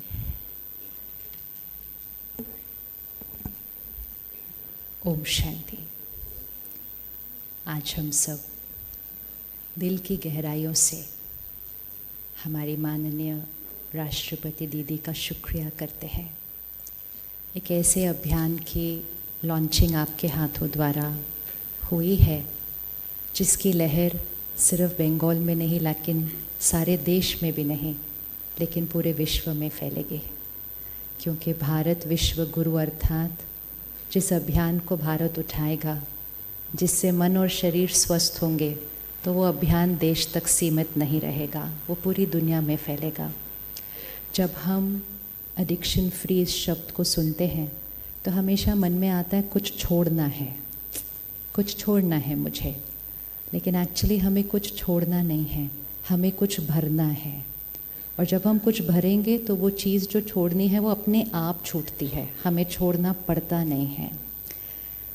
यहाँ आत्मा खुशी, शांति और शक्ति अनुभव करना चाहती है, लेकिन किसी न किसी परिस्थिति के वश, कारण के वश तनाव, दर्द और दुख अनुभव करती है। तो कोई भी तरह की एडिक्शन के दो ही कारण होते हैं। एक, मेरे मन की स्थिति में कोई खालीपन, जैसे कोई जीवन में फेलियर, जैसे कोई रिश्तों में तनाव, या मेरे अपने मन की खुशी कम। सो या तो कोई आंतरिक वैक्यूम होता है जिसको हम भरने की कोशिश करते हैं, या अगर हम बचपन में देखें तो हम संग के रंग की वजह से शुरू कर देते हैं कि पीयर प्रेशर, और उस समय हमें लगता है कि ये एडिक्शन नहीं है, ये जस्ट दोस्तों के साथ है। लेकिन फिर जब भी वो खालीपन अनुभव होता, हम वापस उसी चीज़ की तरफ जाते हैं। और जैसे अभी हमें आनंद दीदी ने बताया कि एक भाई जो इतने वर्षों से वो चीज़ का सेवन कर रहे थे जो उनके उस खालीपन को भर रही थी, एक हफ्ते के अंदर वो चीज़ छूट गई, छोड़ी नहीं। So the word needs to be underlined कि छोड़ी नहीं, वो छूट गई। तो वो छूटी कैसे? क्योंकि जो खालीपन था उसको भर दिया। अगर खालीपन को भरेंगे तो मैं आत्मा खुशी, शांति और सुख का अनुभव करने के लिए बाहर किसी चीज़ को नहीं ढूंढूंगी। लेकिन आज एडिक्शन सिर्फ सब्सटेंस की नहीं, लेकिन आज एडिक्शन टेक्नोलॉजी की है, जो कि एक बहुत छोटी उम्र से स्टार्ट हो रही है। और अगर मेरे जीवन में किसी भी चीज़ की एडिक्शन है, वो एडिक्शन एक डिपेंडेंसी है, और डिपेंडेंसी एक कमज़ोरी की निशानी है। तो वो मेरे विल पावर को घटाती है, और जब मेरा विल पावर घटता है तो जिस परिस्थिति में मुझे वो आंतरिक शक्ति की ज़रूरत होती है मेरे पास नहीं होती है, क्योंकि मैंने उस डिपेंडेंसी की वजह से उसको घटा दिया है। इवन एक सिंपल चीज़ जैसे चाय की एडिक्शन, हम में से कितने कहते हैं कि सुबह सुबह मेरा चाय के बिना तो दिन शुरू हो ही नहीं सकता। ये जो भाषा भी है ना हमारी कि चाय के कप के बिना मेरा चलता नहीं है, ये जो शब्द हैं ये मुझे बार बार अंदर रिपीट कर रहे हैं कि मैं आत्मा इस चाय के कप का गुलाम। तो स्वर्णिम भारत, और परसों मनाया स्वतंत्र दिवस, और मनाना है भारत को विश्व गुरु। तो हम किसी भी तरह की अधीनता, किसी भी तरह की डिपेंडेंसी का गुलाम नहीं हो सकते। लेकिन सिर्फ एक बात अंडरलाइन करनी है, छोड़ना नहीं है। बहुत सारे लोग हैं जो रिहैब सेंटर्स में जाते हैं, कई दिन कई महीने वहाँ रहते हैं, और उनको अनुभव होता है कि उनकी वो एडिक्शन छूट चुकी है। लेकिन एक बहुत बड़ा परसेंटेज है जो वापस आने के बाद फिर वापस उसी नशे की तरफ चले जाते हैं। तो क्यों ऐसा होता है? इतना पुरुषार्थ किया, इतनी मेहनत की, इतने दिन उसको छोड़ा, फिर वापस क्यों उस तरफ गए? क्योंकि खुद को भरा नहीं, वो जो इमोशनल वुंड था उसको हील किया नहीं, परिस्थितियों को सामना करने की ताकत अपने अंदर भरी नहीं। तो जैसे ही कोई बात आएगी, छोटी सी बात आती है, घर में छोटा सा एक झगड़ा हो गया, ध्यान वापस उसी की तरफ जाएगा कि बस वही चीज़ है जो मेरे मन को सुकून दे सकती है। और वो सारी मेहनत जो वो करते हैं इतने महीनों की उस रिहैब सेंटर में, वो एक छोटी सी आर्ग्यूमेंट के लिए ख़त्म हो सकती है, क्योंकि मन के पास उसको फेस करने की ताकत नहीं है।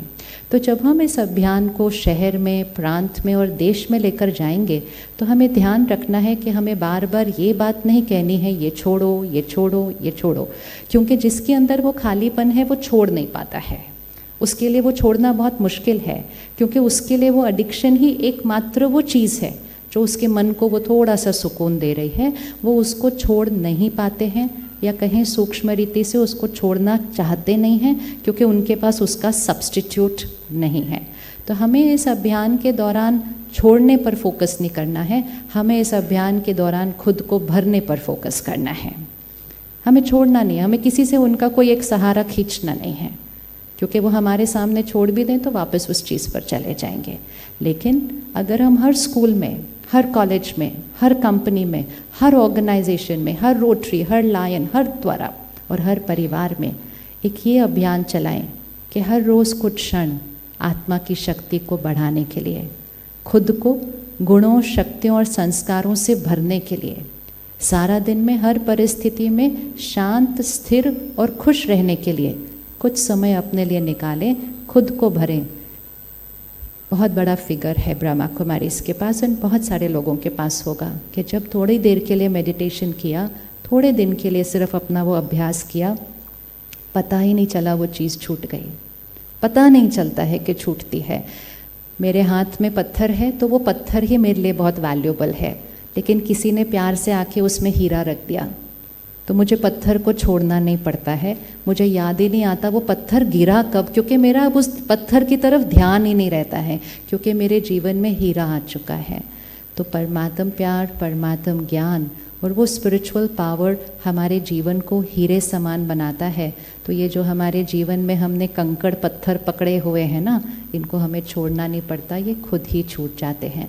So let's create a campaign के चारों तरफ भारत की जो संस्कृति है स्पिरिचुअल पावर की, इसको हर बच्चे बच्चे तक हम लेकर जाएं, ताकि उस उम्र से जब ये संस्कार शुरू हो तो नशा मुक्त की बात ही ना करनी पड़े। We will say we are an addiction free country. हमारे पास एडिक्शन का नामो निशान ही नहीं है।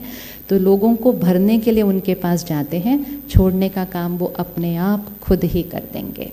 शुक्रिया। Om Shanti.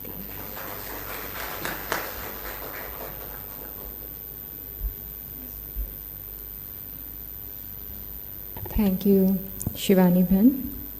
Now I would like to invite Srimati Shashi Panja ji, Honorable Minister of Women and Child Development and Social Welfare, Government of West Bengal.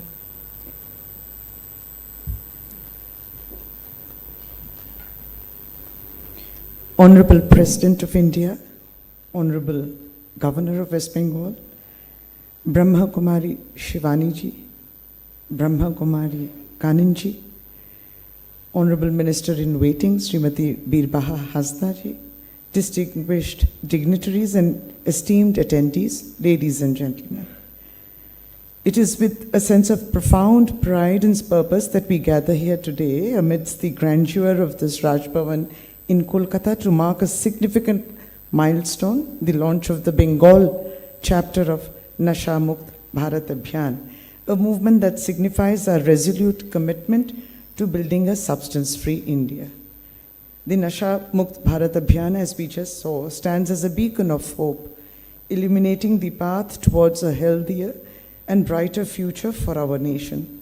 The state of West Bengal also has been in the forefront in this transformative campaigning and tirelessly working towards creating a society that is free from the shackles of substance abuse.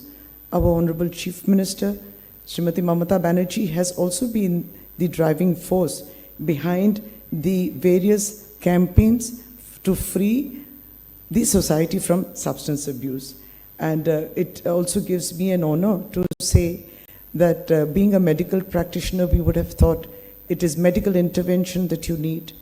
You need psychological counseling for the victims of substance abuse. But today we are also introduced to a new concept of spiritual intervention, and the intervention which allows you to recognize oneself.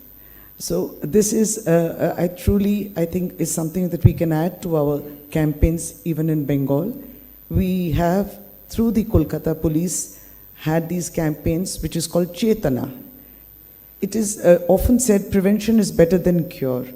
So if you can prevent the individual to go towards such kind of a substance abuse or dependence. So this is the 12 to 16-year group children, school children, who are being addressed to, who have been sensitized about the subject so that they stay away from it. The idea is that you must know what it is, what the substance abuse is about, because the more we tell them don't do it, there is a human tendency to be more attracted towards it. So Chetana is to bring in that vision, to bring in that enlightenment, which Kolkata police is attempting. And alongside is the other end of the spectrum, where you introduce rehabilitation, those who have freed themselves from it. As Shivani ji mentioned, the word is so significant, chhod nahi diya, chhoot gaya. That if we introduce further, then you need to keep that person occupied. So you need to rehabilitate. You need to keep the person engaged. And that is also a campaign, Shuddhi campaign, which has been executed through Kolkata police. So there is a narcotic cell wing which is doing this job. In our exploration of leadership on a national echelon, the illustrious persona of Srimati Draupadi Murmuji, our Honorable President of India, occupies a seminal role. We find a leader whose contributions have left an indelible mark on our nation's journey towards progress. Her initiatives for the betterment of our society have been nothing short of exemplary, from championing educational reforms that empower our youth to her dedicated efforts in promoting rural development and gender equality. We salute Honorable President Srimati Draupadi Murmu and her work and her life. We are here in the illustrious presence of our Honorable Governor of West Bengal, Dr. C.V. Ananda Bose, who has always been very encouraging in all such efforts. The Brahma Kumaris themselves are dedicated to spiritual and social upliftment, which continues to be a source of inspiration for all of us. And in fact, they provide a roadmap for individuals to connect with the inner self. We are always thinking of a journey ahead, but we never explore our journey with ourselves. So that is something which they have always been emphasizing on, and it fosters a sense of inner peace, emotional resilience, and mental clarity. Brahma Kumari Shivani ji is a prominent figure within the Brahma Kumari's spiritual movement, and she is renowned for her insightful teachings and her guidance, and truly her speech was mesmerizing as usual. She imparts wisdom on how to navigate the complexities of modern life. Brahma Kumari Kananji has worked tirelessly to promote good values and morals, making our society more caring and more understanding. The efforts inspire us to become better individuals. And when we stand in the soil of Bengal, we can think of two luminaries, Swami Vivekananda and Kavi Guru Rabindranath Tagore. Swami Vivekananda, who says, "Arise, awake, and stop, not until the goal is reached." And Kavi Guru Rabindranath Tagore, when he says, "Where the mind is without fear and the head is held high, where knowledge is free, where the world has not been broken up into fragments of narrow domestic walls, where words come out from the depth of truth, where tireless striving stretches the arms towards perfection, where the clear stream of reason has not lost its way into the dreary desert sand of dead habit, into that heaven of freedom, my Father, let my country awake." Thank you so much for this opportunity. I thank my Honorable Chief Minister for giving me this opportunity to be here. Thank you also to Brahma Kumaris. Have a very good afternoon. Have a very good program. And let's work towards Nasha Mukt Bharat Abhiyan. Dhanyavad. Namaskar.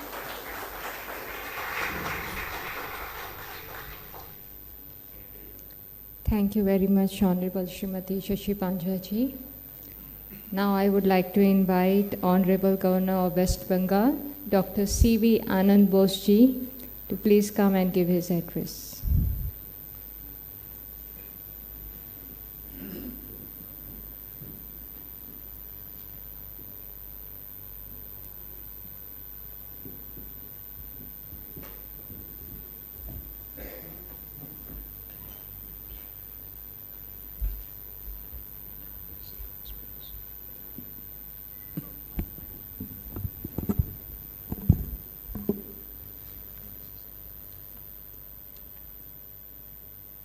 Most respected Honorable President Srimati Draupadi Murmu ji, Honorable Minister Srimati Shashi Panja, Dr. Banarasi Lal ji, Honorable Sister Kanan ji, Revered Sister Shivani ji, ladies and gentlemen, and my very dear friends. At the outset, let me express our warmest and most reverential greetings to the tallest lady statesman in the world, our beloved President, Srimati Draupadi Murmu ji.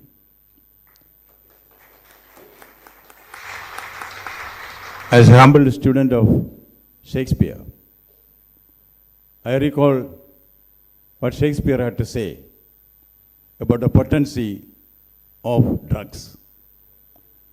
Othello, Act 3, Scene 3. Not poppy, nor mandragora, not poppy nor mandragora, nor all the drowsy syrups of the world can medicine into thee that soundest sleep which thou oughtest yesterday. Even in those days, they knew the ill effects and the soporific effect of what we now call drug or substance. Yes, when we go to the campuses and see the younger generation getting addicted to drug, we also echo like Shakespeare, as flies to the wanton boys. As flies to the wanton boys, are we to the gods, they kill us for their sport. I make an amendment. As flies to the wanton boys, are we to the drug peddlers, they kill us for their sport. That is a situation which we are facing in this country today. Addicted, getting youngsters, the new generation, getting addicted to drugs is something which the old generation like us should not sit down and look at dismay and disbelief. We have to act. This is the time to act, not to do and dare, not to stand and stare. That is a bold step which, under the dynamic leadership of India's Prime Minister, Narendramodi ji, Government of India has undertaken this, yes, Nasha Mukta Bharat.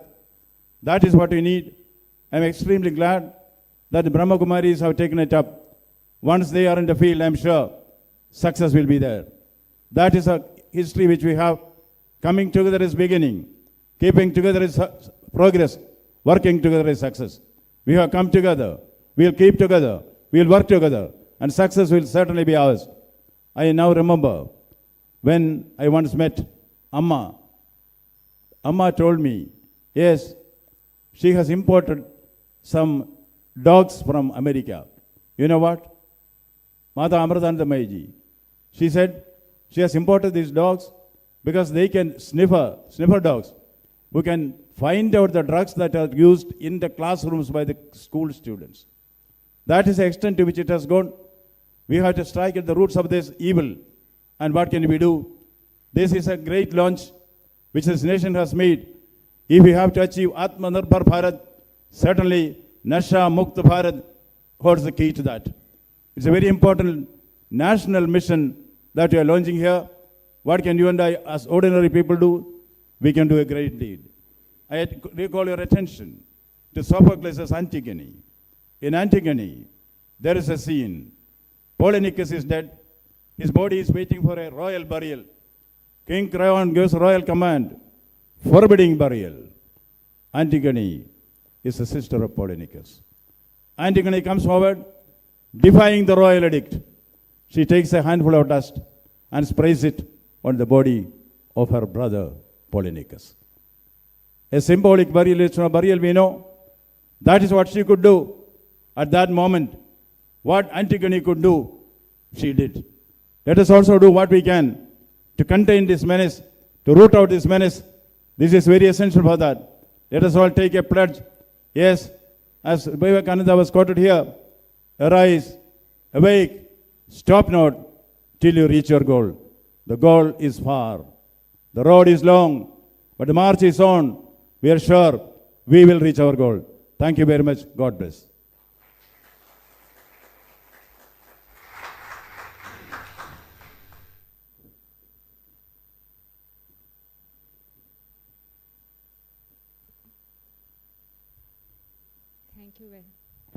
Thank you very much, Honorable Governor of West Bengal. Now it's time for which we have been waiting for. I would like to invite Honorable President of India to kindly come and give her inaugural address. Honorable Srimati Draupadi Murmu ji.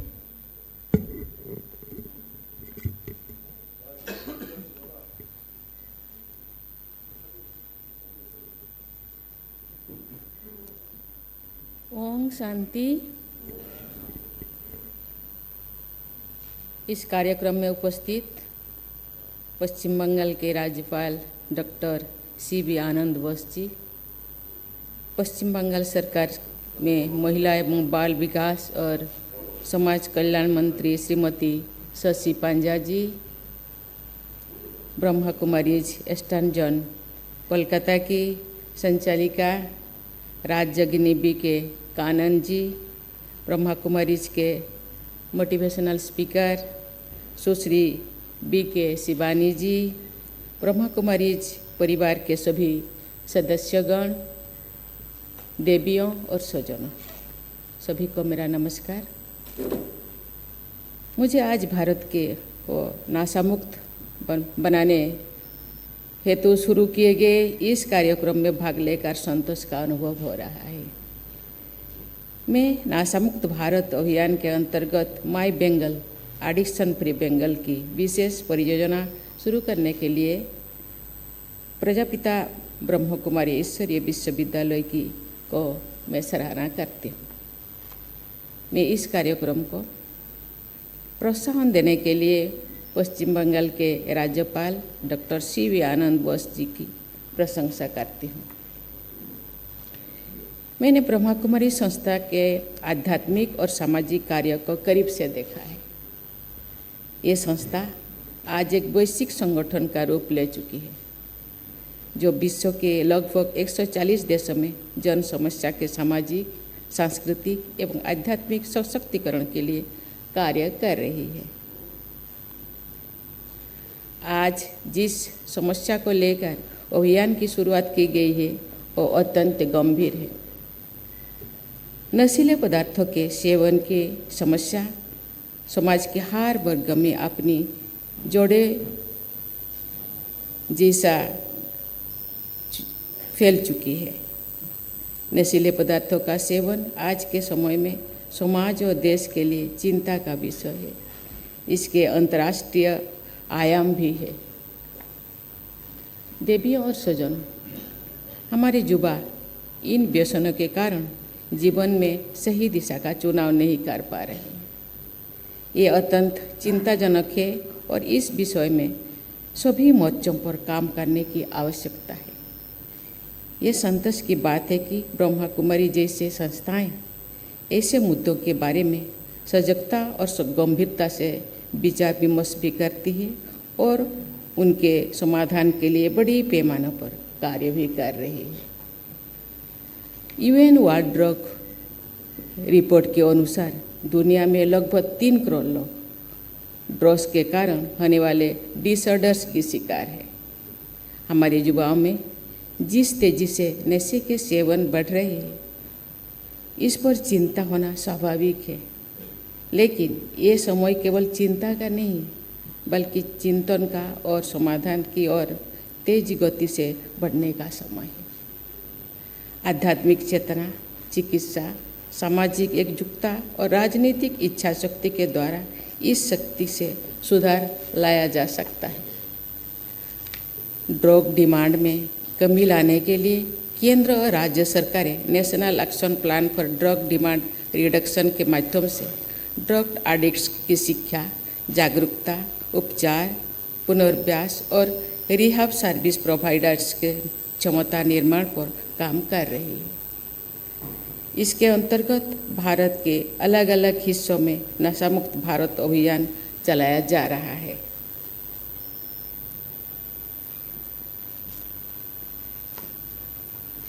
सामाजिक बदलाव के लिए लोगों की मानसिकता में परिवर्तन लाना आवश्यक है और इसके लिए आध्यात्म अत्यंत प्रभावशाली माध्यम है। इस दिशा में ब्रह्मा कुमारी द्वारा चलाया जा रहा है नशा मुक्त भारत अभियान व्यसनों से प्रभावित लोगों को जागरूक करने में सहायक होगा और उनके जीवन में सकारात्मक परिवर्तन लाने में महत्वपूर्ण भूमिका निभाएगा। इसलिए हम इस अभियान की में सराहना करते हैं। किसी भी प्रकार का व्यसन मानसिक तनाव में पीर प्रेशर के कारण पनपता है। व्यसन स्वास्थ्य के लिए तो हानिकारक है ही, साथ ही इससे और कई तरह की बीमारी उत्पन्न होती है। आध्यात्मिक रूप से इंसान कमज़ोर हो जाता है और मानव चरित्र पर भी इसका दुष्प्रभाव पड़ता है। ड्रग एडिक्ट्स के परियोजना और शुभचिंतन के भी बहुत परेशानी का सामना करना पड़ता है। इसके परिवार की आर्थिक स्थिति पर भी बुरा असर पड़ता है। देवियों और स्वजनों, मैं सभी युवाओं के मित्रों से भी कहना चाहूँगी कि अगर आपका कोई दोस्त नशे को अपना रहा है तो पता चलते ही उसकी इस आदत के बारे में उनके परिवार को बताएं। उसकी इस आदत को छुड़ाकर नहीं बल्कि सामने लाकर ही आप सच्चे मित्र होने का कर्तव्य निभा सकते हैं। अभी मेरे पहले शिवानी बहन जी बहुत अच्छी चीज़ बताई, इसको छोड़ना नहीं, कुछ चीज़ें भरना है। आप सब जानते हैं नशा मुक्त अभियान स्कूलों में कॉलेजों में भी प्रोग्राम किया जाता है, बच्चों को शिक्षा दिया जाता है। एक क्लास में एक टीचर ने बच्चों को पूछे, एक घड़े में गंदा पानी भरा है, उस गंदा पानी को बिना गिराए उसको कैसे हम अच्छा कर सकते हैं, शुद्ध कर सकते हैं। बहुत बच्चे परेशान हो गए हैं, उन्होंने सोचे कि उसको गिराए बिना, उसको फेंके बिना उसको हम कैसे शुद्ध बना सकते हैं। तो एक बच्ची ने उठे, उन्होंने बोले मैडम उसको पाइप के नीचे रख दीजिए, पाइप को खोल दीजिए तो अपने आप गंदा पानी निकल जाएगा और शुद्ध पानी अपने आप भर जाएगा। इसी दिशा में ये बहुत अच्छी एग्जाम्पल है कि हम छोड़ना नहीं, इसको एडिक्शन को छुड़ाने से बार बार फिर आप वापस आ जाता है। इसीलिए शुद्ध जगह पे तो सुख शांति आनंद प्रेम जहीं मिलता है, जहाँ सच्ची सुख मिलता है, जिस सुख जिस नशा परमानेंट है उसी दिशा में जाना है। ये आध्यात्मिक रास्ता सबसे अच्छा रास्ता है। इसीलिए जो लोग नशे का सेवन करते हैं उनमें मेरा अनुरोध है कि नशे के लत को अपना जीवन बर्बाद करने मत दीजिए। अगर आप किसी तरह के तनाव में है तो अपने दोस्तों, अपने परिवार या अपने आसपास के किसी व्यक्ति या संस्था से बात करें। कोई समस्या ऐसी नहीं होती जिसका आप अपनी इच्छा शक्ति से सामना नहीं कर सकते हैं। नशे की लत को छोड़ना बिल्कुल संभव है और आज से ही आप इस प्रयास का शुरू कर देना चाहिए। आपको सफलता अवश्य मिलेगी। आपके ड्रग्स यूसेज और एडिक्शन का लाभ कई असामाजिक तत्व भी उठा रहे हैं। ड्रग्स खरीदने के लिए दिए गए पैसे आपराधिक कार्यों में भी उपयोग होते हैं। मुझे विश्वास है कि आप अपनी भलाई तथा समाज और देश के हित में इस बुरे लत से बाहर निकलेंगे और सही दिशा में आगे बढ़ेंगे। हम सब स्कूलों में और कॉलेजों में नशे के बढ़ते सेवन के बारे में चिंतित हैं। बच्चे और युवा हमारी सबसे महत्वपूर्ण संपत्ति है। जो समय और ऊर्जा उन्हें अपने भविष्य के नींव को मजबूत करने में लगानी चाहिए, उसे ये सिर्फ एक लत के कारण नष्ट कर रहे हैं। हमारे शिक्षण संस्थान मंदिरों के समान होते हैं। सभी शिक्षण संस्थानों में counselling, group discussion, sports activities, creative activities और अन्य माध्यमों से ये पता लगाना चाहिए कि विद्यार्थियों किसी गलत दिशा में तो नहीं जा रहे हैं। यदि ऐसा कुछ सामने आता है तो तुरंत उस पर कार्य करना चाहिए। देवियों और स्वजनों, आध्यात्मिक सोई हुई चेतना को जगाता है और मनुष्य को सकारात्मक जीवन जीने की कला सिखाता है। आध्यात्म के द्वारा मनुष्य को उसकी आंतरिक शक्तियों का साक्षात्कार होता है और परोपकार जैसे आनंद मिलता है, उसकी अनुभव होती है। इसीलिए इसको जिंदगी में अपनाना चाहिए। आइए हम सभी स्वयं का परिवर्तन करेंगे। जन कल्याण की भावना से के साथ भारत को अधिक सशक्त और स्वस्थ राष्ट्र बनाने के रास्ते पर आत्मविश्वास के साथ आगे बढ़ेंगे। अंत में फिर एक बार मैं मानव कल्याण हेतु ब्रह्मा कुमारी संस्था द्वारा चलाए जा रहे my Bengal addiction free Bengal अभियान की सफलता के लिए शुभकामनाएं देती हूँ। सबको बहुत बहुत धन्यवाद। जय हिंद, जय भारत।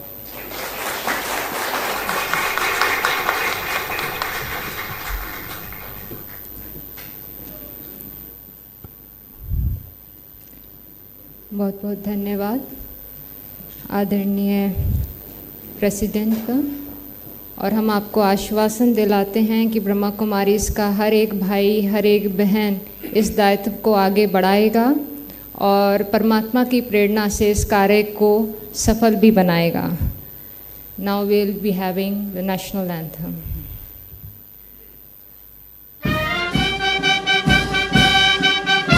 સાહેબ, હાલની સ્થિતિની જો વાત કરવામાં આવે તો ભારત સરકાર દ્વારા નેશનલ ઓર્ગેનિક લિમિટેડની સ્થાપના કરવામાં આવી છે, તો એમાં એનડીડીબીની અત્યારે શું ભૂમિકા છે અને ખાસ કરીને વિસ્તાર વાઇઝ ગ્રામ્ય વિસ્તારમાં એના શું ખેડૂતો બેનિફિટ લઈ શકશે?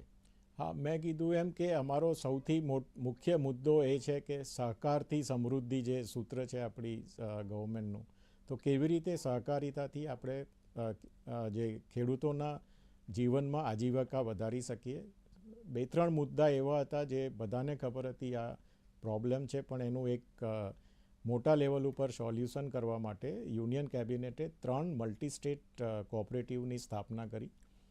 એમાં સૌથી પહેલી છે નેશનલ કોઓપરેટિવ ઓર્ગેનિક્સ લિમિટેડ, બીજી છે ભારતીય બીજ સહકારી લિમિટેડ અને ત્રીજી છે એક્સપોર્ટ માટે નેશનલ કોઓપરેટિવ એક્સપોર્ટ લિમિટેડ. 3 આમ જોઈએ તો એકબીજા સાથે સંકળાયેલી છે. જે ઓર્ગેનિકની છે કોઓપરેટિવ, એનું કામ છે કે એક ગ્રામીણ સ્તરથી એક આખી વેલ્યુ ચેન બનાવી ખેડૂતોને ઓર્ગેનિક પ્રોડક્ટ્સ કેવી રીતે વધારે એ લોકો પ્રોડક્શન કરી શકે, એના માટે ટેસ્ટિંગ સર્ટિફિકેટની, ટેસ્ટિંગ એજન્સીઝની કેવી રીતે અમે એમને મદદ કરી શકીએ, કન્ઝ્યુમર સુધી એક કોમન બ્રાન્ડ લઈને કેવી રીતે આપણે ઓર્ગેનિક પ્રોડક્ટ પહોંચાડી શકીએ, એ આખી મૂલ્ય શૃંખલાનું અમે સંચાલન કરીશું. એમાં 5 મુખ્ય પ્રમોટર છે. એનડીડીબીની સાથે અમૂલ, જીસીએમએફ જે આપણે જાણીએ છીએ, નાફેડ, એનસીડીસી અને એનસીસીએફ, 5 સંસ્થાઓ એના મુખ્ય promoter. Ladies and gentlemen, it was Dr. Mansukh Mandaviyaji who conceived and guided the ministry to organize this conference as part of G-20. It is due to his directions we are conducting the largest health conference in this country along with the exhibition. Now I take this as an opportunity to invite Dr. Mansukh Mandaviyaji, Honorable Minister for Health, Family Welfare, Chemicals and Fertilizers, Government of India, to deliver his inaugural address.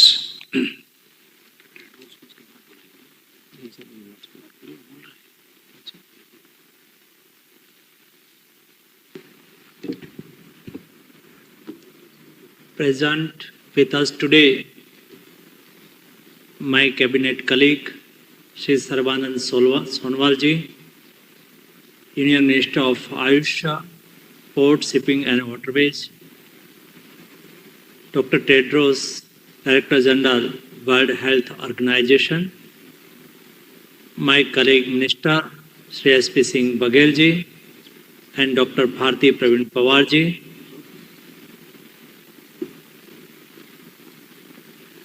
Health Minister of Gujarat, Shri Rushikesh Bhai Patel, Member Niti Ayog, Dr. Polji, Secretary Health, Honorable Health Minister from around globe, delegates from all corners of world, representative from industries association and esteemed participants. It is immense pleasure to welcome my brothers and sisters from the healthcare fraternity across the globe to the One Earth, One Health Advantage Healthcare India event. I am honored to address representatives from more than 70 countries, including CIS countries, ASEAN countries, SAARC countries, African countries, and the Middle East region also.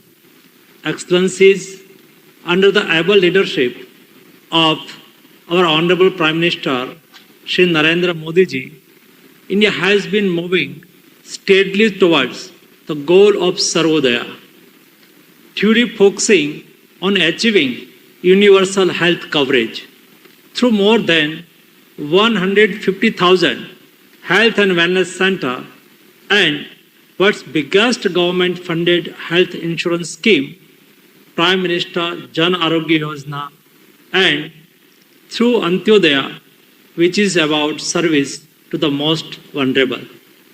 While undertaking this transformative journey with India, we are also making consistent effort to contribute to the global healthcare ecosystem. Today, India is known as the pharmacy of the world. It is the largest provider of generic medicines globally and has a share of 20% in the global supply volume and contribute to around 60% of global vaccines. Through the Vaccine Maitri initiative, India has supplied over 298 million COVID-19 vaccines to around 100 countries, which shows our commitment to the global community and dedication to help our brothers and sisters in all parts of the world. Friends, this event focuses on promoting value-based healthcare through medical value travel, which has steadily evolved into a powerful force offering numerous benefits to patients, countries, and health systems.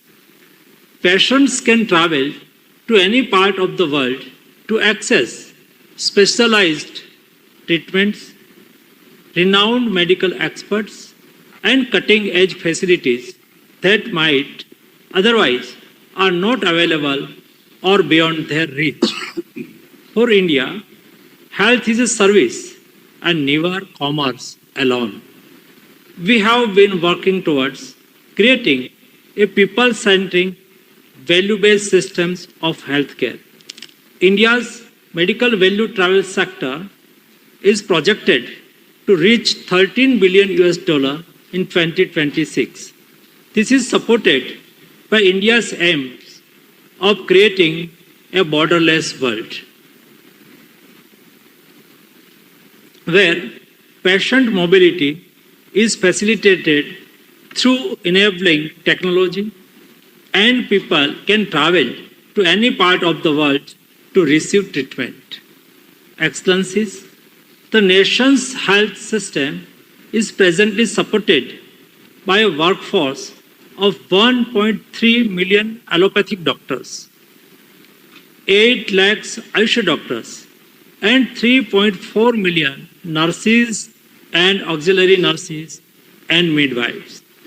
Through this highly qualified and skillful workforce, India plans to contribute to an organized system of workforce mobility, wherein India's healthcare professionals travel to different parts of the world to serve the global community.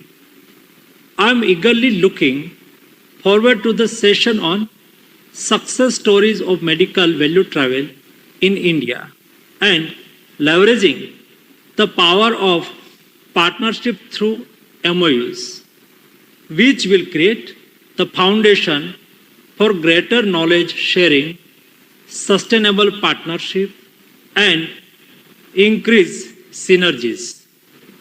The launch of India's one-stop digital portal for patient and workforce mobility shows us that a global revolution in healthcare basis on mutual collaboration and mutual trust is not far behind. The launch of these two portals is not just a milestone for India, but significant step toward fulfill our global responsibilities. India has always been at the forefront of healthcare innovation, and these portals are testament to our dedication to improving the lives of people around the world. Through these portals, we are offering a tangible solution to some of the most pressing challenges in healthcare today. We are demonstrating our commitment to building a more inclusive and equitable world where healthcare knows no boundaries and where skilled healthcare professionals can make a difference wherever they are. Advantage Healthcare India reflects India's unwavering commitment to achieving universal healthcare coverage and ensuring that no one is left behind in the journey toward better health. I would like to congratulate the team which created these portals for facilitate both medical value travels to India and facilitate human resources mobility. Value-based healthcare truly illustrates the guiding philosophy of uninitiated in Indian scared text Vasudhaiva Kutumbakam, which means that whole world is one family and sarve bhavantu sukhinah sarve santu niramayah, meaning that may everyone be happy, healthy and free from sufferings. One Earth, One Health, Advantage Healthcare India holds substantial power to forge a unique blueprint for the future of medical tourism and health workforce mobility through well-directed efforts as effective collaboration. Our collective efforts will be towards creating a healthcare ecosystem that embraces the voice of every nation, every citizen, and every being. Thank you. Thank you very much. Thank you very much, sir, for your inaugural address and for your message and direction. Ladies and gentlemen, before we conclude the inaugural session, I request Dr. Tedros Adhanom Ghebreyesus, Director General, WHO, to address. Thank you, moderator. Excellency Minister of Health, Excellency Minister of Ayush, Excellencies, I would also like to recognize the presence of the private sector. Thank you so much for inviting me to this very important meeting, One Earth, One Health, and also Heal in India and Heal by India. Namaste. I think it must be Madam Sangeeta Reddy who said many Indian doctors all over the world. It's true, but at the same time, during my time when I was high school student, there were many Indian teachers in Ethiopia. And what I remember from that moment is especially not only what they taught me as a high school student, but what they taught me about Ayurveda. That's the first time I heard about Ayurveda and about the huge potential of India's traditional medicine. And I said it last year when we inaugurated the WHO Global Center for Traditional Medicine, that, especially for me, it was a very personal one, and links between my exposure when I was a student. And as you can see, Indian doctors, Indian teachers, I can see that they're your ambassadors. So I fully agree with what you said. this is a great opportunity for India. And especially with medical tourism or the medical value transfer, it can give you a huge advantage. I think many of you have said it, and I don't want to repeat. But of course, countries would like to invest in their own health system, to build their own. And I don't think the idea of medical value travel or medical tourism contradicts it. It can be done while building national capacity. And of course, we have to build our capacities, but at the same time, maybe each country may not cover everything. And there could be countries that may specialize in some areas that can help in medical tourism. In some countries, maybe the service is not accessible or is not available, I mean. When I was Minister of Health, one of the agreements we signed with Apollo hospitals was exactly that. And I remember many Ethiopians coming to India for medical reasons. And compared to other countries, the experience I know is that it's more affordable. So with medical tourism, affordability can also come, as has been said. Quality could also be there. And for some countries, like what I said about my country, it could be because of lack of availability of that service, and people will definitely go, and patients will migrate to get or travel, or the patient mobility that we say, people will move to seek service. So what I'm trying to say is it can go side by side while building national capacity in the country. And then the other point that I would like to comment on is the digital portal. One-stop digital portal, as has already been presented, can really help, and as presented. But not only to identify the services, to see the service packages, to see the price, and so on.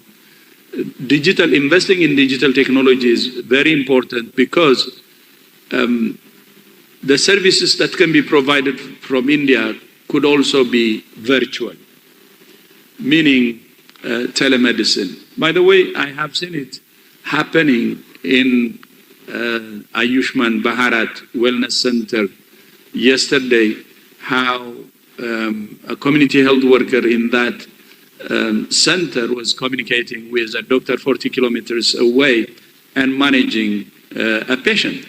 So that can also be done globally. So there could be things that can be done through patient movement. There could be also areas that can be done through telemedicine.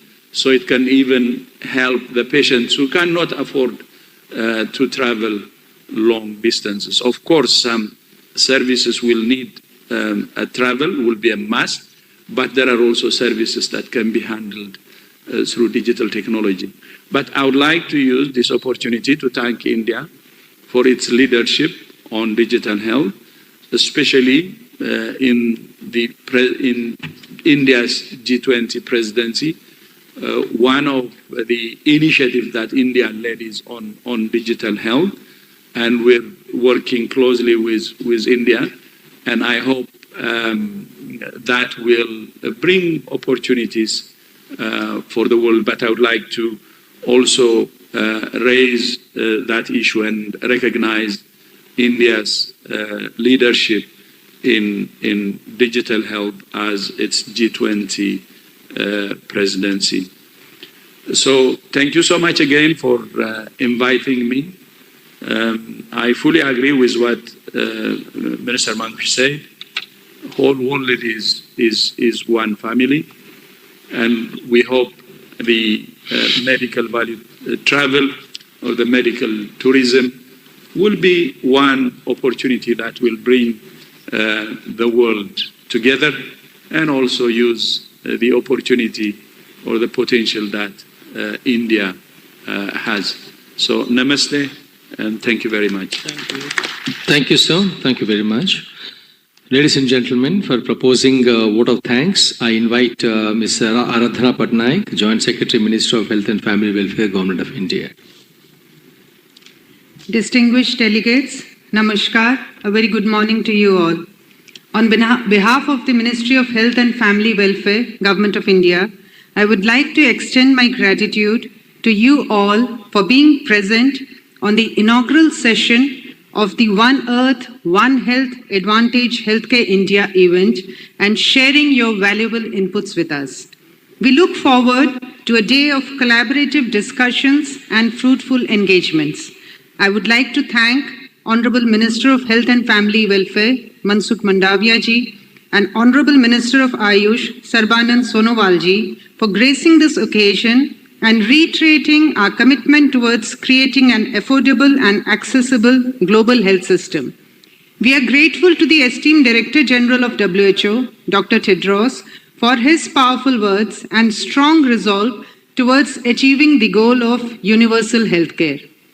I express my appreciation towards Honorable Ministers of State for Health, Dr. Bharti Praveen Pawarji and Professor S.P. Singh Baghel ji, for highlighting such critical aspects of healthcare and leaving us with so many points to ponder on. Lastly, I would like to thank Honorable Health Ministers and delegates from around the world for taking out their valuable time to be with us today. We look forward to your insightful contributions in the numerous sessions we have lined up for today, including the regional roundtables, which focus on promoting partnerships for a healthier future, skilling and human resource mobility to aid health service delivery and many more. Thank you. Ladies and gentlemen, we conclude the inaugural session now, and I request all the dignitaries and the delegates to move towards the inauguration of the exhibition outside this building. And it will be inaugurated by our Honorable Union Minister for Health, Dr. Mansukh Mandaviya ji. Thank you so much. Thank you so much once again to all the dignitaries and speakers and friends of media who have joined us today over here. I now invite all the dignitaries to join us for the inauguration of the GCTM exhibition at the Exhibition Hall 1. All the other delegates and hosted delegates are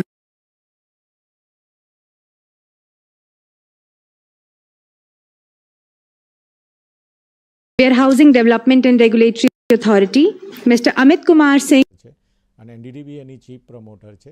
તો એની સાથે સાથે બીજ માટે પણ એવો જ problem ચાલી રહ્યો છે. કિસાનોને સારી ગુણવત્તાના બીજ મળતા નથી. તો એના માટે પણ અમે 5 પ્રમોટરે ભેગા થઈને મલ્ટી સ્ટેટ કોઓપરેટિવ બનાવી.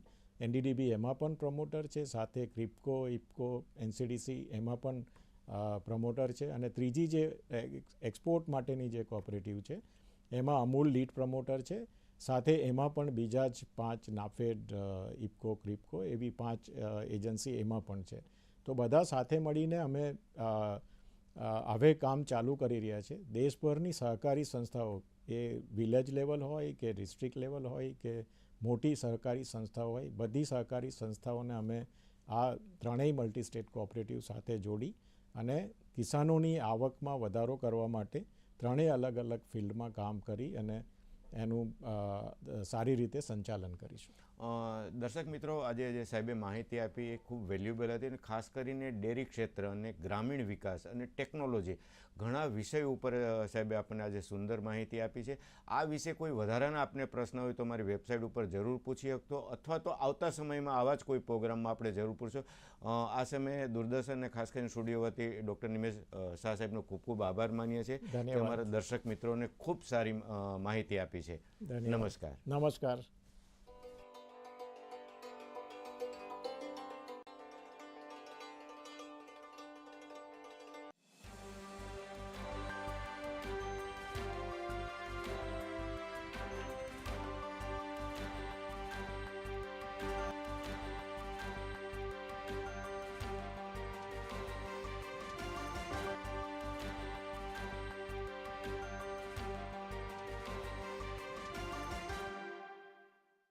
નમસ્કાર દર્શક મિત્રો, આપ સૌનું આરોગ્ય કાફીમાં હાર્દિક સ્વાગત કરીએ છીએ. આજે અમે જે વિષય ઉપર ચર્ચા કરવા જઈ રહ્યા છીએ તે છે માતાનું દૂધ બાળક માટે અમૃત સમાન. દર્શક મિત્રો, એવું કહેવાય છે કે સ્તનપાન એ દરેક શિશુનો અબાધિત અધિકાર છે. શિશુના જન્મ બાદના શરૂઆતના મહિનામાં પોષણનો અમૂલ્ય આધાર એવા સ્તનપાન સપ્તાહનું પણ આપણે હાલમાં સેલિબ્રેશન કરી રહ્યા છીએ. તો તે અંતર્ગત વિસ્તૃત માર્ગદર્શન આપવા માટે અમારા સ્ટુડિયોમાં અત્યારે ઉપસ્થિત થયા છે ડૉક્ટર બીના વડાલિયાજી. તેઓ શ્રી પ્રાદેશિક નાયબ નિયામક આરોગ્ય વિભાગ ગાંધીનગર ખાતે ફરજ બજાવે છે. દર્શક મિત્રો, કાર્યક્રમની શરૂઆત કરતા પહેલા આપને જણાવી દઈએ કે આપને વિષય સંબંધિત પ્રશ્નો હોય તો તે ચોક્કસથી આવકાર્ય છે. અમારા ફોન નંબર ખાસ નોંધી લેશો. અમારા ફોન નંબર છે 07926853814 07926853816.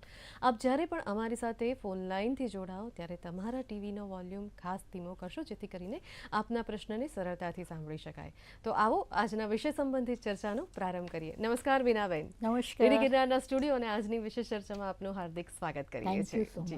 આજનો વિષય દરેક મહિલાઓ માટે ખૂબ અગત્યનો ગણી શકાય. તો સૌથી પહેલો પ્રશ્ન એ થાય કે સ્ત્રી ત્યારે જ સંપૂર્ણ બને છે કે જ્યારે તે માતૃત્વ ધારણ કરે છે. અને જે નવપરિણીત મહિલાઓ છે કે તેમને એક પ્રશ્ન ઉદ્ભવતો હોય કે ગર્ભાવસ્થા ક્યારે થશે, તે દરમિયાન કયા પ્રકારની કાળજી કરવી, હું મારા બાળકને સ્તનપાન કરાવી શકીશ કે નહીં, તેવા ઘણા બધા પ્રશ્નો ઉદ્ભવતા હોય છે. તો એ પ્રશ્નોનું નિરાકરણ કેવી રીતે લાવી શકાય અને સાથે સાથે તેઓએ માતૃત્વ ધારણ કરતા પહેલા પણ કેવા પ્રકારની પૂર્વ તૈયારી કરવી પડે છે? નિષ્ણાત તરીકે આપનું શું માર્ગદર્શન આપશો? પાયલબેન, આપણો ખૂબ જ સુંદર ક્વેશ્ચન છે. એવું કહેવાય છે કે માતાનો સાચો શણગાર એનું માતૃત્વ હોય છે, અને પોતાના ગર્ભાશયમાં 9 મહિના બાળકનું સુંદર જતન કરે અને ખૂબ જ પેઇન અને પીડા સાથે બાળકને જન્મ આપે. એક એવી પરિકલ્પના સાથે કે બાળક એકદમ સુંદર આવે, બાળક એકદમ સ્વસ્થ આવે અને ખૂબ જ બુદ્ધિશાળી જન્મે, એવી દરેક માની પરિકલ્પના હોય છે. પરંતુ જમીનમાં જે બીજ વાવ્યું હોય તો એના માટે વૃક્ષ કરવા માટે ઘણી બધી તૈયારીઓ કરવી પડે, જમીનને ખેડવી પડે, કારણ કે કૂવામાં હશે તો જ હવાડામાં આવશે. એટલે પહેલી વસ્તુ એ છે કે જ્યારે પણ માણસ વ્યક્તિઓ પરણે છે ત્યારે પહેલાં એડજસ્ટમેન્ટનો સવાલ હોય છે. ત્યારે 2 થી 3 વર્ષ એટલે કે આઈડિયલી 23 થી 26 વર્ષની વયે આપણે પ્રેગ્નન્સી એકદમ આઈડિયલ ગણાય છે. અને એના માટે ન્યુટ્રિશન લેવું એ ખૂબ જ જરૂરી છે, કારણ કે બાળક એટલે જ્યારે બીજમાંથી વૃક્ષ બને છે એટલે એક નવા જીવનો સંચાર થાય છે. એ જ્યારે આ દુનિયામાં આવે અને આપણી કોઈ ધારો કે પિકનિક પર જઈએ છીએ ને જેમ તૈયારી છે એમાં આ જીવને આવવાની તૈયારી છે, તો એ જીવને આવવાની તૈયારી તો ડેફિનેટલી આપણે કરવી પડે. મોટાભાગની બહેનો એનિમિક હોય છે, જેને આપણે પાંડુરોગ કહીએ, જેનું હિમોગ્લોબિન ઘણું જ ઓછું હોય છે 12 ગ્રામ % કરતાં. તો આપણે પહેલાં એ નક્કી કરીએ કે મારે બાળક પેદા કરવું છે, તો એના માટે હું વધારે વ્યવસ્થિત રીતે શાક લઉં, ફણગાવેલા કઠોળ લઉં, બી કોમ્પ્લેક્સ લઉં, ફોલિક એસિડ લઉં. આ બધું કરીને હું મારા પોતાના જીવને એકદમ સક્ષમ બનાવું અને પછી આવનાર બાળકને લેવા માટે હું તૈયારી બતાવું. એટલે પહેલું ન્યુટ્રિશન છે જે ઇમ્પોર્ટન્ટ પાર્ટ છે. મેન્ટલી પણ આપણે હેલ્ધી રહેવું જોઈએ અને ખૂબ જ સરસ રીતે વિચારધારા કરીને પછી જો બાળક કરીએ. યુઝ્યુઅલી એવું હોય છે કે યુટ્યુબ અને વોટ્સએપ યુનિવર્સિટીથી ઘણા બધા ખરાબ મેસેજ જે લોકો સાયન્ટિફિક લોજિકલ બાબતો ન હોય એવી લઈ લે છે. મારો એક વિચારધારા એવી છે કે બિલકુલ સાયન્ટિફિક અને લોજિકલ જે પણ વ્યક્તિઓ કાઉન્સિલિંગ કરતા હોય એને પાસે જઈને માર્ગદર્શન મેળવી અને પછી જ આપણે સગર્ભાવસ્થાની તૈયારી કરવી જોઈએ. ખૂબ સરસ આપે મેમ મહત્વની માહિતી આપી. ચોક્કસથી દરેક મહિલાઓને આ માહિતી ઉપયોગી સાબિત થશે. હવે આપણે એવું કહેવાય છે કે સ્તનપાન એ દરેક શિશુ માટે પોષણક્ષમ આહાર છે, અને આપણે હાલમાં પણ આપણે આ વીકની જે કહેવાય કે આપણે જે સપ્તાહની જે ઉજવણી કરી રહ્યા છે અને તે સ્તનપાન સપ્તાહની ઉજવણી કરી રહ્યા છે, તો તેની ચોક્કસ થીમ શું છે તે અંતર્ગત પણ અમારા દર્શક મિત્રોને માર્ગદર્શિત કરશો. બહુ સરસ વાત કરી કે એકચ્યુઅલી અત્યારે વિશ્વ સ્તનપાન સપ્તાહ ચાલી રહ્યું છે. 1 ઓગસ્ટથી 7 ઓગસ્ટને આપણે વિશ્વ સ્તનપાન સપ્તાહ કહીએ છીએ. અને આ WHO અને ઘણી બધા ડિપાર્ટમેન્ટે ભેગા થઈને આ 2023ની એક સુંદર મજાની થીમ બનાવી છે કે ensure the breast feeding for the working parents. Usually આપણે અત્યારે જોઈએ છે કે બહેનો પણ જોબ કરતી હોય છે અને ભાઈઓ પણ જોબ કરતા હોય છે. આવી સિચ્યુએશનમાં જ્યારે આપણે પેરેન્ટ્સ બનીએ છીએ અને બ્રેસ્ટ ફીડિંગને આપણે અત્યારે એક ચેલેન્જ તરીકે ગણીએ, મને એવું લાગે છે કે જેટલું માનીએ છીએ એટલું બ્રેસ્ટ ફીડિંગ સહેલું નથી, પરંતુ વર્થ ચોક્કસ છે. એટલા માટે એ વર્થ હોય એવી વસ્તુને કરવા માટે બહુ જ મોટું ઇન્વેસ્ટમેન્ટ માંગે છે. તો આ જે થીમ છે જેના આધારે અવેરનેસ ક્રિએટ કરીએ, ચારે બાજુ બ્રેસ્ટ ફીડિંગની બાબતો કરીએ, કેવી રીતે બ્રેસ્ટ ફીડિંગ માટે એન્ટીનેટલથી એની તૈયારી કરવી, કારણ કે આ એક ઇન્વેસ્ટમેન્ટ છે એન્ટીનેટલથી. કારણ કે યુઝ્યુઅલી પોસ્ટનેટલમાં એની નિપલ છે રિટ્રેક્ટેડ હોય, એની નિપલમાં ક્રેક પડ્યું હોય, અને પછી જો ધાવણની વાત કરીએ તો કદાચ અશક્ય બને. એટલા માટે એન્ટીનેટલ પીરિયડથી જ એની સ્તનની બરાબર એક્ઝામિનેશન થઈ જાય, એની નિપલની ચકાસણી થઈ જાય, તો જ્યારે એકચ્યુઅલ પીરિયડ આવે ત્યારે બહેન છે એ બ્રેસ્ટ ફીડિંગ આપવા માટેને તૈયારી હોય. ખૂબ સરસ આપે માર્ગદર્શક માહિતી આપી. હવે વધુ આગળ પ્રશ્ન એ થાય કે બાળકને શરૂઆતના મહિનાથી જ આપણે જાણીએ છીએ કે સ્તનપાન કરાવવું ખૂબ આવશ્યક છે, પરંતુ એક ધાત્રી માતાને હંમેશા એક પ્રશ્ન રહેતો હોય છે કે હું મારા બાળકને કેટલા સમય સુધી સ્તનપાન કરાવી શકીશ, તો એ પ્રશ્ન ક્યાં સુધી એ લોકોએ કરાવવો જોઈએ, તો તે અંતર્ગત આપ શું કહેશો? એક સુંદર ક્વેશ્ચન છે, કારણ કે આપણે ઘણી બધી વાર અવેરનેસ આટલી બધી ક્રિએટ કર્યા પછી પણ 6 મહિના એક્સક્લુઝિવ બ્રેસ્ટ ફીડિંગ એટલે માત્ર ને માત્ર સ્તનપાન આપવાનું છે. હમણાં ઉનાળો ગયો તો ઘણા બધાના મારી ઉપર પ્રશ્નો આવતા હતા કે બેન અમે પાણી પીવડાવીએ, પરંતુ પાણી પણ પીવડાવવા નથી, કારણ કે ઉનાળામાં બાળક વધારે તરસ્યું થઈ જાય એવો એ લોકોનો પ્રશ્ન હોય છે. ત્યારે મારો દર્શક મિત્રોને એક જ પ્રશ્ન છે કે ધાવણની અંદર પાણી પર્યાપ્ત માત્રામાં હોય છે, એટલે જ્યારે પણ તમને એમ લાગે કે એનું મોઢું સુકાઈ ગયું છે તો ફરીથી ધાવણ આપવાનું, પણ ધાવણની સામે ધાવણ જ આપવાનું છે, પાણી બિલકુલ નથી આપવાનું. એટલે જે વસ્તુ 6 મહિના એક્સક્લુઝિવ બ્રેસ્ટ ફીડિંગ એનો મતલબ એવો છે 10 થી 12 ધાવણ, રાત્રે પણ ધાવણ, અને ધાવણ સિવાય બીજી કોઈ પણ વાત કરવાની નથી. પાણી પણ નહીં, બીજી કોઈ પણ વાત નહીં, ગળથુથી પણ નહીં, કશું જ નહીં. જી, ખૂબ સરસ માહિતી આપી. અત્યારે આપણી સાથે અનિલાબેન ભરૂચથી જોડાયેલા છે. જી અનિલાબેન, આપનો પ્રશ્ન જણાવશો. જી, માતાનું દૂધ બાળક માટે અમૃત છે, આપણે સૌ માનીએ છીએ, પણ કેટલીક મોડર્ન માતાઓ એવું માને છે કે સ્તનપાન કરાવવાથી એમની ફિગર ખરાબ થઈ જાય, તો શું એ વાત સાચી છે? ખૂબ સરસ પ્રશ્ન છે. મેમ શું કહેશો નૈનાબેનના પ્રશ્ન વિશે? નૈનાબેન, બિલકુલ સાચી વાત નથી. ઇનફેક્ટ જે માતા સ્તનપાન કરાવે છે, એક તો એ કે એને સ્તનનું કેન્સર નથી થતું, ઓવરીનું, ગર્ભાશયનું બિલકુલ કેન્સર નથી થતું, અને બોડીમાં જેટલી વાર એ બાળક સગ કરે છે એટલી વાર એ એના સ્તનને શેપ આપે છે. સૌથી અગત્યની વાત એ છે કે જે બોન્ડિંગ ક્રિએટ થાય છે બાળક અને માતા વચ્ચેનો, એની સામે બીજી કોઈ વસ્તુ, કોઈ પર્યાય કે બીજો કોઈ વિકલ્પ જ આવતો નથી. એટલે આજે આપણે કોઈ વિકલ્પની વાત નથી કરતા, ફક્ત સંકલ્પની જ વાત કરીએ છીએ કે આપણે બધા ભેગા થઈને, મોડર્ન માતા હોય કે ગમે તે, મને તો એવું લાગે છે કે જો એને સાયન્ટિફિક અને લોજિકલ બાબતો વાત કરીએ, અને કોઈ પણ માતા આટલું બધું દુઃખ વેઠીને જ્યારે બાળકને જન્મ આપે છે, અને જો એને સાયન્ટિફિક અને સાચી વાતો કહીએ તો મને નથી લાગતું કે કોઈ માતા એનું ઓબ્જેક્શન લે. કારણ કે બાળક માટે તો, માતા માટે તો બાળક સૌથી પ્રિય વ્યક્તિ હોય, પછી એ ગરીબ હોય, પૈસાદાર હોય, મોડર્ન હોય કે જૂના જમાનાની હોય. એટલે મને એવું લાગે છે કે એને થોડી સાચી સમજ આપવાની જરૂર છે અને સાયન્ટિફિક વાત કરવાની જરૂર છે. તે ચોક્કસ માનશે અને દૂધ પીવડાવશે. ચોક્કસ અનિલાબેનને તેમના પ્રશ્નનો ઉત્તર મળી ચૂક્યો હશે. હવે આપણે મેમ જ્યારે બાળકનો જન્મ થઈ જાય તે પછીની વાત કરીએ તો તેના જે અમુક કલાકો સુધી એક મિથ પ્રવર્તી હોય છે કે તે બાળકને દૂધ ન આપવું જોઈએ અને એના બદલે આપણે ગળથુથી આપવામાં આવતી હોય છે, તો શું એ વાત સાચી? બેન, આ વાત બિલકુલ સાચી નથી. ઇનફેક્ટ એઝ એ ડૉક્ટર હું તો એક વાત ચોક્કસ કહીશ કે જ્યારે બાળક જન્મે એટલે નાળ કાપે ને પહેલાં ધાવણ ચાલુ કરી દેવું જોઈએ. એટલા માટે કે પહેલો અવર એટલે first hour of the life જે હોય, બાળક જન્મે ત્યારે એકદમ એક્ટિવ સિચ્યુએશનમાં હોય. જ્યારે બાળક ગર્ભાશયમાંથી બહાર આવે છે ત્યારે એક્ટિવ હોય છે અને એની ચૂસ બહુ જોરદાર હોય છે. એટલે જો તમે એને સ્તન પર લગાડી દો તો એકદમ જોરદાર રીતે ચૂસે છે. લોકોની માન્યતા એવી છે કે હું નળ ખોલું એટલે પાણી આવે, પણ ઇનફેક્ટ એવું છે કે બાળક સગ કરે તો જ ધાવણ આવે. હવે આ વસ્તુ સાયન્ટિફિક ખબર નથી. નિપલને ચૂસો તો જ એક પ્રકારનો અંતઃસ્ત્રાવ ઉત્પન્ન થાય, જેને આપણે ઓક્સિટોસિન અને પ્રોલેક્ટિન કહીએ. પણ લોકો એવું વિચારે છે કે દૂધ આવશે પછી હું ધાવણ આપીશ. બિલકુલ માન્યતા ખોટી છે. એને જો ધવડાવશો, એને જો લગાડશો છાતીએ, એટલે બાળક ચૂસવાનું જેવું ચાલુ કરશે એટલે ઓટોમેટિક ધાવણ ચાલુ થઈ જશે. એટલે આ માન્યતાઓ ખોટી છે, જેને આપણે બિલકુલ વિરોધ કરવાનો છે અને બાળકને ધાવણ ચાલુ કરી દેવાનું છે, ઇનફેક્ટ નાળ કાપ્યા પહેલાં. જી, ચોક્કસ, એ ખૂબ મહત્ત્વની માહિતી આપી આપે. હવે જે માતાઓ હોય છે ઘણી વખત એવું પ્રિફર કરતી હોય છે કે મને બ્રેસ્ટ ફીડ હું નથી કરાવી શકતી, તેઓ પોતાના બાળકને ડબ્બાના જે પાવડર હોય છે કે પાવડર મિલ્ક ઉપર ચડાવી દેતી હોય છે, કાઉ મિલ્ક ઉપર ચડાવી દેતી હોય, તો શું એ યોગ્ય છે ખરું? મેં પહેલાં જ આપને કહ્યું કે પહેલી વસ્તુ એ છે કે માતાની પણ એક કસોટી છે. જ્યારે લેબર પેનમાંથી બહાર આવે છે ત્યારે થોડી એની પોતાની એનર્જી પણ ડાઉન હોય છે, અને પછી બીજા આજુબાજુના જે લોકો છે એનો પણ સહયોગ હોવો જોઈએ. આ જે વાત છે એ ફક્ત એક સ્ત્રીની વાત નથી, પણ સમગ્ર ફેમિલી અને એના હસબન્ડની પણ વાત છે કે જેને સાયકોલોજીકલ અને મેન્ટલ સપોર્ટ કરે. અને પહેલી વસ્તુ એ છે કે ધાવણ નથી આવતું. મને એવું લાગે છે કે 99% લોકોમાં આ પ્રશ્ન જ નથી. તમે જો એને છાતી એ પ્રોપર ટાઈમે વળગાડી દો, મને એવું લાગે છે કે 1 કે 2 કલાકમાં અને within 24 hours breast feeding establish ચોક્કસ થઈ જશે. એટલે અને એમાં પણ પહેલું કોલોસ્ટ્રમ નામનું દ્રવ્ય છે. હવે મને સમજાતું નથી કે ઘણા બધા લોકોને આ પીળું દ્રવ્ય છે એને ફેંકી દે છે. ગાયની બરી આપણે ખાઈએ છીએ કારણ કે બહુ પૌષ્ટિક છે, કારણ કે પહેલું ગાયનું ધાવણ છે.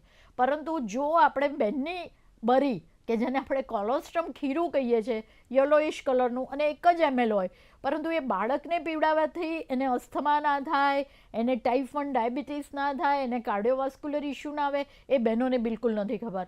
એટલે ઇવન સિઝરિયન હોય કે નોર્મલ ડિલિવરી હોય, મને એમ લાગે છે કે ધાવણ આપવું એ ફરજિયાત છે. આમાં કોઈ વિકલ્પ જ ના શોધો. અને ઘણા બધા લોકો આવા ડબ્બા ચાલુ કરી દે છે. મને એમ લાગે છે કે જેવું ડબ્બો ચાલુ કરો એટલે બાળક તો હવે જે રેડીમેડ મળે છે ચમચીથી, તો સક કરવાની એ શું કામ એનર્જી વેસ્ટ કરે? એ પણ છેવટે માનવ છે ને. એટલે જેટલું ઓછા એફર્ટથી કામ થતું હોય તો એને ટેવ પડી જશે. ઘણા લોકો બોટલ આપે છે, બિલકુલ આ વસ્તુ બરાબર નથી, કારણ કે બોટલની નિપલ સોફ્ટ હોય, ફટાફટ ચૂસવા માંડે અને એનાથી ટેવાઈ જાય એટલે પછી આપણી આ હાર્ડ નિપલ એ ચૂસો નહીં. એટલે બાળકને એવા પ્રયોગો ન કરવા કે વોશિંગ મશીન ચાલુ કર્યા પછી હાથથી કપડાં ધોવાના અઘરા છે. એવી રીતે બાળકને એકવાર તમે સોફ્ટ નિપલ આપો પછી આપણી નિપલ ચૂસવી અઘરી છે. એટલે બાળકને નિપલ જ આપણી જ આપવાની, બીજો કોઈ પર્યાય જ નહીં આપવાનો. એટલે ઓટોમેટિક એને ભૂખ લાગે એટલે ધાવણ જ પીવે. એટલે કે જે માતા સ્તનપાન કરાવે છે તે બાળકનો ગ્રોથ પણ સારો થાય છે, તેમના લંગ્સ વધારે એક્ટિવ બને છે, હાર્ટ વધારે એક્ટિવ બને છે, બાળક વધારે એક્ટિવ પણ હોય છે, તેવું ચોક્કસથી કહી શકાય. અત્યારે આપણી સાથે દિવ્યાબેન અમદાવાદથી જોડાયેલા છે. જી દિવ્યાબેન, આપનો પ્રશ્ન જણાવશો. હેલો. હા જી જી, આપનો પ્રશ્ન જણાવો. મારો પ્રશ્ન એ છે કે હમણાં મારી વહુએ ડિલિવરી કરી છે, તો એમને 4 મહિના હમણાં બેબીને પૂરા થયા, તો શું એ ક્યારથી ચાલુ કરે? આપણે એમની છે ને સિઝેરિયનથી થઈ છે ને, એ શું કહે છે કે મને થોડું ટાંકામાં બી હજી દુખે છે, અને આ બેબીને અમે કેટલા મહિના પછી એમને ચાલુ કરીએ બહારનું ખાવાનું? બેન, આપનો પ્રશ્ન મેં બરાબર સાંભળી લીધો. પહેલી વસ્તુ મેં આપને ક્લિયર કટ કીધી, 6 મહિના માત્ર અને માત્ર સ્તનપાન. બધાને જેને પણ સિઝેરિયન થયું છે, જેને પણ નોર્મલ ડિલિવરી થઈ છે, આ એક જ જવાબ. 6 મહિના સુધી પાણી પણ નહીં, દૂધ અને માત્ર દૂધ. 10 થી 12 વાર રાત્રે પણ ધાવણ, અને ધાવણ સિવાય બીજું કશું નહીં. હવે 6 મહિના પછી 2 વર્ષ સુધી ધાવણ તો આપવાનું જ છે, પણ 6 મહિના સુધી પર્યાય માત્રામાં આપણું પોષણ. જે પ્રશ્નો ઉપર આપણે આવીએ કે સ્તનપાન કરાવવાની પ્રોપર મેથડ કઈ હોઈ શકે? દરેક માતાઓ માટે આ પ્રશ્ન ખૂબ અગત્યનો બની રહેશે. જો સાચી વાત કહું ને તો ઘણી બધી માતાઓને નિપલ ઉપર ક્રેક પડી જાય છે, જેને ચીરો કહીએ. અને આનું મુખ્ય કારણ છે ધાવણ આપવાની ખોટી પદ્ધતિ. બાળક જો એકલું નિપલને ચૂસ્યા કરશે, કારણ કે બાળકની સક બહુ જ જોરદાર હોય એટલે નિપલમાં ક્રેક પડે. એટલે પહેલી વસ્તુ એ છે કે સાચી મેથડ, બાળકની મોંફાળ પહોળી હોય, નીચલો હોઠ વળેલો હોય, બાળક એકદમ એની દાઢી અડેલી હોય અને ઉપરનો એરિયોલાનો ભાગ થોડો દેખાય પણ નીચેનો બિલકુલ ના દેખાય, એવી રીતે જેને અમે લોકો ધાવણમાં વળગાડવાની રીત કહીએ છીએ. આ 4 વસ્તુ હોય તો જ એ પ્રોપર ધાવણ આપ્યું છે એમ કહેવાય. યુઝ્યુઅલી બાળક નિપલ ચૂસે એટલે પહેલું તો એ કે નિપલમાં ક્રેક પડે, બીજું એ કે એમાં પાણીનો જ ભાગ વધારે હોય એટલે બાળકનો ગ્રોથ બરાબર ના થાય અને બાળક થોડી વારે ધાવણ માંગ્યા કરે. એટલે માતા પણ થાકી જાય, કારણ કે ડિલિવરીવાળી માતા છે, થોડી વાર ધાવણ માંગે. જ્યારે આજુબાજુની એરિયોલા એટલે કાળો ભાગ જો ચૂસશે તો એમાંથી ફેટ કન્ટેન્ટ વધારે આવશે. આપણે દૂધપાક પીધો હોય તો સાંજે એમ કે ખીચડી બનાવી દેજો, એવી રીતે જો એરિયોલાવાળા ભાગમાંથી દૂધ ચૂસ્યું હશે તો એમાં ફેટ કન્ટેન્ટ વધારે હોવાથી 2 કલાક બાળક સૂઈ પણ રહેશે, માતાને પણ આરામ મળશે અને એનો ગ્રોથ પણ સારો થશે. જી, ઘણી વખત માતાઓને મનમાં એ પ્રશ્ન ઉદ્ભવતો હોય છે કે પોતે જ બાળકને સ્તનપાન કરાવતી હોય છે અને એ લોકો એમ માનતી હોય છે કે મારો બાળકનું પેટ ભરાઈ ગયું હશે. ઘણી વખત એવું પણ બનતું હોય છે કે બાળક ખાતા સૂઈ જતું હોય છે, તો શું માનવું કે બાળકને ફીડિંગ ચાલુ રાખવું કે બંધ કરી દેવું? પહેલી વસ્તુ એ છે કે જેના બાળકનું વજન લેસ ધેન 2.5 kg છે, જેનો એ બર્થ વેટ લો બર્થ વેટ બેબી કહેવાય, એની પોતાની સકિંગ કરવાની કેપેસિટી ઓછી હોય છે. બાળક થોડી વાર ધાવે એટલે થાકી જાય, તો આવા લોકોને બાળકને જગાડીને પણ થોડું ધાવણ આપવું. પરંતુ જે બાળક હેલ્ધી છે અને એ નિપલ છોડી દે છે એનો મતલબ એવો કે બાળકનું પેટ ભરાઈ ગયું છે. એટલે પહેલી વસ્તુ એ કે બાળક પોતે જ એક માનવ સહજ અસ્તિત્વ છે, એને પેટ ભરાશે એટલે છોડી દેશે. અને બીજું કે બેન એક બ્રેસ્ટમાં કમ્પ્લીટ આપી દે, ખાલી થાય પછી બીજી બ્રેસ્ટમાં આપવાનું છે. 15 મિનિટ પહેલી બ્રેસ્ટમાં આપવાનું, પછી બીજી બ્રેસ્ટમાં. આ તમારો નિયમ હોવો જોઈએ. પણ થોડી વારે બ્રેસ્ટ બદલ્યા કરવી, જેથી આપણને બિલકુલ આઈડિયા ના આવે કે બ્રેસ્ટ ખાલી થઈ કે ભરાઈ. એટલે એ પણ છે. અને બીજું બર્પિંગ કરવું બહુ જરૂરી છે. બાળક જેવું ધાવી લે એટલે કાં તો એને થોડુંક સપોર્ટ આપીને બેસાડીને ઓડકાર ખડાવી લેવો, અથવા એને ખભા પર મૂકીને પણ બર્પિંગ કરાવી શકાય. એટલે બર્પિંગ કરશો તો વધારેનું જે એર લીધી છે, જેને અમે એરોફેજિયા કહીએ, એર લીધી હશે એ નીકળી જશે, નહીંતર બાળકને કોલિક થશે અને બાળક રોયા કરશે. જી, એટલે જેને સામાન્ય ભાષામાં આપણે એમ કહીએ કે એને એક ઓડકાર ખવડાવી દેવો. એક્ઝેક્ટલી. હવે એક આગળના પ્રશ્નની સંલગ્ન એક પ્રશ્ન એ પણ થાય કે ઘણી વખત માતાઓ સૂતા ફીડિંગ કરાવતી હોય છે, તો શું તે યોગ્ય પદ્ધતિ ખરી? આમ જોવા જઈએ તો બ્રેસ્ટ ફીડિંગ માટે એવી કોઈ જ વાત નથી કે જે કોન્ટ્રાઇન્ડિકેટેડ છે. તમે કોઈ પણ પોઝિશનમાં બાળકને ધાવણ આપી શકો. એમાં માતા પોતે કમ્ફર્ટેબલ હોવી જોઈએ. પાછળ ટેકો દઈને, થોડું આડું, થોડું ઊભું, એને જે પણ કમ્ફર્ટેબલ પોઝિશન હોય એમાં કોઈ એવું નથી કે આ જ પોઝિશનમાં બેઠા જ અપાય, આ જ રીતે અપાય. પણ કેટલીક વાર આપણે જોઈએ છે કે માતા થાકેલી હોય, આખી રાતના ઉજાગરા થયા હોય બાળક જોડે, અને ધાવણ આપતા જો સૂઈ જાય. એટલે જો એનો કોઈ અટેન્ડન્ટ હોય તો કોઈ વાંધો નથી, સૂતા પણ કમ્ફર્ટેબલી આપી શકે. પણ સૂતા ઘણીવાર બાળક વધારે પડતું દૂધ પી લે અને પછી એસ્પિરેશન થાય તો કોઈ સિરિયસ ઇસ્યુ થઈ શકે. એટલે આપણે એવું કહેતા હોઈએ કે સૂતા ન આપવું. પણ એનો કોઈ અટેન્ડન્ટ જોડે હોય, એનો હસબન્ડ છે કે એની જોડે બીજી કોઈ માતા છે, તો મને એવું લાગે છે કે સૂતા પણ આપી શકે છે, કોઈ ઇસ્યુ નથી. ખૂબ સરસ આપે મહત્વની માર્ગદર્શક માહિતી આપી. હવે એક ખૂબ અગત્યના પ્રશ્ન ઉપર આવીએ કે જે ધાત્રી માતાઓ છે તો તેમને કેવા પ્રકારનું ફૂડ ઇન્ટેક રાખવું જોઈએ જેથી કરીને તે પોતાના બાળકને વધુ લાંબા સમય સુધી સ્તનપાન કરાવી શકે, તો શું કહેશો આપ આ વિશે? પહેલી વસ્તુ તો એ છે કે એન્ટીનેટલ પીરિયડમાં બાળક આવવાનું છે એટલે આપણે બહુ જ ખોરાક ઉપર કોન્સન્ટ્રેટેડ હોઈએ કે મારે બાળક આવવાનું છે. પણ જેવું બાળક આવી જાય એટલે આપણે પછી ભૂલી જઈએ છીએ કે બાળકને આપણે ધાવણ પણ આપવાનું છે. જેટલી ભૂમિકા એન્ટીનેટલ પીરિયડમાં હતી 3 કિલો વજન બાળક પેદા કરવામાં, એટલી જ ભૂમિકા છે કે બાળકને 1 વર્ષનું કે 2 વર્ષનું કરવા માટે એફર્ટ નાખવાનો છે. એક વાત આપણે સમજી લઈએ કે બાળકનું મગજનો વિકાસ, જેને અમે ન્યુરોન નેટવર્કિંગ કહીએ, કોગ્નિટિવ ડેવલપમેન્ટ, એ 2 વર્ષમાં મેક્સિમમ થાય. મિલિયન ન્યુરોન ડેવલપ થાય. એટલે જો બ્રેસ્ટ ફીડિંગમાં સહી પ્રકારનું, એટલે કે ફોલિક એસિડ છે, આપણા પ્રોપર બધા ન્યુટ્રિયન્ટ હશે, તો બાળકનો ગ્રોથ, એના મગજનો વિકાસ મેક્સિમમ થશે. એટલે મારે બહેનોને એક જ સલાહ આપવાની છે કે મોટાભાગની બહેનો પાંડુ રોગથી પીડાય છે, જેને આપણે એનિમિયા કહીએ છીએ. 12 ગ્રામ % કરતાં હિમોગ્લોબિન ઓછું હોય એવી 100ની સામે 70 બહેનો છે. આપણે 100ની સામે 70. હવે આ બહેનો છે એને પ્રોપર ઇન્ટેક, એટલે કે લીલા પાંદડાવાળા. આપણે અટકવું પડશે. આપણી સાથે અન્ય કોલર મિત્ર જોડાયા છે. આપણી સાથે રાજકોટથી અસ્મિતાબેન જોડાયા છે. જી અસ્મિતાબેન, આપનો પ્રશ્ન જણાવશો. હા મેમ, મારી બેબી અત્યારે 2.5 મહિનાની છે. મારે જ્યારે ડિલિવરી થઈ ને ત્યારે 5-6 દિવસ થયા ને ત્યારે નિપલમાં ક્રેક થઈ ગઈ હતી. હા, તો ડોક્ટરે ફીડિંગ કરાવવાની ના પાડી હતી થોડાક દિવસ. તો હું છે ને નિપલ શિલ્ડ નો યુઝ કરતી હતી અને ફીડિંગ કરાવવા માટે. તો ચોક્કસથી તમારા સમસ્યાનું સમાધાન લાવી. મેમ, એમને પોતાને 4 મહિનાની બેબી છે અને ફીડિંગ કરાવતા વખતે તેમની નિપલમાં ક્રેક થઈ ગઈ છે, તો તેનું સોલ્યુશન માંગે છે, તો તે વિશે માર્ગદર્શન આપશો. પહેલા જ અસ્મિતાબેન આપને કહ્યું કે જે લોકો રોંગ પદ્ધતિથી નિપલ જ ચૂસ્યા કરે બાળક, અને મેં જે રીત કહી કે મોંફાળ પહોળી હોય, નીચલો અઠવાડેલો હોય, જે પ્રોપર મેથડ છે, જે અમારા આશાબહેનો તમને એક્સપ્લેન કરી શકે છે, તો એ પદ્ધતિથી ધાવણ નથી આપતા તો નિપલમાં ચોક્કસ ક્રેક પડશે. અને ક્રેક પડી ગઈ છે તો એની ટ્રીટમેન્ટ પણ મિલ્ક જ છે. એટલે ધાવણને થોડું બહાર કાઢી લેવાનું ચમચીથી, અને એ જ ધાવણ એ નિપલ ઉપર લગાડવાનું. શક્ય હોય ત્યાં સુધી એ સાઈડનું ધાવણ ના આપો. 24 કલાક 48 કલાક એટલે એ નિપલ રૂજાઈ જશે. અને બીજું કે તમે કોઈ પણ દવા કે એવું કંઈ સોફ્રામાઇસિન લગાડો તો અવશ્ય ધોજો, કારણ કે બાળકને પછી એ વગર ધોયા વગર ધાવણ ના અપાય. અને બીજી વસ્તુ એ છે કે ઘણીવાર બહેનોને એવી ટેવ છે કે વારે સ્તનને ધોયા કરે. ઘણા લોકો મેન્ટલી એવું હોય કે ના, મારા બાળકને ચેપ ના લાગે એટલે નિપલને સાબુથી ધોયા કરે. જેટલી વાર તમે સાબુથી નિપલ ધોયા કરશો એટલે ડ્રાય થઈ જશે. કોઈ વસ્તુ વારે ધોઈએ, ડ્રાય થાય એટલે એમાં ક્રેક નિપલ થાય. અને બીજું હાઇજીન પણ મેન્ટેન કરવું પડે. આટલી વસ્તુ જો ધ્યાન રાખશો તો નિપલમાં ક્રેક પડી છે 100% મટી જશે અને કોઈ તકલીફ નહીં આવે. જી, હવે એક પ્રશ્ન એ પણ થાય કે જ્યારે માતાઓ પોતાના બાળકને સ્તનપાન કરાવતી હોય છે ત્યારે એ લોકો એવું માનતા હોય છે કે પોતાના બાળકો બુદ્ધિશાળી, જે સ્તનપાન કરાવતી માતાઓના બાળકો બુદ્ધિશાળી હોય છે, શાંત પ્રકૃતિના હોય છે, તો શું એ વાત સાચી? તે માટે ઘણી વખત રિસર્ચ પણ થયેલા છે. તો પહેલી વસ્તુ તો એ છે કે 101% સાચી વાતો છે, કારણ કે આમાં મેક્સિમમ ઇમ્યુનોગ્લોબ્યુલિન, વાઇટામિન અને ઘણા બધા ન્યુટ્રિટિવ તત્વો છે.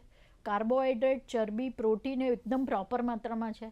એટલે આમ જોવા જઈએ તો માતાનું જે દૂધ છે રક્ષક છે, પાચક છે, પોષક છે, આરોગ્યપ્રદ છે અને પ્રેમદા પણ છે. તો એ એક ઇમોશનલ બોન્ડિંગ ક્રિએટ કરે છે. મને એવું લાગે છે કે જે સ્તનપાન કરાવતી માતા હોય એ એવી કોઈ કમ્પ્લેન ના કરે કે મને તો કંટાળો આવે છે અને હવે હું બાળકને ધાવણ જ ના આપું. કારણ કે એક માતૃત્વનો જે સેતુ ઊભો થાય છે એના સામે એની નાની મોટી તકલીફોની કોઈ દી કમ્પ્લેન જ ના કરે, કારણ કે એણે 9 મહિના જોયું છે કે મેં મારા બાળકનું કેવું જતન કર્યું છે. એટલે મને એવું લાગતું નથી કે કોઈ માતા આવી કમ્પ્લેન કરે કે જવા દો. હા, પણ મગજ જોડે બ્રેસ્ટ ફીડિંગને ડાયરેક્ટ રિલેશન છે. એટલે જ્યારે પણ ધાવણ આપે ત્યારે મારી દરેક દર્શક મિત્રોને રિક્વેસ્ટ છે કે પહેલું 1 ગ્લાસ દૂધ, કોઈની તાકાત હોય તો, નહીંતર એટલીસ્ટ 1 ગ્લાસ પાણી પીને જ દૂધ આપવું. જેવું તમે મગજ શાંત થઈ જાય છે એટલે તમારું પ્રોપર ધ્યાન એ બાળકના સ્તનપાન પર રહે છે.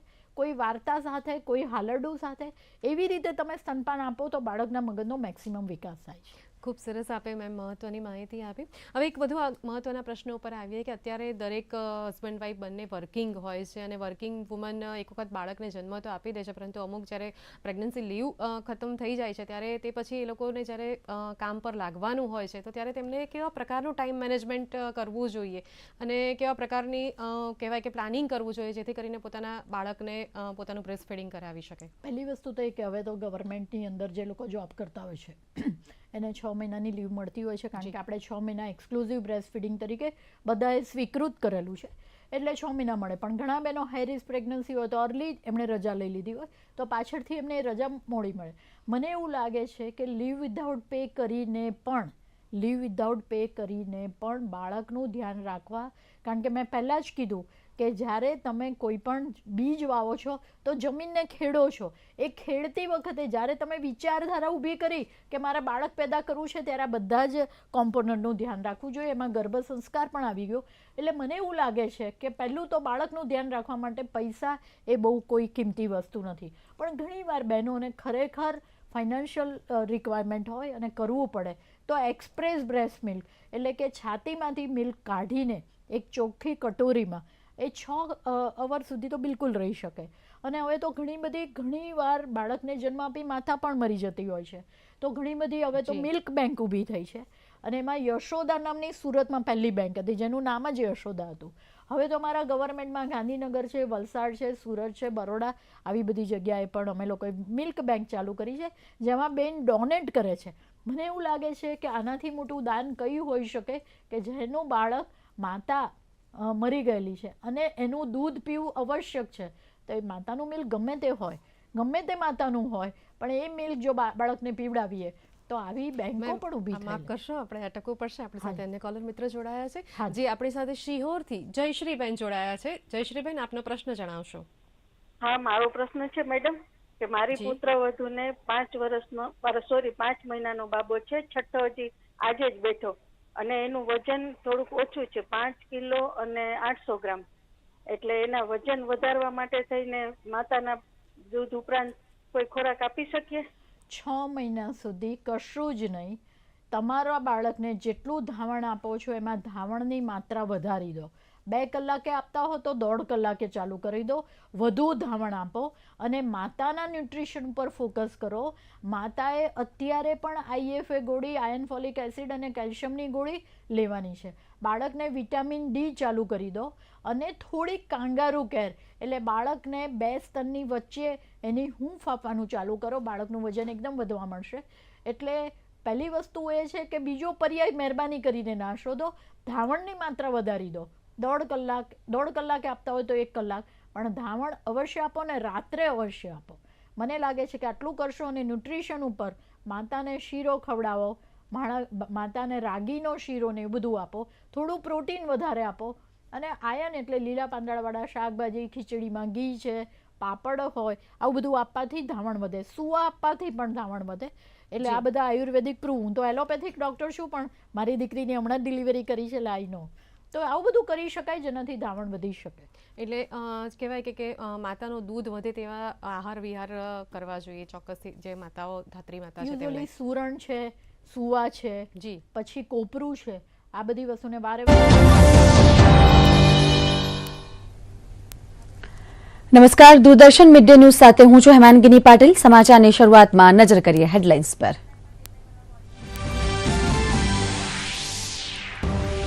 ગાંધીનગરના મહાત્મા મંદિર ખાતે G-20 પરંપરાગત ચિકિત્સા વૈશ્વિક શિખર સંમેલનનો પ્રારંભ. વિશ્વ આરોગ્ય સંસ્થાના વડા ડોક્ટર ટેડ્રોસ ગેબ્રિયસસે કહ્યું, પરંપરાગત દવાઓના ઉપયોગથી ભારતે કોરોના જેવી મહામારીમાં મેળવ્યો કાબુ. આયુષ મંત્રાલયે કહ્યું, કોરોના સમયે જાહેર કરેલી ગાઈડલાઈન માત્ર ભારત જ નહીં પણ વિશ્વ માટે પણ થઈ ઉપયોગી. ગાંધીનગરમાં આજથી ત્રિદિવસીય G-20 આરોગ્ય સમિટમાં ભારતને પરંપરાગત ચિકિત્સા ક્ષેત્રે નવીનતમ વૈજ્ઞાનિક અભિગમથી આગળ વધારવા કેન્દ્રીય આરોગ્ય મંત્રીએ કર્યો નિર્ધાર. તો વિશ્વ આરોગ્ય સંસ્થાના વડા ડોક્ટર ટેડ્રોસ ગેબ્રિયસે પરંપરાગત દવાઓના ઉપયોગ અંગે જાગૃતતા માટે વૈશ્વિક સ્તરે યોજાશે કાર્યક્રમ.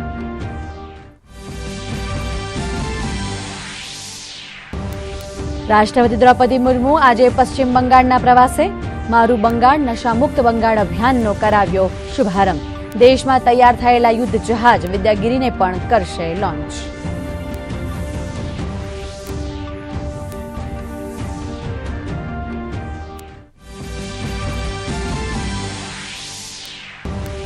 ભારત ઇતિહાસ રચવાની નજીક. ચંદ્રયાન 3ના પ્રોપલ્શન અને લેન્ડર મોડ્યુલ આજે થશે અલગ. ત્યારબાદ શરૂ થશે લેન્ડરના ડી-ઓર્બિટિંગની પ્રક્રિયા. બંને મોડ્યુલ ચંદ્રની ચારે તરફ 100 કિલોમીટરના ગોળાકાર ઓર્બિટમાં રહેશે.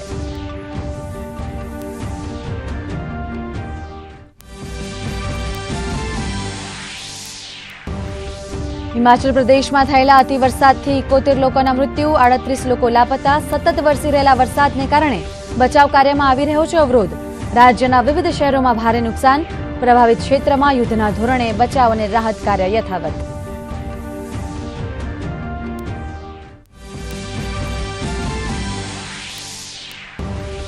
મારી માટી મારો દેશ અંતર્ગત રાજ્યમાં યોજાઈ રહ્યા છે અનેક કાર્યક્રમો.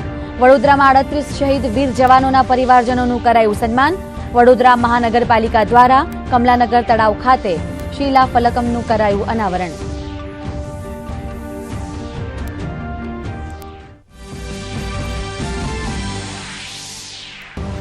આજથી પવિત્ર શ્રાવણ માસનો પ્રારંભ. સોમનાથ, નાગેશ્વર અને ગુજરાતના અન્ય શિવાલયોમાં મોટી સંખ્યામાં ભક્તોએ કરી ભગવાન શિવની આરાધના. શિવ મંદિરોમાં કરાયો અનોખો શણગાર. ઓમ નમઃ શિવાયના નાદથી ગુંજ્યા શિવાલયો.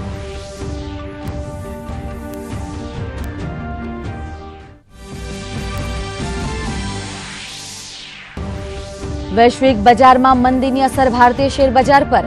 સેન્સેક્સમાં 400 પોઈન્ટના કડાકો, તો નિફ્ટી પણ 122 પોઈન્ટ તૂટ્યો. કોમોડિટી બજારમાં સોના, ચાંદી અને ક્રૂડ ઓઇલ પણ લાલ નિશાન સાથે કરી રહ્યા છે કારોબાર.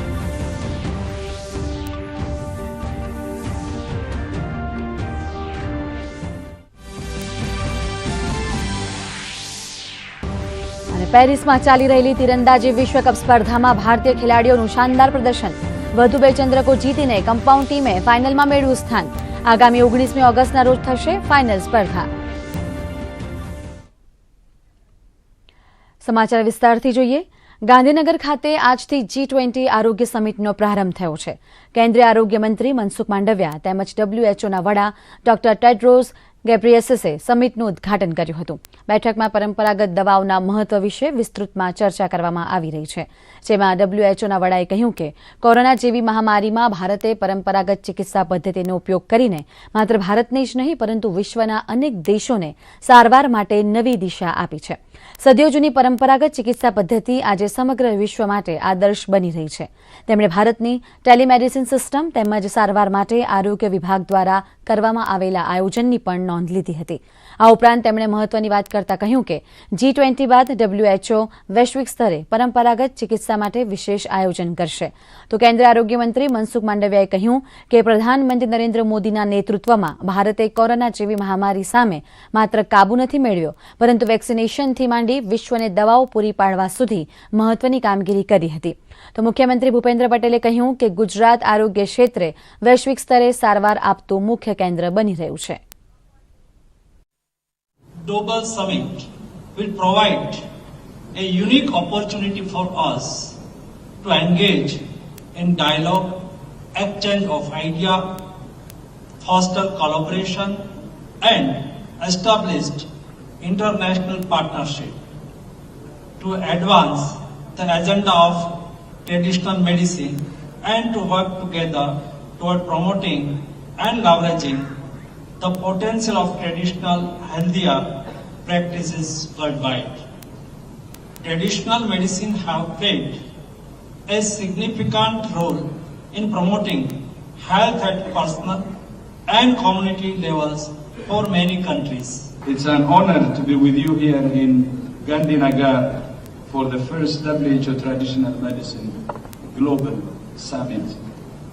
I thank Prime Minister Modi and the government and people of India and Gujarat for their hospitality and for their leadership in traditional medicine as part of their commitment to universal health coverage through the Ayushman Bharat scheme. विश्व नेता और हमारे परम आदरणीय प्रधानमंत्री श्री नरेंद्र भाई मोदी हमेशा ही वसुधैव कुटुंबकम के सूत्र के साथ विश्व के स्वास्थ्य और कल्याण की बात करते हैं। कोरोना के कारण जब पूरी दुनिया में हलचल मच गई थी, तब हमारे लोकप्रिय प्रधानमंत्री श्री नरेंद्र भाई के मन में आयुष सेक्टर को विकसित करने का विचार आया।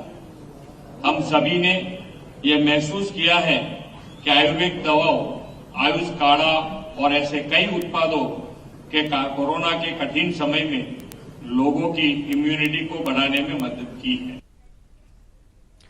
ગાંધીનગર ખાતે G20 અંતર્ગત WHO ટ્રેડિશનલ મેડિસિન ગ્લોબલ સમિટનું ઉદ્ઘાટન કરવામાં આવ્યું હતું। આ કાર્યક્રમમાં WHOના પ્રમુખ ડોક્ટર ટેડ્રોસ અધાનમ ઘેબ્રેયસસે તેમજ કેન્દ્રીય આરોગ્ય મંત્રી મનસુખ માંડવિયા ઉપસ્થિત રહ્યા હતા। આયુષ મંત્રાલય અને વિશ્વ આરોગ્ય સંસ્થા દ્વારા આ 2 દિવસીય શિખર સંમેલનનું આયોજન કરાયું છે। આ સંમેલનમાં પરંપરાગત ચિકિત્સા અંગેના ભારતના વિશાળ અનુભવ અને કુશળતાને ધ્યાનમાં રાખી વિચાર વિમર્શ કરવામાં આવી રહ્યો છે।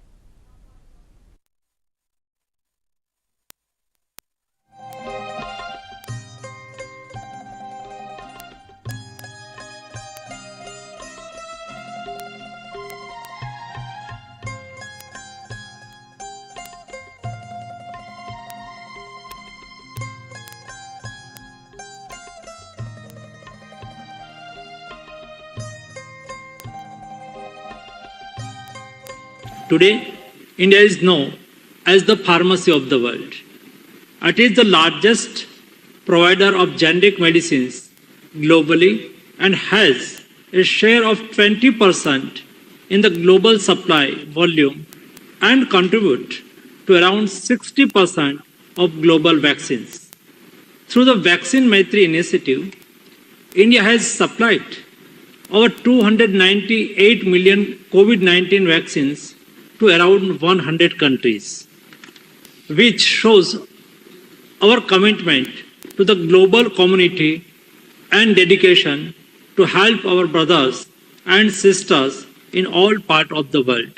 We have to build our capacities, but at the same time, maybe each country may not cover everything, and there could be countries that may specialize in some areas that can help in medical tourism.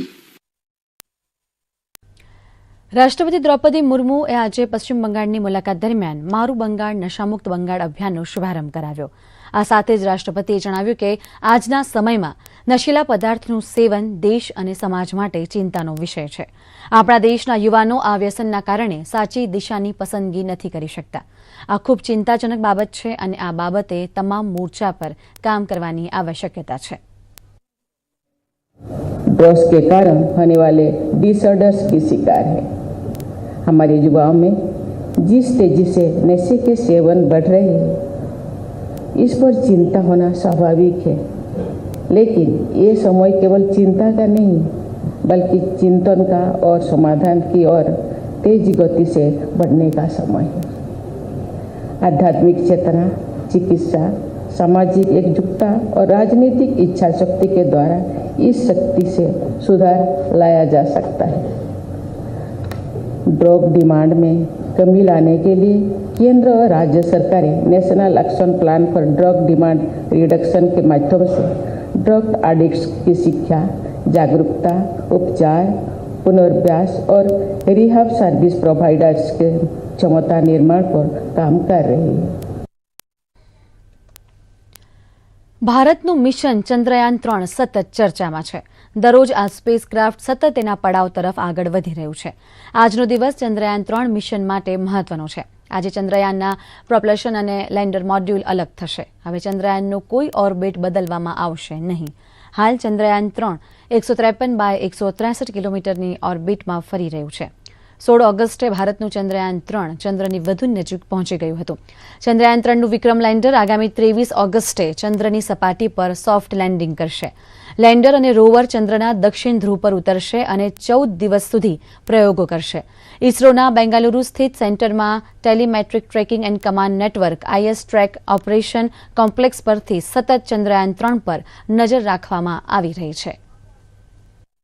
100 kilometre की दूरी होगी landing चांद पर landing के लिए, चांद पर उतरने के लिए। तो ये बहुत ही महत्वपूर्ण है क्योंकि अब प्रोपल्शन मॉड्यूल और चंद्रयान अलग अलग सफर करेंगे। यानी प्रोपल्शन मॉड्यूल जो है वो चांद की ऑर्बिट में लगातार और जो कक्ष है उसमें घूमता रहेगा और जो लैंडर है वो सॉफ्ट लैंडिंग के लिए 23 तारीख को जो सॉफ्ट लैंडिंग होगी उसकी तैयारी करते हुए आगे बढ़ेगा। अब इसरो के लिए बहुत बड़ी चुनौती का समय है और ये चुनौती होगी कैसे लैंडर को सॉफ्ट लैंडिंग के लिए तैयार किया जाए, क्योंकि अब जो आगे बढ़ेगा लैंडर 6000 किलोमीटर प्रति घंटे की स्पीड से आगे बढ़ेगा और इसकी जो जैसे जैसे तारीख नजदीक आएगी सॉफ्ट लैंडिंग की तब इसकी स्पीड धीरे धीरे कम करनी होगी, यानी वेलोसिटी कम करनी होगी और लैंडिंग के दौरान कुछ हद तक इसके ऑल्टीट्यूड्स पर ब्रेकिंग लगानी होगी। तो ये तमाम जो साइंटिफिक चीजें हैं,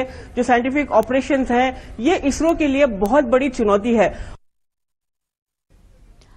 હિમાચલ પ્રદેશમાં છેલ્લા કેટલાક દિવસોથી ભારે વરસાદ અને ભૂસ્ખલનના કારણે 71 લોકોના મોત થયા છે, જ્યારે 38 લોકો ગુમશુદા છે। રાજ્યના ઇન્ફ્રાસ્ટ્રક્ચરને પણ નોંધપાત્ર નુકસાન થયું છે।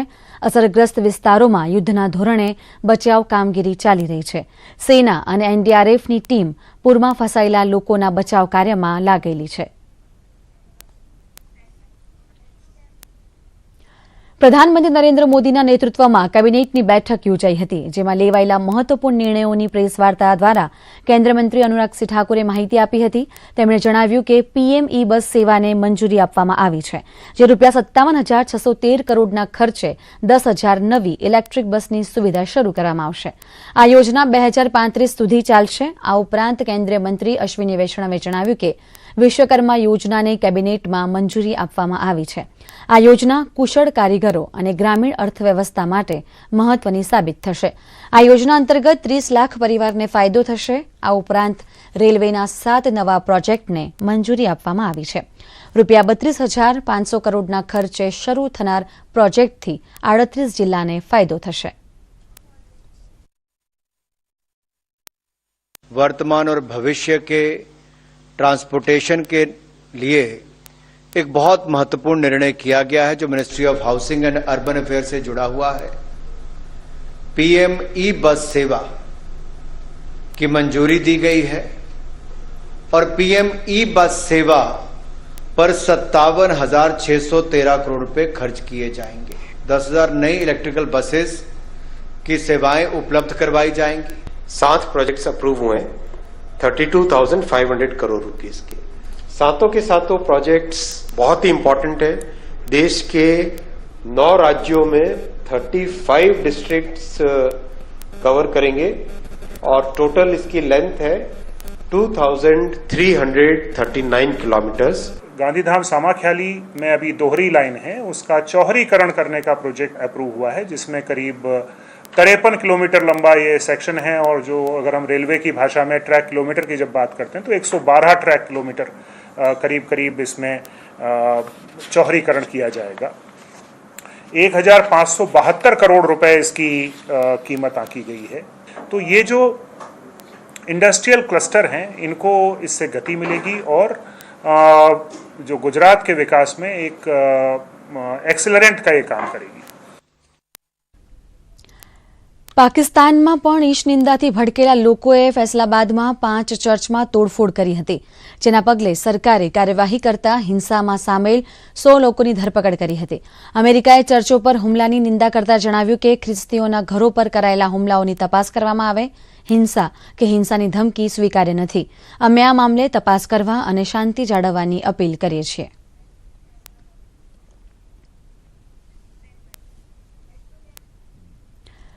વૈશ્વિક બજારમાં સામાન્ય ઘટાડાની અસર ભારતીય શેર બજારમાં પણ જોવા મળી રહી છે, જેમાં ભારતીય શેર બજારમાં સેન્સેક્સ 36 પોઈન્ટના ઘટાડા સાથે 65,503 પોઈન્ટ પર ખુલ્યો હતો। જોકે કડાકાની અસર યથાવત રહેતા સેન્સેક્સ 470થી વધુ આંક તૂટ્યો છે, જ્યારે નિફ્ટી પણ 100થી વધુ આંકના ઘટાડા સાથે કારોબાર કરી રહ્યો છે। આજે Titan, Tata steel, SBI, NTPC, Maruti, Asian Paints, Bajaj ફિનસર્વના શેર ગ્રીન ઝોનમાં જોવા મળ્યા હતા, જ્યારે ઇન્ડિયન ઇન્ડ bank, HDFC bank, TCS, Bajaj finance, Bharti Airtel, ITC, ICICI bank સહિતના શેર રેડ ઝોનમાં ખુલ્યા હતા। તો બીજી તરફ કોમોડિટી માર્કેટ પણ રેડ ઝોનમાં કારોબાર કરી રહ્યું છે, જેમાં સોનાના ભાવમાં ઘટાડો નોંધાયો છે, જ્યારે ક્રૂડ ઓઇલ પણ લાલ નિશાન સાથે કારોબાર કરી રહ્યું છે।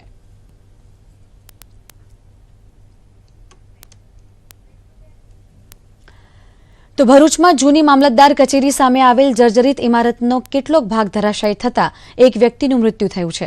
નર્મદા એપાર્ટમેન્ટના બ્લોક નંબર 18નો કેટલોક ભાગ મોડી રાતે ધરાશાયી થયો છે, જેમાં દટાતા એક વ્યક્તિ ઇજાગ્રસ્ત છે।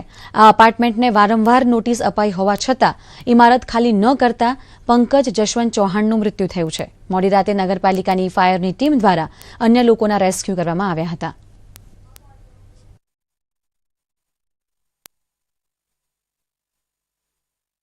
ભરૂચના નર્મદા એપાર્ટમેન્ટ ખાતે ગત રોજ મોડી રાત્રે એક ઇમારતનો ભાગ ધરાશાયી થયો। જર્જરિત ઇમારતો અહીં આવેલી છે, ખૂબ જ જૂની ઇમારતો છે અને આપ જોઈ શકો છો આ ઇમારતનો જે ભાગ ધરાશાયી થયો છે તેનો આપ દ્રશ્યો જોઈ શકો છો।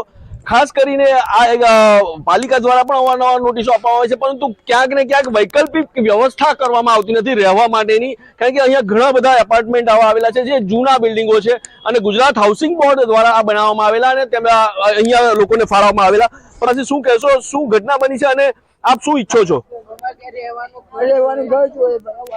રહેવાનું ઘર મારે છોકરો તો મરી ગયો।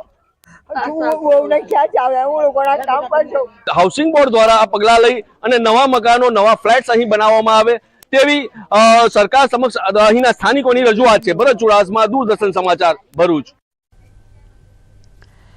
મારી માટી મારો દેશ અંતર્ગત વડોદરા મહાનગરપાલિકા દ્વારા કમલાનગર તળાવ ખાતે શિલાફલકમ, માટી એકત્રીકરણ, વૃક્ષારોપણ સહિતના કાર્યક્રમો યોજાયા હતા। આ પ્રસંગે પહેલા શિલાફલકમનું અનાવરણ કરાયું હતું, ત્યારબાદ માટીને કુંભમાં લઈ નમન અને વીરોને વંદન કરાયા હતા।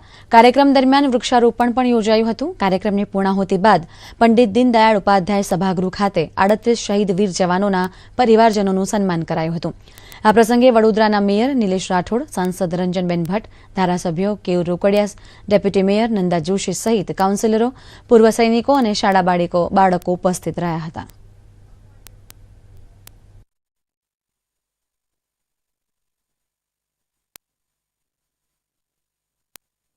જે આર્મીમાં હોય કે પોલીસમાં હોય જેમણે પોતે શહીદી વરી છે એવા પરિવારનું અહીંયા શિલા એક મૂકવામાં આવી છે, એમાં એમનું નામ પણ મૂકવામાં આવ્યું છે, તકતી મૂકવામાં આવી, એ તકતીનું અનાવરણ કરવામાં આવ્યું છે, જેના દ્વારા આપણા વડોદરામાંથી જેમણે દેશની સુરક્ષા કરી અને પોતે શહીદી વરી છે એવા પરિવારને, એવા શહીદી વરનાર વીરોને પણ આજે યાદ કરવામાં આવ્યા છે। દેશની આઝાદી માટે જે વીરોએ બલિદાન આપ્યા છે, જે સ્વાતંત્ર્ય સેનાનીઓ શહીદ થયા છે, એમના પરિવારજનોને આજે વંદન કરવાનો, નમન કરવાનો દિવસ છે।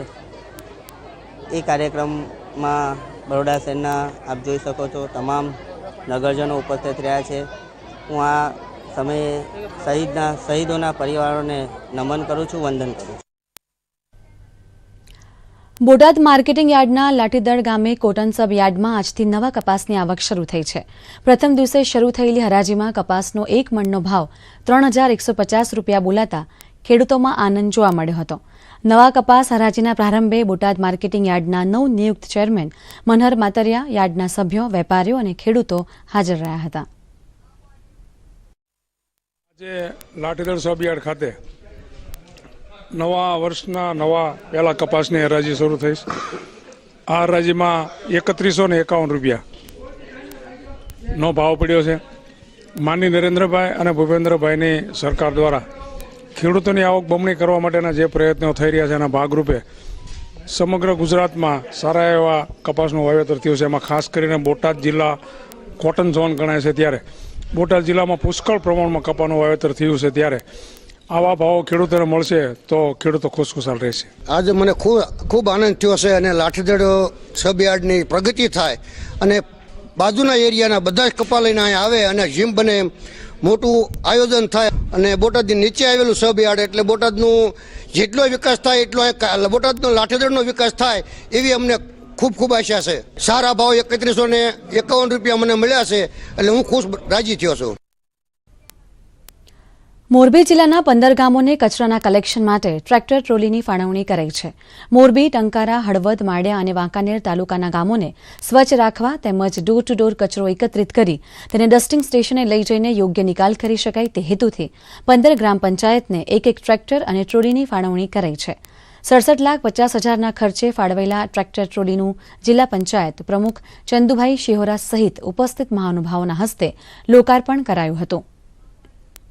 જે 15નું નાણાપંચ છે એમાં જે ગ્રામ પંચાયતોને, તાલુકા પંચાયત અને જિલ્લા પંચાયતને જે ગ્રાન્ટની ફાળવણી કરવામાં આવે છે તે અંતર્ગત આજે મોરબી જિલ્લામાં કુલ 15 ગામો માટે ટ્રેક્ટર ટ્રોલી સાથે લેવામાં આવેલ છે. આ માટેનો કુલ ખર્ચ 67,50,000 જેવો થયો છે અને આનો ઉપયોગ ડોર ટુ ડોર કલેક્શન કરી અને ડમ્પિંગ સાઇટ સુધી કચરાને પહોંચાડવામાં અને એ દ્વારા ગામો સ્વચ્છ રહે તે માટે ઉપયોગમાં લેવામાં આવશે. સાબરકાંઠાના તલોદ તાલુકામાં પુંસરી ગામે પ્રાકૃતિક ખેતી અને સેવ સોઇલ પરિસંવાદ યોજાયો હતો, જેમાં રાજ્યપાલ આચાર્ય દેવવ્રતે કૃષિકારો સાથે વાર્તાલાપ કરી ખેડૂતોના અનુભવોની વિગતો મેળવી હતી. આ સાથે જ આચાર્ય દેવવ્રતે ખેડૂતોને ઓર્ગેનિક ખેતી અને પ્રાકૃતિક ખેતી વચ્ચેનો ભેદ પણ સમજાવ્યો હતો. રાજ્યમાં પ્રાકૃતિક ખેતીનો વ્યાપ વધારવા રાજ્યના તમામ તાલુકાઓમાં 10 ગામ દીઠ એક ક્લસ્ટર બનાવી પ્રાકૃતિક ખેતીની તાલીમ અપાઈ રહી છે. રાજ્યમાં મોટી સંખ્યામાં ખેડૂતો પ્રાકૃતિક ખેતી તરફ વળે તે માટે રાજ્યભરમાં માસ્ટર ટ્રેનરની ભૂમિકા અંગે પણ માહિતી આપવામાં આવી હતી. जंगल का पेड़ जब फल लगने का समय आता है तो फल से लद जाता है और जंगल के किसी भी पेड़ के पत्ते को तोड़ो और प्रयोगशाला लेबोरेटरी में ले जाओ, उसमें एक भी तत्व की कमी नहीं मिलेगी. प्रकृति ने उसमें सारे पोषक तत्व दिए हुए हैं. जो नियम जंगल में काम करता है वही नियम हमारे खेत में काम करे, इसका नाम प्राकृतिक खेती है. અમરેલી જિલ્લાના શ્રી સરદાર વલ્લભભાઈ પટેલ ખેતીવાડી ઉત્પન્ન બજારમાં તલની રેકોર્ડ બ્રેક આવક થતાં માર્કેટ યાર્ડ છલકાયું છે. સાથે સાથે તલના ભાવ પણ અન્ય માર્કેટના પ્રમાણમાં વધુ મળતા હોવાથી ખેડૂતોમાં આનંદનો માહોલ જોવા મળી રહ્યો છે. ખાસ કરીને નિકાસકારો જ્યારથી ખરીદીમાં જોડાયા છે ત્યારથી ભાવ સતત વધી રહ્યા છે. તલ ઉપરાંત જિલ્લામાં કપાસ અને મગફળીનું વાવેતર પણ મોટા પ્રમાણમાં કરવામાં આવ્યું છે.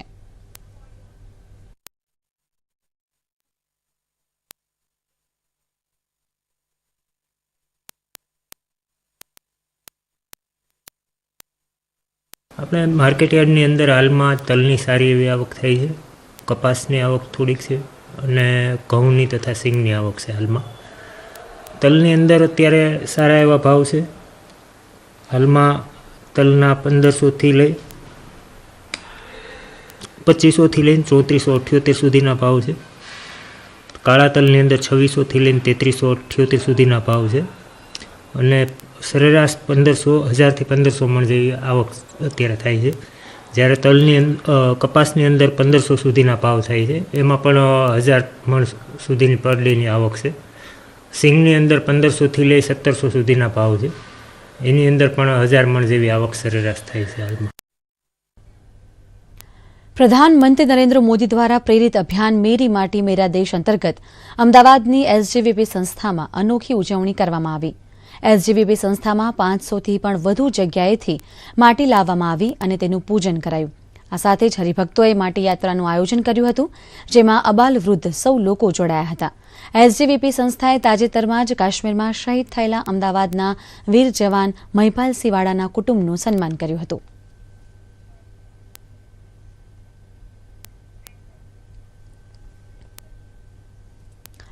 દેવાધિદેવ સોમનાથ મહાદેવના સાનિધ્યે શ્રાવણ માસનો ભક્તિમય પ્રારંભ થયો છે. શ્રાવણના પ્રથમ દિવસે મહાદેવની ધ્વજાપૂજા, પાદ્યપૂજા, મહામૃત્યુંજય યજ્ઞ, સવાલક્ષ, બિલપૂજા સહિતના ધાર્મિક કાર્યક્રમોનો શુભારંભ થયો છે. વહેલી સવારથી જ ભક્તો સોમનાથ પહોંચી રહ્યા છે. મંદિરના દ્વાર 5:30થી ખોલવામાં આવ્યા ત્યારથી જ સોમનાથમાં હર હર મહાદેવ, જય સોમનાથનો નાદ ગુંજી રહ્યો છે. મહામૃત્યુંજય યજ્ઞમાં સોમનાથ ટ્રસ્ટના ટ્રસ્ટી જેડી પરમાર, ટ્રસ્ટના જનરલ મેનેજર વિજયસિંહ ચાવડા સાથે ટ્રસ્ટ પરિવાર તેમજ ભાવિક ભક્તો જોડાયા હતા.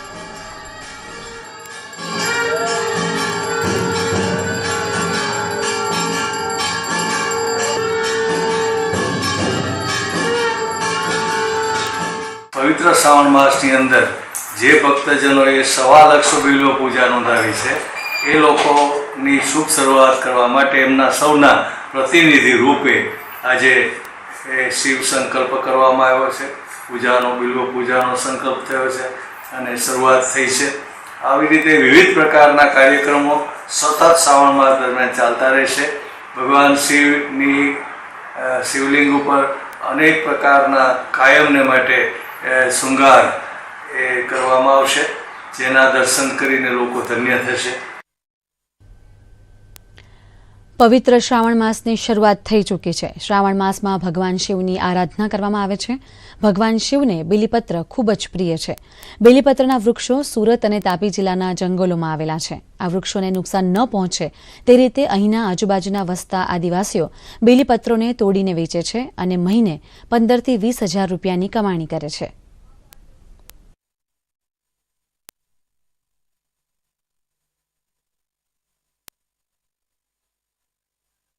મજૂરી કરવા આવ્યા, સાવણપુરથી જ મજૂરી કરીએ. પછી આ બીલીપત્રા તોડવા અમે ઉપર ચડીને તોડીએ. દિવસના 200-300 ને તૂટે વળી. જોડી જાય બનાવવાની. અહીંથી કઈ જગ્યાએ પછી બીલી મોકલવામાં આવે? સુરત મોકલવાની. સુરત થી પછી ધંધો કરીને વેપારી લોકો આવે, સાંજે મજૂરી આપી દે. સુરેન્દ્રનગરના ધાંગધ્રામાં આવેલ 140 વર્ષ કરતા જૂના ફુલેશ્વર મહાદેવનું મંદિરે શ્રાવણ મહિનામાં હજારોની સંખ્યામાં શિવભક્તો દર્શન માટે આવે છે, જેમાં ભક્તો દ્વારા બેલીપત્ર, દૂધ તેમજ પાણીનો અભિષેક કરવામાં આવે છે. ઉપરાંત દર સોમવારે મહાદેવના શિવલિંગને અલગ અલગ શણગારથી શણગારવામાં પણ આવે છે, જેમાં બરફનું શિવલિંગ, 12 જ્યોતિર્લિંગના દર્શન, મહાકાલેશ્વરના દર્શન પણ કરાવવામાં આવે છે.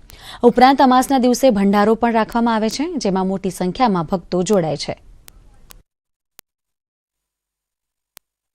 શ્રાવણ મહિનાના સોમવારની અંદર ભગવાનના અલગ અલગ શૃંગાર કરવામાં આવે છે, જેમ કે મહાકાલ સ્વરૂપ, બરફના શિવલિંગ, અમરનાથ દર્શન તથા રુદ્રાક્ષના શિવલિંગ, વિવિધ ભગવાનના શૃંગાર કરવામાં આવે છે. સાંજે આરતી બાદ સમૂહ શિવ મહિમ્નનો પાઠનું આયોજન કરવામાં આવે છે, તેમાં પણ ભક્તોની સારી એવી ભીડ હોય છે. હું છેલ્લા 10-15 વર્ષથી અહીંયા દર્શન આવી રહ્યો છું. અહીંયા ભગવાનના દર સોમવારે અલગ અલગ દર્શન કરવામાં આવે છે, શૃંગાર કરવામાં આવે છે. ગણપતિ છે, મહાકાલ છે, રુદ્રાક્ષનું શિવલિંગ છે, બિલ્વપત્રના શિવલિંગ છે. રોજ સાંજે મહાઆરતી થાય છે 7:30. તે દરમિયાન શિવ મહિમણના પાઠ કરવામાં આવે છે અને લગભગ આ મંદિર 135 થી 40 વર્ષ જૂનું છે. છેલ્લા 40 થી 45 વર્ષથી મહાપૂજા કરું છું. સાથે સાથે દર સોમવારે અહીંયા નવા નિત્ય નવા શણગારો થાય છે. બહાર સાંસ્કૃતિક કાર્યક્રમ થાય છે અને અહીંયા બધા ભાવિક ભક્તો સોમવાર અને શ્રાવણ મહિનો આખો પૂજાપાઠ અને અર્ચન કરે છે. પેરિસમાં ચાલી રહેલા 2023ની તીરંદાજી વિશ્વકપ સ્પર્ધામાં ભારતીય ખેલાડીઓએ 2 વધારે ચંદ્રકો મેળવીને કમ્પાઉન્ડ ટીમની ફાઇનલમાં સ્થાન મેળવ્યું છે. સ્પર્ધાના ચોથા રાઉન્ડમાં કોરિયા અને ડેનમાર્ક આ સપ્તાહના સૌપ્રથમ ચંદ્રક વિજેતા બન્યા છે. ભારતના ઓજસ દેવતાલે ટ્રાયબ્રેકરથી સેમીફાઇનલ જીતી લીધી અને ફાઇનલમાં પ્રવેશ મેળવ્યો.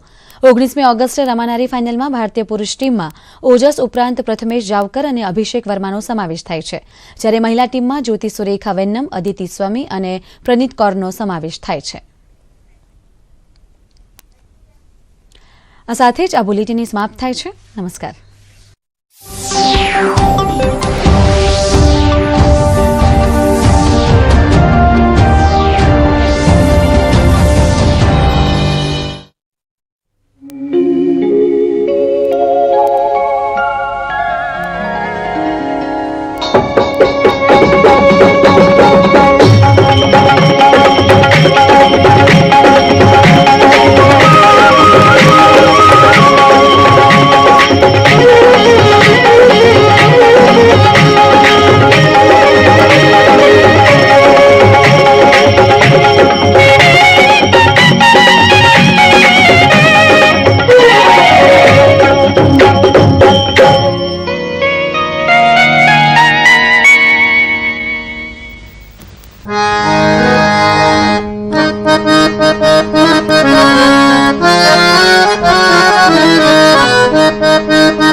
નમસ્કાર દર્શક મિત્રો, હું નીલોફર નોડિયા દૂરદર્શન તરફથી આપ સૌનું આ કાર્યક્રમમાં હાર્દિક સ્વાગત કરું છું.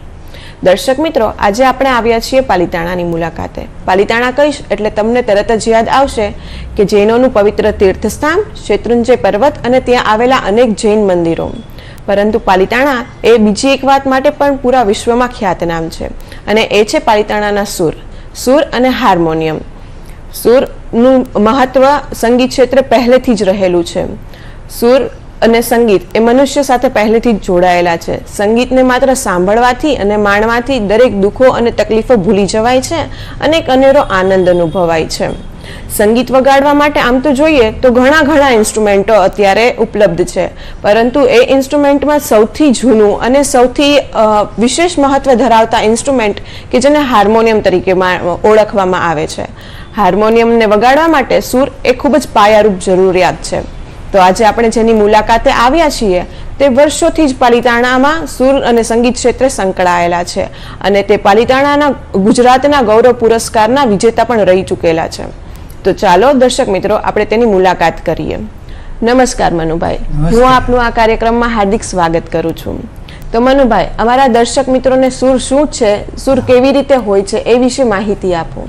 થોડું દૂધ ગરમ શીરો છે, સૂંઠ અને ગંઠોડાવાળી રાબ છે, એ બધું આપી શકાય, જેને કારણે તમારે એને ફ્રીક્વન્ટલી દોઢ 2 કલાકે માતાને કંઈનું કંઈ આપવું પડે, પણ ધાવણ આપતા પહેલા અવશ્ય પાણી કે દૂધ પીવું, આ રૂલ છે. જી, ખૂબ સરસ આપે માહિતી આપી. મેમ, આપણે આગળના પ્રશ્નમાં આપણે વર્કિંગ વુમન માટેના જે ટાઈમ મેનેજમેન્ટ વિશેની વાત કરી રહ્યા હતા, તે અંતર્ગત વધુ વિસ્તારપૂર્વક વાત કરો.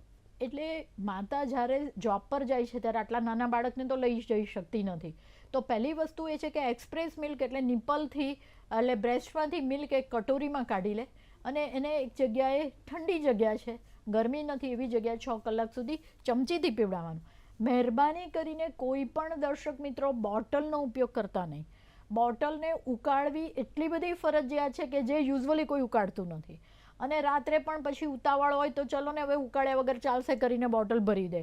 કેટલીક વાર બોટલમાં જે દૂધ છે બગડી ગયું હોય ને ત્યાં નીચે પડ્યું હોય નિપલ ઉપર, બહુ જ બધી માખી બળબડતી હોય અને બાળકને ઝાડા ઉલટી થઈ શકે.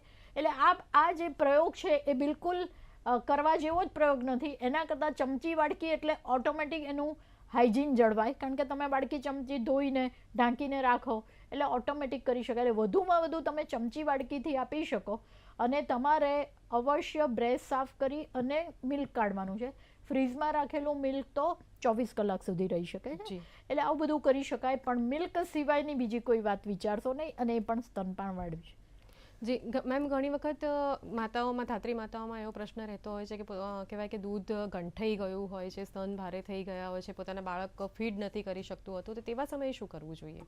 પહેલી વસ્તુ તો એ છે કે જે બ્રેસ્ટમાંથી ધાવણ લેતા નથી એ ધીમે ધીમે કરતાં એમાં સોજો આવી જાય છે. ધાવણ ભરાય એટલે સોજો આવી જાય, એટલે પેલું સાઇનસમાંથી જે મિલ્ક આવે છે કેનાલમાંથી, એ આજુબાજુ સોજાના કારણે બંધ થઈ જાય. બંધ થાય એટલે સક કરે તોય દૂધ ના આવે, એટલે બાળક વધુ રડે, એટલે પાછું વધારે ટેન્શનમાં એ મિલ્ક છે એ અંદર ભેગું થયા કરે. મિલ્કની અંદર શુગર છે, શર્કરા. આ શર્કરા હોવાને કારણે બેક્ટેરિયા બહુ ઇઝીલી ગ્રો થઈ શકે અને એમાં એબ્સેસ પણ થઈ શકે. એટલે શું કરવું જોઈએ? તમે ટ્રાય કરો કે ગરમ પાણી જારી, ગરમ પાણીનો શેક કરી એકાદ એન્ટી ઇન્ફ્લામેટરી ગોળી લઈને તમે એ મિલ્કને કાઢી શકો.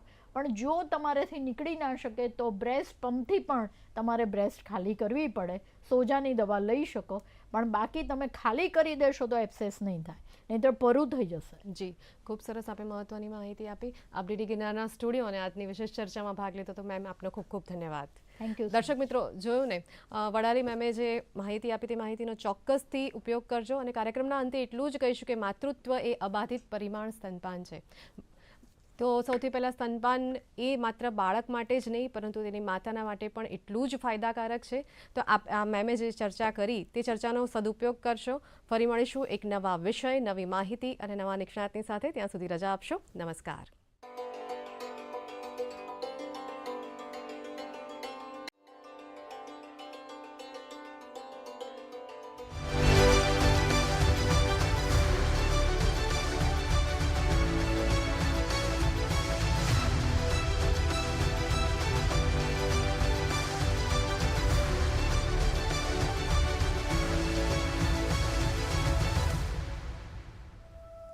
एक छोटा सा बच्चा हामिद अपने दोस्तों के साथ वह ईद के मेले में जाता है.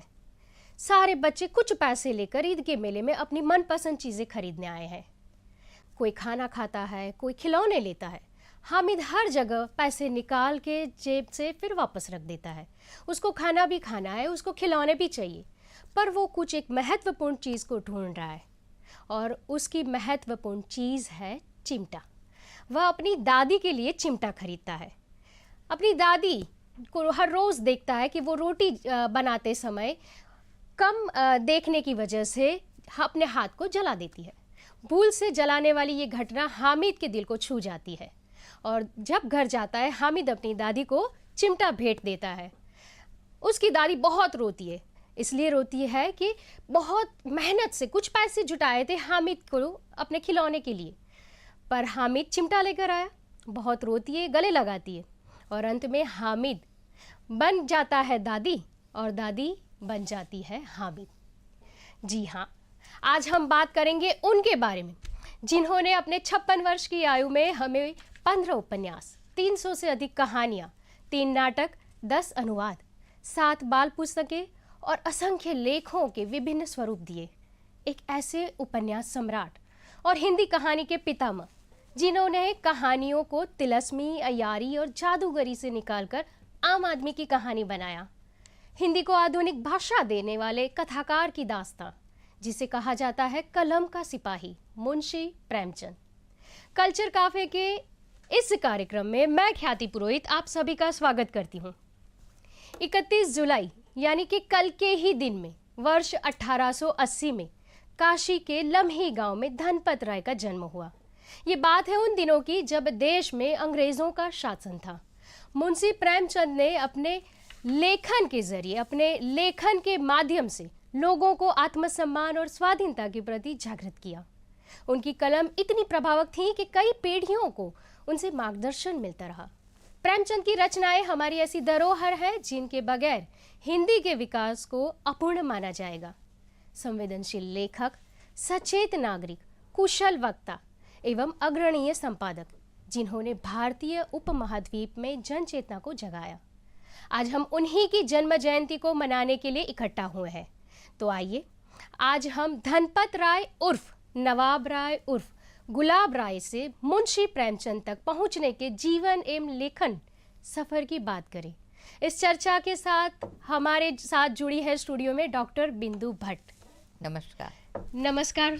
नमस्कार ख्याति जी। आप हैं हिंदी के निवृत्त अध्यापिका, गुजराती के प्रसिद्ध पुरस्कृत साहित्यकार एवं अनुवादक, समीक्षक एवं संपादक। आपका स्टूडियो में स्वागत है। धन्यवाद ख्याति जी। हम कार्यक्रम की शुरुआत करें उससे पहले ये जानना चाहेंगे मैडम कि आज हम आज़ादी के 75वीं सालगिरह मना रहे हैं। जी बिल्कुल। उससे पहले की बात है लेखन के प्रेमचंद के साथ जुड़ने की। जी। आज भी हम प्रेमचंद को याद करते हैं, वजह क्या है? आपने बड़ा अच्छा सवाल पूछा ख्याति जी कि इतना अरसा हो गया, अब हमें प्रेमचंद से क्या लेना देना। लेकिन बड़ा रचनाकार, बड़ा कलाकार, बड़ी प्रतिभा न केवल परंपरा से जुड़ती है बल्कि आने वाले भविष्य का मार्ग भी प्रशस्त करती है। मुझे एक किस्सा याद आता है। बरसों पहले मैं कर्नाटक के हलेबीडु के मंदिर देखने गई थी, विष्णु मंदिर। वहाँ पर पूरा मंदिर इतनी अद्भुत नक्काशी से खचित था, लेकिन एक छोटा सा पत्थर बिल्कुल प्लेन था। हमने गाइड से पूछा कि इतने सुंदर मंदिर में ये प्लेन पत्थर क्या कर रहा है? तो उसने कहा कि वो शिल्पी जिसने ये मंदिर बनाया है उसकी ये सोच है कि मैंने तो इतना उत्तम किया, लेकिन आने वाले समय में मेरा एक कोई अनुगामी आएगा और इस पत्थर पर अपनी नक्काशी करेगा। तो महान प्रतिभा प्रेमचंद अपने समय से आगे रहे, अपनी परंपराओं को उन्होंने बिल्कुल अपने भीतर जज्ब किया और आगे चलकर एक नई दिशा खोजी, जो दिशा आज भी हिंदी साहित्य के इतिहास में प्रयोग होता है कि ये प्रेमचंद की परंपरा के लेखक हैं। तो एक पूरा का पूरा युग 1918 से 1936 तक का पूरा समय जो है वो प्रेमचंद युग से जाना जाता है। जी जी। कहते हैं ना, पंच परमेश्वर कहानी में प्रेमचंद ने ही कहा है कि अच्छे कामों की सिद्धि में बड़ी देर लगती है जी, पर बुरे कामों की सिद्धि में यह बात नहीं होती। इसी वाक्य के संदर्भ से हम प्रेमचंद के साहित्य, व्यक्तित्व, कृतित्व एवं जीवन, निजी जीवन के बारे में जानना चाहते हैं। कहते हैं कि अगर आप भारत का इतिहास जानना चाहते हैं तो एक इतिहास तो इतिहासकारों ने लिखा है, एक समाजशास्त्री लिखता है, एक राजनेता लिखता है, लेकिन एक इतिहास साहित्यकार लिखता है। जी। उसमें नाम और तारीख गलत है, बाकी सब कुछ सच है। वाह। अगर आपको उत्तर भारत देखना है तो जाने की ज़रूरत ही नहीं है, आप प्रेमचंद को पढ़ लीजिए। जी। प्रेमचंद ने उस समय में जीते हुए सामान्य मनुष्य को वाणी दी है। अब ये कैसे कर पाए प्रेमचंद? जाके पाँव न भई बिवाई, वो क्या जाने पीर पर आई। जी। जिसके पैर में बिवाइयाँ नहीं है वो क्या जानेगा कि पीड़ा क्या होती है। प्रेमचंद ने जो जीवन जिया उसी जीवन को अपने शब्द का मूल आधार बनाया है। कैसा था प्रेमचंद का जीवन? जन्म हुआ और अभी तो वो 5 वर्ष के हुए थे और उनकी माता का अवसान हो गया। माता का नाम था आनंदीबाई और पिता धनपत राय। अच्छा, उसके बाद पिताजी ने दूसरी शादी की। पिताजी की खेतीबाड़ी थी लेकिन कोई खास आमदनी नहीं थी, तो उन्होंने डाक खाने में नौकरी कर ली थी। अब सौतेली माँ, पति बूढ़ा, ये नई पत्नी कम उम्र की थी, तो अक्सर वो आस पड़ोस की औरतों के साथ ऐसे गंदे मजाक करती और ये किशोर सुनता था। उसके मन में एक प्रकार की वितृष्णा जागती थी। ये किशोर, अब आर्थिक अभाव तो था, पर क्या करता था वो, कैसे भी करके अनुवाद के काम कर करके पैसे जुटाते थे और किताबें खरीदते थे।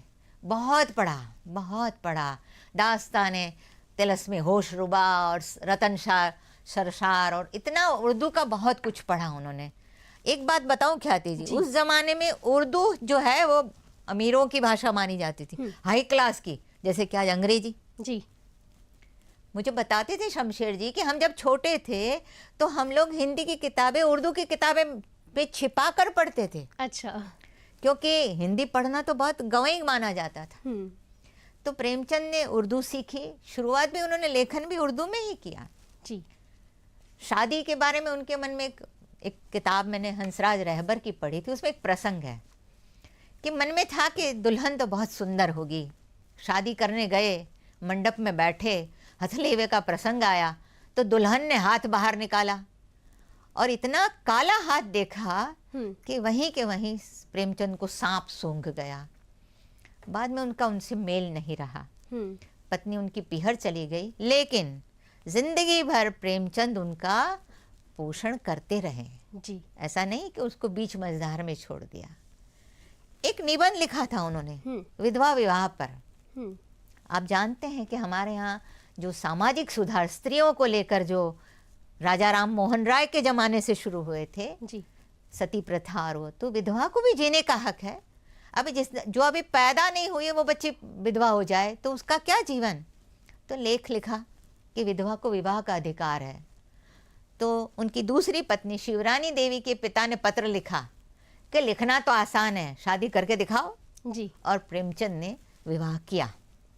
तो ये ऐसे थे प्रेमचंद, जो लिखते थे वैसा जीते थे, जैसा जीते थे वैसा वो लिखते थे। तो आर्थिक संकट बहुत झेले, बहुत सारे साहूकारों का उनको उधार लेना पड़ा, ब्याज चुकाया, अपनी ही नहीं अपने आसपास के सभी किसान लोगों की उन्होंने ये हालत देखी। एक निबंध है उनका, महाजनी सभ्यता, किस तरह से आदमी का शोषण हो रहा है। तो आर्थिक समस्याएं, सामाजिक समस्याएं, धार्मिक समस्याएं, राजनीतिक समस्याएं, वो अपने चारों ओर इतनी सजग दृष्टि से उन्होंने देखा और लिखा। अब आपको मैं एक बात यहाँ ये भी याद दिलाऊं कि उन्हीं दिनों प्रसाद जी भी लिख रहे थे, जयशंकर प्रसाद भी कहानियां लिख रहे थे जी। लेकिन उनकी कहानियों में प्रेम था, प्रेम का संघर्ष था, और यहाँ जीवन का संघर्ष है, 2 जून रोटी जुटाने का संघर्ष है। दोनों रोज शाम को ताल कटोरा बाग में घूमने जाते थे बनारस में, और दोनों अलग अलग लिखते थे क्योंकि दोनों ने नई जीवन दृष्टि अपने अनुभव से पाई थी। बिल्कुल। आप सभी भी हमारे साथ जुड़े, इसके लिए हमारे टीवी स्क्रीन पर जो नंबर दिख रहा है आप उस पर फ़ोन कर सकते हैं। आपके कोई प्रश्न है हमारे वक्ता से, विशिष्ट विशेषज्ञ से पूछ सकते हैं। बिंदु जी, मैं अगला सवाल आपसे ये करना चाहूँगी, हम लोग जानना चाहेंगे कि उस समय आर्थिक रूप से प्रेमचंद जी को ज़रूरत थी पैसों की। वे चाहते तो व्यवसाय लेखन को कर सकते थे, आगे ले जा सकते थे क्योंकि उनकी ताकत भी थी लेखन में, पर उन्होंने उस समय व्यवसाय लेखन न करके उद्देश्यपूर्ण लेखन किया। उन पर गांधी जी का प्रभाव था, उन पर गोरकी का प्रभाव था, मार्क्सवाद का प्रभाव था, टॉल्स्टॉय का प्रभाव था, बिल्कुल। यहाँ तक कि अंग्रेज भी उनके लेखन से डरते थे। इस विषय में आप बात करें। अब ये बात सत्ता क्या कर सकती है जी, लेकिन सत्ता सोचती है कि वो साहित्यकार को नष्ट कर सकती है। जी, साहित्यकार नष्ट हो सकता है लेकिन उसकी चेतना नहीं। बिल्कुल। एक बार एक क्रांतिकारी को अदालत में पेश किया गया जी, कहा कि तुम्हारे पास कोई हथियार तो नहीं? बोले और कुछ नहीं, जेब में कलम है। हाँ। और इससे छोटा, इससे बड़ा हथियार इस संसार में और कोई नहीं है। और प्रेमचंद ने ये साबित करके दिखाया। जी, प्रेमचंद को सरकारी नौकरी करनी पड़ी। हाँ। और वहाँ उन्होंने देखा वो अंग्रेजी हुकूमत का जो दबदबा था, जिस तरह का रौब था, जिस तरह से आतंक था, जी, वो लिखना चाहते थे। और उन्होंने फिर एक तखल्लुस अपनाया नवाब राय नाम से। जी, और एक कहानी संग्रह उनका आया, सोजे वतन। जी, और उसमें जो राष्ट्रीय चेतना की बात उन्होंने की, जो स्वतंत्रता की बात उन्होंने की, अंग्रेज सरकार डर गई और उस पुस्तक पर प्रतिबंध लग गया। जी, ये किस्सा ऐसा रहा। प्रेमचंद को लगा कि अगर मैं अपनी आत्मा के प्रति वफादार नहीं हूँ, निष्ठावान नहीं हूँ, प्रामाणिक नहीं हूँ, तो मुझे लिखने का क्या हक है? जी, जी, अपनी आत्मा को मारकर लिखना वो तो बाजारू काम हुआ। जी, इसलिए उन्होंने नौकरी छोड़ी और स्वतंत्र लेखन अपनाया, और फिर उन्होंने हिंदी लेखन के लिए प्रेमचंद नाम अपनाया। जी, जी, बिल्कुल। हम बात जारी रखेंगे, पर हमारे साथ फ़ोन पर धर्मेश मकवाड़ा जी मौजूद है और वे सुरेंद्र नगर से हैं। वे अपनी बात करना चाहते हैं। जी, हेलो। हेलो। हाँ नमस्कार मैडम। जी नमस्कार। हेलो। हाँ बताइए धर्मेश जी। हाँ बिंदु भट्ट जी नमस्कार। मैंने आपकी नमस्कार। जो अखे पातन नवल कथा है वो पढ़ी है। जी जी। फिलहाल आप प्रेमचंद की बात करिए। हाँ सही। तो प्रेमचंद के जो सामाजिक क्षेत्र पर जो 2-4 किस्से सुनना चाहता था। जी बिल्कुल बिल्कुल बिल्कुल बिल्कुल। हाँ धन्यवाद। धर्मेश जी का जो सवाल है उसको मैं थोड़ा सा विस्तार करना चाहूँगी कि प्रेमचंद जी ने अपने समय में जो सामाजिक कुरीतियाँ हैं, विसंगतियाँ हैं, विकृतियाँ हैं, उसको लेकर खूब लिखा। आप उस विषय में थोड़ा सा प्रकाश डालें। प्रेमचंद जी हर उस समस्या के खिलाफ थे जो मानव कल्याण के मार्ग में बाधा बनती है। जी।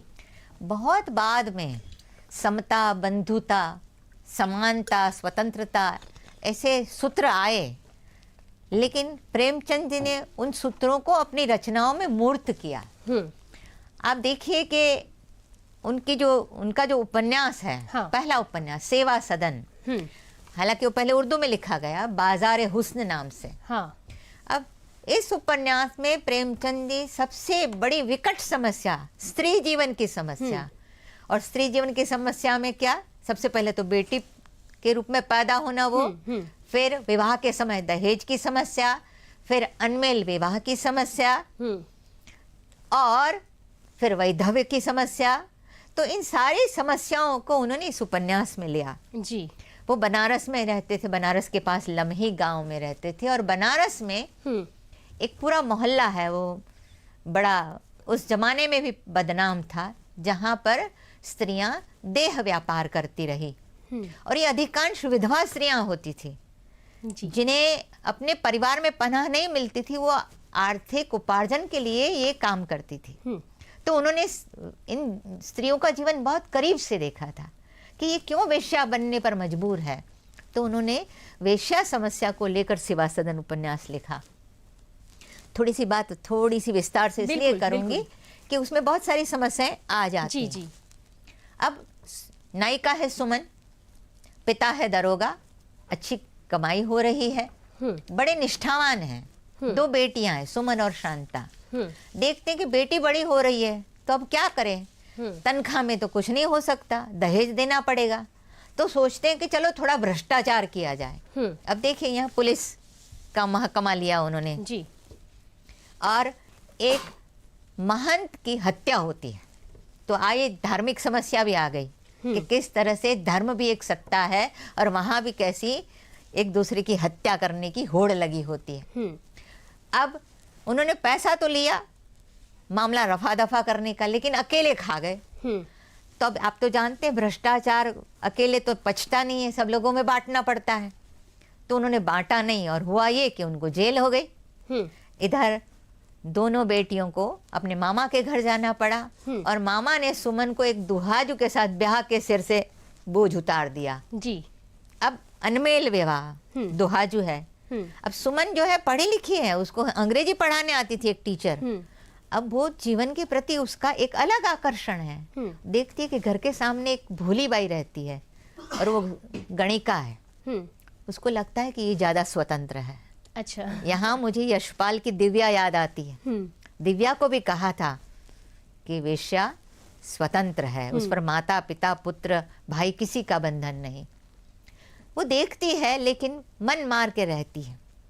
ऐसे में पति उस पर शंका करता है और एक दिन रात को उसको घर से बाहर निकाल देता और वो फिर वेश्या जीवन अपनाने को मजबूर हो जाती जी। उपन्यास में ये है कि एक सेवा सदन बनाया जाए, शहर से पूरी गंदगी यानी इन स्त्रियों को हटा जाए। किसने स्त्री को वेश्या जीवन के लिए बाधित किया जी? जिस समाज ने किया वही समाज उसके लिए एक अब अलग से एक संस्था बना रहा है। सबसे पहले तो रोग कहाँ है वो देखो जी, फिर उसका इलाज करो। बसाई है बस्ती, लेकिन इस तरह से समाज में से समस्याएं दूर नहीं होती। चेतना, दृष्टि, विचार बदलना जरूरी है। बिल्कुल और सही उस कहा। उपन्यास में प्रेमचंद ने कई समस्याओं को इस तरह से समेट लिया जी।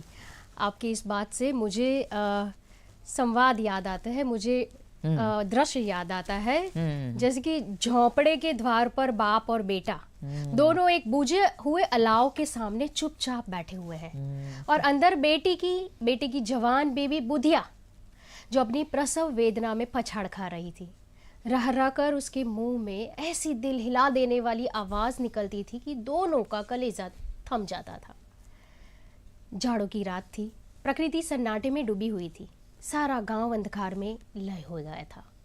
यह बात है कफन कहानी की जी। हम यहाँ कफन कहानी का छोटा सा सीन देखेंगे।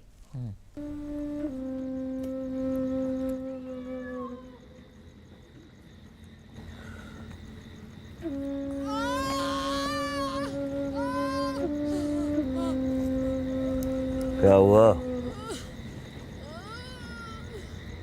जो खाया था सब उल्टी कर दी बापू।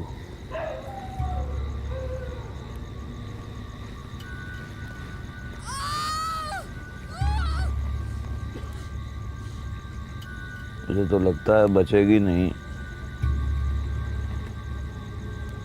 जचगी में तो ऐसा नहीं होता। सवेरे से तड़प रही है दर्द में।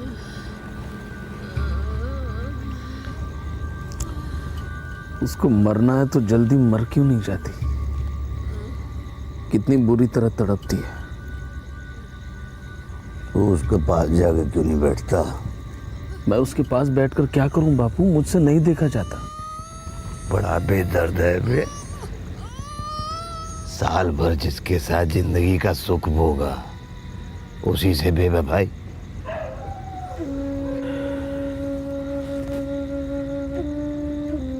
उसका वो हाथ पांव पटकना मुझसे नहीं देखा जाता बापू। बस गरम है बे।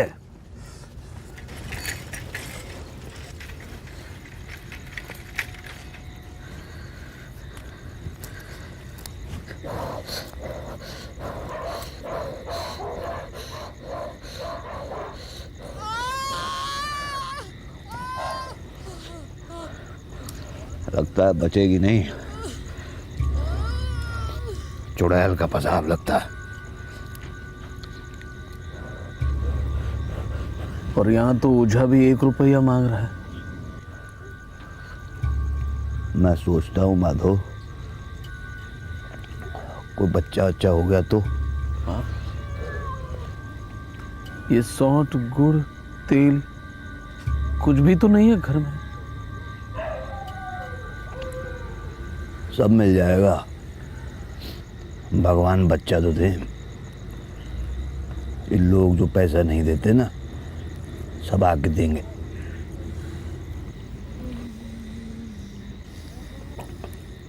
हमारे दुख में उन्हें अपनापन नजर आना चाहिए, तब देंगे। इस दृश्य के संदर्भ में अगर हम उनके गद्य, सारे गद्य को लेकर बात करें तो प्रेमचंद का लेखन भावनाओं का जाल था। अपने पात्रों के मनोविज्ञान को जैसे खोल के रख देता था। अब उस संदर्भ में बात करें मैम। प्रेमचंद के बारे में ये कहा जाता है कि उन्होंने जो देखा वो लिखा, यथार्थ। लेकिन उन्होंने उन यथार्थ का समाधान आदर्श में खोजा था जी। लेकिन बाद में आगे चलकर गोदान और कफन तक आते आते उन्होंने देखा कि मनुष्य के स्वभाव में इतने अंतर विरोध है कि किसी आदर्श में जाकर हम आश्रय ले ले तो वो भी एक तरह से शुतुरमुर्ग की वृत्ति होगी जी। आपने देखा ये कफन कहानी में वो बुझा हुआ अलाव है ना, वो हमारी पारिवारिक ममता का बुझता अलाव है जी। आज हम देख रहे हैं कि वृद्धाश्रम बढ़े हुए हैं। आपको बूढ़ी काकी याद आएगी जी। सारी जायदाद ले ली भतीजी ने, लेकिन काकी को 2 वक्त की रोटी नहीं मिल पा रही है। तो परिवार टूट रहा है। यहाँ देखिए कि दोनों गरीब है, हमको गरीबों पर बहुत ही सहानुभूति उनके साथ रखनी चाहिए, लेकिन उनका भी कहीं कोई दोष है क्या? उनके अंदर कोई अंतर विरोध है क्या? वो पैरासाइट की तरह जी रहे हैं। अभी मेरी एक फ्रेंड है, वो एक संस्था चला रही है। उसने एक भिखारी से कहा कि आप हमारे यहाँ आ जाइए, मैं आपका सब देखभाल करूंगी। भिखारी ने कहा कि आपके नियम बड़े कड़े हैं। क्यों? क्योंकि आप मुझे तंबाकू नहीं खाने देंगे, मुझे आप शराब नहीं पीने देंगे। जी। आप देखिए कि ये अंतर विरोध जो आज देख रही हूं मैं, वो प्रेमचंद ने 1936 में देख लिया है।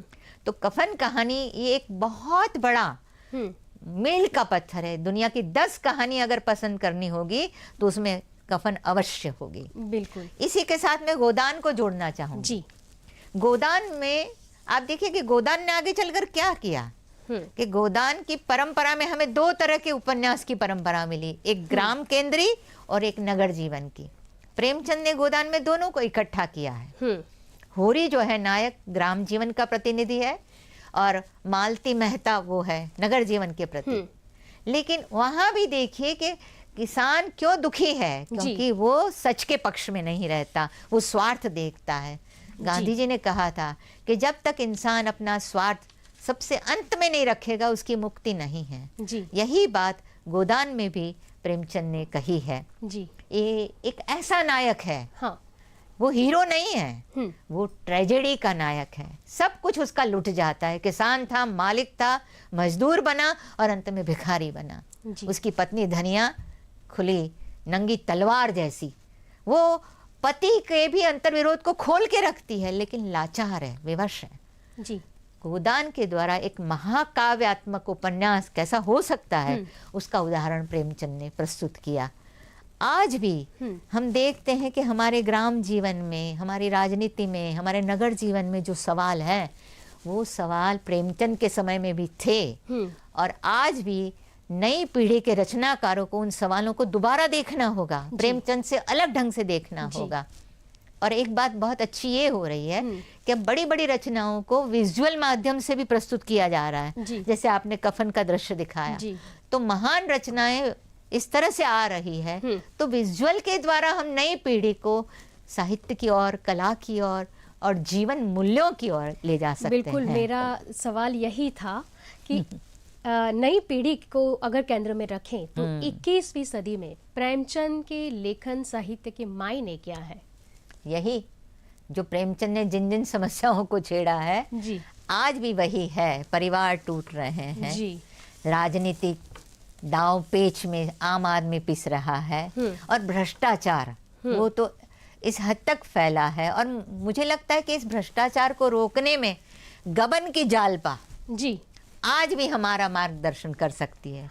जालपा ने पति को भ्रष्टाचार के मार्ग से लौटाया था, अपने प्राण देने की तैयारी दिखाई थी। तो जो 1928 में जो जालपा थी, अगर आज ऐसी जालपा हमारे घर घर में हो, पति से कहे कि भ्रष्टाचार का 1 पैसा घर में नहीं आएगा, तो इस समस्या को हम बिल्कुल कहें कि निर्मूल कर सकते हैं। लेकिन इसके लिए नई पीढ़ी को जागरूक होना पड़ेगा। वो केवल मनोरंजन के लिए जाएगी, केवल मजे के लिए जाएगी नहीं। साहित्य तो आनंद देता है और आनंद तो बड़ी सूक्ष्म चीज है। और मैंने देखा है, मैंने नई पीढ़ी के विद्यार्थियों को पढ़ाया है, और अगर आप में वो दम है तो वो भी रचना के करीब आते हैं। तो नई पीढ़ी को वो सारी समस्याएं देखनी होगी जो आज है, लेकिन उसका जवाब प्रेमचंद ने कैसे खोजा था और वो कैसे खोजेंगे। तो एक मुझे लगता है विजुअल माध्यम और एक ऑडियो माध्यम। आजकल मल्टीटास्किंग का जमाना चल रहा है कि गाड़ी भी चल रही है, मोबाइल पे भी काम हो रहा है, दूसरे मोबाइल पे भी बात हो रही है। तो क्षमताएं बढ़ रही है, सुविधाएं बढ़ रही है, लेकिन चिंतन की दिशा में हमारी नई पीढ़ी आगे बढ़े और संवेदन की दिशा में आगे बढ़े। एक्सीडेंट अगर हो तो वीडियोग्राफी बाद में करे, पहले 108 को बुलाए। और ये हमारी नई पीढ़ी को पहले करना होगा। संवेदनशीलता अगर बचेगी तो ही हमारा समाज स्वस्थ और प्रसन्न रहेगा। बिल्कुल। प्रेमचंद जी ने एक जगह लिखा है कि शिक्षा का लक्ष्य राष्ट्र की आकांक्षा एवं अपेक्षाओं के अनुरूप होना चाहिए। शिक्षा व्यक्ति के सर्वांगीण विकास के लिए होती है। शिक्षा सामाजिक दायित्व के निर्वाह की योग्यता पैदा करती है। इस वाक्य पर प्रकाश डालें। सबसे बड़ी दुर्भाग्य की बात यह है ख्याति जी कि आजकल शिक्षा हमारे लिए नौकरी का जरिया हो गई है। और अब तो ऐसा भी हुआ है कि लोग विदेश गमन के लिए भी वो एक स्टैंड के रूप में, एक प्लेटफॉर्म के रूप में शिक्षा का उपयोग कर रहे हैं। जबकि गुजराती में इसके लिए बहुत अच्छा शब्द है, केळवणी। जिस तरह हम आटा गूंथते हैं ना, तो जितना गूंथते जाते उतना वो मुलायम होता है, ज़्यादा वो स्वादिष्ट होता है।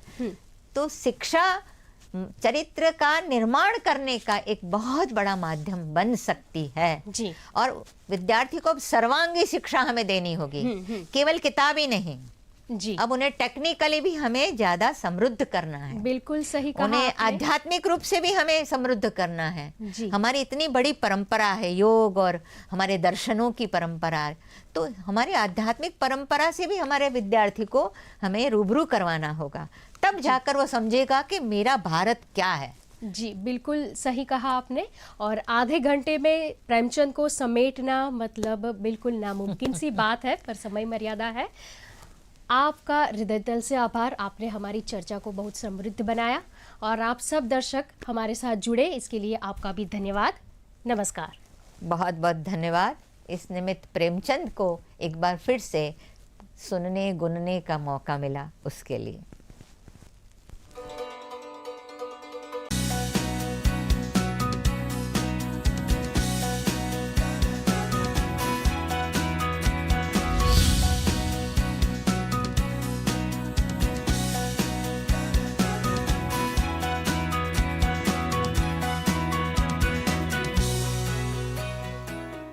નમસ્કાર દર્શક મિત્રો, ગુડ ન્યૂઝ ગુજરાતમાં હું અર્પિતા પંડ્યા આપનું સ્વાગત કરું છું। મિત્રો, સમાજ જીવનના વિવિધ પાસાઓ હોય, વિવિધ પ્રણાલી, રીત રિવાજો કે તહેવારો હોય, આપણી આસપાસ બનતી એવી કેટલીક પ્રેરણાદાયી ઘટનાઓ હોય કે ક્યાંક થયેલા નિત નવા સંશોધનો હોય, આવી ઘણી બધી માહિતી લઈને આવતો કાર્યક્રમ એટલે ગુડ ન્યૂઝ ગુજરાત। આપ સૌનું સ્વાગત છે આજના આ એપિસોડમાં। ચાલો શરૂ કરીએ ગુડ ન્યૂઝની આપણી આજની સફર। મિત્રો, શ્રાવણ માસનું આપણી પરંપરામાં ખૂબ મહત્વ છે। વ્રત, ભક્તિ અને તહેવારોનો આ મહિનો છે અને આ વખતે એવો સુભગ સંયોગ થયો છે કે શ્રાવણ પહેલા આવ્યો છે અધિક શ્રાવણ। શું છે શ્રાવણનો અને અધિક શ્રાવણનો મહિમા, તેની મહત્તા અને શું છે અધિક માસની કથા, આ બધું જ જાણીએ અમારી આ સ્ટોરીમાં।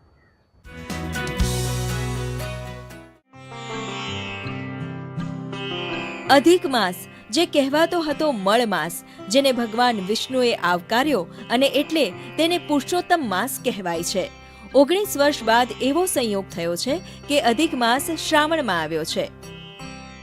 જેમ અંગ્રેજી કેલેન્ડરમાં લીપ યર છે, દર 4 વર્ષે ફેબ્રુઆરીનો 29 દિવસ ગણાય, એવી રીતે આપણા ગુજરાતી મહિનાઓ છે, આપણા ભારતીય પરંપરા પ્રમાણે દર 3 વર્ષે એક વખત અધિક માસ આપે છે।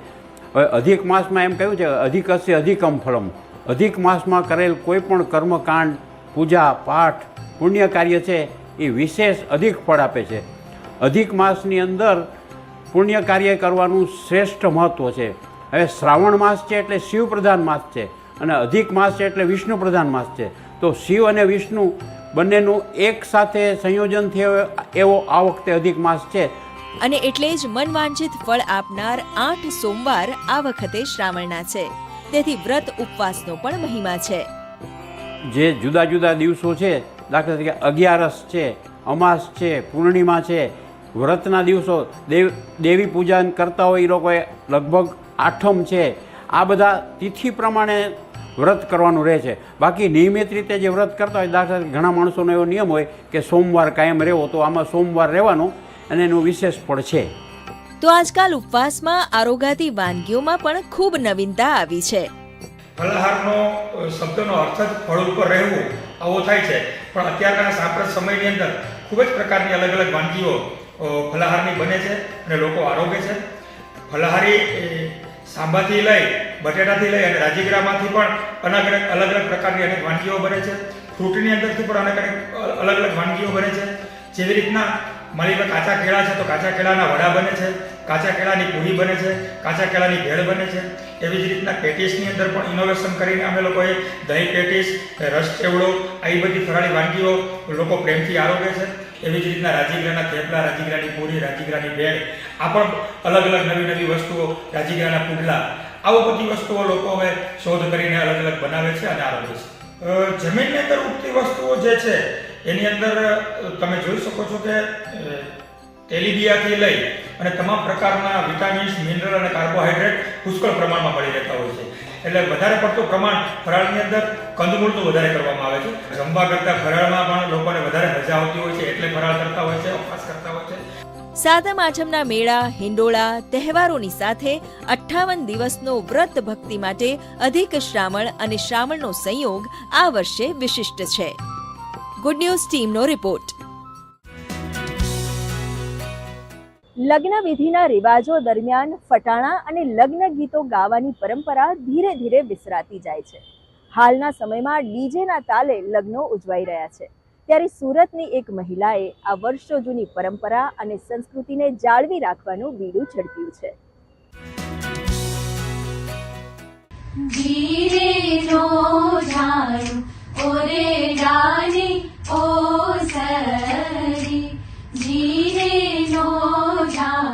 લગ્નના પ્રસંગ કોઈના પણ ફેમિલીમાં આવે, કોઈના પણ પરિવારમાં જ્યારે લગ્નનો પ્રસંગ આવે ત્યારે ગવાતા મંગળ ગીતો કે જે વર્ષોથી આપણી પરંપરા રહી છે, અને ઘરના આંગણે જ્યારે કોઈ પણ પ્રસંગ આવે ત્યારે ઘરના દાદી, મામી, કાકી એ બધા જે ગીતો ગાતા હતા એ જ બધા ગીતો અમે લોકો સુધી પહોંચાડીએ છીએ.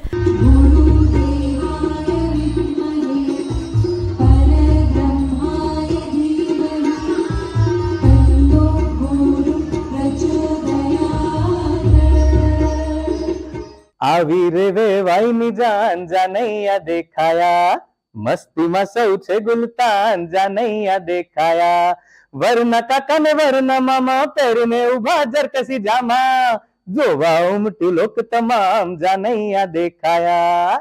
ફટાણા.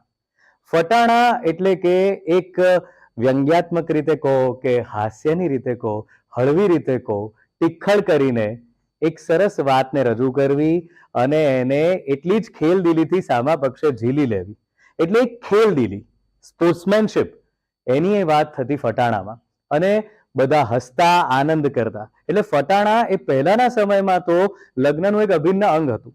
અત્યારે એવું થઈ ગયું છે કે ગાનારા અલગ છે, બાકીના બધા માત્ર સાંભળનારા છે. દશરથ જેવા સસરા તમને નહીં કાઢવા દે કચરા, મારા બેની સાસરીએ લીલા લહેર છે.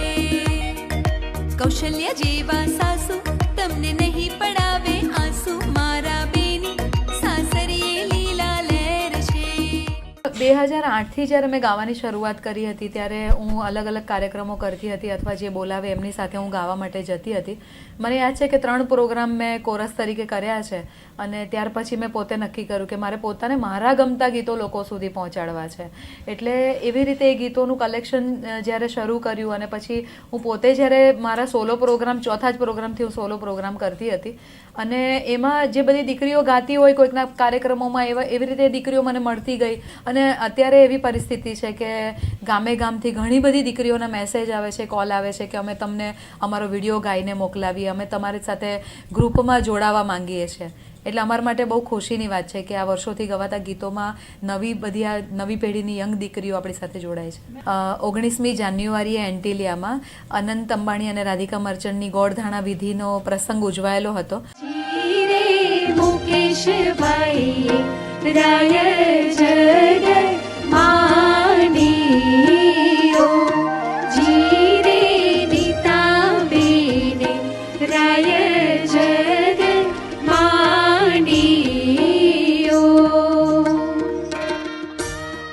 સોશિયલ મીડિયા પર એક રીલ અમે મૂકી હતી, લાલ મોટર આવી ગુલાબી ગજરો લાવી, અને અચાનક એના વ્યૂઝ વધવા માંડ્યા. એટલે અમને એવું થયું કે આના વ્યૂ કેમ આટલા બધા મિલિયન પર જવા માંડ્યા.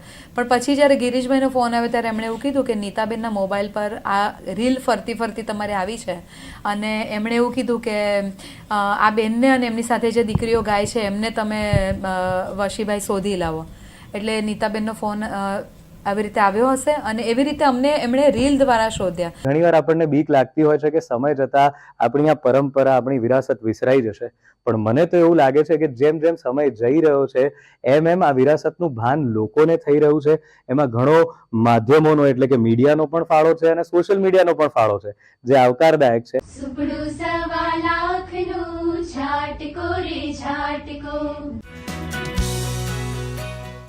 દરેક માતા પિતા એવું ઈચ્છતા હોય છે કે તેમનું આવનારું બાળક ગુણોથી સંપન્ન હોય. માવતરની બાળક પાસેથી કેટલી બધી આશા અપેક્ષાઓ હોય છે, પણ એના માટે માતા પિતાએ પણ કંઈક તૈયારી કરવી પડતી હોય છે. આપણી સંસ્કૃતિમાં 16 સંસ્કાર પૈકીના પ્રથમ સંસ્કાર ગર્ભ સંસ્કારમાં તેનો ઉલ્લેખ છે, જેના થકી વાંછિત સંસ્કાર, મૂલ્યો અને ગુણોવાળા બાળકનો જન્મ શક્ય બને. 25 જુલાઈએ ગર્ભ વિજ્ઞાન દિવસ ઉજવાય છે. ત્યારે આવો આજે જાણીએ ગર્ભ સંસ્કારનું ગૂઢ જ્ઞાન. દરેક માતા પિતા એવું ઈચ્છે છે કે મારું બાળક રામ ભગવાન જેવું થાય, શિવાજી મહારાજ જેવું થાય, પણ જીજાબાઈ બનવા કેટલા તૈયાર છે? કૌશલ્યા કે દશરથ બનવા કેટલા તૈયાર છે? તો સારું બાળક કલ્પવું એનાથી સમાધાન નથી થતું. એ સારા બાળકને લાવવા માટે યોગ્ય માતા પિતા બનવું એ પહેલું પગથિયું છે.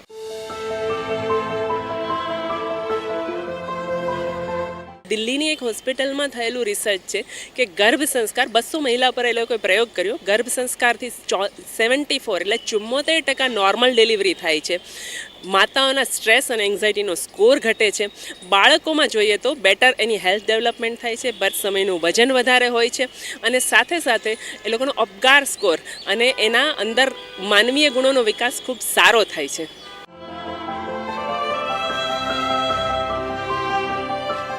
ગર્ભ સંસ્કારને લઈને છે ને ઘણી બધી ગેરમાન્યતાઓ ફેલાઈ ગઈ છે. ઘણા લોકો એવું માને છે કે મંદિરમાં જઈને પૂજા કરી લઈશું કે યજ્ઞ કરી લઈશું તો ગર્ભ સંસ્કાર થઈ જશે, ચોપડી વાંચી લઈશું ગર્ભ સંસ્કાર નામની તો ગર્ભ સંસ્કાર થઈ જશે. ઘણીવાર લોકો પંચકર્મ કે નાની મોટી ટ્રીટમેન્ટને ગર્ભ સંસ્કાર સમજી બેસે છે, પણ ગર્ભ સંસ્કાર એ પ્રેગ્નન્ટ માતા પિતા અથવા જે લોકો પ્લાનિંગ કરી રહ્યા છે એ માતા પિતાઓની સાચી જીવનશૈલી છે. પ્રેગ્નન્સીની આ યાત્રા દરમિયાન માતા પિતા કેવું જીવન જીવે છે, કેવા વિચારો કરે છે, કેવા વાતાવરણમાં રહે છે, એની સીધી અસર બાળક પર જાય છે.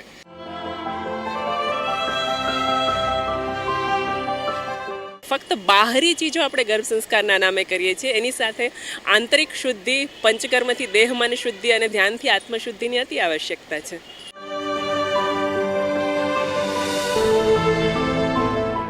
જેવું બીજ હશે એવું જ વૃક્ષ વાવવાનું છે ને. તો જો આપણે બટાકાનું બીજ વાવ્યું હશે તો કેરીની અપેક્ષા ક્યારેય નહીં રાખી શકાય. એટલા માટે જ ગર્ભ સંસ્કાર જરૂરી છે કે માતા પિતા ગર્ભથી જ બાળકમાં સારા સંસ્કારોનું સિંચન કરવાનું શરૂ કરે. મેડિકલ સાયન્સ એવું કહે છે કે કોઈ પણ મનુષ્યનું 80% મગજ માતાના ગર્ભમાં જ બની જાય છે.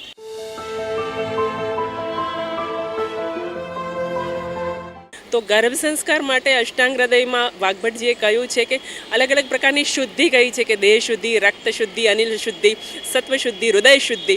તો એના માટે શુદ્ધિકરણની પ્રાથમિક પ્રોસેસ હોય તો એ પંચકર્મ છે ને એ પછી જે બાળકો આવે છે એ અપ્રતિમ શક્તિવાળા, અપ્રતિમ પ્રતિભાવાળા બાળકો આવતા હોય છે.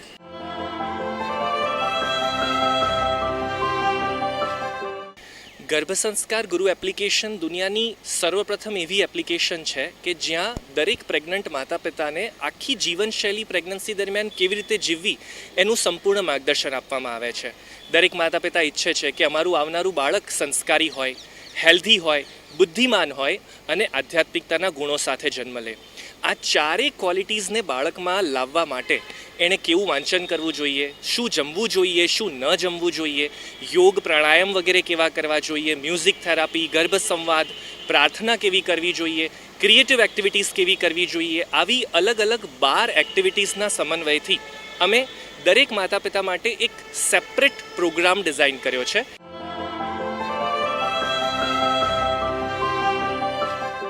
આપણી જે જોબ હોય, વર્કિંગ મોમ્સ હોય તો પણ કરી શકે છે, કારણ કે ફક્ત પહેલાંની તૈયારી માટે થોડો સમય આપવાનો હોય છે. જેમ કે બાળક પ્લાન કરતાં પહેલાં મિનિમમ 3 મહિના અથવા તો એટલીસ્ટ 1.5 મહિનો તો તમે આપો કે એ તૈયારી માટેનો સમય, એમાં થોડોક સમય તમારે અમુક શુદ્ધિકરણની પ્રક્રિયાઓને આપવાનો હોય છે. बाकी भारत की माननीय राष्ट्रपति महोदया द्वारा नाम पट्टिका का अनावरण Vindhyagiri.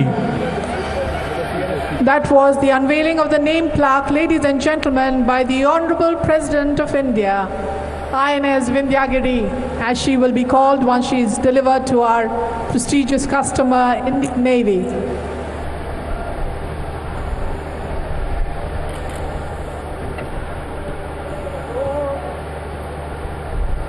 request all dignitaries to seats. This shall be followed by the speech by the Chief of Naval Staff. Request all to kindly be seated, please.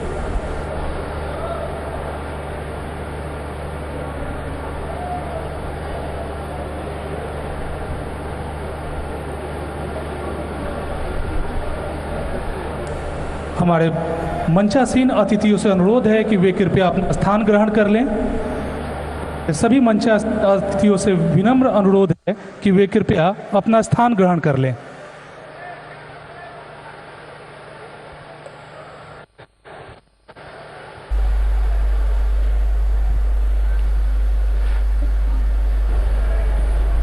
कार्यक्रम का अगला पड़ाव नौसेनाध्यक्ष एडमिरल आर हरिकुमार का।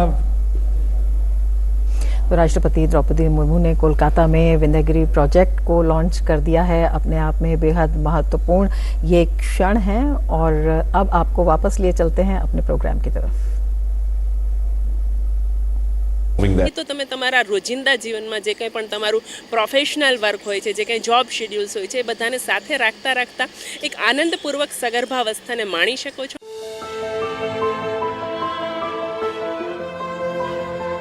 એપ્લિકેશનની અંદર જ એમને તમામ સાહિત્ય મળી જાય છે, રીડિંગ મટીરિયલ, ઓડિયો, વિડીયો, અને જ્યારે પણ એમને કોઈ એક્સપર્ટનો સપોર્ટ લેવો છે તો ચેટના માધ્યમથી કે ફોનના માધ્યમથી એ તરત પોતાના મનગમતા એક્સપર્ટ સાથે કનેક્ટ થઈને પોતાના પ્રશ્નોનું સમાધાન મેળવી શકે છે। અને આખી જ એપ્લિકેશન ગુજરાતી, હિન્દી, અંગ્રેજી અને મરાઠી ચારે ભાષાઓમાં છે, જેથી વધુમાં વધુ લોકો સુધી આપણે આ વાતને પહોંચાડી શકીએ કે માતાઓ સ્ટ્રેસ ફ્રી લાઈફ જીવે, खुश रहे, पॉजिटिव रहे અને પોતાના બાળકને સારું જ્ઞાન પીરસી શકે, પોતે પણ હેપી રહી શકે। એ એપ્લિકેશનના માધ્યમથી ખૂબ સરળ બની ગયું છે અને લગભગ છેલ્લા 6 વર્ષની અંદર 10 લાખથી વધારે માતાઓએ આ આખી પ્રક્રિયાનો બેનિફિટ લીધો છે।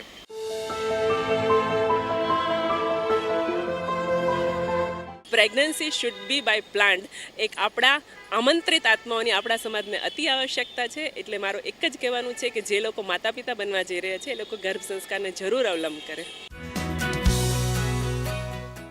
રક્તદાન કર્યા બાદ ડોનરને તેના બ્લડનો રિપોર્ટ મોકલવામાં આવે છે, જેમાં malaria, syphilis, HIV, HCV, HBV વગેરેની જાણ કરવામાં આવે છે। આમાંથી HCV અને HBV એ હિપેટાઇટિસના પ્રકાર છે, જેના વાયરસ લીવરને ખરાબ કરે છે। દર વર્ષે આ વિશેની જાગૃતિ લાવવા માટે 28 જુલાઈએ હિપેટાઇટિસ ડેની ઉજવણી કરવામાં આવે છે। આવો આ વિશે વધુ જાણીએ। દૂષિત પાણી અને દૂષિત આહાર લેવાવાળા લોકો પર આ રોગનું જોખમ રહે છે। ખાસ કરીને ચોમાસા દરમિયાન આ રોગ વધારે ફેલાય છે। દારૂનું સેવન કરનારાઓને આ રોગ વધારે નુકસાન પહોંચાડે છે। વાત છે હિપેટાઇટિસની, જે યકૃતને નુકસાન પહોંચાડી વ્યક્તિને બીમાર કરે છે। હિપેટાઇટિસ એક પ્રકારનો વાયરસ છે। વાયરસ ઘણા બધા રૂટથી ફેલાય છે। One of the route is faeco oral, એટલે કોન્ટામિનેટેડ ફૂડમાંથી, પાણીમાંથી, એમાંથી પણ ફેલાઈ શકે। બ્લડ બોર્ન પણ હોઈ શકે, એટલે બ્લડથી પણ ટ્રાન્સમિટ થઈ શકે। એટલે મલ્ટિપલ ટ્રાન્સમિશન વેઝ, એટલે અલગ અલગ વાયરસના ટ્રાન્સમિશન અલગ અલગ રીતે થતા હોય છે। આ જે હેપેટાઇટિસ બી, સી અને ડી જે છે એ બધા મોટા ભાગે કોઈ જગ્યાએ ચેપી સોય વાગી જાય અથવા ચેપી કોઈનું લોહી ચડાવવામાં આવે અથવા શારીરિક સંબંધોથી આ મહત્વની રીતે ફેલાતું હોય છે। આપણે ત્યાં જનરલી ડૉક્ટરો બધા જ આના માટે જે ટેસ્ટ હોય છે, ઓસ્ટ્રેલિયન એન્ટીજન ટેસ્ટ કરતા હોઈએ છીએ, જે સર્જરી પહેલાં સગર્ભા માતાઓ આ બધાનું આપણે એનું સ્ક્રીનિંગ કરતા હોઈએ છીએ। તો આ હેપેટાઇટિસ બી, હેપેટાઇટિસ સી અને હેપેટાઇટિસ ડી આ ત્રણ જે મહત્ત્વના જે છે એ જ્યારે યકૃતમાં અસર થાય ત્યારે એકદમ એને કમળો થાય। હેપેટાઇટિસ બી જે છે એમાં અલગ અલગ, પહેલાં લીવરમાં એકદમ યકૃતમાં સોજો આવે, એને કહેવાય એક્યુટ હેપેટાઇટિસ। પછી એમાં લાંબો સમય સુધી જો સોજો રહે, કમળો લાંબો સમય સુધી ચાલુ રહે, 6 મહિના રહે, 12 મહિના રહે, એવા કિસ્સામાં લીવરમાં ચેન્જીસ આવે છે, તો એને કહેવાય ક્રોનિક હેપેટાઇટિસ। એ પછી આગળ વધે તો એમાંથી સિરોસિસ, જેમ દારૂમાં સિરોસિસ થાય છે એવું જ સિરોસિસ એમાં આ વાયરસના કારણે પણ સિરોસિસ થાય। અને પછી હજુ પણ આગળ થાય એટલે પછી એવા કિસ્સામાં અંદર કેન્સર પણ થઈ શકે। આ એક બીજી વાત યાદ રાખવી પડે। હેપેટાઇટિસ સી જે છે, હેપેટાઇટિસ સી છે એ મોટા ભાગે 15-20 વર્ષ પછીની અસર દેખાય છે। ત્યાં સુધી એ શરીરમાં પડ્યો હોય, ધીરે ધીરે ધીરે ધીરે ધીરે યકૃતને કોરી ખાય અને પછી લાંબા 20, 25, 30 વર્ષના ગાળા પછી એના લક્ષણો દેખાય, એવું પણ બને. રક્તની ગુણ જો લાંબો ટાઈમ હિપેટાઇટિસનું ઇન્ફેક્શન રહે અને લીવરને ઇફેક્ટ કરે તો એનિમિયા, લ્યુકોપિનિયા એવા ઘણી બધી બીમારી થઈ શકે છે. અને જો સિરોસિસ ડેવલપ થઈ જાય તો પોર્ટલ વેઇન હાઇપરટેન્શન કહીએ છીએ, એટલે કે મસા જે ગુજરાતી ભાષામાં મસા કહીએ છીએ ઇસોફેગસમાં અને રેક્ટમમાં, એ મસા ડેવલપ થાય છે અને એમાંથી લાંબા ગાળે પછી બ્લીડિંગ થવાનું ચાલુ થાય છે. તો એના લીધે પણ હિમોગ્લોબિન ઘટી જાય છે અને પેશન્ટને વારે વારે બ્લડ ચડાવવું પડે અને ઘણી વખત તો મૃત્યુ પણ થઈ શકે છે કે બ્લીડિંગ જો કંટ્રોલ ના થાય. લોહી અને શરીરના બાકીના બોડી ફ્લુઇડ્સ જેટલા પણ દ્રવ્યો છે, લાળ હોય કે યોનિમાર્ગના દ્રવ્યો હોય કે પુરુષના સિમેન કે જે હોય, એ બધામાંથી પણ ટ્રાન્સમિટ થતો હોય છે. ત્યારે રોકવા માટે મહત્ત્વની વાત ઓસ્ટ્રેલિયા એન્ટીજનનું ચેકઅપ. આ રોગ કોને વધારે થઈ શકે? તો જે લોકો ડૉક્ટરો છે, નર્સો છે, ક્લાસ 4 ભાઈઓ બહેનો છે, એ બધા જ લોકો ને જોખમ વધારે રહે છે. એ લોકોને ખાસ વિનંતી છે કે એના માટે વેક્સિનેશન છે. બીજું, એક વાર સોય વાપરી પછી સોય પાછી રીકેપિંગ કરી, આ રીકેપિંગ કર્યા વખતે સોય લાગી જાય છે. તો એ પણ મારી ખાસ વિનંતી છે કે જેટલા પણ આરોગ્ય કર્મચારીઓ છે, આરોગ્ય સેનાનીઓ છે, વિનંતી છે કે સોયને રીકેપ નહીં કરવી, પણ એને ત્યાં તોડી નાખવી. આપણી જે બાયોમેડિકલ વેસ્ટ ડિસ્પોઝલ છે એ પ્રમાણે. કોઈ પણ બીમારીને ફેલાતી રોકવા માટે વ્યક્તિએ માહિતગાર અને સતર્ક રહેવું જોઈએ. ગુડ ન્યૂઝ ગુજરાત ટીમની આ પહેલ આપને હિપેટાઇટિસથી બચવામાં મદદરૂપ થશે. જયસુખ સિયાણી સાથે સુમન બોરાણાનો રિપોર્ટ. કાંકરે કાંકરે પાળ બંધાય અને ટીપે ટીપે સરોવર ભરાય. ક્યારેક નાની અમથી શરૂઆત પણ મોટા પરિવર્તનની જનેતા બની જતી હોય છે. આવી જ એક પહેલ થઈ છે ખેડા જિલ્લાના કાજીપરા ગામે, જ્યાં શાળાના બાળકોને નાની બચત કરતા શીખવાય છે. બાળકોનું ખાતું ખોલીને શિક્ષકો દ્વારા તેની પર વ્યાજ પણ અપાય છે. આવો મુલાકાત લઈએ બાળકોની આ બેંકની.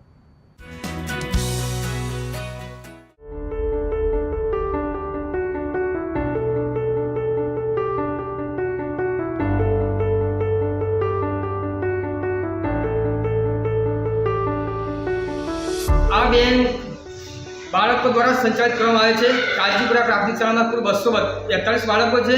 એ 242 બાળકોના એકાઉન્ટ છે અને આ બેંકથી ઘણા બધા ફાયદા થાય છે. ગામના વાલીઓ પણ સારો પ્રતિસાદ આપી રહ્યા છે. વાલીઓ પણ ખુશ છે. બેંકમાંથી સંચાલન કરે છે મેનેજર, કેશિયર, એમના વાલી પણ ઘણા ખુશ છે અને બાળકોની સારી બચત થાય છે. બાળકો બહારથી ખાતા જંક ફૂડ પેકેટ એમણે બંધ કરી નાખ્યા છે અને શાળામાં આવતા અન્ય ખર્ચા, પ્રવાસ પેટર્ન હોય, સ્પોર્ટ યુનિફોર્મ હોય, ફૂડ ફેસ્ટિવલ હોય, એમાં એ સમયે એ જે અમને પૈસા બચત બેંકમાં જમા કરાયા છે એ બેંકમાંથી નાણાંનો ઉપાડ કરીને એ લોકો એમનો ખર્ચો પણ કરી શકે. 11 વર્ષથી અહીંયા છું તો મેં જોયું કે મધ્યાહન ભોજનમાં સરસ જમવાનું મળે છે, શુદ્ધ અને સાત્વિક ભોજન મળે છે. છતાં બાળકોને વાલીઓ જે ઘરેથી પૈસા આપે છે વાપરવા માટે કે એમના ઘરે કોઈ મહેમાન આવ્યું હોય એ આપે, તો બાળકો એ પૈસાનો યુઝ જંક ફૂડ ખાવામાં કે કોઈ પેકેટ કે એ રીતે લઈને લોકો પૈસા વાપરતા હતા. તો પછી એકવાર એવો વિચાર આવ્યો કે આપણે બહેનો બધા ભેગા થઈને સાહેબને વાત કરીએ કે બાળકો આવી રીતે મધ્યાહન ભોજનમાં સરસ જમવાનું મળે છે છતાં જંક ફૂડ અને ફાસ્ટ ફૂડ તરફ વળી ગયા છે. તો પછી બધા બહેનોએ મિટિંગ કરી, સાહેબ સાથે વાત કરી, તો સાહેબે કીધું કે આપણે બધા ભેગા થઈને બચત બેંક ખોલીએ જેથી બાળકો પૈસા આવી રીતે વાપરે નહીં અને એમને બચતનો ખ્યાલ આવે, બેંકનું એમના ભવિષ્યમાં ખ્યાલ આવે કે કેવી રીતે પૈસા બચાવવા, કેવી રીતે એમને જમા કરાવવાના, કેવી રીતે ઉપાડ કરવાનો અને બેંક આપણને કેવી રીતે વ્યાજ આપે છે. જો સ્કૂલમાં પણ એ વસ્તુ બનશે તો એમને જલ્દી ખ્યાલ આવશે અને ગણિતમાં પણ એ લોકોને ટકાવારીનું જે ચેપ્ટર આવતું હશે એ ભણવાનું હશે જેથી એમને એ પણ ખ્યાલ આવશે કે મેં કેટલા પૈસા જમા કર્યા છે, એના પર મને કેટલા ટકા વ્યાજ મળશે, કઈ રીતે પ્રોસેસ થાય છે બેંકની, એ બધો જ ખ્યાલ અભ્યાસની સાથે સાથે એમને આવી રીતે વ્યવહારિક જ્ઞાન પણ મળતું રહેશે. અમારી શાળામાં બચત બેંક ખુલી છે જેનું નામ બેંક ઓફ કાજીપુરા છે. અમારી શાળાના બધા વિદ્યાર્થીઓનું તેમાં ખાતું ખોલાયેલું છે. પહેલાં તો જે પૈસા મને ઘરેથી મળતા હતા તે પૈસા હું જંક ફૂડમાં યુઝ કરતી હતી અને જ્યારથી અમારી શાળામાં બેંક ખુલી છે ત્યારથી હું તે પૈસા જંક ફૂડ ખાવાની જગ્યાએ તે પૈસા હું જમા કરાવું છું. અમારી શાળામાંથી કોઈ પ્રવાસ પર્યટન હોય કે અમારી શાળામાં ફૂડ ફેસ્ટિવલ પણ સેલિબ્રેટ કરવામાં આવે છે, જેમાં જે પૈસા હું બચત બેંકમાં જમા કરાવું છું તે પૈસા હું તેમાં યુઝ કરી શકું. તેથી મારા ભણતરનો કોઈ પણ ખર્ચો હોય, જેમ કે મારે બુક લાવી હોય, પેન્સિલ લાવી હોય, કોઈ પણ વગેરેની મારી ભણતરનો ખર્ચો હોય, જે હું બચત બેંક દ્વારા ઉઠાવીને કરી શકું છું. બાળક પોતાને આમ વિચારે કે બચત ભવિષ્યમાં કઈ રીતે કરાય અને એ બચતનો આપણે કેવી રીતે કરકસરભર્યો ઉપયોગ કરવો જોઈએ, ખોટો ખર્ચો, ખોટો વ્યય થતો અટકે અને બાળક આત્મનિર્ભર બને, એ હેતુને અમે રાખી અને અમે આ કામ શરૂ કર્યું છે, જેમાં વાર્ષિક અમે 8% વ્યાજ શિક્ષક બહેનો અને ભાઈઓ આપે છે. એટલે બાળકો એમાં સારી રીતે બચત થાય છે અને બાળકો એક પણ ખોટો ખર્ચો કરતા નથી, એક પણ પૈસાથી બહારથી કોઈ વસ્તુ લાવતા નથી અને આવે એવા તરત જ અમને અહીંયા જે બાળકો રોકેલા છે એમનાથી જમા કરાવી છે. ગુડ ન્યૂઝ ટીમનો રિપોર્ટ.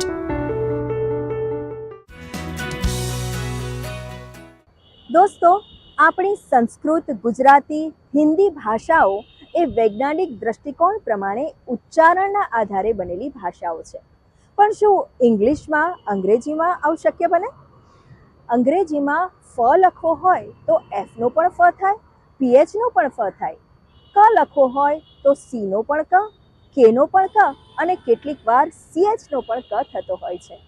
આવી તો કંઈ કેટલીય વિસંગતતાઓ છે આ ભાષામાં. આ સમસ્યાનો ઉપાય શોધવાનો પ્રયત્ન કર્યો છે જૂનાગઢના એક નિવૃત્ત શિક્ષકે, જેમણે વિકસાવી છે એક વિશિષ્ટ લિપિ, જે સાંભળીને જાણીને તમે પણ કહેશો કે આ કિંગ્લિશ તો સાવ સરળ છે. અંગ્રેજી જેવી લખાય તેવી વંચાતી નથી, એટલે આવા પ્રકારના ગોટાળા થાય છે. અને આ સમસ્યાના નિવારણ માટે અંગ્રેજી જેવી લખાય તેવી વંચાય એવું થઈ શકે એ માટે આપણે એક ઇંગ્લિશનું મોડિફાઈડ વર્ઝન, જેને આપણે નવું નામ આપ્યું છે કિંગ્લિશ, તે આપણે નિર્માણ કર્યું છે અને તેના વિશે તમને જણાવીએ છીએ. જ્યારે હું બાળકોને અંગ્રેજી ભણાવતો હતો ત્યારે એવું માનવામાં આવતું કે બધા બાળકોને અંગ્રેજી ભણવું ગમતું નથી. એનું કારણ એક જ છે કે એની કોમ્પ્લેક્સિટી. દાખલા તરીકે તમે કોઈ પણ બાળકો છે એને એક વખત તમે બારાક્ષરી શીખડાવી દો ગુજરાતીની, એટલે કોઈ પણ શબ્દ એ વાંચી શકશે, ભલે અર્થ ખબર ન હોય પણ વાંચી તો શકશે જ. જ્યારે અંગ્રેજીમાં એવું નથી, એને સ્પેલિંગ ગોખવા જ પડે છે અને એને કારણે બાળકોને કંટાળો આવે છે. કારણ કે એકને એક અક્ષર છે એનો અનેક જગ્યાએ ઉપયોગ થાય. દાખલા તરીકે માની લો કે CH છે, ચેરમાં તમે બારાક્ષરીમાં શીખડાવ્યું કે CHનો ચ થાય, એટલે બધી ચ જ વાંચવાના છે. તો તમે ચેરની અંદર CHનો ચ કરો છો, ચેર, તો કેમેસ્ટ્રીમાં CHEMS, કેમેસ્ટ્રીમાં CHનો ક કરો છો અને મશીનમાં MACHIની CHનો મીંડ્યો શ કરો છો. તો એક જ અક્ષર 3 જગ્યાએ વપરાય છે, એને કારણે બાળકો છે તે ગોથે ચડે છે અને કોમ્પ્લિકેશન નિર્માણ થાય છે. ઇંગ્લિશ એટલા માટે રાખ્યું કે ઇંગ્લિશ છે ને એનો પહેલો અક્ષર ઈ છે, પણ વાસ્તવમાં તમે બોલો છો ઇંગ્લિશ નથી બોલતા, ઇંગ્લિશ બોલો છો. મેં આગળ કે લગાડ્યો એટલે એને કિંગ્લિશ કર્યું. એમ અંગ્રેજીની અંદર 26 આલ્ફાબેટ છે, એમાં ઘણા બધા અક્ષરો એવા છે વપરાય છે એકચ્યુઅલી કમ્યુનિકેશનમાં, પણ લખવામાં આવતા નથી. દાખલા તરીકે માની લો કે આ ચ છે જ ને, એટલે આપણે શું કર્યું, એને કોઈ આલ્ફાબેટમાં સિમ્બોલ એટલે આપણે CH કર્યો, પણ મેં એને સિંગલ કેરેક્ટરમાં બનાવવાનો પ્રયાસ કર્યો છે. દાખલા તરીકે આ ચ બનાવ્યો, જે અહીંયા તમે જોઈ શકો છો, સ્પેશિયલ કેરેક્ટર છે, બરાબર. પછી ત અને ઠ, હવે એ અંગ્રેજીમાં કોમન છે, પણ આપણે આને ટી બનાવ્યો અને આને બનાવ્યો ત, આને બનાવ્યો ત, આને બનાવ્યો ટ, આને બનાવ્યો આપણે ટ, આ છે ત, બરાબર. પછી આપણે થ બનાવવા માટે અંગ્રેજીમાં ટી જ છે, આપણે એને આ કર્યો છે થ અને એને આ કર્યો છે થ, જેથી બે અલગ થઈ શકે, બરાબર. આ છે તે ઠ છે, આ છે તે થ છે. The launch of the ship as she touches waters for the first time.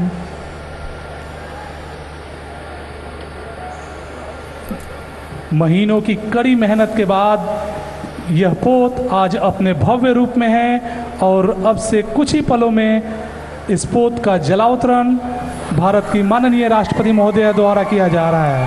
And that is the launch of the third P-17 Alpha. अद्भुत, अविश्वसनीय. It's a matter of great pride and joy for all of us. Launching a ship requires great technical and design competency.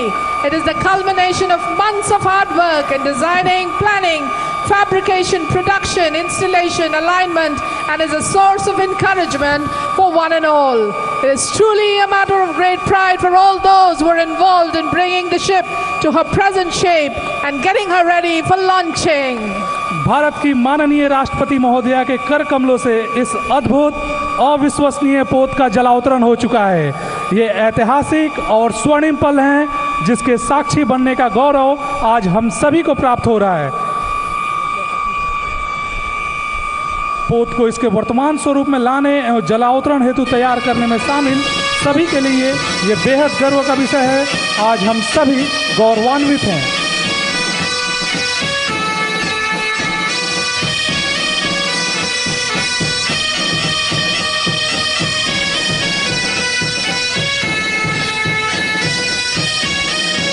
Bharat माता की जय!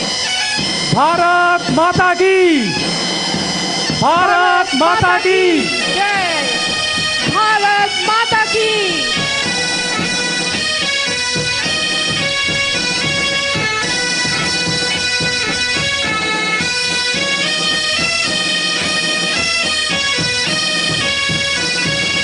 हमारे सभी मंचासीन अतिथियों से पुनः सादर अनुरोध है कि वे कृपया अपना स्थान ग्रहण कर लें।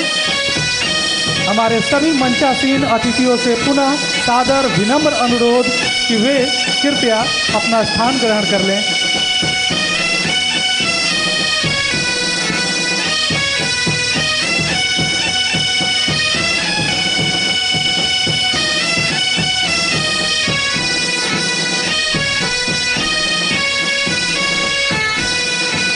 Our privilege to have the Honorable President of India, Srimati Draupadi Murmu, with us today. May I now request the Honorable President of India to address the August gathering on this occasion.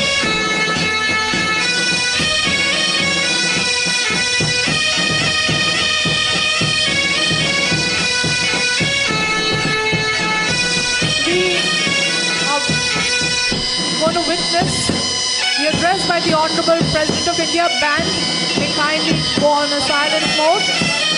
The band may kindly go on a silent mode. Governor of West Bengal, Dr. C.V. Anand Bose, Chief Minister Ms. Mamata Banerjee, रक्षा राज्य मंत्री Shri Ajay Bhatt ji, chief of naval staff admiral R Hari Kumar ji, CMD GRSE Commander retired PR Hari ji, distinguished guest, ladies and gentlemen. I am happy to be here at the launch of Vindhyagiri. This event marks a move forward in enhancing India's maritime capabilities. Vindhyagiri is also a step towards achieving the goal of Atmanirbhar Bharat through indigenous shipbuilding. I congratulate the Indian Navy and everyone involved in the design and construction of this ship. I am told that Garden Ridge shipbuilders and engineers have constructed and delivered more than 100 warships, including frigates like Vindhyagiri. Your skill and tireless efforts have brought us to this milestone. I appreciate the entire team at GRSE for its achievement. Project 17A of this, which Vindhyagiri is a part, reflects our commitment to self-reliance and technological advancement. This project demonstrates indigenous innovation for developing state-of-the-art technology. I have been informed that the multi-mission frigates of this series would be capable of dealing with all kinds of threats to our maritime interest. Ladies and gentlemen, this is my second visit to West Bengal as the President of India. The vibrant city of Kolkata, with its rich history and culture, holds a special place in the heart of our nation. Its intellectual vibrancy, artistic fervor, and the cosmopolitan spirit showcase the best of India. Kolkata's strategic location makes it vital for our naval preparedness, safeguarding our maritime interest and maintaining regional stability. The ship is aptly named after the Vindhya range, which have been a symbol of fortitude.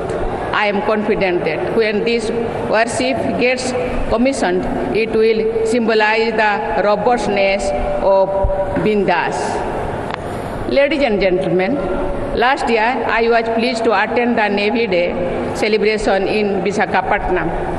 There I had witnessed the operational demonstration by our brave Navy personnel. This year in March I visited INS Vikrant in Kochi, where I interacted with the officers and sailors on board. The induction of indigenously built modern aircraft carrier INS Vikrant into the Indian Navy remains a proud moment for the nation. Today, India is the 5th largest economy in the world, and we are striving to become the 3rd largest economy in the near future. A growing economy means higher volumes of trade. A huge part of our trade goods transit through the seas. This fact highlights the importance of oceans to our growth and well-being. The security in the Indian Ocean region and the larger Indo-Pacific has many aspects. It includes piracy, armed robbery, drug smuggling, illegal human migration, natural disasters, and several such issues.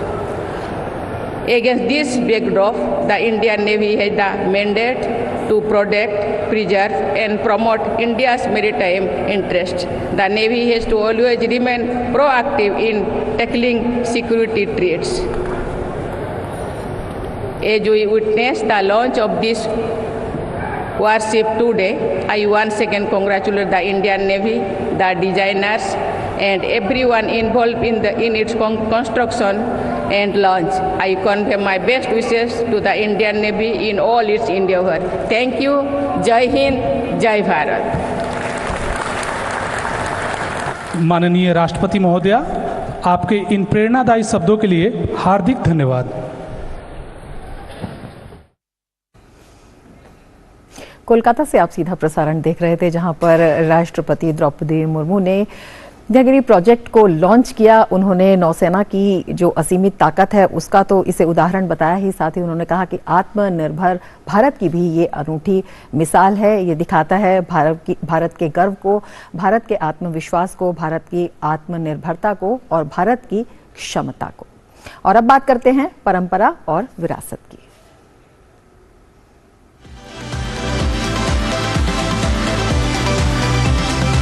જેથી કરીને થ અને ઠ વચ્ચે ગોટો ન થાય। દાખલા તરીકે અંગ્રેજીમાં આપણે માની લો કે લખીએ છીએ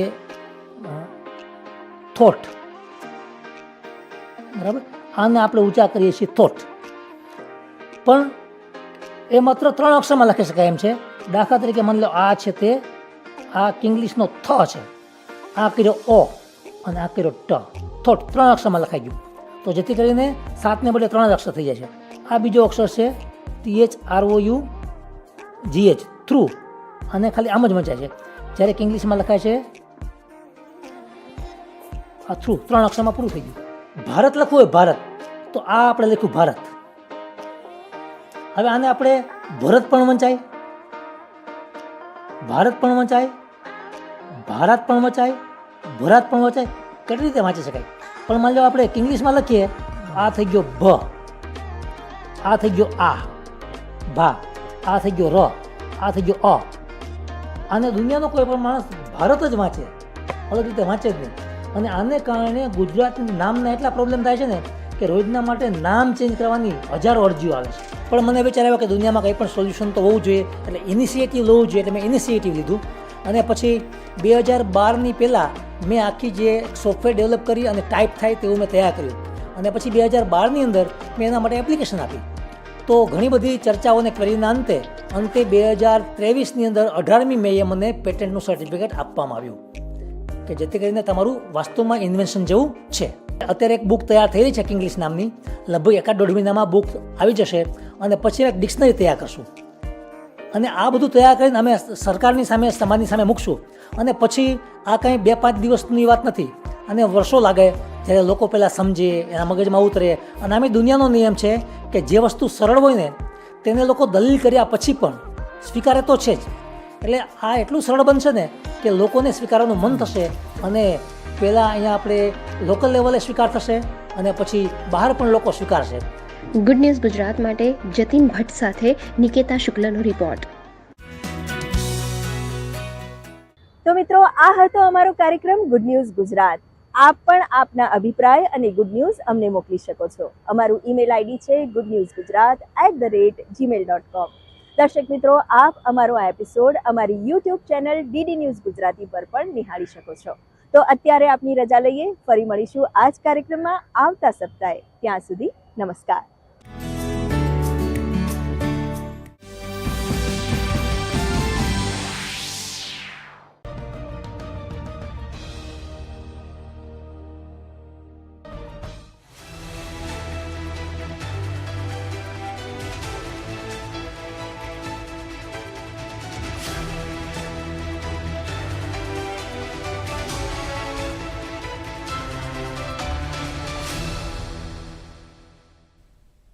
નમસ્તે દર્શક મિત્રો, સાંપ્રત ઘટનાઓ પર આધારિત કાર્યક્રમ આપણા મુદ્દા આપણી વાતમાં હું નિશિત જોશી આપનું સ્વાગત કરું છું. દર્શક મિત્રો, કોઈ પણ રાષ્ટ્ર માટે એ જરૂરી છે કે તે દેશની મહિલા આબાદી શિક્ષિત, સ્વસ્થ અને આત્મવિશ્વાસી હોય. કારણ કે મહિલાઓ જેટલી વધુ શિક્ષિત અને આર્થિક રૂપે જોડાય છે તેટલી જ ઝડપથી આખા દેશમાં પરિવર્તન આવે છે. આ પ્રકારનું પરિવર્તન વિશેષ રૂપે વિકાસશીલ અર્થવ્યવસ્થા માટે ઝડપથી ઉપર આવવા, જીવન સ્તરને બહેતર બનાવવા અને સતત વિકાસ લક્ષ્યાંકોને પ્રાપ્ત કરવા માટે આવશ્યક છે. આ અંગે જ આજે આપણે વાત કરીશું. તાજેતરમાં ગાંધીનગર મહાત્મા મંદિર ખાતે મહિલા સશક્તિકરણ અંગે G-20 મંત્રી સ્તરીય સંમેલનનું આયોજન કરવામાં આવ્યું હતું, જેમાં વિમેન એમ્પાવરમેન્ટ અંગે ઘણા બધા મુદ્દાઓ વિશે વિગતે ચર્ચા કરવામાં આવી હતી.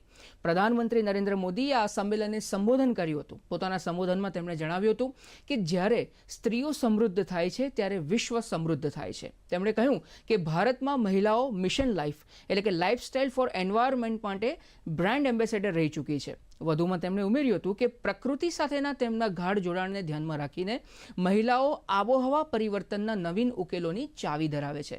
ત્યારે દર્શક મિત્રો, આ 3 દિવસ દરમિયાન કેવા પ્રકારના ડિસ્કશન્સ થયા એના અલગ અલગ પાસાઓ વિશે આપણે વિગતે છણાવટ કરીશું. આ ચર્ચા કરવા માટે આપણી સાથે સ્ટુડિયોમાં એક મહેમાન ઉપસ્થિત છે અને એક મહેમાન વર્ચ્યુઅલી જોડાયા છે.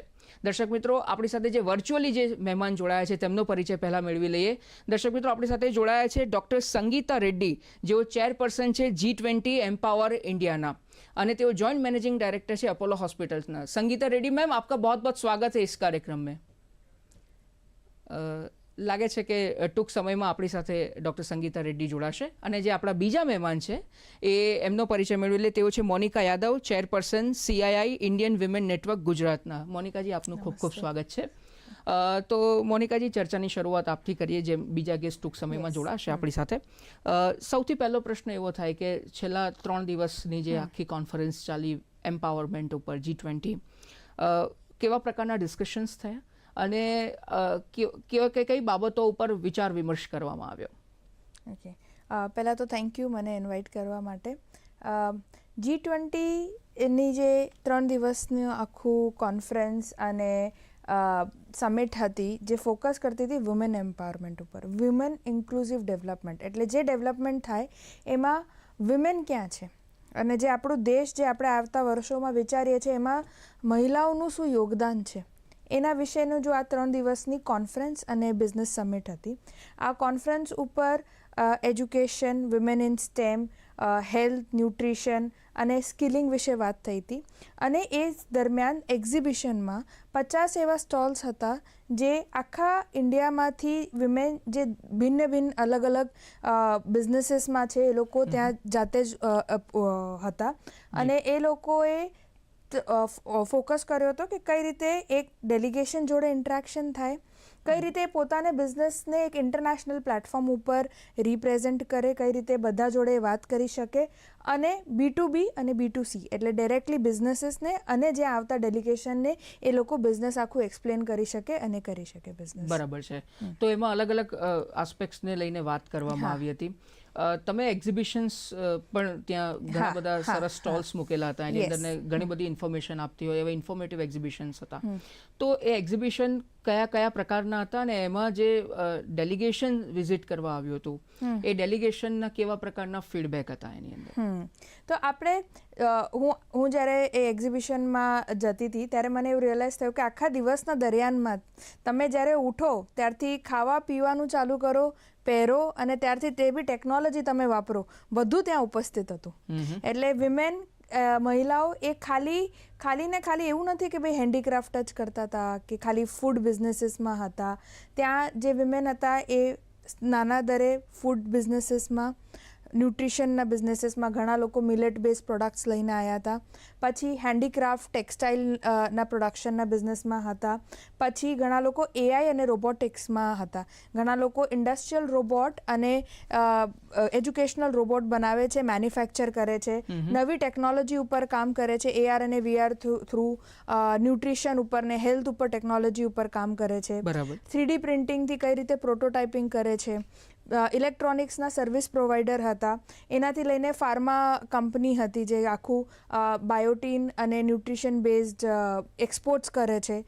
ભિન્ન અને એગ્રીકલ્ચર, બહુ બધા બહેનો એગ્રીકલ્ચરલ બિઝનેસ લઈને આવ્યા હતા. અને એગ્રીકલ્ચર ખાલી ગ્રોઈંગ કે કોઈ વસ્તુ ઉગાડવી ને વેચવી નહીં, ખાલી એગ્રીકલ્ચરની ટેકનોલોજી, સેન્સર બેઝડ ટેકનોલોજી અને પ્રોડક્ટ્સ લઈને બી બહેનો આવ્યા હતા. એટલે તમે દિવસમાં જે બી વસ્તુઓ યુઝ કરતા હોય, જે ડોમેન તમારા પાસે છે એ ડોમેનમાં ફિટનેસ એપ લઈને આવ્યા હતા. એટલે એ બધા ડોમેનના બહેનો ત્યાં પોતાનું બિઝનેસ રિપ્રેઝેન્ટ કરતા. એટલે ટૂંકમાં અલગ અલગ વેરિયસ સેક્ટર્સનું પ્રતિનિધિત્વ કરતી મહિલાઓ ત્યાં એક્ઝિબિશનમાં ઉપસ્થિત હતી. તો જે ડેલિગેશન્સ હતા એ ડેલિગેશને સ્ટોલ્સનો વિઝિટ કર્યો, તો એમની કેવી ફિલિંગ્સ હતી? એ લોકોએ શું પ્રતિભાવ આપ્યો?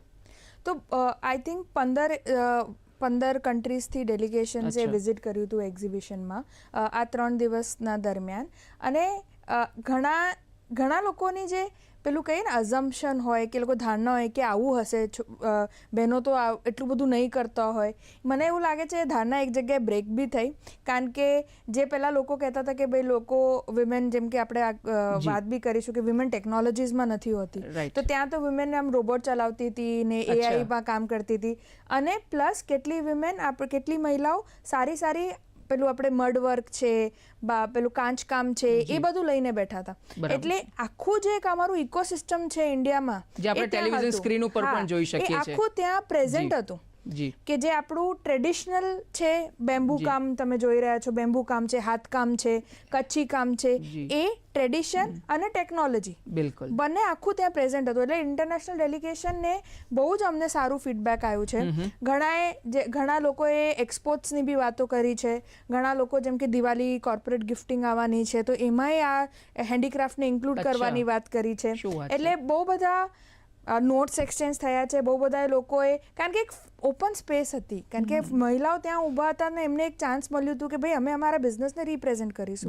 અને ત્યાં એવા લોકો હતા, જેમ કે એક બિઝનેસ છે, હવે ટેકનોલોજીની વાત કરીએ તો એક બિઝનેસ છે કે કઈ રીતે વગર એસીએ તમે 5 ડિગ્રી ઓછું કરી શકો રૂફટોપમાં. હવે એવું આખું એમની પાસે ફિલ્મિંગ અને કલર છે.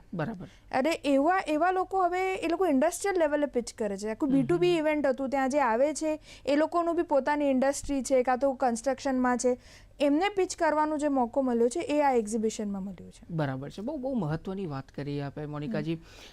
બીજો જે પ્રશ્ન વાત કરીએ કે છેલ્લા અમુક વર્ષોમાં 9-1 વર્ષની વાત કરીએ તો વિમેન ઓન્ટરપ્રિન્યોર્સની સંખ્યા વધી રહી છે અને સરકાર પણ એમને, કેન્દ્ર સરકાર હોય કે રાજ્ય સરકાર હોય, એમને સપોર્ટ કરી રહી છે. તો એનાથી તમને શું લાગે છે કે એક તો જેમ મેં અગાઉ ઇન્ટ્રોડક્શનમાં પણ કીધું હતું કે એક વિમેન જો આર્થિક રીતે સક્ષમ હશે તો દેશની ઇકોનોમીમાં એ મહત્વપૂર્ણ યોગદાન આપી શકશે.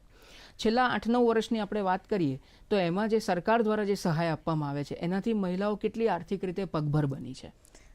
મેકેન્સીની એક રિપોર્ટ છે જેમાં કહે છે કે જો આજે જેટલી વિમેન કામ નથી કરી રહી એ જો આજે આપણા 2025 સુધીમાં વર્કફોર્સમાં આવી જાય તો ઇન્ડિયાની જીડીપી 18% વધી શકે છે. જી, જ્યારે તમે 18% એક નેશનનું જીડીપી વધારવાનું એમ રાખો ને તો ત્યારે એ બહુ મોટો નંબર છે.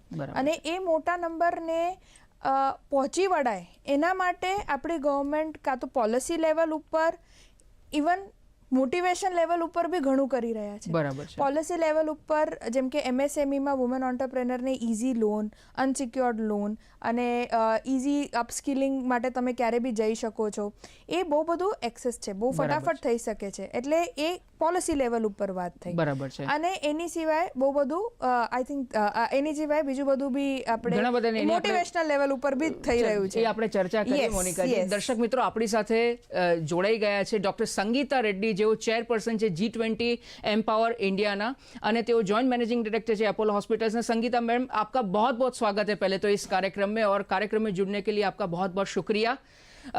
मैम, 3 दिन के अगर G20 एम्पावर जो समिट है, ये मिनिस्ट्रियल कॉन्फ्रेंस थी, उसकी बात करें तो क्या क्या निष्कर्ष निकले, व्हाट वर द कंक्लूजन्स, और उसमें कौन कौन से विषयों पे विचार विमर्श किया गया? नमस्कार. पहले मैं बताना चाहूँगी कि ये बहुत इम्पोर्टेंट और सिग्निफिकेंट कॉन्फ्रेंस जो गुजरात में, अहमदाबाद में, गांधीनगर में अभी ख़त्म हुआ है, वो इंडिया का एक शोकेस था. इंडियन महिलाओं का एक बहुत बड़ा और very very important showcase. The world, ministers from around the world were able to see the developments and the capabilities of Indian women, whether it's in the area of STEM or scientific development or economic improvement, जैसा जन भागीदारी scheme या self help groups या SMEs. तो हमने सब मिलकर यही तय किया है कि हम महिलाओं का प्रोग्रेस और सक्सेस करना हमारे लिए ज़रूरत नहीं है, सिर्फ महिलाओं के लिए ज़रूरत नहीं है, ये पूरा दुनिया के लिए बहुत महत्वपूर्ण की बात है, और हम इस पे ज़रूर ज़्यादा ध्यान देना चाहिए. देना चाहते हैं. सो इसलिए पहले प्राइम मिनिस्टर उनके एड्रेस में his very very important thought process of women led development. बिल्कुल. सब लोग women development बोलते, जैसा women को मदद करनी चाहिए. प्रधानमंत्री जी ने उसका एक पैराडाइम शिफ्ट बना के, ये women की मदद नहीं, हमारे देश में women will be leading the development. So this is the most profound and significant statement that we have seen. Also, the McKinsey report that was being referred to in terms of the global GDP enhancement. Right. So it is analyzed there that if women had an equal place in the workforce, the GDP enhancement would be $27 trillion. Right. So this is a very, very significant thing. In addition, we should not think that women are not working. Because women are doing 2.5 times more work than men in the home. So, isliye this unpaid work is a very significant area also where there are discussions. But summary mein, let me just say, 3 or 4 major points. बिल्कुल. So, हमारा focus था, number 1, education, which is a game-changing pathway to women's development with a special focus on STEM. ये था पहला pillar. Next pillar था entrepreneurship, क्योंकि entrepreneurship जब women get into a business, वो इकोनॉमी के लिए अच्छा है और equity के लिए भी, because they become equal. The third significant pillar was leadership. Right. Women should be perceived as leaders. तो इसलिए the government has many wonderful schemes, whether it's the Asha worker or the Pani Sakhi, जहाँ गांव-गांव में महिलाएं एक बहुत important role play कर रहे हैं, तो इससे उसका रेस्पेक्ट बढ़ रहा है. This leadership must happen in organizations, in corporates, in CEOs, and in the political field.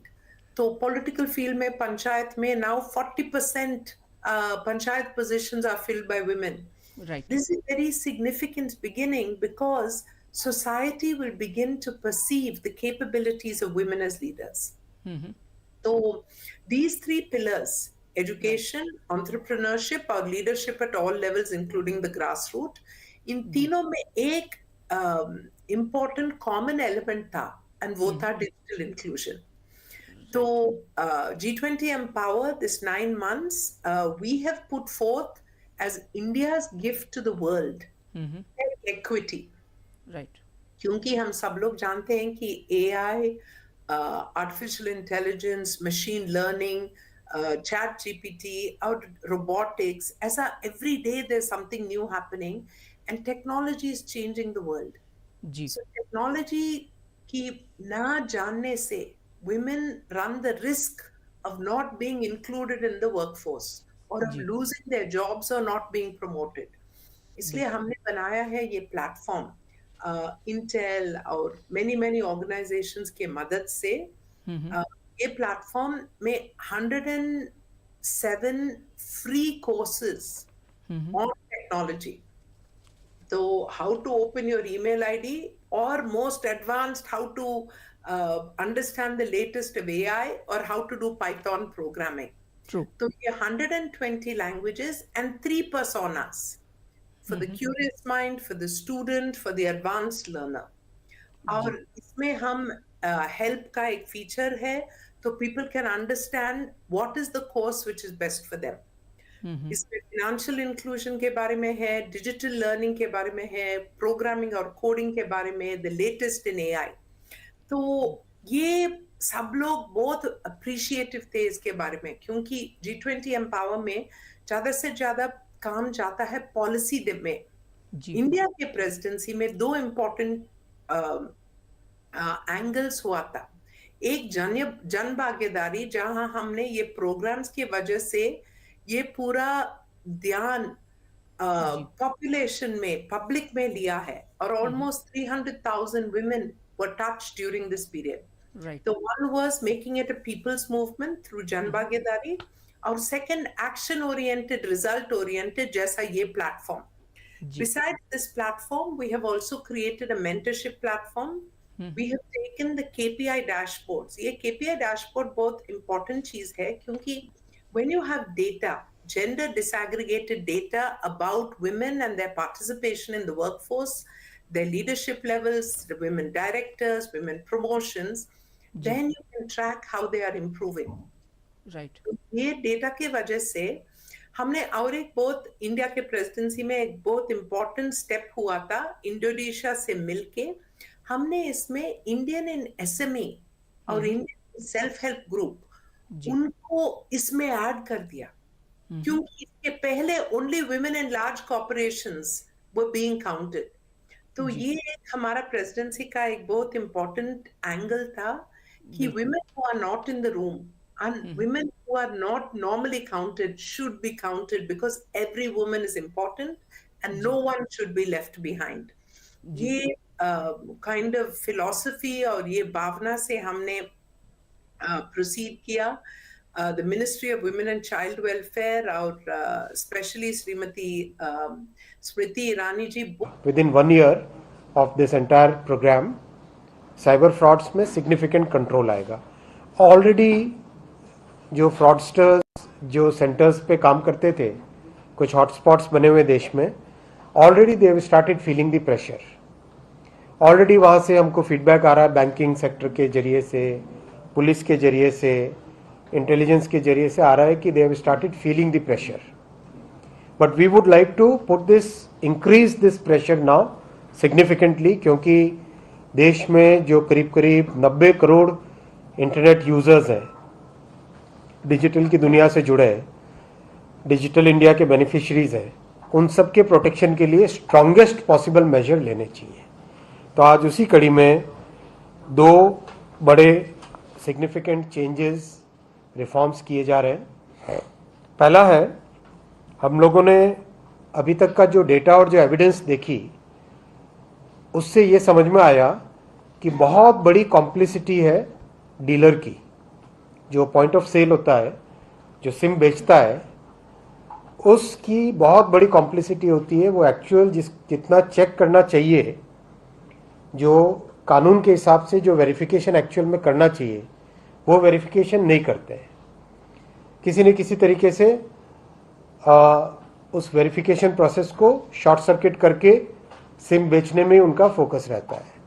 तो इसको कंट्रोल में करने के लिए पुलिस वेरिफिकेशन मैंडेटरी कर रहे हैं। जो भी डीलर बनेगा उसका वेरिफिकेशन, बायोमेट्रिक वेरिफिकेशन और पुलिस वेरिफिकेशन मैंडेटरी कर रहे हैं। उन सभी पॉइंट ऑफ सेल के जो डीलर्स हैं उनका रजिस्ट्रेशन कंपलसरी कर रहे हैं।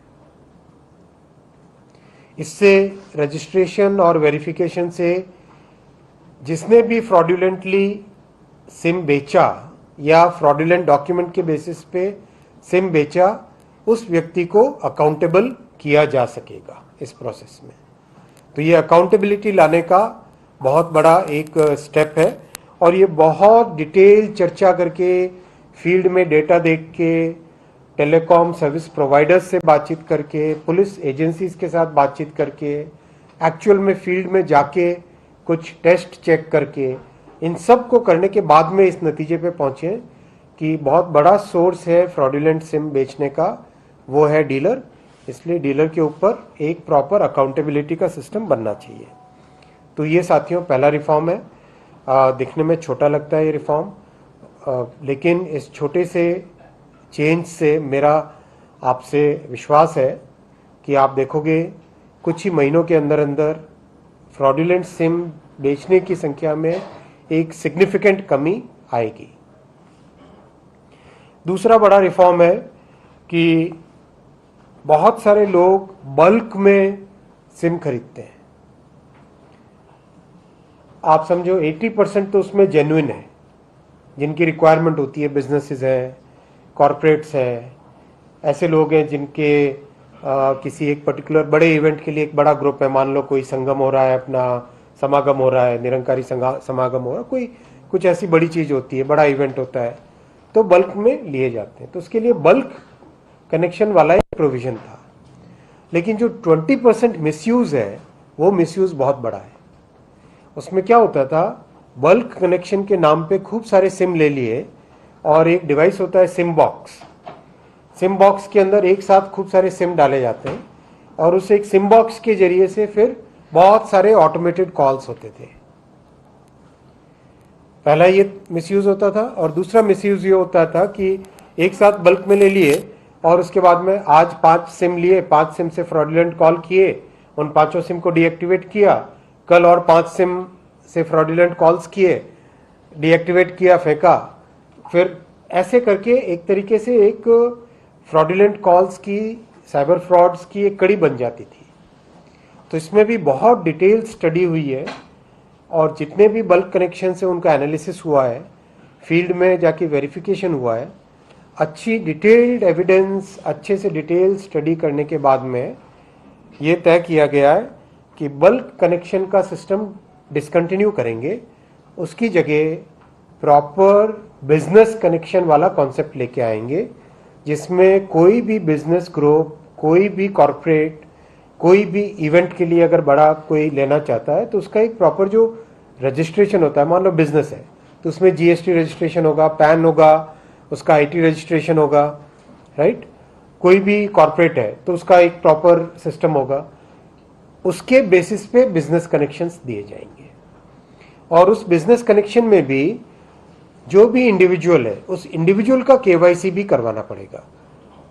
मान लो किसी कंपनी में 4000 लोग काम करते हैं, तो 4000 के लिए किसी कंपनी ने 4000 सिम लिए, तो 4000 सिम किसको दिए, एक्स को एलोकेट किए, वाई को किए, जेड को किए, तो एक्स वाई जेड का भी केवाईसी करना पड़ेगा।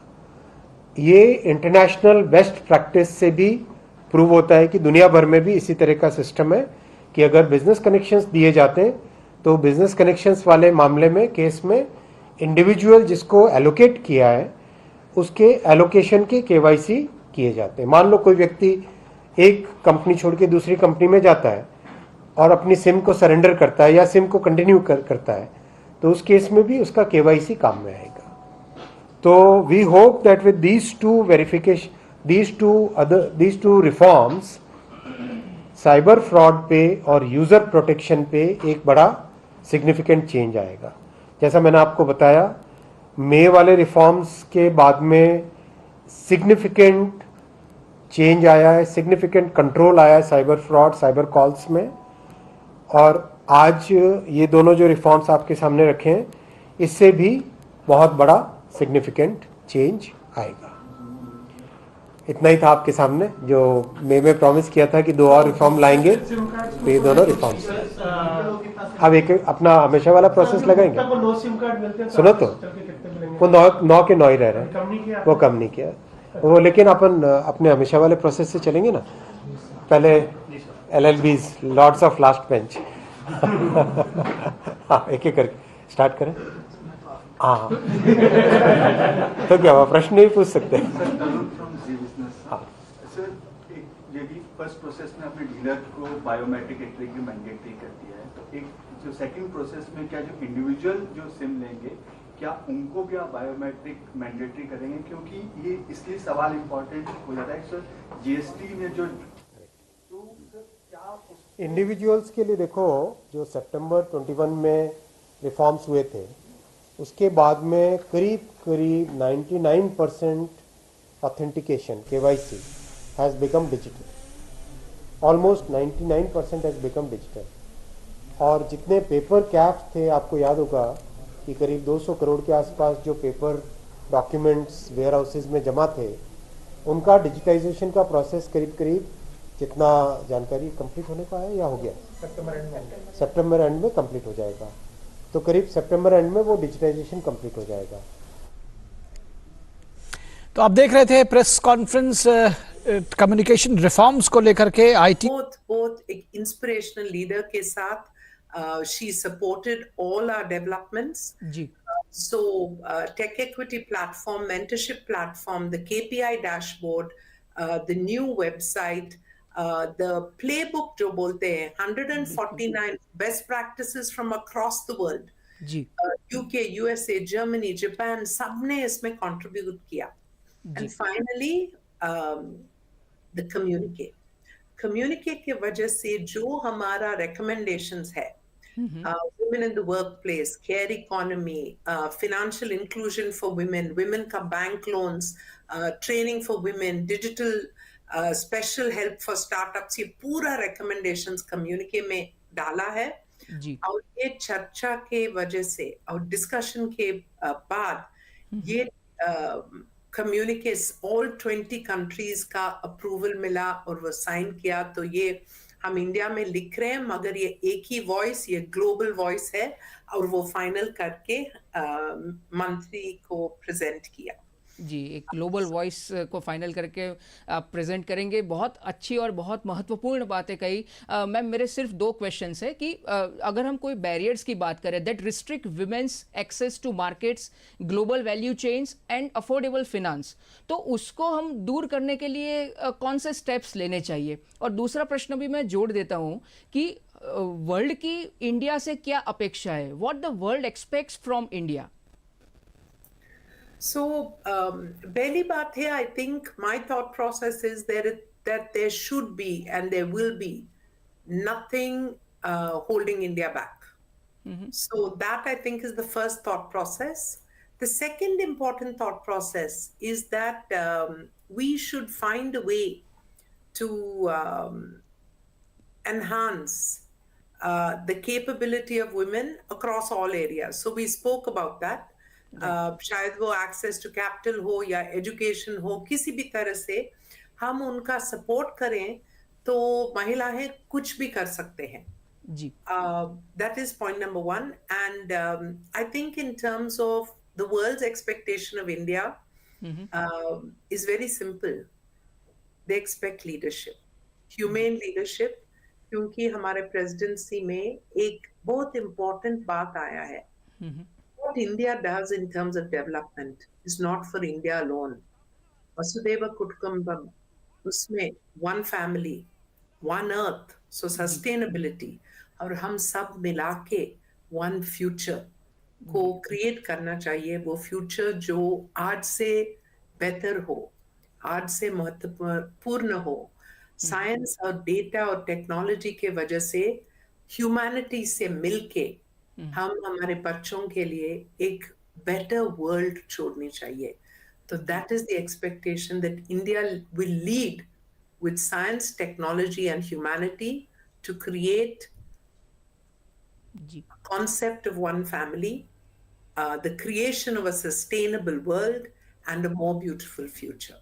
जी जी तो मैम आप इस कार्यक्रम में जुड़े इसके लिए आपका बहुत बहुत शुक्रिया। તો દર્શક મિત્રો આપણે જોયું તેમ ડૉક્ટર સંગીતા રેડ્ડી જેઓ ચેરપર્સન હતા G20 એમ્પાવરમેન્ટ 2023ના એમણે અલગ અલગ વિષયો પર વાત કરી અને એમણે છેલ્લે કીધું કે જે વસુદૈવ કુટુંબકમની જે ભાવના છે એ ભાવના ખરેખર આ કોન્ફરન્સમાં ચરિતાર્થ થતી જોવા મળે છે। મોનિકાજી તમારી પાસે આવવા માંગીશ કે એમણે એક વાતનો ઉલ્લેખ કર્યો, ઘણી બધી વાત કરી, એમાં પણ મને સ્ટેમ, કારણ કે તમે એ સેક્ટર સાથે સંકળાયેલા છો તો એના હું જો થોડા આંકડા જોતો હતો કે વર્લ્ડ બેંકનો એક રિપોર્ટ છે કે પહેલાં તો સ્ટેમ એટલે સાયન્સ, ટેકનોલોજી, એન્જિનિયરિંગ અને મેથેમેટિક્સ, એ આપણા દર્શક મિત્રોને આપણે સમજાવી દઈએ કે જે આ 4 સેક્ટરમાં જે લોકો કરિયર બનાવે છે એને સ્ટેમ ગ્રેજ્યુએટ્સ તરીકે ઓળખવામાં આવે છે। હવે એમાં એક રિપોર્ટ એવો છે કે ભારતમાં 43% જે ભારતીય મહિલાઓ છે એ આખા વિશ્વમાં સૌથી મોટો આંકડો છે, we are on first place, અને એમાં 43% લોકો સ્ટેમ ગ્રેજ્યુએટ્સ મહિલાઓ છે। પછી બીજા બધા દેશોની વાત કરીએ તો યુએસમાં 34% છે, યુકેમાં 38% છે, જર્મનીમાં 27% છે અને ફ્રાન્સમાં 32% છે। આપણે એક પ્રશ્ન એવો થાય કે છતાં પણ જોબ્સમાં 12 થી 14% જ મહિલાઓ આ સેક્ટરમાં, સ્ટેમ સેક્ટરમાં જોવા મળે છે, તો આનું કારણ શું અને આને હવે દૂર કરવા માટે આપણે શું કરી શકાય આપની દ્રષ્ટિએ? બિકોઝ તમે પણ એક મહિલા છો અને તમે પણ સ્ટેમ સેક્ટર સાથે સંકળાયેલા છો। સ્ટેમ અને ઇન્ડિયા એ બહુ જ એક અલગ જ પરસેપ્શન છે। તો ઇન્ડિયામાં કેવું છે, જ્યારે છોકરાઓ નાના હોય ત્યારે એન્જિનિયર, ડૉક્ટર બનવાનું સ્વપ્ન બધાનું હોય છે। આપણે હવે બધી નવી ફિલ્ડ આવી ગઈ છે કે ભાઈ એમને નવું બનવું છે કે નવું કંઈક કરવું છે, પણ પહેલાં જે હતું એમનું સ્વપ્ન હતું કે ભાઈ એન્જિનિયર બન્યા અને ડૉક્ટર બન્યા।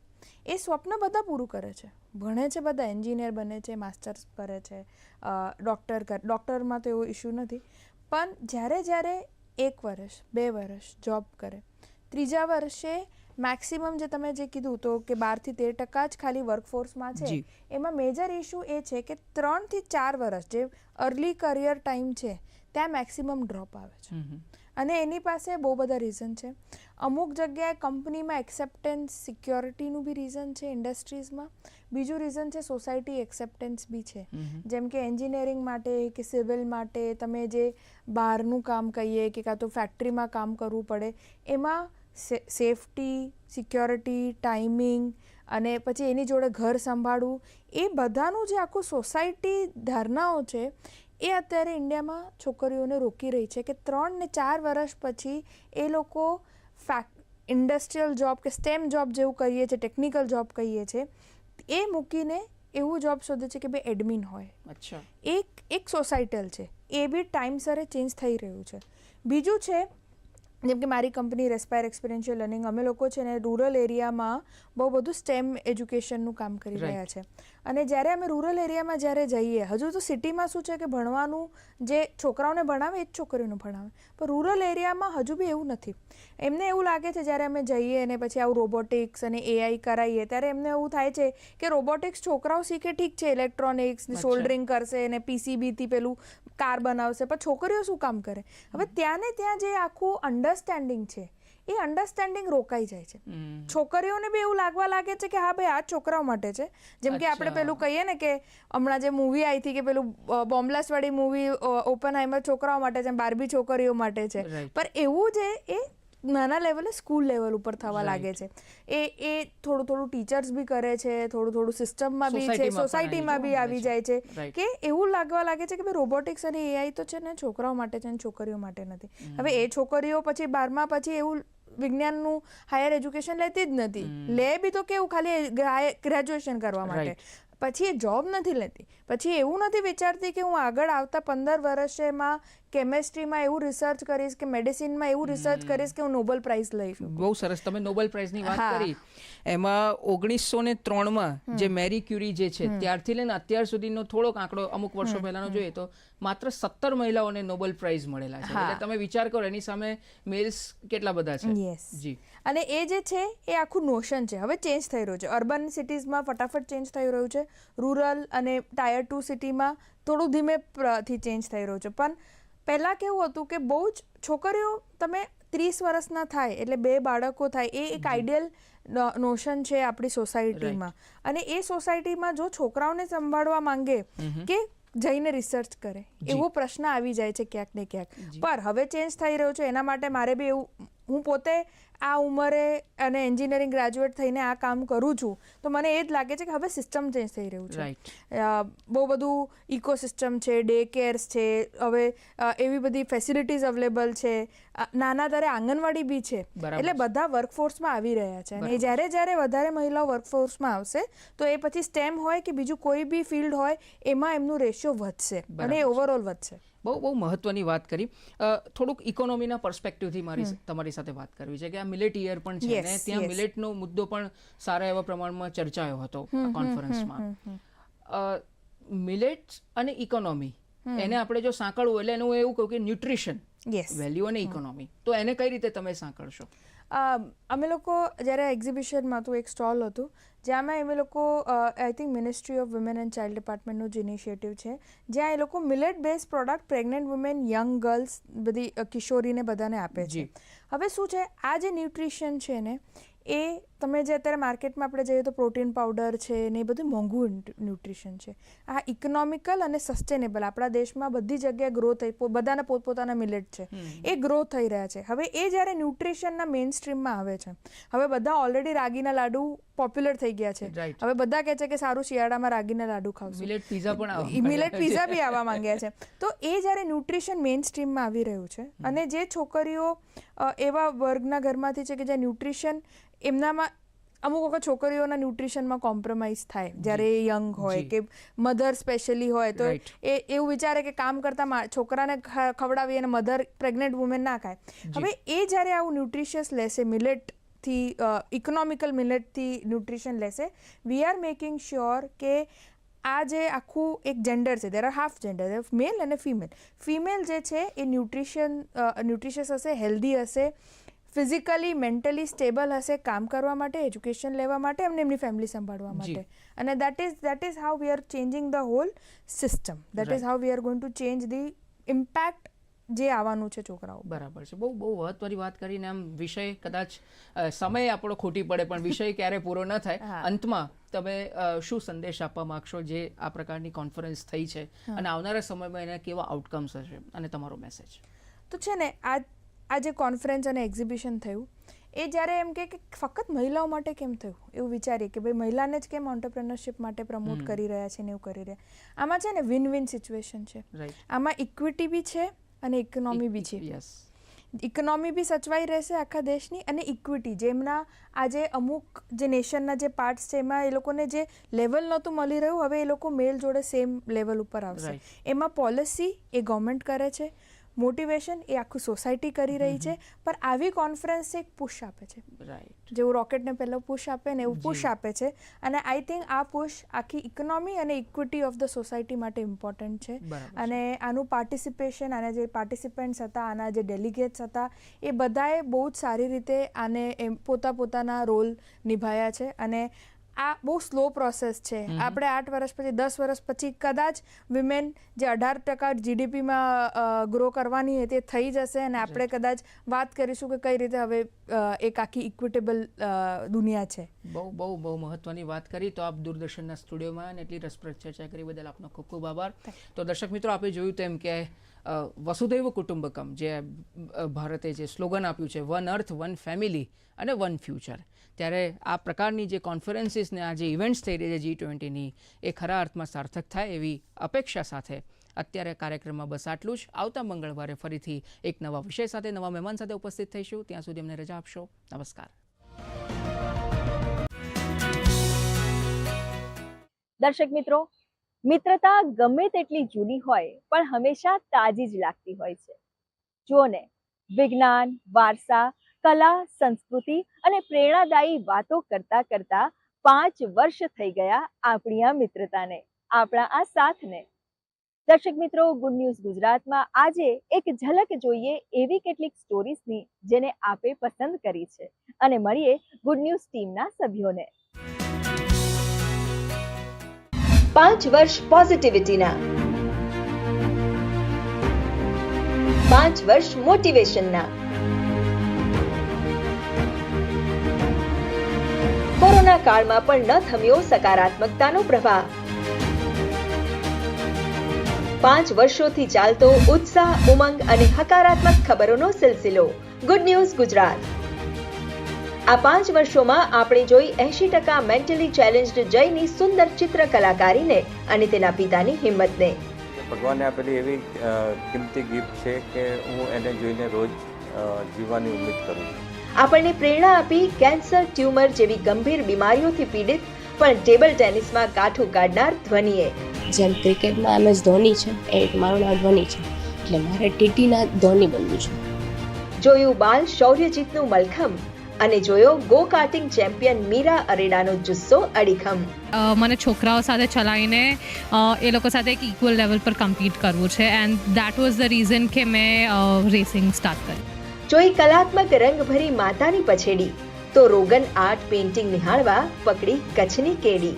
આ રોગન આર્ટ 400 વર્ષ જૂનું ક્રાફ્ટ છે અને એ ઓરિજિનલ પર્શિયન છે. પર્શિયાથી સિંધમાં આવ્યું અને સિંધથી કચ્છમાં આવ્યું. વિજ્ઞાનના સંશોધનો ને અવકાશની વાતો, ક્યાંક લોકમેળા ને સંસ્કૃતિનો નાતો. लगन कर चल दिन है रूक्मिणी कान्हा, लगन कर चल दिन है रूक्मिणी कान्हा, लगन कर चल दिन है रूक्मिणी कान्हा, लगन कर चल दिन है रूक्मिणी कान्हा. જોઈ હેરિટેજ સિટી અમદાવાદની પોળ અને પૌરાણિક વડનગર, તો ઇકો ટુરિઝમ પાર્ક અને પોળો વનની પણ પકડી ડગર. જોઈ પામા રોઝા, અંજીર, કાજુની ખેતી, જે કંઈક નવું કરવાની પ્રેરણા દેતી. માણ્યો બાજરા રિસોટો, ફાંદિયા અને ઉલટા વડાપાઉંનો સ્વાદ, તો મંજુબાના રસોડે સંભળાયો સેવાનો નાદ. वो बाय नहीं कर सकते, कुछ ले नहीं सकते, ऐसा ही कुछ खाना देते हैं ना तो बहुत अच्छा लगता है, बहुत ही अच्छा लगता है कि उनको उनकी खुशी देख के बहुत अच्छा लगता है. સાંભળી જેલની મહિલાઓના ઉત્થાનની કહાની, જોયા કોઈને વહાવતા દાનની સરવાણી. આવી કેટલીય વાતો, કેટલીય વાર્તાઓથી ભરી ભરી છલકાતી, ઉભરાતી, મહેકતી છે આપણી આ 5 વર્ષોની ગુડ ન્યૂઝ ગુજરાતની સફર. આ 5 વર્ષમાં દર્શકોનો અપાર પ્રેમ મળ્યો છે, એમને પત્રો મળ્યા છે, એમની પ્રતિભાવો મળ્યા છે, એમને ઈમેલ પણ આવતા હોય, અને આ માટે દૂરદર્શનની સમગ્ર ટીમને હું અભિનંદન આપું છું. ના માત્ર ન્યૂઝ વિભાગ પરંતુ અન્ય વિભાગોએ પણ ખૂબ મહેનત કરી છે. દૂરદર્શનના જે પત્રકારો છે, જે સ્ટ્રિંગર્સ છે, કેમેરા પર્સન્સ છે, એન્કર્સ છે, રાઇટર્સની જે ટીમ છે, એ ટીમના અથાગ મહેનતથી દર અઠવાડિયે કંઈ ને કંઈ નવું આપણી સમક્ષ મૂકવાનો એક આનંદ થયો છે. એટલે આટલા વર્ષોમાં આ ખરેખર એક ગુજરાતની પ્રજાનો, ગુજરાતી જનતાનો પ્રોગ્રામ થઈ ગયો છે. આવનારા વર્ષોમાં કદાચ આજે જે બન્યું છે એ ઘટનાઓ તો ભૂલી પણ જશે, પણ ગુડ ન્યૂઝની વાર્તાઓ, ગુડ ન્યૂઝની જે સ્ટોરીઝ છે એ શાશ્વત માનવીય મૂલ્યોની કથાઓ છે. એટલે કદાચ વર્ષો પછી કંઈ રહે ના રહે, પણ આ વાર્તાઓ, આ સ્ટોરીઝ જે કોઈ પણ જોશે એ સમયે પણ આ કથાઓને, એની ભાવનાઓને ત્યારે પણ યાદ રાખશે.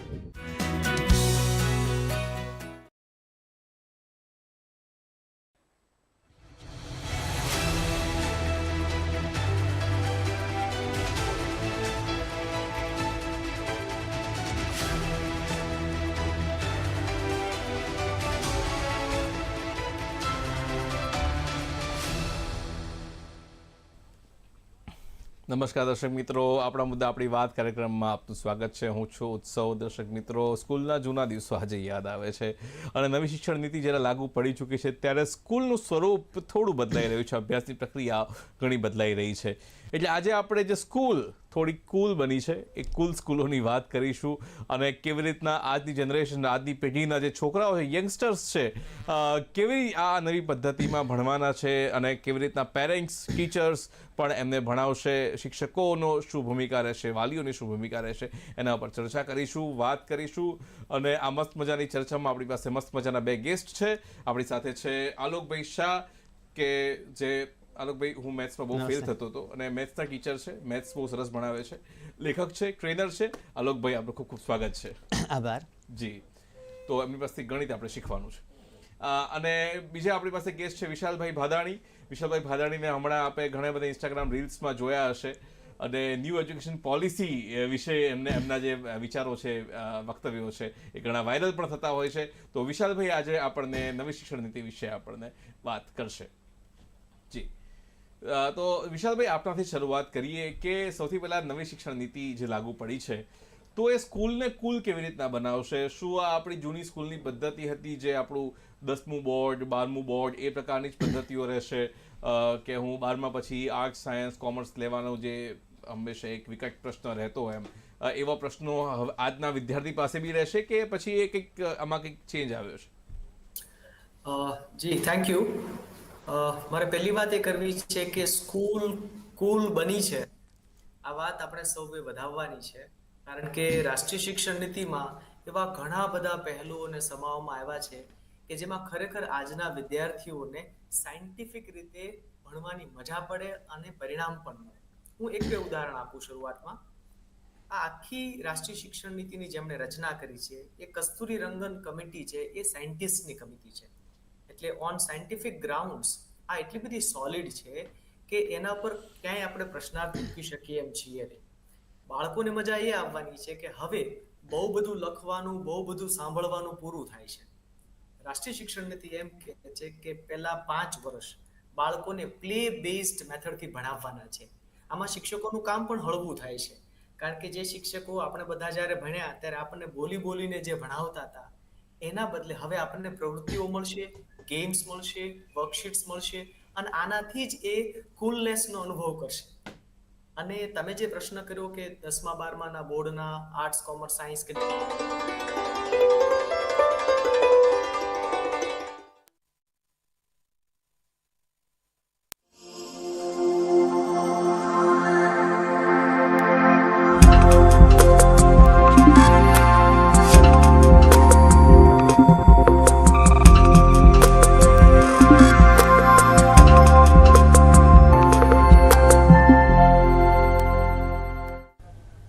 નમસ્કાર દર્શક મિત્રો, દેશવાસીઓ જે ક્ષણની આતુરતાથી રાહ જોઈ રહ્યા છે, ક્ષણ બહુ ખૂબ જ નજીક આવી રહી છે અને ચંદ્રયાન 3 એ પોતાના લક્ષ્યની નજીક પહોંચી રહ્યું છે, જેના માટે આપણે ઘણા સમયથી રાહ જોઈ રહ્યા છે, ઇંતજાર કરી રહ્યા છે. એ ઘડીઓ લગભગ હવે સમાપ્તિની ક્ષણ સુધી પહોંચી રહી છે અને આજે બપોરે જ એનામાં એક મહત્વપૂર્ણ પડાવ ચંદ્રયાન 3 એ પસાર કર્યો અને એ પડાવ છે કે આજે પ્રોપલ્શન મોડ્યુલ અને જે લેન્ડર છે એ છૂટા પડ્યા છે અને અત્યારે હાલ ચંદ્રની કક્ષામાં બે લેન્ડર ફરી રહ્યા છે. એક ભારતનું છે ચંદ્રયાન 3 અને એક રશિયાનું છે લુના 25. તો આજે વાત કરીશું આ બંને વિશે. બંને ક્યાં જવાના છે એની પણ વાત કરીશું. સહપ્રવાસીઓ છે, ભાગ્યે જ કદાચ ચંદ્રના ઇતિહાસમાં આવું બન્યું હશે કે બે લેન્ડર એની કક્ષામાં એક સાથે ફરી રહ્યા છે અને સરસ મજાની ચર્ચામાં હંમેશા આપણને ચંદ્રજ્ઞાન આપનારા આપણા જે સાથી મિત્ર છે, વડીલ છે, વરિષ્ઠ વિજ્ઞાની ઇસરોના પૂર્વ દિલીપભાઈ આપણી વચ્ચે ઉપસ્થિત છે. તો દિલીપભાઈ, શું કહેશો? આજે કહ્યું કે ભાઈ આજે ચંદ્રની નજીક જનારી, જે આપણે સંસ્કૃતમાં અભિસારિકાઓ કહીએ, તો અભિસારિકાના રૂપમાં રશિયા અને ચંદ્રયાન ભારતના બંને લુનર ઓર્બિટ ફરી રહ્યા છે અને આજની જે ઘટના બની એ કેટલી મહત્વપૂર્ણ છે અને અત્યારે હાલ સ્થિતિ શું છે અને આવનારા દિવસો કેટલા ક્રુશિયલ છે? Thank you. જે ક્ષણની આપણે રાહ જોતા હતા, 40 દિવસની યાત્રા કર્યા બાદ આપણે કહીએ 14મી જુલાઈથી શરૂઆત કરીએ, આપણે 3,84,000 કિલોમીટરની યાત્રા કર્યા પછી ચંદ્ર ઉપર પહોંચવું એ તો એક આપણા માટે એક બહુ મોટી સફળતા તો છે જ, પણ સાથે સાથે લ્યુનર ઓર્બિટની અંદર એન્ટર થઈ અને આ બંને મોડ્યુલને જે છૂટા પડવાની પ્રક્રિયા હતી, એટલે કે લિફ્ટ આપી હતી, અત્યાર સુધી આપણે એમ કહી શકીએ કે પ્રોપલ્શન મોડ્યુલે લેન્ડર અને રોવર એ બંનેને કારમાં લિફ્ટ આપેલી. હવે કહ્યું આજથી અત્યારે બપોરે 1:30 વાગ્યાથી કહ્યું બંને પેસેન્જરને કહ્યું કે હવે તમે થેન્ક યુ વેરી મચ, હવે તમે સફળતાથી રીતે ચંદ્ર ઉતરાણ કરજો. આના માટે આપણે 4 થી 5 દિવસનો સમય લેવાના છીએ. આ 4 થી 5 દિવસ પણ ભયંકર રીતે ક્રુશિયલ આપણે માટે છે હજી, પણ છતાં પણ આ છૂટા થવું અને સેપરેશન થઈ અને બંનેનું રોટેશનમાં ઓર્બિટમાં ઘૂમવું એ જ એક બહુ જ મોટી સફળતાની આપણે માટે એક એચિવમેન્ટ છે. અને ખાસ તો એ છે ચંદ્ર ઉપરની જે વેલોસિટી અને એની જે ગતિ મર્યાદા હવે કરવાની છે.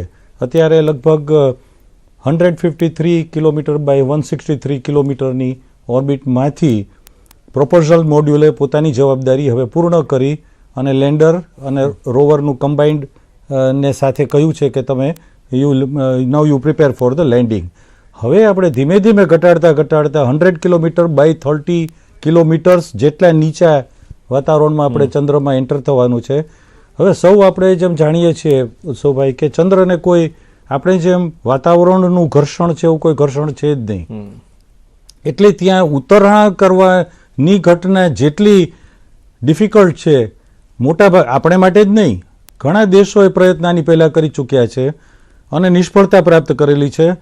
જાપાન અને ઇઝરાયલ ત્યાં પહોંચ્યા પણ ખરા, પણ છેલ્લી ઘડીએ જ્યારે ઉતરવાની જ્યારે એ પ્રયત્ન કર્યા ત્યારે વેલોસિટી મેન્ટેન કરવું અને લો ગ્રેવિટીની અંદર પોતાનું ઓરિએન્ટેશન જાળવવું આ એક બહુ જ મોટી ચેલેન્જ કહી શકાય. અને આ ચેલેન્જ આપણે હવે 23મી ઓગસ્ટની રાહ જોઈ રહ્યા છીએ કે જ્યારે 23મી ઓગસ્ટમાં આપણે એ ધીમેથી ઉતરાણ કરી અને સોફ્ટ લેન્ડિંગ કરવાના પ્રયત્ન માટે આપણે આગળ જવું છે. આ સોફ્ટ લેન્ડિંગ શબ્દો એટલા માટે છે, હાર્ડ લેન્ડિંગ ઘણા દેશોએ કરવાની ટ્રાય થઈ છે એમના દ્વારા, પણ it results into a total crash of the craft. એમ તો આપણે ભારતે પણ ચંદ્રયાન 1માં જે મૂન ઇમ્પેક્ટ પ્રોબ છે એ લગભગ સાઉથ પોલ ની એકદમ નજીક અને આ ઘડી એક ખાસ હું મેન્શન કરીશ કે આપણો જે મૂન ઇમ્પેક્ટ પ્રોબ ચંદ્રયાન 1 2008માં આપણે જે મોકલ્યો એની જો મોટામાં મોટી જો સિદ્ધિ હું જો એને ગણું છું એ રીતે છે કે એ મૂન ઇમ્પેક્ટ પ્રોબે ચંદ્ર ઉપર જે ક્રેશ લેન્ડિંગ કર્યું અને એમાં જે ધૂળ અથવા તો ડસ્ટનું જે એક વાતાવરણ ઉડ્યું એની અંદરના આઈસ પાર્ટિકલ્સને આપણા સ્પેક્ટ્રોમીટરે જેમ MIP ઉપર માઉન્ટ કરેલા હતા એણે ડિક્લેર કરીને કહ્યું કે ચંદ્ર ઉપર પાણીની શક્યતા મોલેક્યુલ્સ છે. પ્રોબેબલી આજે આપણે વિચાર કરીએ કે આજથી 49 વર્ષ સુધી કેમ બીજા કન્ટ્રીઝે પોતાની ચંદ્ર યાત્રા અથવા તો ચંદ્રના બધા એપિસોડ્સ અમેરિકા, રશિયા, ચાઇના એ બધા શાંત થઈ ગયા અને ભારતે જેવું જાહેર કર્યું કે પાણીનું મોલેક્યુલ છે હવે બધાનામાં ઉત્સાહ આવી ગયો છે. એટલે આ દિલીપભાઈ આપને એક પ્રશ્ન પૂછવાનું મન થાય, આમ તો રશિયન લોકો દિલીપ કુમારના બી ફેન બહુ મોટા રહ્યા છે, પણ દિલીપ છે અને 1976 ની આસપાસ એક લુના 24 મિશન એમણે લોન્ચ કર્યું અને રશિયા તો હંમેશા સ્પેસ વોરમાં કે સ્પેસ યુદ્ધમાં અથવા તો જે કંઈ જે કોલ્ડ વોર ચાલતી હતી એ સમયે ઘણી બધી જગ્યાએ આગળ નીવડ્યું અને સૌથી પહેલા તમે જુઓ કે સ્પુટનિક નામનો ઉપગ્રહ હોય કે પછી પહેલું પ્રાણી મોકલવાનું હોય કે યુરી ગાગરીન જેવા અવકાશ યાત્રી હોય, તો લગભગ રશિયન્સ બહુ આમાં અગ્રેસર રહ્યા છે અને એ ટેકનોલોજીમાં અને આપણે પણ જ્યારે રાકેશ શર્મા પણ ગયા તો એ પણ રશિયાના સહયોગથી સૌથી પહેલા આપણે અવકાશ યાત્રામાં સહમાનવ અવકાશ યાત્રા કરવામાં સફળ રહ્યા હતા.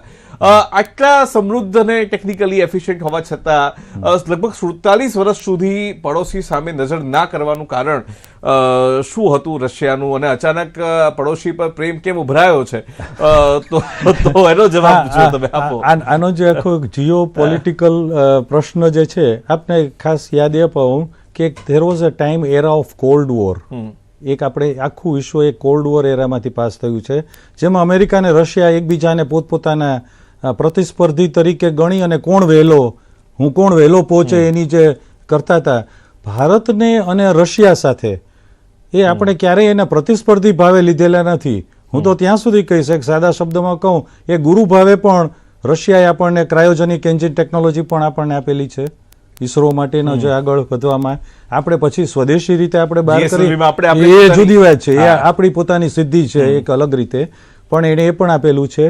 બીજું એમનો જ્યારે પહેલો યુરી ગાગેરિન 1958માં યુરી ગાગેરિનને એણે જ્યારે ખાલી પૃથ્વીની કક્ષાની અંતરિક્ષમાં મોકલ્યો, હા 1962માં, એ ત્યારે એણે જે રશિયાએ પ્રથમ પોતે એક શરૂઆત કરી કે we are the leaders in space research. અમેરિકાએ તરત જ એને એન્કેશ કરવા માટે એમ કહ્યું કે our man will land on the moon by Kennedy, એના પ્રેસિડેન્ટે ડિક્લેર કર્યું. રશિયાની તમે જે એક માસ્ટરી કહો તો એક ગુરુભાવ એટલા માટે કહું છું, આજ સુધીના એના એકેય મિશનમાં કોઈ અવકાશયાત્રી ચંદ્ર ઉપર એણે ઉતરાણ કર્યા વગર એમનું મિશન જાય, ચંદ્ર ઉપર લેન્ડ કરે, સેમ્પલ કલેક્ટ કરીને પાછા પૃથ્વી ઉપર પાછા આવે.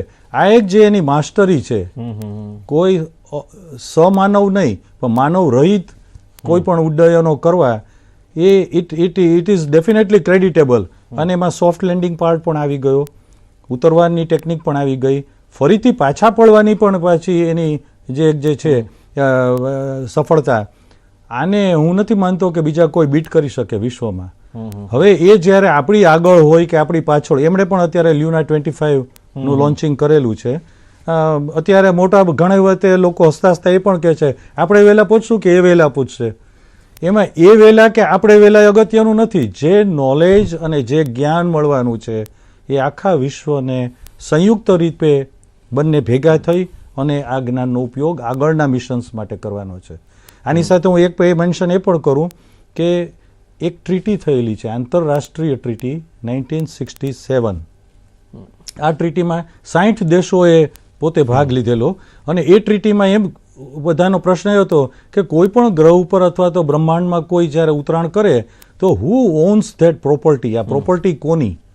એ જેને ઉતરાણ કર્યું એની માલિકી થઈ? આ ચંદ્ર કોનો? જે પહેલો ઉતર્યો એનો ચંદ્ર? તો કે ના, એમ નહીં. એ જે ઉતરાણ કરે છે એમાં આખા વિશ્વના બધા દેશોનો આ ટ્રીટી નીચે એમાં ભાગ છે. એ જે જ્ઞાન જે કંઈ પણ મળે છે એ બધા સાથે શેર કરશે.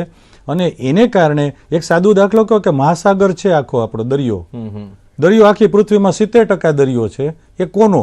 તો કે આખા પૃથ્વીનો છે. પણ એમાંની એક માછલી જો કોઈ માછીમાર પકડે તો એ માછલી એની છે.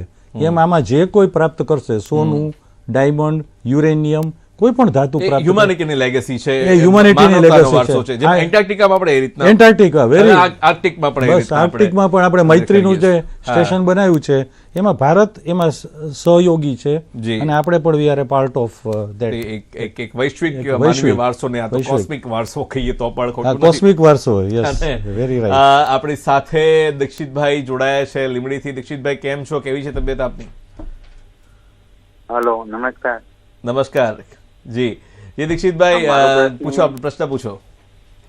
મારો પ્રશ્ન એ હતો કે આ લેન્ડર ચંદ્ર ઉપર ઉતર્યા પછી શું એક્સપેરિમેન્ટ કરશે અને કેટલા દિવસો સુધી રોવર ત્યાં રહેશે?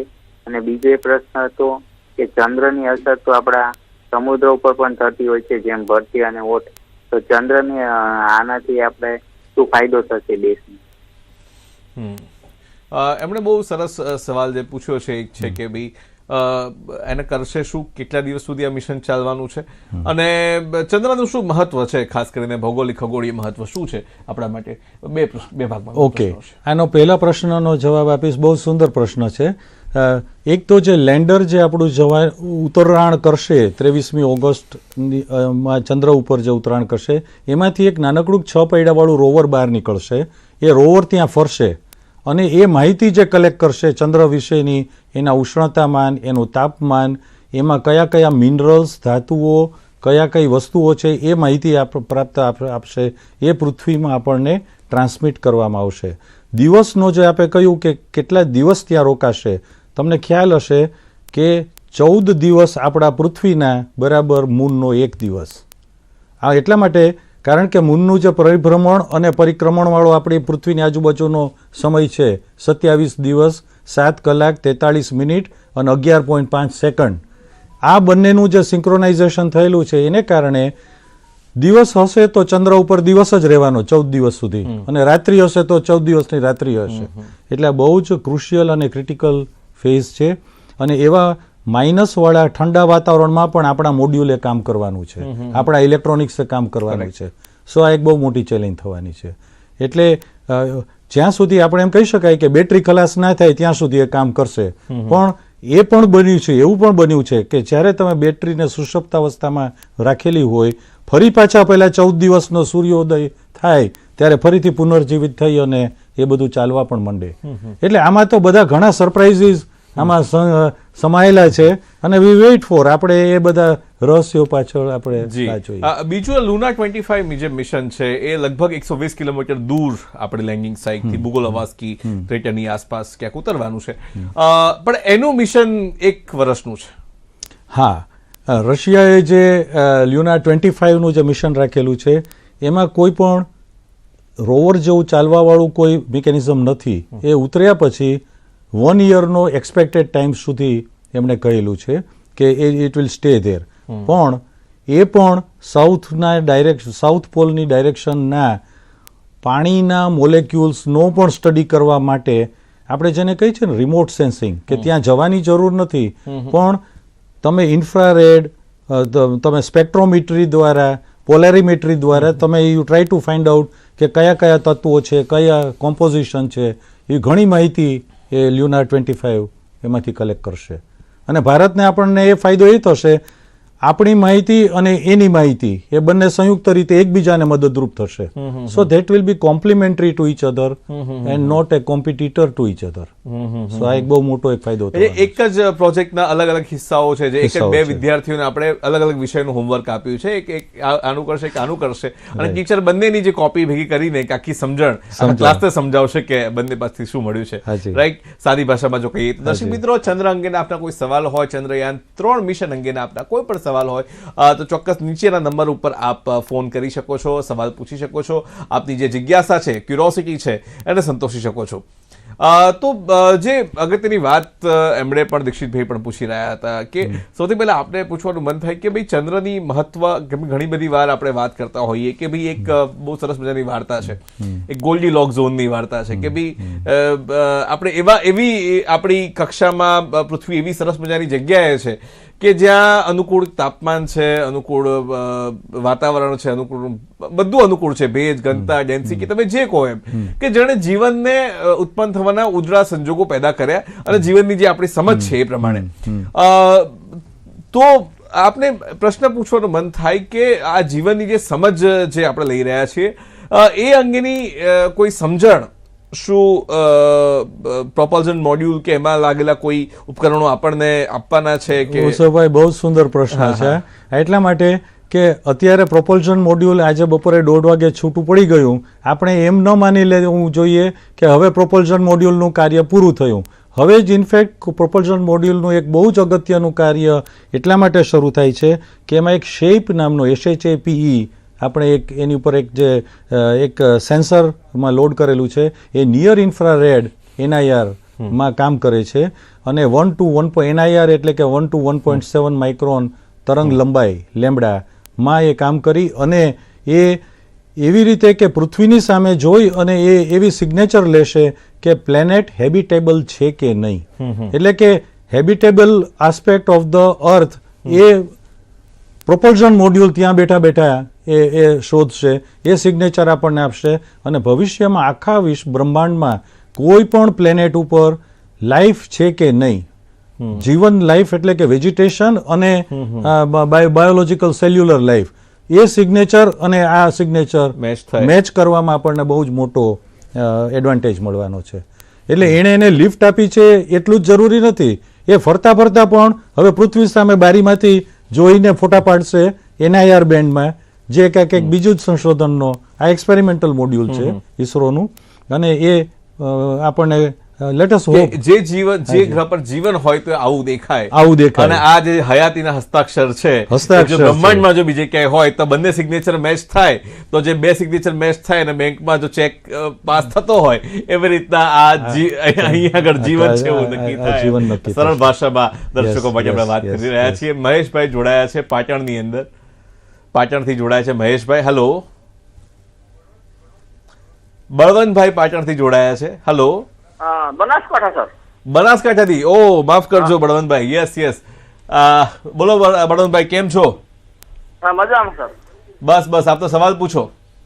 મારો સવાલ છે સાહેબ આપણે કે આપણે પૃથ્વીનું ગુરુત્વાકર્ષણ જે છે અહીંયા કોઈ પદાર્થ પર 9.8 કહેવાય છે, તો એ પ્રમાણે આપણે ચંદ્રનું ગુરુત્વાકર્ષણ, ચંદ્રની ધરતી પર પદાર્થ પર એ ગુરુત્વાકર્ષણ કેટલું લાગે છે? Very good. એટલે એમણે તો બહુ સરસ. બળવંતભાઈ, ખૂબ જ સારી રીતે આપણે પ્રશ્ન પૂછ્યો છે. સીધા શબ્દમાં કહું તો 1/6 એટલે કે છઠ્ઠા ભાગનું ગુરુત્વાકર્ષણ બળ ચંદ્રની ધરતી તરફથી દરેક પદાર્થને આકર્ષે છે. એટલે કે સાદી ભાષામાં કહું તો 60 કિલો વજન જો આપણે પૃથ્વી પર થતું હોય તો ત્યાં 10 કિલો વજન તમે જો માપો તો એ 10 કિલોગ્રામ લાગે. આ જે ગુરુત્વાકર્ષણનું જે બળ ચંદ્ર ઉપર આટલું 1/6 જે લાગે છે, એના ઉપરાંત ચંદ્રની એક બીજી વિશેષતા પણ હું આપને જણાવી દઉં. આપણે ત્યાં એક મેગ્નેટિક ડાયપોલ છે, ઉત્તર ધ્રુવ અને દક્ષિણ ધ્રુવ, જિયોગ્રાફિકલ નહીં પણ મેગ્નેટિક પણ ખરું, કે જેથી હોકાયંત્રથી હું દિશા જાણી શકું. ચંદ્રને કોઈ ચુંબકીય ધ્રુવ છે નહીં, એના ઉપર ચુંબકીય ક્ષેત્રને જેને પેચ કહેવાય, surface patch on the surface of the moon ઉપર નાના નાના લાઇટ મેગ્નેટિક પેચ જેવું એક સંશોધન થયેલું છે. એટલે કે ત્યાં ગયા પછી કોઈ હોકાયંત્ર આપણને દિશા બતાવીને આ ઉત્તર દિશા છે કે આ દક્ષિણ દિશા ના બતાવે. આ એક બીજી ડિફિકલ્ટી છે. એટલે ત્યાં જઈને ઉમાશંકરભાઈ જોશીએ જેમ કહ્યું ને, ભૂમિયા વિના મારે ભમવાતા ડુંગરા, હાથમાં કોઈ તમને કોઈ દિશા સૂચક નથી, જીપીએસ નથી, કોઈ તમને ગાઈડન્સ નથી, તમારે તમારો રસ્તો શોધવાનો છે. So this is a great challenge. બરાબર. તો સટ ચડાવો વહાણમાં તો ત્યાં એ પણ નહીં આવે ને પાણી પણ નથી, પાણી પણ નથી, ખાલી ચાલવાનું જ છે. બરાબર. દસ્તે સહેરા મેં ચલકે જાના એના જેવી વસ્તુ છે. તો દિલીપભાઈ, હવે બીજી એક વસ્તુ કે આ તો વારંવાર આની ચર્ચા થતી જ હોય છે, પણ તેમ છતાં દર્શકો જે જોઈ રહ્યા છે એમની પણ એક વૈજ્ઞાનિક સમજ, કેમ કે રોજબરોજના જીવનમાં કદાચ આ વિજ્ઞાનને નજીકથી જોવાનો અથવા તો વિચારવાનો સમય ના મળતો, એટલા માટે ફરી આ સવાલ આપણે પૂછું છું કે આ જે સોફ્ટ લેન્ડિંગ એટલે શું, અને આ સોફ્ટ લેન્ડિંગ આટલી બધી ક્રુશિયલ શાના માટે છે? અને હમણાં કદાચ ચંદ્રયાન 2 વિશે પણ વિસ્તૃત જાણકારી જે ઇસરોએ પણ હમણાં રજૂ કરી હતી, એના વિશે પણ થોડી વાત કરજો કે કેમ, એમાં શું તકલીફ થઈ હતી, એની થોડી ડિટેલમાં જાણકારી આપીએ. એક વખત ઓર્બિટમાં દાખલ થયા પછી, એટલે કે 100/30 કિલોમીટરની ઓર્બિટમાંથી દાખલ થયા પછી 2 પ્રકારના ફોર્સ કોઈ પણ ઓબ્જેક્ટ ઉપર લાગે, કેન્દ્ર ત્યાગી અને કેન્દ્રગામી. એક છે તે પોતાના ગુરુત્વાકર્ષણથી ચંદ્ર પોતાની બાજુ એને આકર્ષવાની ટ્રાય કરશે.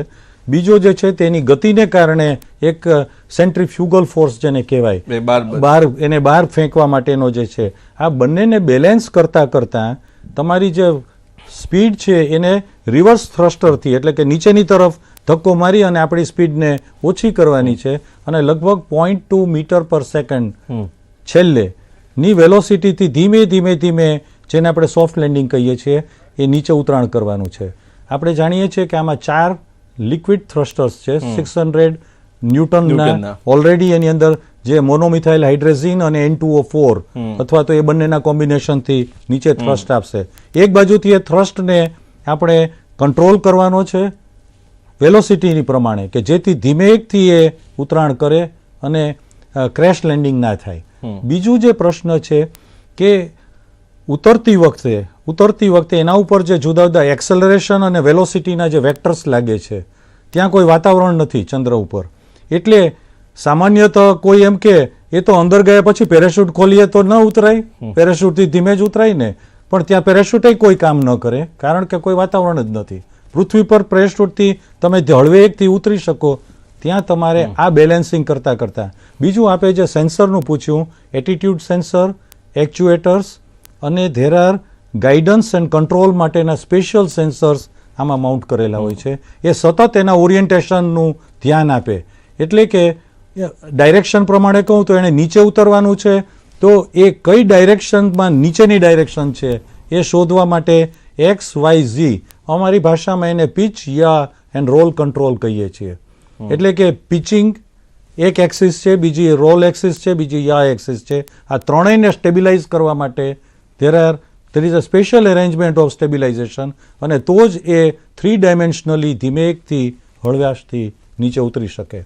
આને અહીંયા બેઠા બેઠા કંટ્રોલ કરવું, અને એને માટે પણ આપણે 18 મીટર અને 32 મીટરના જે બાયલેલુમાં આપણે ટેલિમેટ્રી અને ટેલિકમાન્ડ માટેના જે એન્ટેના સ્થાપિત કરેલા છે, એના દ્વારા આ મેસેજ અને સંદેશાની ધ્યાન કરવું અને ધેર ઇઝ અ કોમ્પ્યુટર કે જે ઓટો કંટ્રોલ પોતાની મેળે નક્કી કરશે મારે મારી વેલોસિટી કેટલી ઘટાડવી. પૃથ્વી તરફથી મેસેજ આવેની રાહ જોયા વગર એ પોતાની મેળે ઓન બોર્ડ ઇન સિચ્યુ કેલિબ્રેશન કરી ચંદ્રનું અને પોતે નક્કી કરશે કે મારે કઈ વેલોસિટીથી નીચે ઉતરવું. એટલે આમાં ફિઝિક્સ, ઇલેક્ટ્રોનિક્સ અને પ્રોપલ્શન આ ત્રણેય સંકળાયેલા છે. જે તમે એમ કહો છો કે કોઈ ગોફણ એક જબરદસ્ત સ્પીડમાં ફરી રહી છે, ભરી રહી છે, અને એમાં કોઈ ભમરડો પણ છે, એ ભમરડો સીધો આમ હાથમાં સીધો જ આમ શાંતિથી ઉતારવા માટે તમારે મહેનત કરવી પડે, એના જેવી વસ્તુ છે. પણ એમાં આખો ભમરડો જાતે નક્કી કરે કે આમ ફરતા ફરતા ફરતા ફરતા પછી આમ નજીક આવતા પછી સીધું નીચું જાય એમ, અને તૂટવું બી ના જોઈએ, ઉભા બી રહેવું જોઈએ, ફસાવવું પણ ના જોઈએ, ખૂંપી જવું પણ ના જોઈએ, અને ધૂળ બી ના ઉડાડવી જોઈએ. જી, એક દર્શક જોડાય છે આપણી સાથે. હેલો. હા, યસ. શૈલેષભાઈ પંચાલ બોલું છું. બોલો શૈલેષભાઈ. હાજી, હવે આપનો શો જોયો, મને આપને પ્રશ્ન પૂછવાનું મન થાય છે કે જે 23 તારીખે આપણે જે સોફ્ટ લેન્ડિંગ થશે ચંદ્રની સરફેસ ઉપર, પછી આપણે એમાં જે વિક્રમ જે મોડ્યુલ છે જે સીટું પડશે, પછી એ કેટલા દિવસ સરફેસ ઉપર, મતલબ ચંદ્રના કેટલા દિવસ સુધી, 1 ડે સુધી ત્યાં R&D કરશે અને આપણે સિગ્નલ મોકલશે, કે પછી બીજા જે કન્ટ્રી લોંગ ટાઈમ સુધી ત્યાં R&D એ લોકોનું પ્રોસેસ ચાલુ રહે એ પ્રમાણે આપણને મળશે? જી, આમ તો આની ચર્ચા થઈ જાય, પણ તેમ છતાં ફરી એકવાર હાજી શૈલેષભાઈ, હું આને એક જુદી રીતે જવાબ આપીશ આપને. આપણે જ્યારે માર્સ માટે, જ્યારે માર્સ એટલે કે મંગળ ઉપર આપણે ગયા ત્યારે માન્યું હતું કે 6 મહિના સુધી જ આપણું મિશન છે, પણ છતાં પણ 1.5 થી પોણા 2 વર્ષ જેવા આપણા કેમેરા છતાં પણ જીવિત રહ્યા અને બધી ડેટા અને એનું ટ્રાન્સમિશન કરેલું. ચંદ્ર ઉપર ચંદ્રનો 1 દિવસ એટલે કે પૃથ્વીના 14 દિવસ જેટલા સમય જેટલી યાત્રા માટે એ જવાબદારી આપણે લેશું અને એ કે કાર્યરત રહેશે. હવે એ વખતે સૂર્યપ્રકાશ પણ આવવો જોઈએ, કારણ કે સોલાર પેનલ માંથી પાવર જનરેટ થવો જોઈએ, અને એવા ઠંડા વાતાવરણમાં, બીજું દક્ષિણ ધ્રુવ એક એવો વિસ્તાર છે જ્યાં સૂર્યપ્રકાશના કિરણો ખૂબ જ ત્રાસા પડે છે, ખૂબ જ ઠંડો વિસ્તાર છે, ત્યાં આપણા ઇલેક્ટ્રોનિક્સે કામ કરવાનું છે. એટલે આ બહુ મોટી ચેલેન્જ છે. વધારે વખત પણ ત્યાં ના રહેવાય. એટલા વખતમાં આપણે જે ડેટા કલેક્ટ કરીએ અને જે ડેટા આપણે પૃથ્વીને સંયુક્ત રીતે મોકલી શકશું એ બંને આગળ જતા આપણને ઉપયોગી થશે ચંદ્રને સમજવામાં.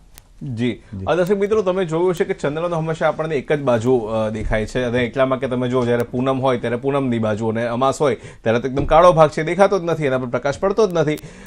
એટલે ત્યાં 14 દિવસનો એક દિવસ હોય એટલો જ પ્રકાશ હોય. એટલે જ્યારે હોય ત્યારે ખૂબ જ પુષ્કળ ગરમી હોય, અને ના હોય ત્યારે પુષ્કળ ઠંડી હોય.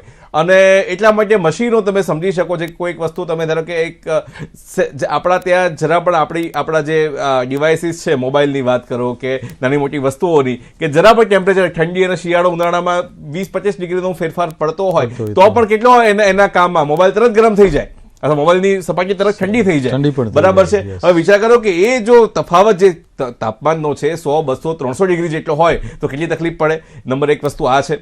અને બીજું જે વાત કરી કે સોલાર પાવર છે, અને કે રશિયાને મને લાગે છે રેડિયો આઇસોટોપ્સ વાપરી રહ્યા છે એમના એન્જિન્સની અંદર, એટલા માટે કદાચ nuclear energy generation on board, કે જે આપણે જેને કહીએ ફ્યુઝન અને ફિશન દ્વારા જે ઇલેક્ટ્રિસિટી મેળવી શકાય, એ ઓનબોર્ડ નાનકડું રિએક્ટર જાણે કે એમાં માઉન્ટ કરેલું હોય એ રીતે પણ એનર્જી મેળવા.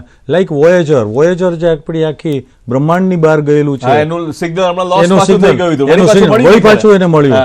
એટલે આવા સરપ્રાઇઝીસ મળતા રહે. પણ તમે વિચાર કરીએ કે એટલે દૂર ઉપર જ્યારે જાય, આજે એક એક્ઝામ્પલ હું એ રીતે આપું, પ્લુટોના ગ્રહ ઉપર આજે હું જાઉં તો સૂર્ય જે આપણને આટલો ધોમધકતો તપે છે ને, એ ત્યાં એક નાનકડો તારો જાણે આકાશમાં ટમટમતો હોય એવો તારો દેખાય. એટલે કે મારી કોઈ સોલાર પેનલ ત્યાં કામ ન કરે એવા તારાના પ્રકાશમાં. તો પછી હું એનર્જી કેવી રીતે બનાવું? તો મારે ઓન બોર્ડ ન્યુક્લિયર કોઈ પણ એવી ડિવાઇસ હોવી જોઈએ કે જે એનર્જી અને ઇલેક્ટ્રિસિટીને જનરેટ કરે અને એ ઇલેક્ટ્રિસિટી દ્વારા એના ઉપકરણો ચાલે. જી, તો બહુ અગત્યની વાત કરી. બીજું પૂછવાનું મન થાય કે આ લુના 25 છે એ તો આપણા પછી લોન્ચ થયું, ભારત પછી, અને આપણું જે છે બહુ પહેલા લોન્ચ થયું હતું. તો ચંદ્રયાન 3 કેમ આટલો સમય લઈને પહોંચ્યું અને લુના 25 કેમ ઓછો સમય, એ જો દર્શકોને જો સમજાવી શકાય. Very nice. પહેલા આપણે જોઈએ તો રશિયાનું જે આખું આ લુના 25 છે એનું ટોટલ વજન 1750 કિલોગ્રામ છે, આપણું જે ચંદ્રયાન-3 છે એ 3800 કિલોગ્રામ વજનનું, એટલે કે આપણું હેવી છે, લગભગ બમણું છે. હવે એને એક્સેલરેશન અને વેલોસિટી કરવા માટેના જે થ્રસ્ટર અને જે કેપેબિલિટી એણે વાપર્યા છે, વજન ઓછું અને કેપેબિલિટી હાઈ પ્રોપેલન્ટ સ્ટોરેજની વ્યવસ્થા ઓન બોર્ડ એણે કરેલી છે. આપણે જેને એક સાદા શબ્દમાં કહું ને કે સસ્તું ભાડું ને સિદ્ધપુરની યાત્રા, એ કરવા માટે ભલે ટાઈમ જાજો લીધેલો છે, આપણે 40 દિવસ લીધેલા છે, પણ ધીમે ધીમે ઇન્ક્રિમેન્ટલ વેલોસિટી થ્રસ્ટર્સથી ધીમે ધીમે ધક્કા મારતા આપણે ગાડી ચલાવી અને ત્યાં પહોંચ્યા છીએ. એટલે બંને વચ્ચેની ફિલોસોફી અને જેને કંઈ કે સ્પેસ મેનેજમેન્ટ, એ બંને આખી અલગ ટેકનિકથી છે, પણ બંને પહોંચશે તો એક જ રીતે અને બંને અનુભવ પણ એક જ વાતાવરણનો કરશે એક સાથે. જી, તો બહુ સરસ મજાની ચર્ચા થઈ. તો આપણું જે આગામી નેક્સ્ટ સ્ટોપ છે ચંદ્ર, એના વિશે વાત થઈ અને ચંદ્રની આ સરસ મજાની ચંદ્રમય વાર્તાઓ કરવા બદલ દિલીપભાઈ ભટ્ટ આપનો ખૂબ ખૂબ આભાર માનું છું. તો દર્શક મિત્રો, આ હતો ચંદ્રયાન-3 પરનો અમારો ખાસ કાર્યક્રમ નેક્સ્ટ સ્ટોપ ચંદ્ર. અને ચંદ્રની આવી જ વાતો, નવી વાતો દૂરદર્શન પર આપે જોઈ છે, જોતા પણ રહેશો. અને આશા રાખીએ કે જ્યારે ચંદ્રયાન-3નું લેન્ડિંગ થતું હોય ત્યારે પણ આપણે એક સીધો સંવાદ કરીને એના વિજ્ઞાનને આપણે જાણીશું, ટેકનોલોજીને જાણીશું અને માનવજાતનું જે સામર્થ્ય છે એ સામર્થ્યનું, આપણા સામૂહિક સામર્થ્યનું પણ એક ગીત સાથે ગણગણીશું. તો આ વાત સાથે જ મારી વાતે વિરમું છું. ફરી મળીશું આવતા નવા કાર્યક્રમમાં. ત્યાં સુધી રજા આપશો. આવજો.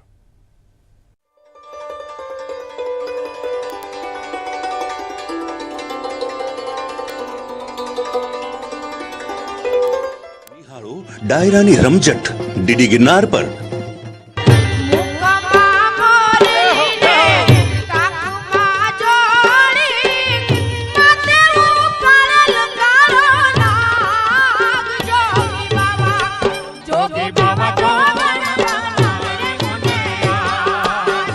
બારે મેઘ ખાંગા થઈ અને ધરતીની માથે લીલું ઓઢણું ઓઢાડી અને આખી ધરતી જાણે કે હરિયાળી થઈ ગઈ હોય. આવી ધરતી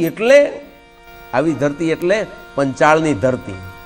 આવી ધરતી એટલે જ્યાં દ્રૌપદી જન્મિતી ઈ ધરતી. આ ધરતી એટલે જ્યાં અર્જુને સ્વયંવર કરવા માટે થઈ અને આવવું પડ્યું તું ઈ ધરતી. મથુરામાં વાગે મોરલી, ગોકુળમાં કેમ રે વાયડાય રણ છોડજી, હોના નાહી ઢોળે દુવાર કામ દીવા બળે. પ્રસારણ સોમવારથી રવિવાર રાત્રે 10:30 વાગે, પુનઃ પ્રસારણ બપોરે 12 વાગે ડીડી ગિરનાર પર. બે પૈસા તો તું કમાઈ નથી શકતો, મોટા મોટા સપના જોવા છે, વિદેશ જવાનું. જો આપણા દેશના યુવક હજી ન જાગ્યા તો આવતા 100 વર્ષ સુધી આપણે ગુલામ બનીને રહીશું. What are you weighing on shoot, mister Dhingra? અમે બ્રિટિશ સાથે લડીને શહીદ થયેલા વીરોના સન્માનમાં બનાવ્યું છે. ડિપ્લોમાના વિષયો હવે તો એવું થશે કે મિડલ સ્કૂલ જેને આપણે કહીએ છીએ 6, 7 અને 8માં, એમાં જ ઘણા બધા વિષયોનું વૈવિધ્ય આવી રહ્યું છે. હવેના વિદ્યાર્થીઓ આર્ટ્સ, કોમર્સ, સાયન્સના વિષયો જોડે ભણી શકશે. એટલે હું હસવામાં કહેતો હોઉં છું કે હવે વિષયોના વાડા જે જ્ઞાતિ જેવા થઈ ગયા હતા, હવે એ નહીં થાય. હવે અરસપરસ આર્ટ્સ વાળા કોમર્સના વિષયો રાખી શકશે, સાયન્સ વાળા આર્ટ્સના રાખી શકશે, અને એમ એક અખંડ જ્ઞાનની વાત રાષ્ટ્રીય શિક્ષણ નીતિમાં મજબૂત રીતે આવી રહી છે એવું મને લાગે છે. જી, તો બહુ સરસ મજાની વાત છે કે સંકલન વિકલનનો ક્લાસ ચાલતો હોય પછી અખા ભગતના છપ્પા પણ સાંભળવા મળે, એવું પણ થાય. હવે આલોકભાઈ આપણી સાથે છે. આલોકભાઈ, જેમ કહ્યું એ પ્રમાણે કે સૌથી વધારે જે બીક લાગતી હોય જે વિષયની, એ જે કહેવાય કે એકદમ નિર્દયી વિષય છે, મેથ્સ એકદમ નિર્દયી વિષય છે. આમ તમને આમ શું કહેવાય કે ખાલી કરી નાખે, તોડી નાખે, ફોડી નાખે અને ડબ્બા ગુલ કરી નાખે તમારા. તો હવે જેમ વિશાલભાઈએ બહુ સરસ મજાની વાત કરી કે હવે કુલ ફન થવાનું છે આની અંદર, બરાબર છે. તો સૌથી અઘરો વિષય જે અમને લાગતો હતો કે મેથ્સ, એટલે તમને જ બોલાયા કે આ સૌથી અઘરા વિષયને સહેલું કરવાની રીતો શું છે, અને રાષ્ટ્રીય શિક્ષણ નીતિ પ્રમાણે મેથ્સ ભણાવવાના કોઈ સરળ રસ્તા કયા? બહુ સાચી વાત તમે કીધી. સૌથી પહેલાં તો લગભગ 34 વર્ષ પછી 2020માં નવી શિક્ષણ નીતિ આવી ગઈ, તો આપણે બધાએ એને વધારવી જ જોઈએ. અને 2023માં જ્યારે આપણા પ્રાઇમ મિનિસ્ટર નરેન્દ્ર મોદીજીએ પણ સ્પીચમાં કીધું કે આ જે નવી શિક્ષણ નીતિ જે છે એ નવી શિક્ષણ નીતિ 5+3+3+ બેસિકલી કહીએ આપણે 4ના મોડલમાં આવેલી છે. તો પહેલા 5 વર્ષ છે ને એ છોકરાઓને આંગણવાડી, પ્રી સ્કૂલ,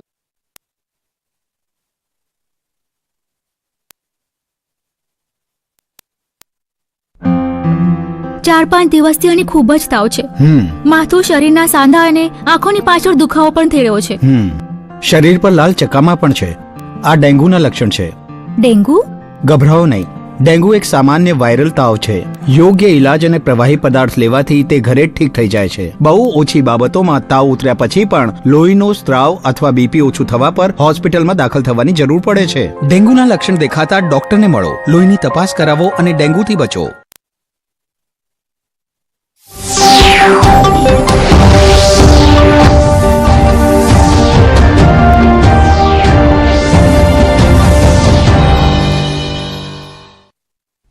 નમસ્કાર દર્શક મિત્રો, દૂરદર્શન સમાચારમાં આપનું સ્વાગત છે. શરૂઆત કરીએ મુખ્ય સમાચારથી.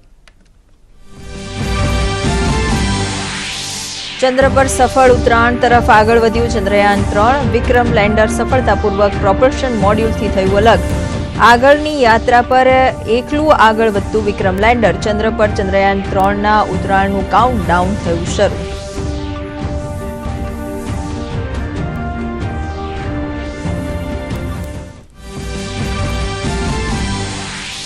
ગાંધીનગરના મહાત્મા મંદિરમાં G-20 પરંપરાગત ચિકિત્સા વૈશ્વિક શિખર સંમેલનનો પ્રારંભ. વિશ્વ આરોગ્ય સંસ્થાના વડા ડોક્ટર ટેડ્રોસ ગેબ્રિયેસસે કહ્યું, પરંપરાગત દવાઓના ઉપયોગથી ભારતે કોરોના જેવી મહામારીમાં મેળવ્યો કાબુ.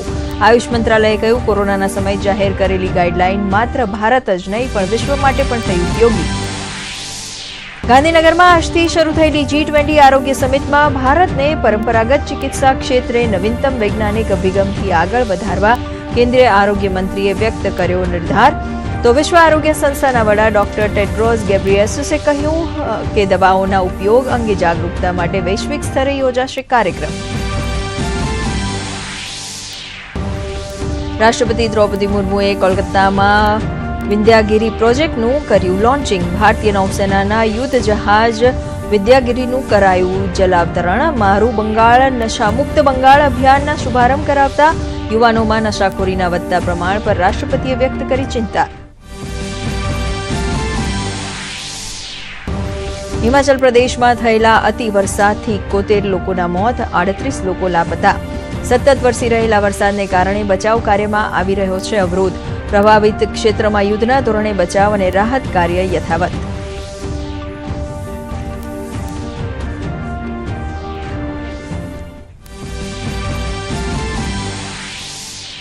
મારી માટી મારો દેશ કાર્યક્રમ અંતર્ગત રાજ્યમાં યોજાઈ રહ્યા છે અનેક કાર્યક્રમો. વડોદરામાં 38 શહીદ વીર જવાનોના પરિવારજનોનું કરાયું સન્માન.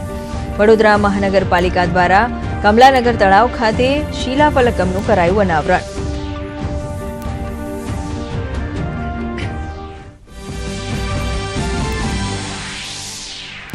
આજથી પવિત્ર શ્રાવણ માસનો પ્રારંભ. સોમનાથ, નાગેશ્વર અને ગુજરાતના અન્ય શિવાલયોમાં મોટી સંખ્યામાં ભક્તોએ કરી ભગવાન શિવની આરાધના. શિવ મંદિરોમાં કરાયો અનોખો શણગાર. ઓમ નમઃ શિવાયના નાદથી ગુંજ્યા શિવાલયો.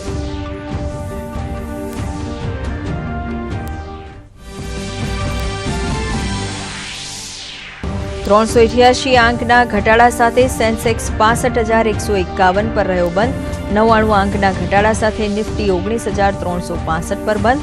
અડાણી પોર્ટર્સ, ટાઇટન કંપની છે આજના ટોપ ગેનર્સ. તો LTE, માઇન્ડટ્રી અને ITC છે આજના ટોપ લૂઝર્સ. સોનું 58,515 પર અને ચાંદી 69,984 પર કરી રહ્યું છે કારોબાર. અને હવે જોઈએ સમાચાર વિગતવાર. ચંદ્રયાન 3એ સફળતાનો વધુ એક તબક્કો પાર કર્યો છે. લેન્ડર સફળતાપૂર્વક પ્રોપલ્શન મોડ્યુલથી અલગ થયું છે. હવે મહત્વની વાત એ છે કે 23 ઓગસ્ટે ચંદ્રયાન 3ને સાંજે 5 કલાક અને 45 મિનિટની આસપાસ ચંદ્રની સપાટી ઉપર સફળતાપૂર્વક લેન્ડિંગ કરવાનું છે. હાલની સ્થિતિએ હવે વિક્રમ લેન્ડર ચંદ્ર તરફ આગળ વધી રહ્યું છે. તેણે ચંદ્રની ફરતે ચક્કર મારવાનું શરૂ કર્યું છે. 23 ઓગસ્ટે ચંદ્રયાન લેન્ડ થશે ત્યારે ભારત માટે અંતરિક્ષના ક્ષેત્રમાં બહુ મોટી સફળતા મળશે અને ભારત વિશ્વનો ચોથો મોટો દેશ બની જશે. અત્યાર સુધી રશિયા, અમેરિકા અને ચીને આવા પ્રકારના મિશનને સફળ કર્યા છે. 23 ઓગસ્ટે ભારતને આ સફળતા મળશે ત્યારે અંતરિક્ષના ક્ષેત્રમાં ભારત દુનિયામાં ચોથો દેશ બની જશે.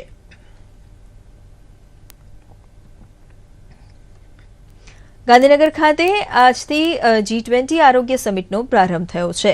કેન્દ્રીય આરોગ્ય મંત્રી મનસુખ માંડવિયા તેમજ WHOના વડા ડોક્ટર ટેડ્રોસ ગેબ્રિયેસસે સમિટનું ઉદ્ઘાટન કર્યું હતું.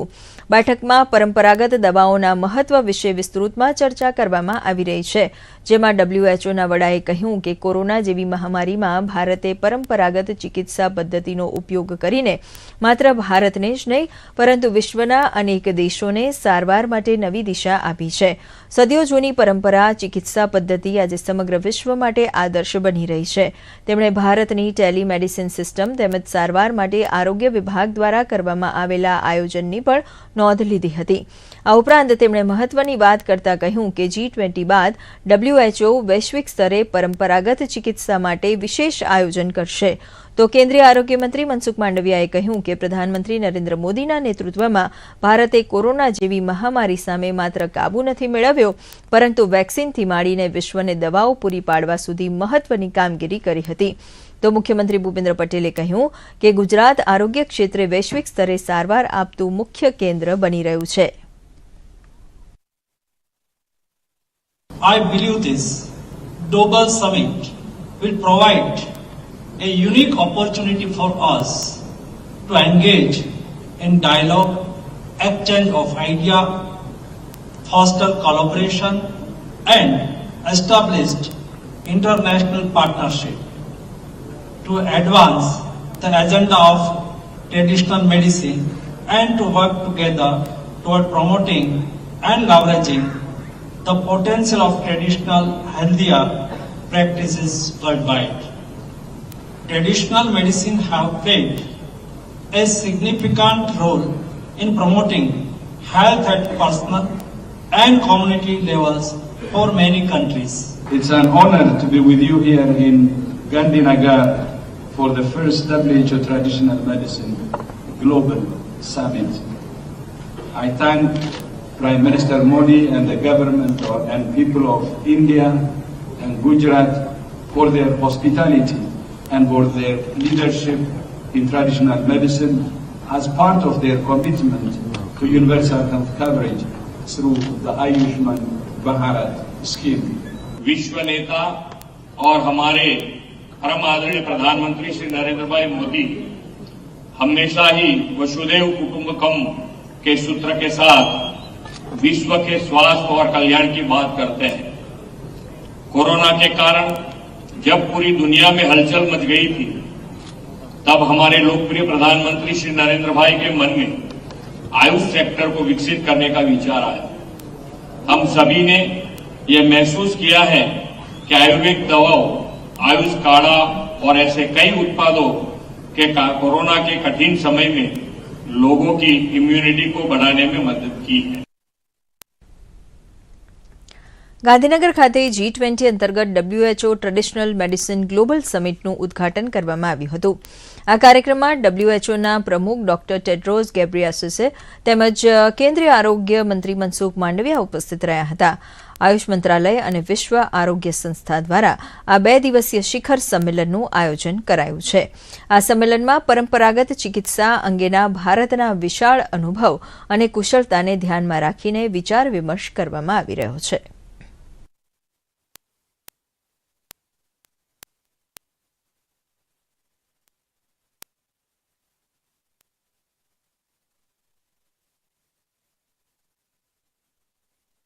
Today, India is known as the pharmacy of the world.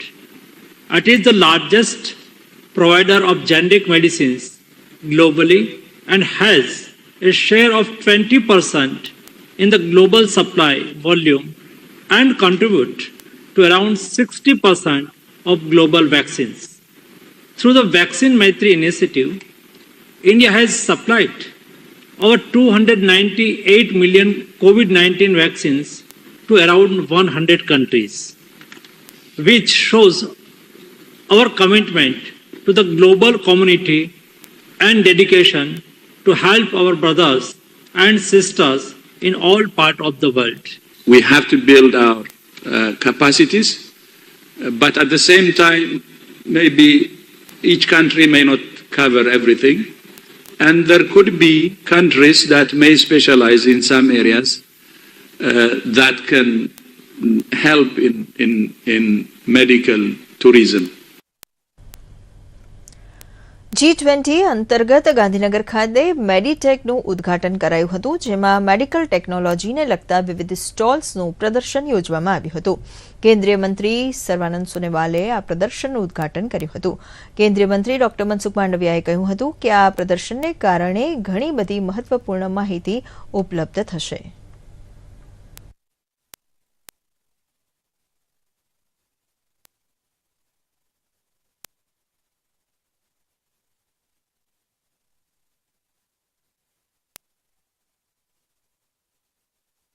Digital health, medtech, expo and conference આવા અનેક પ્રકારના કાર્યક્રમોથી આવતા દિવસોની અંદર ગુજરાતને બહુ ફાયદો થવાનો છે.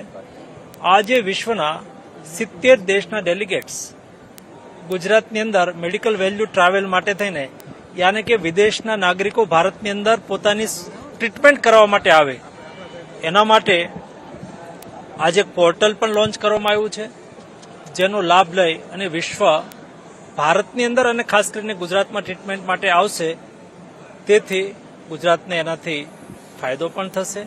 I'm glad that based on our discussion and agreement, we are now having our first ever traditional medicine summit here in Gandhinagar. Establishment of the Traditional Medicine Center, the WHO Global Center, is going very well, and also we have the first summit of traditional medicine.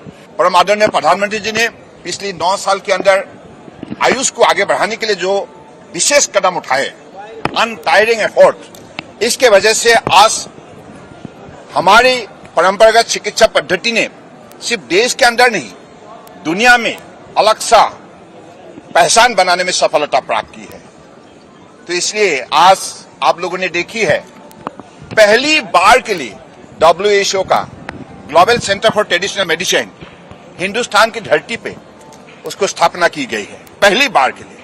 This is the first extension office of WHO in India.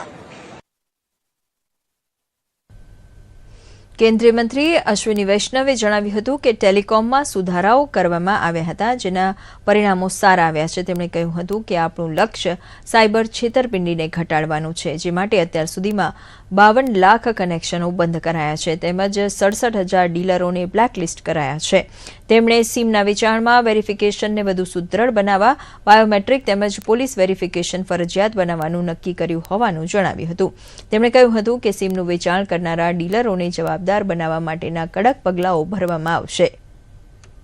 देश में जो करीब करीब 90 crore internet users हैं, digital की दुनिया से जुड़े डिजिटल इंडिया के बेनिफिशियरीज हैं, उन सब के प्रोटेक्शन के लिए स्ट्रॉन्गेस्ट पॉसिबल मेजर लेने चाहिए. पुलिस वेरिफिकेशन मैंडेटरी कर रहे हैं, जो भी डीलर बनेगा उसका वेरिफिकेशन, बायोमेट्रिक वेरिफिकेशन और पुलिस वेरिफिकेशन मैंडेटरी कर रहे हैं. उन सभी पॉइंट ऑफ सेल के जो डीलर्स हैं उनका रजिस्ट्रेशन कंपलसरी कर रहे हैं. इससे रजिस्ट्रेशन और वेरिफिकेशन से जिसने भी फ्रॉडुलेंटली सिम बेचा या फ्रॉडुलेंट डॉक्यूमेंट के बेसिस पे सिम बेचा, उस व्यक्ति को अकाउंटेबल किया जा सकेगा इस प्रोसेस में.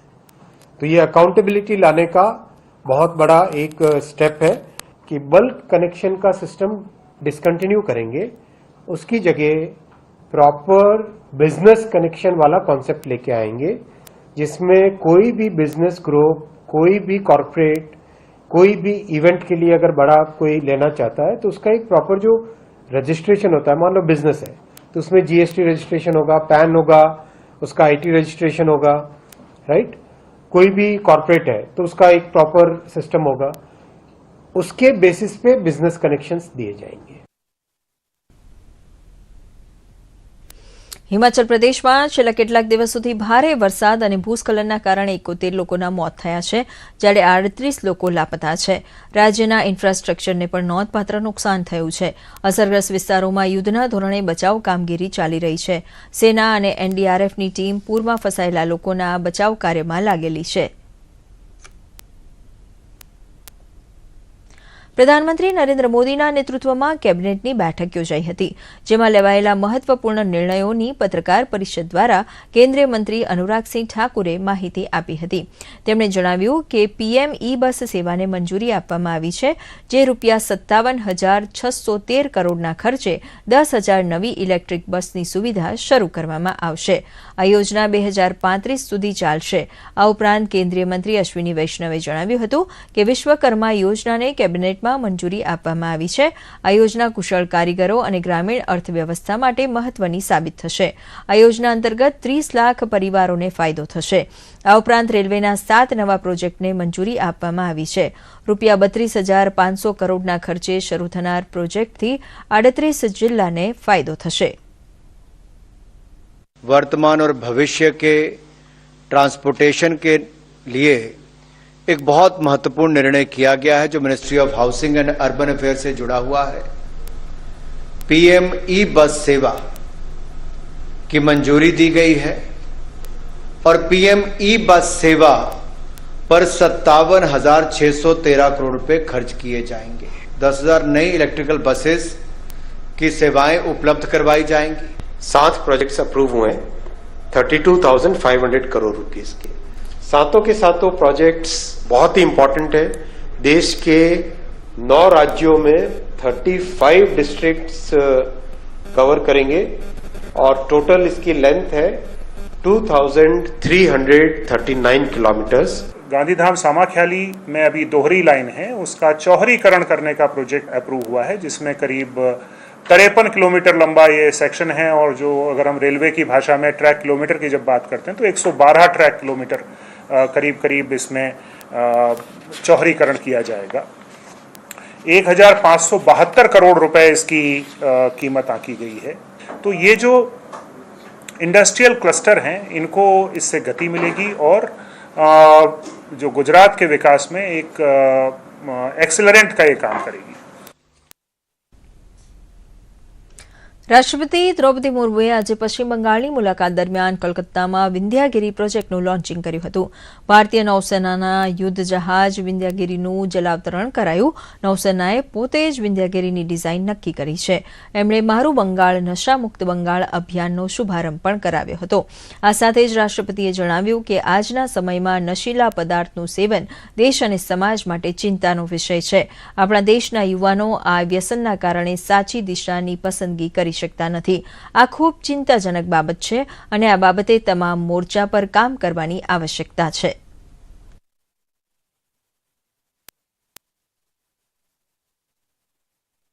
I congratulate the Indian Navy and everyone involved in the design and construction of this ship. I am told that Garden Ridge shipbuilders and engineers have constructed and delivered more than 100 warships, including frigates like Vindhyagiri. Your skill and tireless efforts have brought us to this milestone. I appreciate the entire team at GRSC for its achievement. Project 17A of this, which Vindhyagiri is a part, reflects our commitment to self-reliance and technological advancement. This project demonstrates indigenous innovation for developing state-of-the-art technology.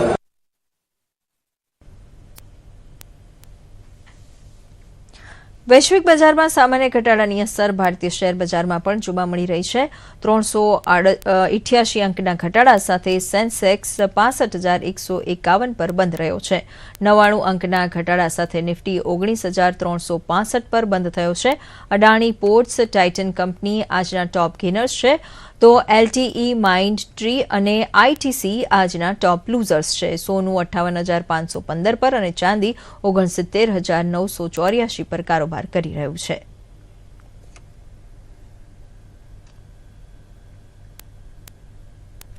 Bharatiya Janata party દ્વારા મધ્યપ્રદેશ અને છત્તીસગઢમાં યોજાનારા વિધાનસભાની ચૂંટણી માટે ઉમેદવારોની યાદી જાહેર કરાઈ છે.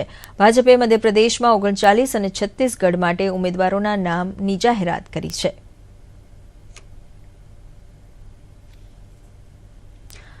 સરકારે રાજ્યભરમાં પીએમજેવાય હેઠળ ડાયાલિસિસના ચાર્જમાં ઘટાડો કરતા નેફ્રોલોજી ડોક્ટરો હડતાળ પર છે. ત્યારે ધોરાજી સિવિલ હોસ્પિટલમાં ડાયાલિસિસ સેન્ટર 24 કલાક કાર્યરત કરી દેવાયું છે. ધોરાજી સિવિલ હોસ્પિટલમાં નિઃશુલ્ક ડાયાલિસિસ કરવામાં આવે છે. આ વ્યવસ્થાના પગલે ધોરાજી તેમજ આજુબાજુના ગામના ડાયાલિસિસ કરાવતા દર્દીઓને રાહત મળી છે.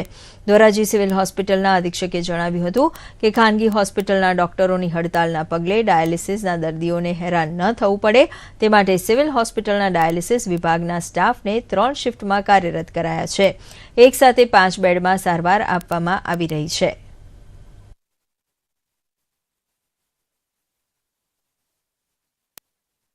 દર્દીઓને હાલાકી ન પડે તે માટે થઈ અમારી હોસ્પિટલમાં જે રાષ્ટ્રીય ડાયાલિસિસ કાર્યક્રમ અંતર્ગત 5 બેડનું ડાયાલિસિસ યુનિટ આવેલું છે. તેમાં સમગ્ર સ્ટાફને સ્ટેન્ડ બાય રાખી અને ડાયાલિસિસના તમામ દર્દીઓને લાભ આપેલ છે. અહીંયા ડાયાલિસિસ ચાલુ છે તે દર્દીઓ માટે આશીર્વાદરૂપ છે અને અહીંયા સર્વિસ પણ સારી છે, સ્ટાફ પણ સારો છે અને અહીંયા ફૂલ નાસ્તો આપે અને બપોરે જમવાનું આપે છે ફ્રી ઓફ કોસ્ટમાં, કોઈ ચાર્જ નથી કોઈ પણ વસ્તુનો. ભરૂચમાં જૂની મામલતદાર કચેરી સામે આવેલ જર્જરિત ઇમારતની કેટલાક ભાગ ધરાશાયી થતા એક વ્યક્તિનું મૃત્યુ થયું છે. નર્મદા એપાર્ટમેન્ટના બ્લોક નંબર 18નો કેટલોક ભાગ મોડી રાત્રે ધરાશાયી થયો છે, જેમાં દટાતા એક વ્યક્તિ ઇજાગ્રસ્ત થયો છે. આ એપાર્ટમેન્ટને વારંવાર નોટિસ અપાઈ હોવા છતાં ઇમારત ખાલી ન કરતા પંકજ જશવંત ચૌહાણનું મૃત્યુ થયું છે. મોડી રાત્રે નગરપાલિકાની ફાયરની ટીમ દ્વારા અન્ય લોકોને બચાવી લેવામાં આવ્યા હતા.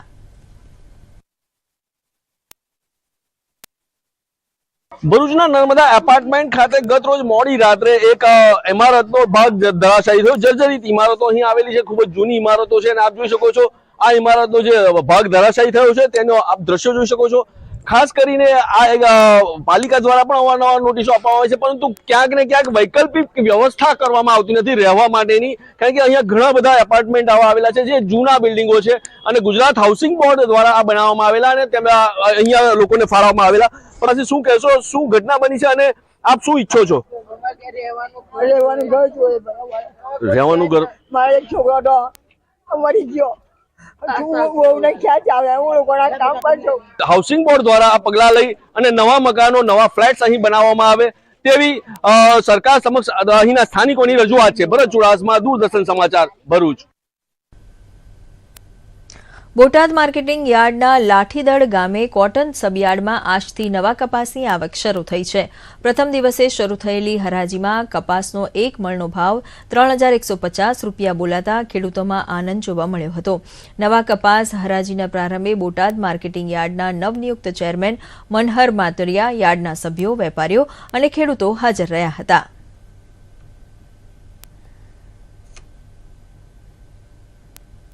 મોરબી જિલ્લાના 15 ગામોને કચરાના કલેક્શન માટે ટ્રેક્ટર ટ્રોલીની ફાળવણી કરાઈ છે. મોરબી, ટંકારા, હળવદ, માળિયા અને વાંકાનેર તાલુકાના ગામોને સ્વચ્છ રાખવા તેમજ ડોર ટુ ડોર કચરો એકત્રિત કરી તેને ડસ્ટિંગ સ્ટેશને લઈ જઈને યોગ્ય નિકાલ કરી શકાય તે હેતુથી 15 ગ્રામ પંચાયતોને એક ટ્રેક્ટર અને ટ્રોલીની ફાળવણી કરાઈ છે. 67,50,000ના ખર્ચે ફાળવાયેલા ટ્રેક્ટર ટ્રોલીનું જિલ્લા પંચાયત પ્રમુખ ચંદુભાઈ શિહોરા સહિત ઉપસ્થિત મહાનુભાવોના હસ્તે લોકાર્પણ કરાયું હતું.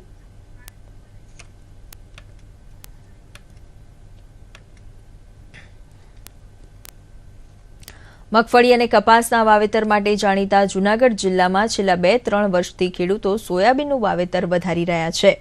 છેલ્લા 3 વર્ષથી જૂનાગઢ જિલ્લામાં ભારે વરસાદ રહ્યો છે, જેથી વધુ વરસાદના પગલે ખેડૂતોને મગફળીની વાવણીમાં નુકસાની ભોગવવી પડી છે, જેથી ખેડૂતો મગફળીની અવેજીમાં સોયાબીનના વાવેતર તરફ આગળ વધી રહ્યા છે.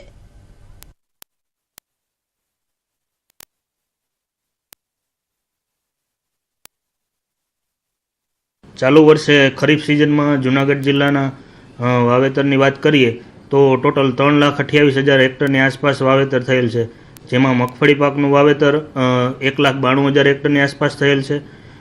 સોયાબીન પાકનું વાવેતર 66,000 હેક્ટરની આસપાસ થયેલ છે. કપાસનું વાવેતર 54,000 હેક્ટરની આસપાસ થયેલ છે. આમ અને બીજા પાકો મળી અને કુલ વાવેતર 3,28,000 હેક્ટરની આસપાસ થયેલ છે.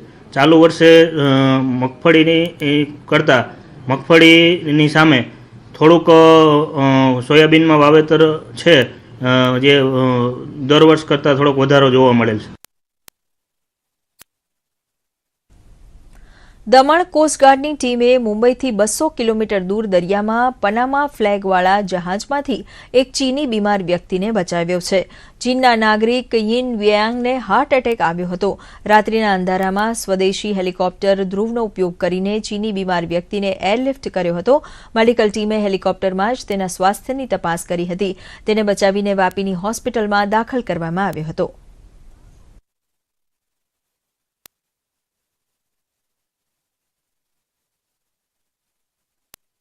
चौबीस वर्षीय चाइनीज मूल के कार्मिक थे जिनको हाई ब्लड प्रेशर के साथ कार्डियक प्रॉब्लम्स की सिम्टम्स दिख रहे थे. उन्होंने मदद मांगी थी. दरिया में 200 किलोमीटर अंदर जाके रिकॉर्ड टाइम के अंदर मेडिकल इवैक्यूएशन सक्सेसफुली किया गया. मेडिकल टीम हेलीकॉप्टर के अंदर थी.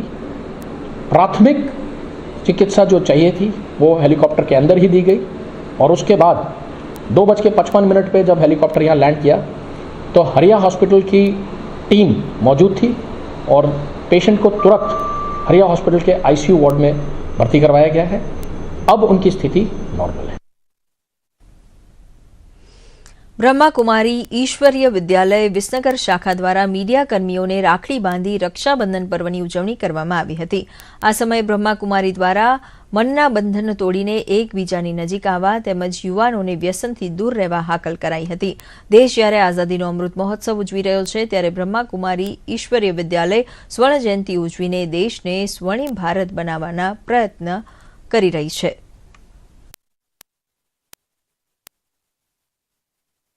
આપણે અનેક બંધનોમાં જે બંધાયેલા છીએ પણ આજના દિવસે આ પરમાત્માના યાદ સ્વરૂપની સુંદર રાખડી બાંધી અને આ રાખડી આ એક બંધન છે પરંતુ ઈશ્વરીય બંધન છે કે જે આપણને અનેક બંધનોમાંથી જે આગળ વાત કરીએ પ્રમાણે વિકારો વ્યસનોના કુટેવોના બુરી આદતોના આ બધા બંધનોમાંથી આ ઈશ્વરીય બંધન એ આપણને મુક્ત કરે છે.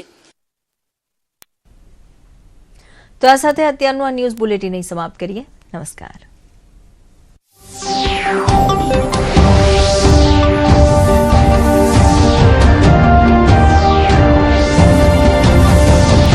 Ending the global TB epidemic by 2030.